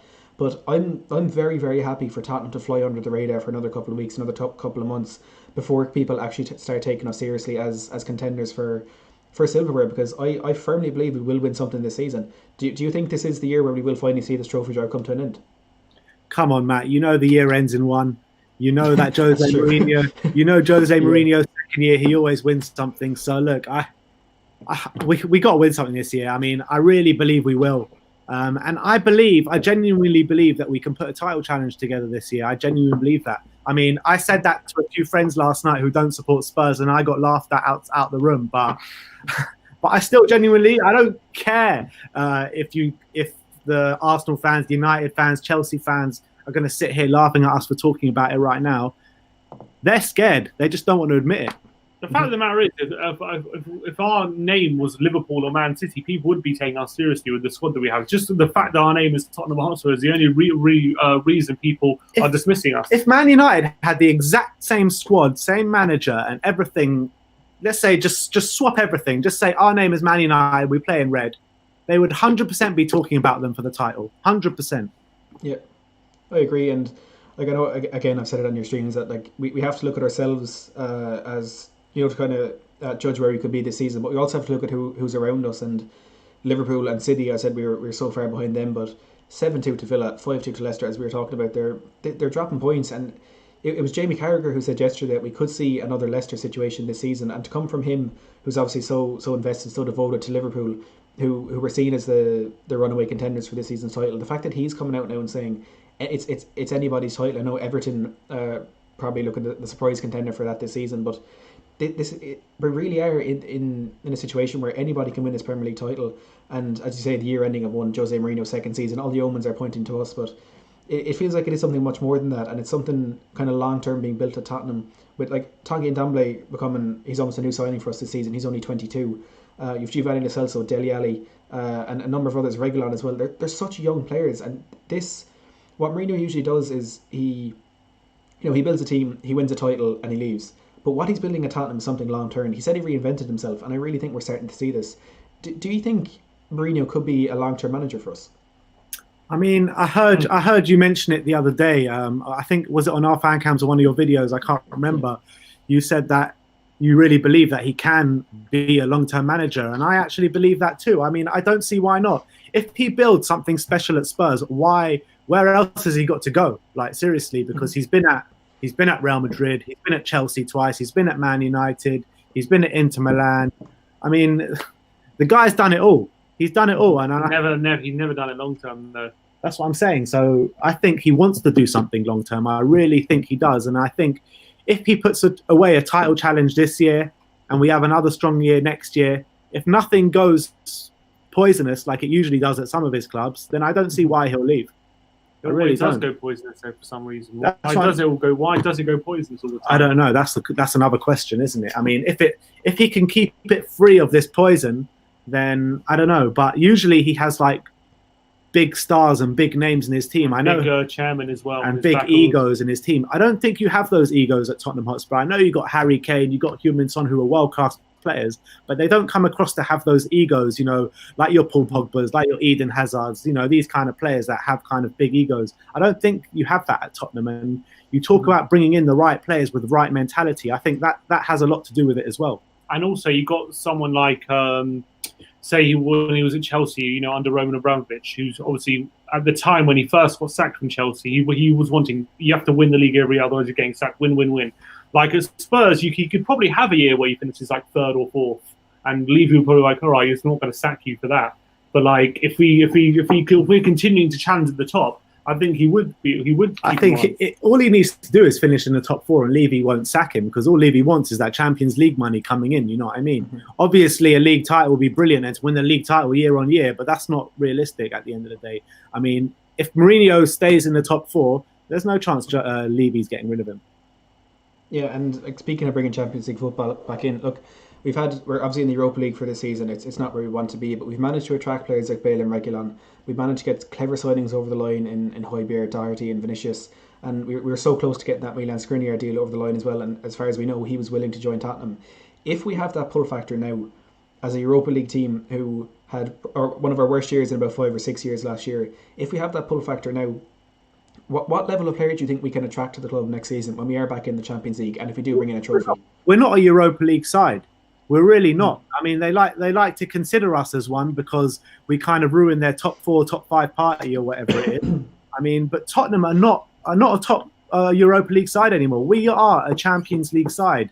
We got to the Champions League final last year, or whatever it was now. I mean, it was too painful for me to think about that Champions League final. But look, we got to the Champions League final. We got the best stadium in the world. We got the best training ground in the world.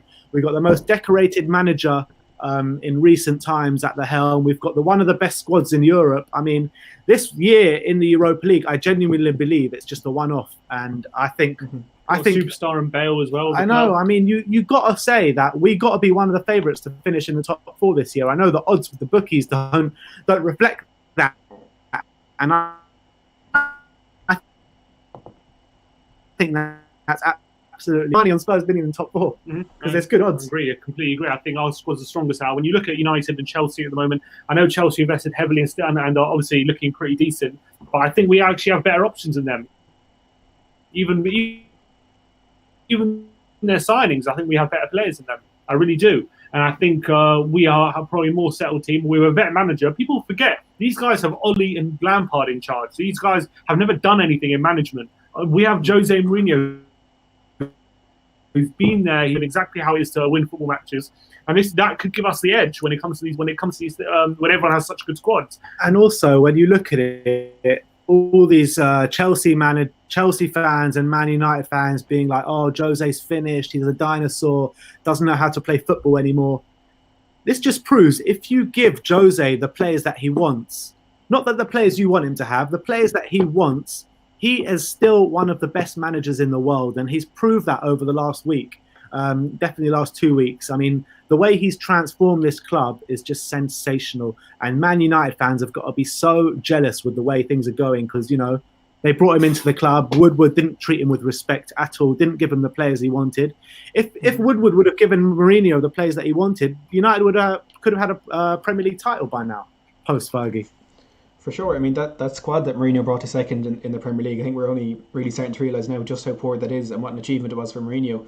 You know, at the time he said it was his best achievement in management. We all laughed at him, but I think he was spot on with that. And what the interesting thing for me is, I was watching, there's a special on Netflix, I think it's called The Coach's Playbook or something like that. Yeah, I saw that. Do you see that? And it's honestly, I fell in love with Mourinho even more in that, but what I think was really interesting was during his time at Porto, obviously they didn't have the finances there, and he was getting in cheap, clever signings. And as he progressed in his career, it became he wanted the marquee signings. He wanted the best player in the world in every position. But you know, he's gone back to Tottenham now, and he seems to have reverted to that initial philosophy that he had. He's getting in these clever deals. He's getting Hojbjerg, and I know Hojbjerg and Doherty such good signings. Do you think we're going to see this kind of underdog success, I suppose you could put it, that we saw with Mourinho at Porto? I mean, they won a Champions League. Could there be something similar coming at Tottenham because he has gone back to that type of management? I mean, I hope so. I really hope so. But I can just feel something special brewing here. I can really feel something really special. And I, for one, and I think everyone in the Spurs fan base are right on the Jose Mourinho bandwagon. And not just the Jose Mourinho bandwagon, but the Daniel Levy bandwagon as well. Because Daniel Levy commands a lot of respect of what's going on right now. Because everyone knows, I, for one, has dug into Daniel Levy many a time. But him and Jose Mourinho deserve the utmost respect and all the plaudits because the way they have got us back to where I wouldn't say where we belong because we're not there just yet. I think we've got to give it until January to see if this consistency continues. But the way things are looking, I do believe that we could be onto something really, really special here. Mm-hmm. I agree. It would be magical if that was something that we could achieve. And you're talking about the mentality of the players. I'm not sure if you saw Pierre-Emile Hojbjerg was talking today about kind of where we are as a squad, and he said he's happy with the progress. Basically, he said he's happy with the progress we've made, but we're nowhere near where we want to be. And if he says that after winning 6-1 at Old Trafford, after knocking Chelsea out of the Carabao Cup, like the ambitions of these players could be even far greater than what we're thinking of now looking at it. So we saw him being a leader on the pitch yesterday. I don't know if you saw the clip on Twitter of Sergio Aurier winning a tackle and Hojbjerg going over and like celebrating in his face as he was dribbling away with the ball. Just how good, like we're looking at how good Hojbjerg is on the pitch. How good a leader could he be for us? And is he someone who could wear that armband in the future? 100%. I think we got potential leaders all over the pitch now. I think Hojbjerg's one, Eric Dyer's one, obviously Hugo Lloris is one, Harry Kane's one. Even Giovanni Lo Celso puts himself about, and he's not a leader in terms of like a vocal leader, but he leads by example, if you know what I mean. So I think we've got that spine in the team that really, really have that leadership streak in them. Gareth Bale as well. He might not be a leader like your kind of classic leader, but the things that he's done in the game makes people look up to him as a leader. So I think that we've got that kind of spine in our team that have really got that leadership streak in them. So I completely agree. Like Hojbjerg, I think he definitely could be a captain. Definitely, 100%. I completely agree. He's so vocal, and he's always talking to the players. He's talking to everyone around him about where he wants them to go and what he wants them to do. And he doesn't just speak as well. Your forms is like he's always he's the first one to put the most amount of effort in. How many tackles did he put in yesterday? How many interceptions did he make? He's always trying to be on the front foot. So, he was a joy to watch yesterday. He really was. And, after the first game, and there were a lot of question marks after the Everton game, is this guy going to be a headless chicken for us? But we're seeing the real Hojbjerg now and what he can really bring to the team. And, I spoke to a lot of Southampton fans, or a few of them anyway, when we signed him. And a lot of them weren't even bothered of him coming to Tottenham, which I thought was a weird one, being their captain. And they were saying to me, he's a headless chicken. He's great if you just want him to win the ball and be combative in midfield, but the guy can't play football whatsoever. I mean, You proved that wrong, yeah. he proved them all wrong against Man United, that's for He sure. certainly Because did, that guy, he was playing passes over the top of players. He was playing through balls to Serge Aurier. I mean, the guy, a 10 out of 10 performance. He can play football.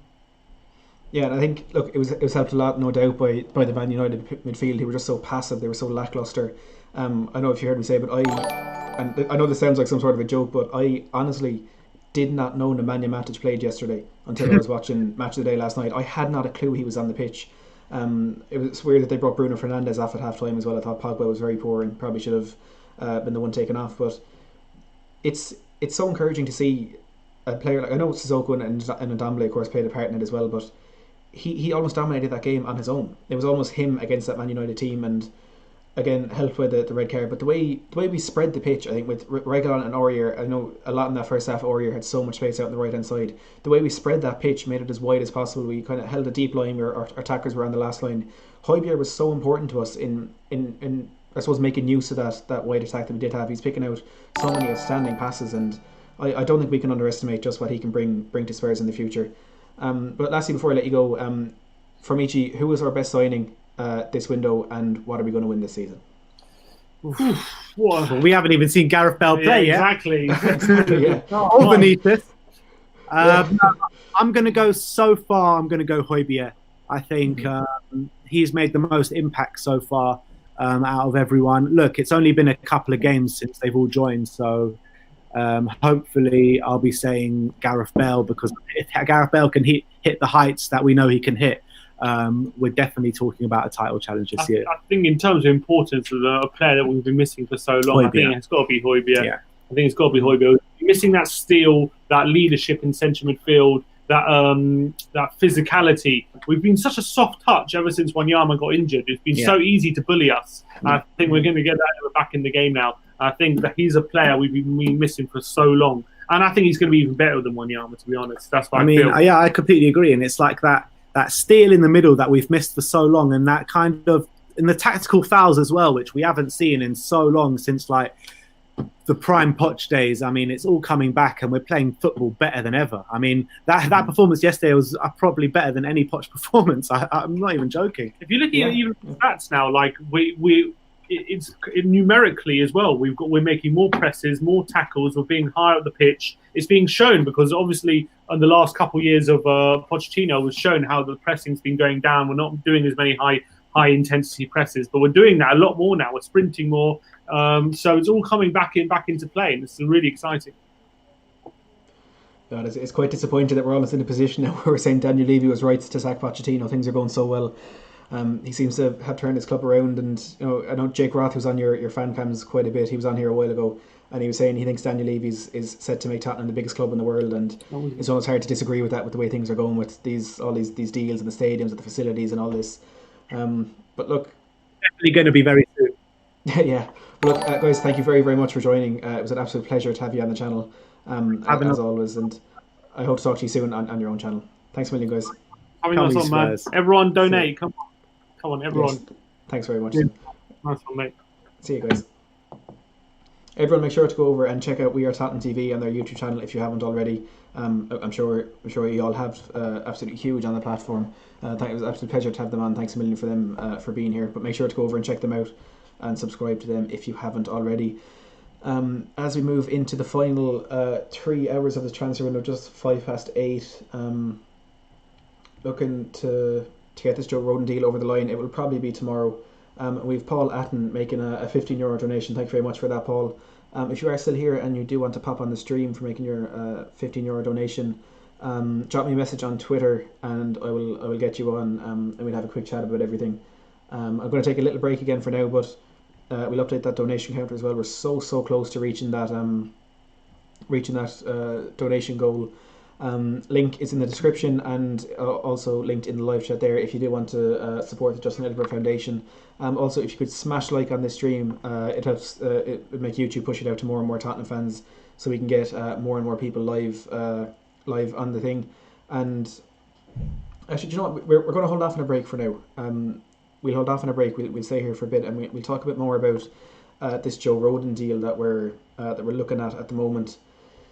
It was the Athletic UK kind of broke the story earlier on in the day saying that Tottenham are looking to sign Joe Rodon from Swansea. Toxic Samurai saying, do you think we will sign Joe Rodon or a centre back? I think it will be Rodon.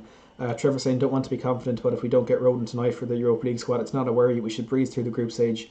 Then when the knockouts are here to register him in January, which is very true. I think our group, we've been given a fairly kind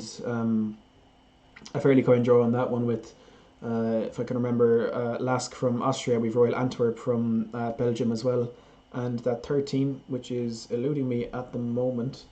The joys of playing in the Europa League. You almost forget what teams you're going to be coming up against. I'm sure a few of you will tell me in the chat before I can find it here. It is Ludogorets, of course, the Bulgarian champions. The third team in our group. I think we should walk through that quite easily. And, it's not going to be the end of the world if we don't have Joe Rodon in for that. Darren Hurler telling me to check Twitter.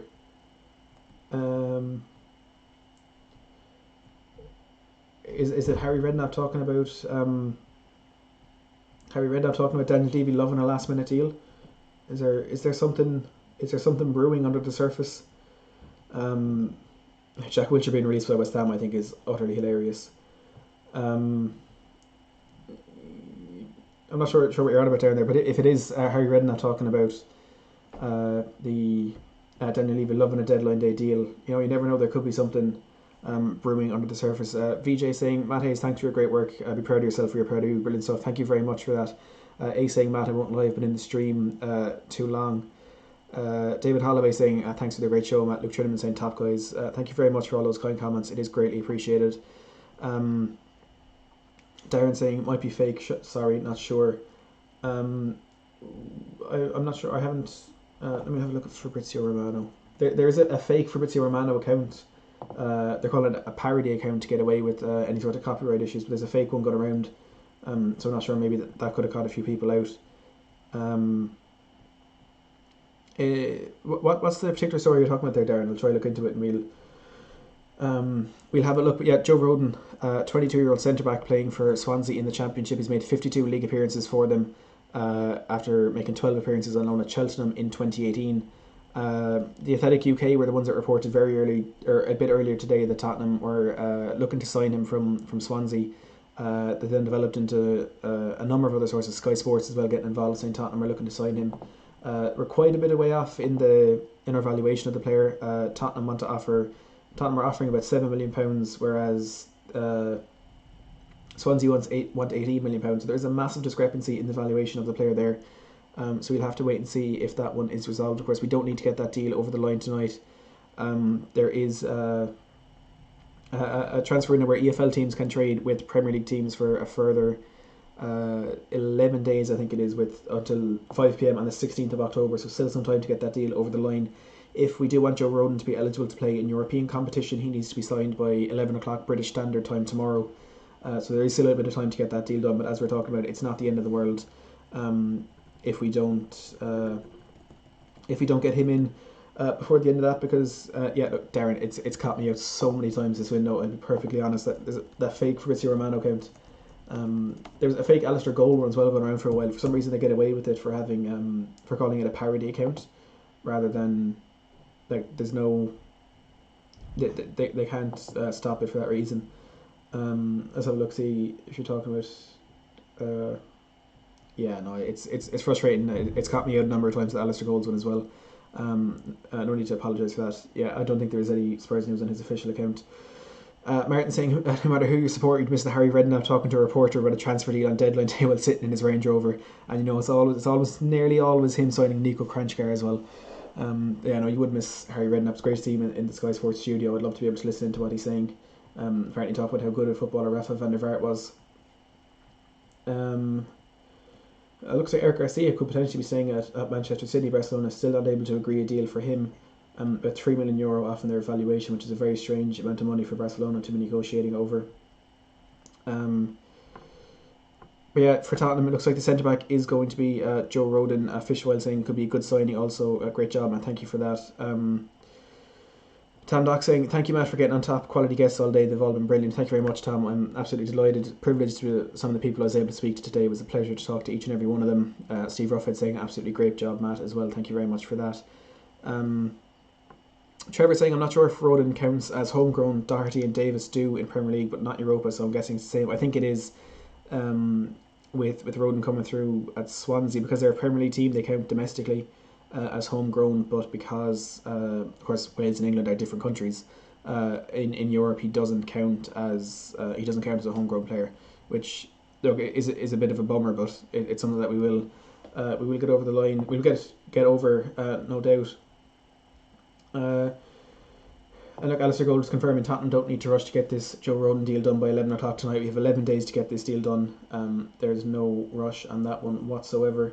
There's a domestic window that runs until the 5th of October, or the 16th of October at 5 o'clock. And again, as I said, if you do want to donate to the Justin Edinburgh Foundation, there is a link at the top of the description below, and also a link at the top of the live chat.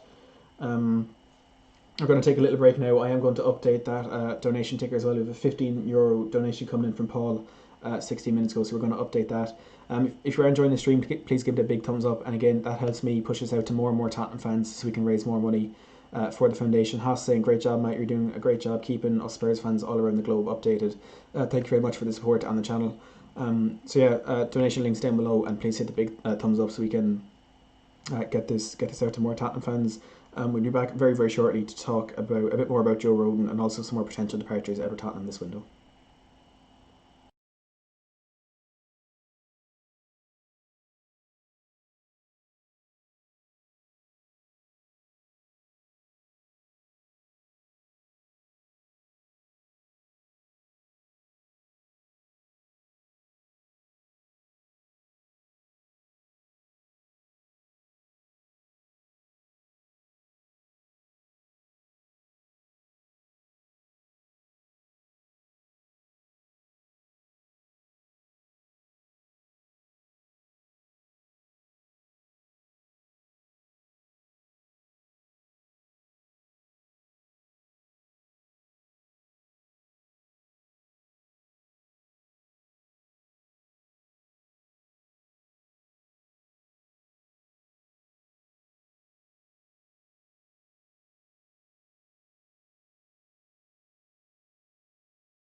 The Daily Mail reporting late this evening that Tottenham are now refusing to pay more than £7 million for Swansea centre-back Joe Rodon. Swansea currently value the centre-back at a fee in the region of £18 million. Talks are still ongoing at this stage. Sky Sports said that about an hour and a half ago that Tottenham are in talks with Swansea over a potential move for 22-year-old centre-back Joe Rodon. It just seems as though Tottenham are just playing hardball, really trying not to give in to Swansea's asking price on this. £7 million Tottenham offering, they want 18. Of course, as we are Tottenham TV, were on here about half an hour ago talking about the impact of lockdown and all that, and the impact it could have on every football team, especially EFL teams. Swansea may be in a position where they can't afford to barter too much and may just need to get in whatever money they can. So Tottenham may be trying to benefit from that and hoping to sign him for a lot cheaper than we might have had to sign him for in normal circumstances. But the Daily Mail reporting that Tottenham are not willing to pay more than £7 million for Joe Rodon, with Swansea asking for 18. So 2.5 hours left in the transfer window. We've been going live. We've been live now for 11 hours. We're still so close to reaching our donation goal. We set a goal early on in the window we said £250 our goal, and we smashed that in about 3 hours. And now we're looking to get to £500. We are £22 off.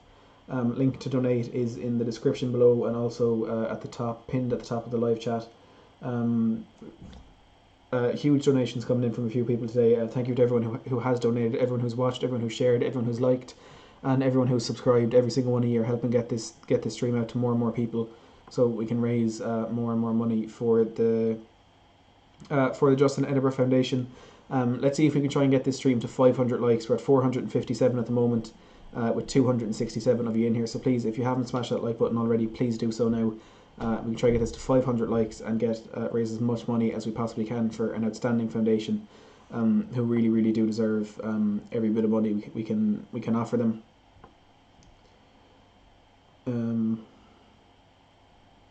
Yeah, so it looks like it's all gone quiet for Tottenham in the transfer window, kind of petering out to a somewhat disappointing close, as we've missed out on Milan Skriniar this deadline day. Tottenham failed to go back in with a better offer for Milan Skriniar after our initial €35 million offer was turned down. Fabrizio Romano confirmed that today. We were expected to go back in with another offer, but we didn't. Alistair Gold as well, saying Tottenham didn't go back in with an offer. He was expecting us to do so, but that one just petered out to nothing. We'd a few links today. We were linked with, of course, Mary Demiral in the last couple of days, but Juventus were very reluctant to let him go. We were linked with Antonio Rudiger from Chelsea, but they were unwilling to do business with Spurs, and he nearly completed a move to AC Milan, which of course fell through at the end as well. Kim Min-jae, I think, has been done for a number of weeks now, and the final player, John Stones, we apparently went into discussions with Manchester City yesterday over a potential loan deal to sign John Stones, but a number of things went against us there, with Man City at the time looking likely to let Eric Garcia move on to Barcelona, and also the player's wage has proven a very difficult obstacle for Spurs to overcome, and it is Joe Rodon who we are now going to be signing. By the looks of things, of course, that update from Daily Mail not particularly encouraging, that we're not willing to pay more than £7 million, a fair bit away from Swansea's valuation of the player at £18 million. He's a 22-year-old Welsh centre-back who plays for Swansea. He's made 52 appearances for the club after spending his first season there on loan at Cheltenham, where he made 12, League 2 appearances. The Athletic UK were the first out with the story today, saying that Tottenham were strongly considering making a bid. We were told a while ago we were actually close to agreeing a deal, but that seems to have kind of been taken out of the press now, and it looks as though it is just we're in talks but unwilling to pay what Swansea want for the player. He's strong both in and out of possession, following on with what we've seen from our centre-back targets this window. He's a ball-playing defender. That's what Mourinho has wanted to bring in. If you're looking at our targets, Ruben Diaz was the same. We had Milan Skriniar, John Stones, I suppose, even falls into that bracket as well, Antonio Rudiger and Kim Min-jae. We wanted a ball-playing centre-back, and it looks as though we are getting one. Perhaps not the level of player that we would have hoped to bring in, but yeah, a very good signing regardless, and one that I think can offer something for Spurs. And look, it continues in this kind of new transfer strategy that we're seeing from Mourinho, that he is building for the future and not building for this season and next season so we can win trophies and then leave and go somewhere else. He is building for the future. Joe Rodon definitely a part of that, and potentially a part of Tottenham's long-term future. We've got another €10 donation from Lucy. Thank you very much for that. It is really appreciated. I'll update that donation goal straight away as we close in on our €500 goal. We're €537, so £487. So we're £13 off our goal for the day. We're at £487 and 6p, so 487.06. It would have been so much handier. I had a link set up that would have updated this donation goal as we went on throughout the day, but unfortunately that didn't work this morning. I had to set up this new one, GoFundMe. But yeah, we're £13 away from our goal, so please, anyone who can spare any bit of money, please donate via the link in the description below and at the top of the live chat. Thank you again, Lucy, for that donation. Arato99 saying, is he really worth it? Better than Dyer or Sanchez or Toby? And at the moment he isn't, in that he's not better than them. I don't really want to say whether he's worth it or not, because he's not someone that I know much about at all. Like when this news first came out, I said it here. I was on air with one of the guests, and we both said, look, we don't know anything about him. So from what I can, from a quick look at who he is, this is what I have found. I haven't never seen him play. I can't say too much about him, but he is a long-term player for us if we can get him into the club. With this valuation a bit off. We have Arato99 coming in with a $4.99 super chat. Thank you very much for Arato for that. We will get that added in straight away as well.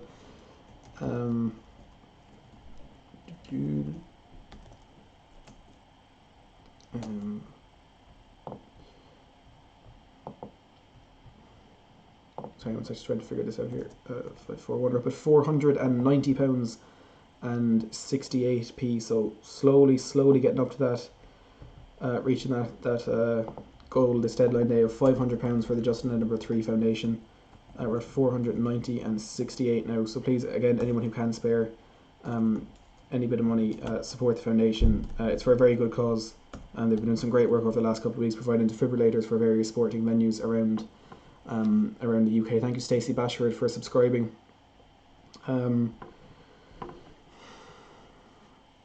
Trevor Norton saying, are you concerned that Arsenal have signed Partey? And thank you, Kieran, for subscribing as well. I'm not concerned. I think I saw a thing a while ago saying he completed he made something like 7 errors leading to goals, which he'd fit in perfectly at Arsenal in that midfield alongside Granit Xhaka and Mohamed Elneny. It's a good signing for them. I can't deny that. It's £45 million. I think Paul Merson was on Sky Sports a while ago saying he was absolutely baffled how cheaply they got him for, but it was a release clause in the end that they had to activate. They were trying to get him for cheaper. But yeah, look, it's a good signing, and they are looking a good team this season. Mikel Arteta done a great job there. I think it was a bit worrying how well they did on Sunday against Sheffield United when they put Bukayo Saka on the left and Nicolas Pepe on the right, and then Aubameyang up front. I think it's been a while since they played Aubameyang in a number 9 position, and I think he did really well when he got there, which is worrying. And now adding Thomas Partey to their midfield as well, I think they could potentially be a good team for the season ahead. But I wouldn't say I'm worried about them. It's been a long time since I've been worried about Arsenal, so I wouldn't be getting too concerned about that. TKSL Gamer saying, man, this guy looks worse than Foyth and Tanganga. I don't know why Tottenham are doing this. And it's all about potential. It is all about potential. We can't really sit here and say too much about him, but again, we have to trust the people at the club who are getting these signings in. Trevor Birch, our new director of football, of course, he came from Swansea, so he'll know a lot about Joe Rodon, and the fact that he's managed to get these brilliant signings over the line this window, I think there's definitely a reason he has identified Joe Rodon as a player for us to sign this window. I've been on him saying it's €491, so it's €491 on the GoFundMe on the GoFundMe fundraiser. We also have €52 coming in on super chats on the stream, but that equates to about £490, so we're still about £9 and 32p off our goal. Joanne Alexander saying, at least we're getting a defender. Reagan saying, Matt, aren't you tired? I'm getting there. I'm getting tired of streaming just over 11 hours. TKSL saying, yes, but with this price we get Kim Min-jae, and I think he's better than Joe Rodon. I think it's just been left a bit too late to get Kim Min-jae. Of course, he's in China right now. It'll be a very difficult deal to manoeuvre this late on in the window. Trevor Norton saying it's okay being a left-sided centre back, but we need a left-footed centre back, a left-footed left-sided centre back. But I understand they're hard to come by. Unless he's as both-footed as Son, then is Rodon the right option? I think Joe Rodon is left-footed. Said the We Are Tottenham TV guys on there. Sim was saying Joe Rodon is, he is left-footed. I'll just have a quick look for that. Transfermarkt, I suppose, should have that information. Foot right. Okay, so he is right-footed, but he is a left-sided centre back, I suppose. But look, you don't always need a left-footed player playing on the left. I think United are maybe disproving that at the moment with Brandon Williams and how poorly he's doing in left back for them. But it doesn't have to be a left-footed player to play on the left side of defence. I know maybe it will be better and it'd be more of a direct replacement for Jan Vertonghen, but like I said, I think it's going to be more of a long-term thing. Joe Rodon coming in, and we've Louis Lydon coming in with another €10 donation. So we're getting so close to reaching that goal. We are up now at £499.75. So we're 25p away from our goal for today's live stream. Of course, all proceeds going to the Justin Edinburgh Foundation. And just before we cross the line to the £500, we're going to do our final giveaway of the day. We've one more Gareth Bale match programme to give away. We've already given away 2 of these today. Gareth Bale back on the front of our match programme for a game against Newcastle. Of course, the result wasn't what we wanted, but great to see Gareth Bale back on the front of the match programme. So we're going to get a quiz question up here, and we can give away this last match programme. Simon saying you deserve to work on Sky Sports. Thank you so much for that. Luke Trineman saying you're planning to stay on for the rest of the window, Matt. I had been planning on doing that initially, but I don't think there's much point in hanging around once we hit that £500 mark, and we're not going to see any incomings at Tottenham tonight. Bar an absolute miracle, I really don't think that's going to happen. So I think we might hit that, do this last giveaway, hopefully hit that £500 goal very soon, and we can call it a day there, because I don't think anything is going to happen. Michael saying just got here, glad to see the last year's stream, Matt, appreciate it. Michael Irato saying good point about Trevor Birch, he does have an eye if Jose wants him. I trust the signing, look at where he's gotten us. Melodian saying I see Spurs winning the league. I think do I want a cup of tea? No thank you, I'm fine. So if we can try to get this Spurs quiz question, and we can give away this last match day programme. So a bit of a tough one here. Tottenham broke their transfer record 3 times in the summer of 2013. Who were the 3 players? So to win this Spurs matchday programme, Gareth Bale on the cover against Newcastle. Spurs broke their transfer record 3 times in the summer of 2013. Who were the 3 players? And the winner is going to be the first person who comes through on my live chat here. It may be a bit different than the other people coming through on your live chat. But who were the 3 players that Tottenham broke their transfer record for in the summer of 2013. So 3 players, we're looking for the names of there. Anthony Davis saying well done mate. Luke Sherman saying truly appreciate the stream anyway, thanks very much guys. Let's see who can win this match programme. Spurs broke their transfer record 3 times in the summer of 2013. Who were the players? Of course 3 the magic 7 that we signed when we sold Gareth Bale, so a bit of a hint there for you. I honestly just nearly said the names there, but Spurs broke their transfer record 3 times in the summer of 2013. Who were the 3 players that we signed? Andrea saying Lamela, Eriksson and Chadley. So one of those is right. It's one of Lamela, Eriksson and Chadley, and 2 others from that magnificent, or not so magnificent 7. Josie Martinez saying Lamela, Soldado and Eriksson, so you've got 2 right there. Luke Trineman saying Lamela, Eriksson and Chadley. That isn't correct, 1 right there. Todd saying Eric, Toby and Jan. So again, one of those right. I think you can tell from process of elimination. Eric Lamela is right. Alexander saying Lamela, Chadley and Soldado, not quite. Luke saying Lamela, Eriksson and Soldado. Well, it is Lamela and Soldado, but the 3rd player, it's not Chadley, it's not Eriksson. So it's Lamela, Soldado and who else? So first one to come with the right 3 answers. You have 2 of them right there. This is maybe a bit tougher than I had anticipated. We broke our record 3 times in the summer of 2013. Chris saying Lamela, Bale and Chadley, no. Todd saying Paulinho, Chadley and Soldado, not quite. Jose Martinez saying Lamela, Soldado and Sandro, it's not. The Pride of Gothenburg saying Do you drink coffee, or in Ireland, or is it all tea? A naive question, but I have to know. Great, Matt, you have a magical day. I'm a very happy subscriber. Well, I personally only drink tea, but I think most people here do drink coffee. Thank you very much for those kind words there. I appreciate it. And I think we have a right answer here from Luke Trineman. It is Lamela, Soldado, and Paulinho, getting in there just before Evan Ryan. It is Lamela, Soldado, and Paulinho. So Luke Trineman, my Twitter, Instagram, and all that is down in the description below. If you want to click on one of those links and just drop me a message, and we can sort out getting that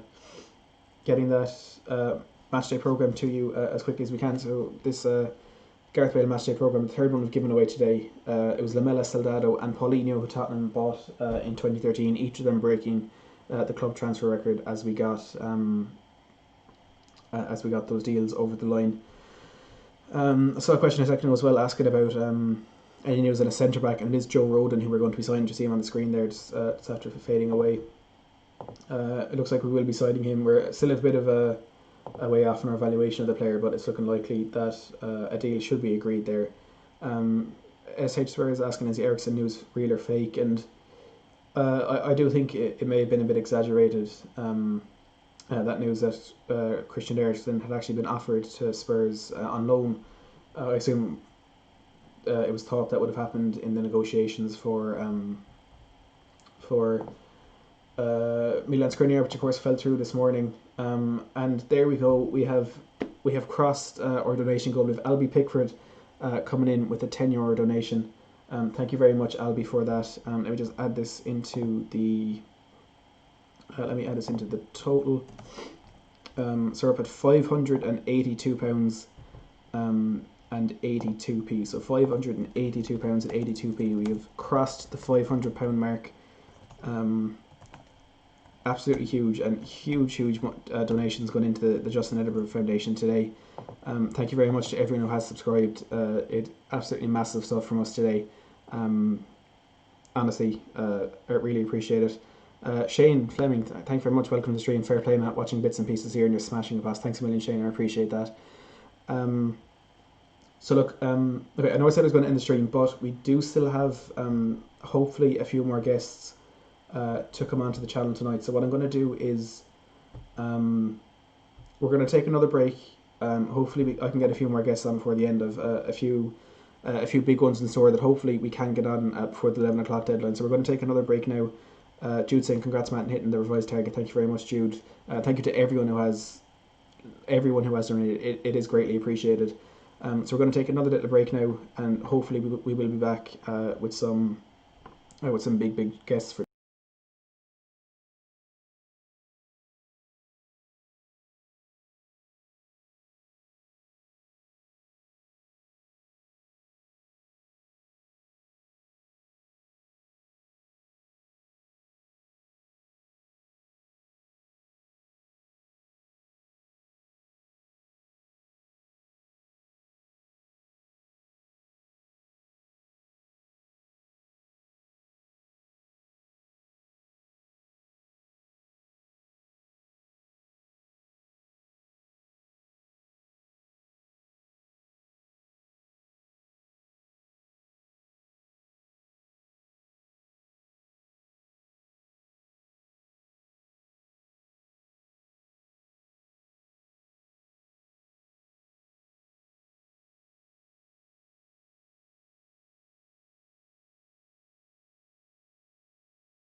So we're joined by Charlie THFC again, just to see through the last 10 or 15 minutes of the stream.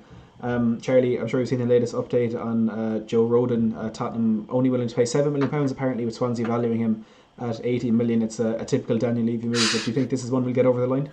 Joe Rodon, and look, I'll be honest, I don't know too much about him. What I have heard is he's supposed to be one of the best centre-backs in the Championship.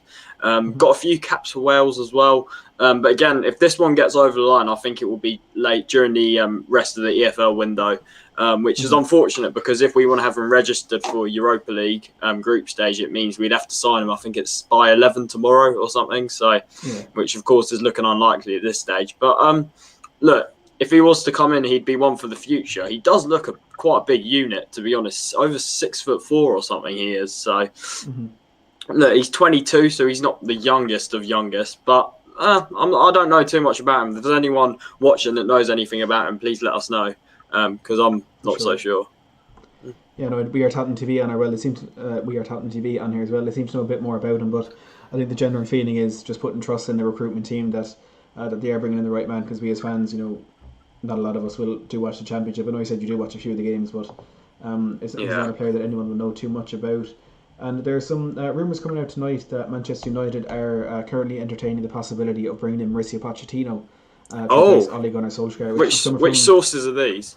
This is Luke Gardner, who works for the Daily Express, so it's not the most reliable thing in the world, but it wouldn't be anything surprising. It's a site that United,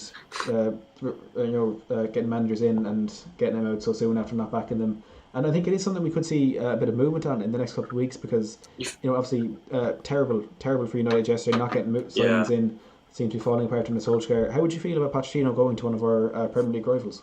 Look, I've always said that it would hurt. Definitely, I don't want to see him. I don't want to see him go to another Premier League club. I remember when he lost his job, of course, there was these ridiculous rumours linking him to Arsenal at the time before, of course, they sacked Emery before, which were ridiculous. But listen, it would hurt, definitely. So it's something I just don't want to see. So I think surprising no one's picked him up yet, because if you think about it, he has the lot to choose from. He can literally get any job in Europe because he's that good of a manager, we've always said.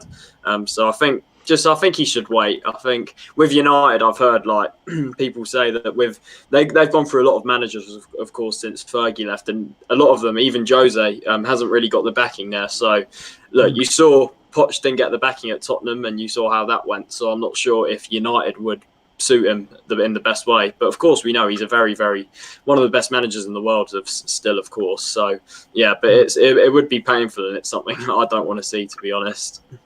It would be quite difficult to see him kind of competing against us for any team, especially Manchester United. I don't think that's something any of us would want to see. But a bit of an update from Sky Sports about the future of Paulo Gazzaniga. They have said Liverpool and Everton have failed in their attempts to sign Tottenham Hotspur goalkeeper Paulo Gazzaniga on a season-long loan. So we were told from Sky earlier today that Liverpool were not interested in him, but it looks now as though they were. Both they and Everton tried to sign him on a season-long loan. I would hope that Tottenham kind of refuse to sell him because they're our direct rivals. But concerning for Gazzaniga, he does seem to be the third choice goalkeeper. But do you think now that he is staying, I think there was thought in the club that he would be leaving. Do you think now that he is staying, he might get above Joe Hart in that pecking order again? Well, I mean, I've always thought since Joe Hart was brought in, I've always said Gazzaniga should still be second choice. Although Joe Hart hasn't done anything wrong since in the games he's played, I just feel like Gazzaniga overall is a slightly better keeper. I'm not sure if there's too much in it, but I've always said we saw when Gazzaniga came into the team when Lloris had that injury. At first, a lot of fans were saying, he's going to be our number one goalkeeper. But I think you could see towards the end of his time regularly in the team, he just doesn't match up to Lloris at all, I'll be honest. And I think, look, as you said, I would not sell him to a direct rival. I think that's, again, strengthening a rival, and it's something that we don't want to see. We've seen us do it with Kyle Walker. Something we really, no matter what position on the pitch, we don't want to see it. And I think, look, potential for me, I would have him as second choice above Hart, but at the moment Hart hasn't done anything wrong, so it'll be interesting to see what happens there. Yeah, for sure. I mean, I'm the same. I think I thought from day one that Hart was brought in kind of as a presence in the dressing room more than anything else. And loves music coming in with the £10 super chat. Thank you very much for that. So I did think he was kind of that dressing room influence rather than a player who we'd see on the pitch. I think as soon as we saw him on the bench for that game against Everton, and then I think the next game against Lokomotiv Plovdiv where he actually started.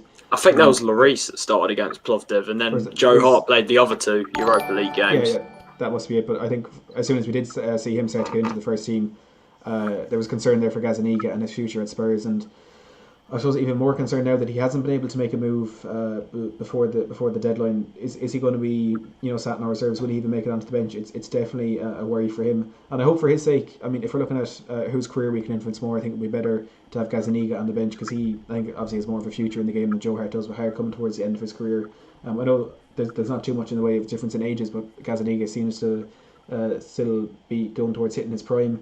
I don't know if you've seen what Harry Redknapp on Sky Sports. Yeah. Do you see what he said? Talking about us winning the league. Saying we could win the league, he said. So are we finally getting the recognition we deserve from pundits?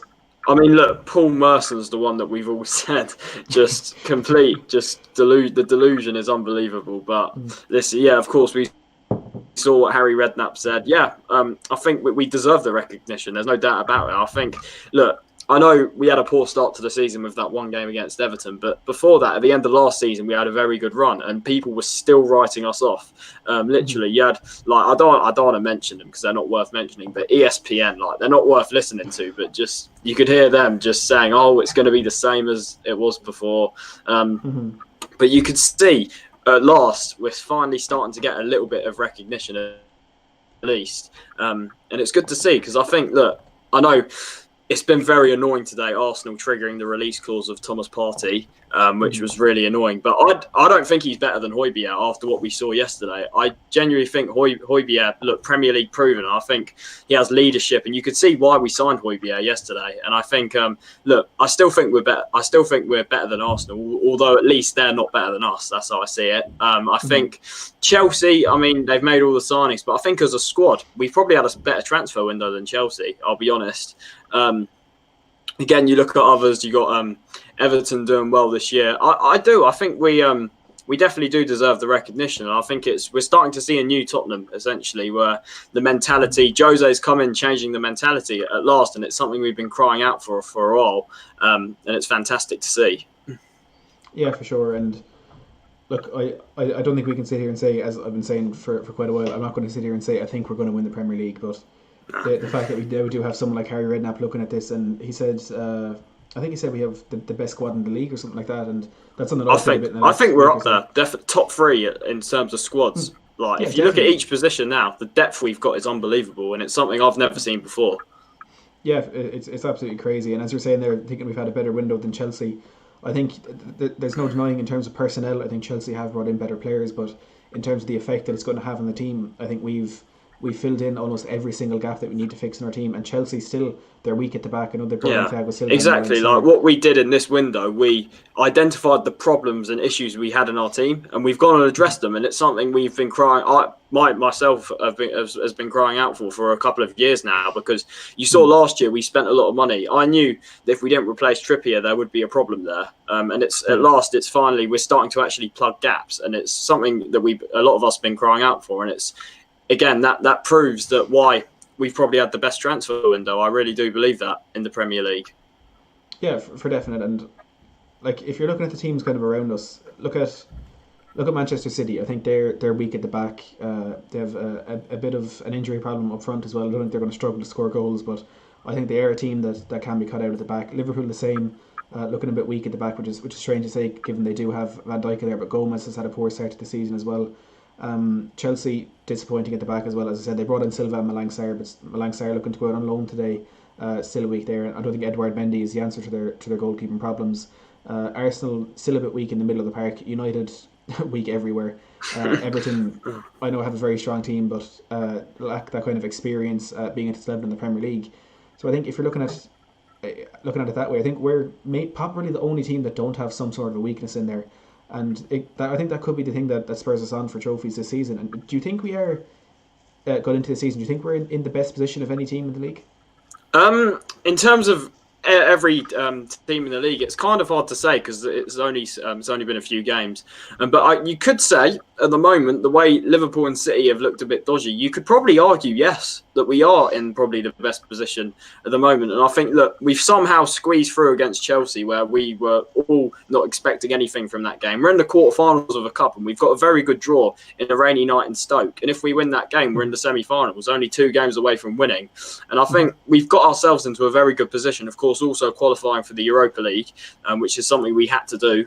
And I think at the moment, the way things are, I think we can definitely expect trophies this year. I think, look, after the Champions League final last year, I think a lot of us, after the money we'd spent, we were sort of expecting a lot of things. But what we didn't know last year, that it was a very unhappy camp at the start of the season last year. And now this year, you can see it's a very happy camp.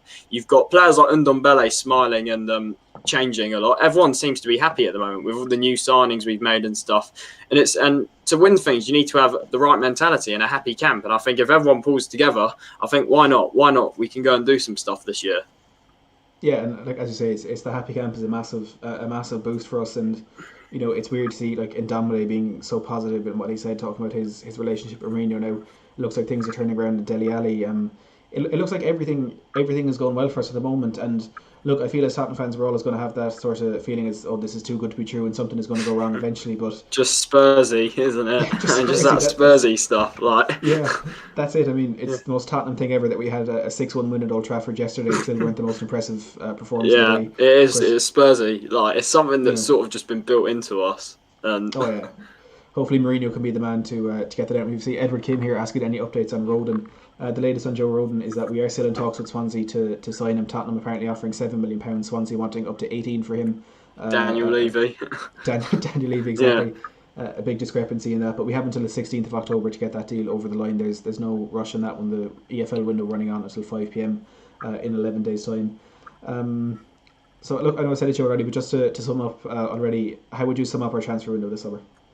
I said earlier, like 9 out of 10. I do. I think it's been our best window for a long time because, as I said, when was the last time? Look, apart from the centre back, I know the disappointment we've had, but that wasn't the biggest problem in our team. But if you look at it in previous windows, when was the last time we've come out of a window and said we've done everything we needed to do? We've addressed each problem, and we haven't left it too late.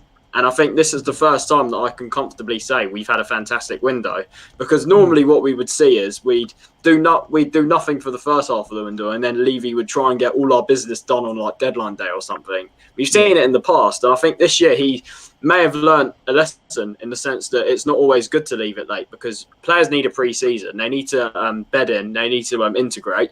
And I think it looks like Jose's said some stuff to him, definitely. Jose's definitely got a list, given him a list of targets, and he's been backed. And I think when Jose's backed, it only means good things, because you've seen at the clubs when he's been backed, he's won stuff. And I think there's no reason why that can't be the same at Tottenham. Mm-hmm. I know Ben from We Are Tottenham TV was saying it's a year ending in one in Jose Mourinho's second season. It's written in the stars that we're going to win something this season. Anyway, Charlie, thank you very much for coming on to the stream again. Thank you, Matt. Talking to you. And to everyone who is here, go check out Charlie THFC on YouTube. There's some fantastic content reviewing all of our games and stuff like that. So go check him out as quickly as you can and subscribe to his channel as well. I'll talk to you soon, Charlie. Thank you, Matt. Thanks for having me on. It's a pleasure. Talk to you. Thank you. So an hour and a half left in this transfer window. I think we're going to leave it there for the stream. We've smashed our donation goal. We've given away all of our prizes to be given away today. We've been joined by over 30,000 people throughout the stream, clocking in at about 32,000. So thank you very much to everyone who has tuned in. Let's look at where we are in terms of likes. If my page would like to know, we're at 486 likes. So can we please try and get that through to 500 likes before we end the stream.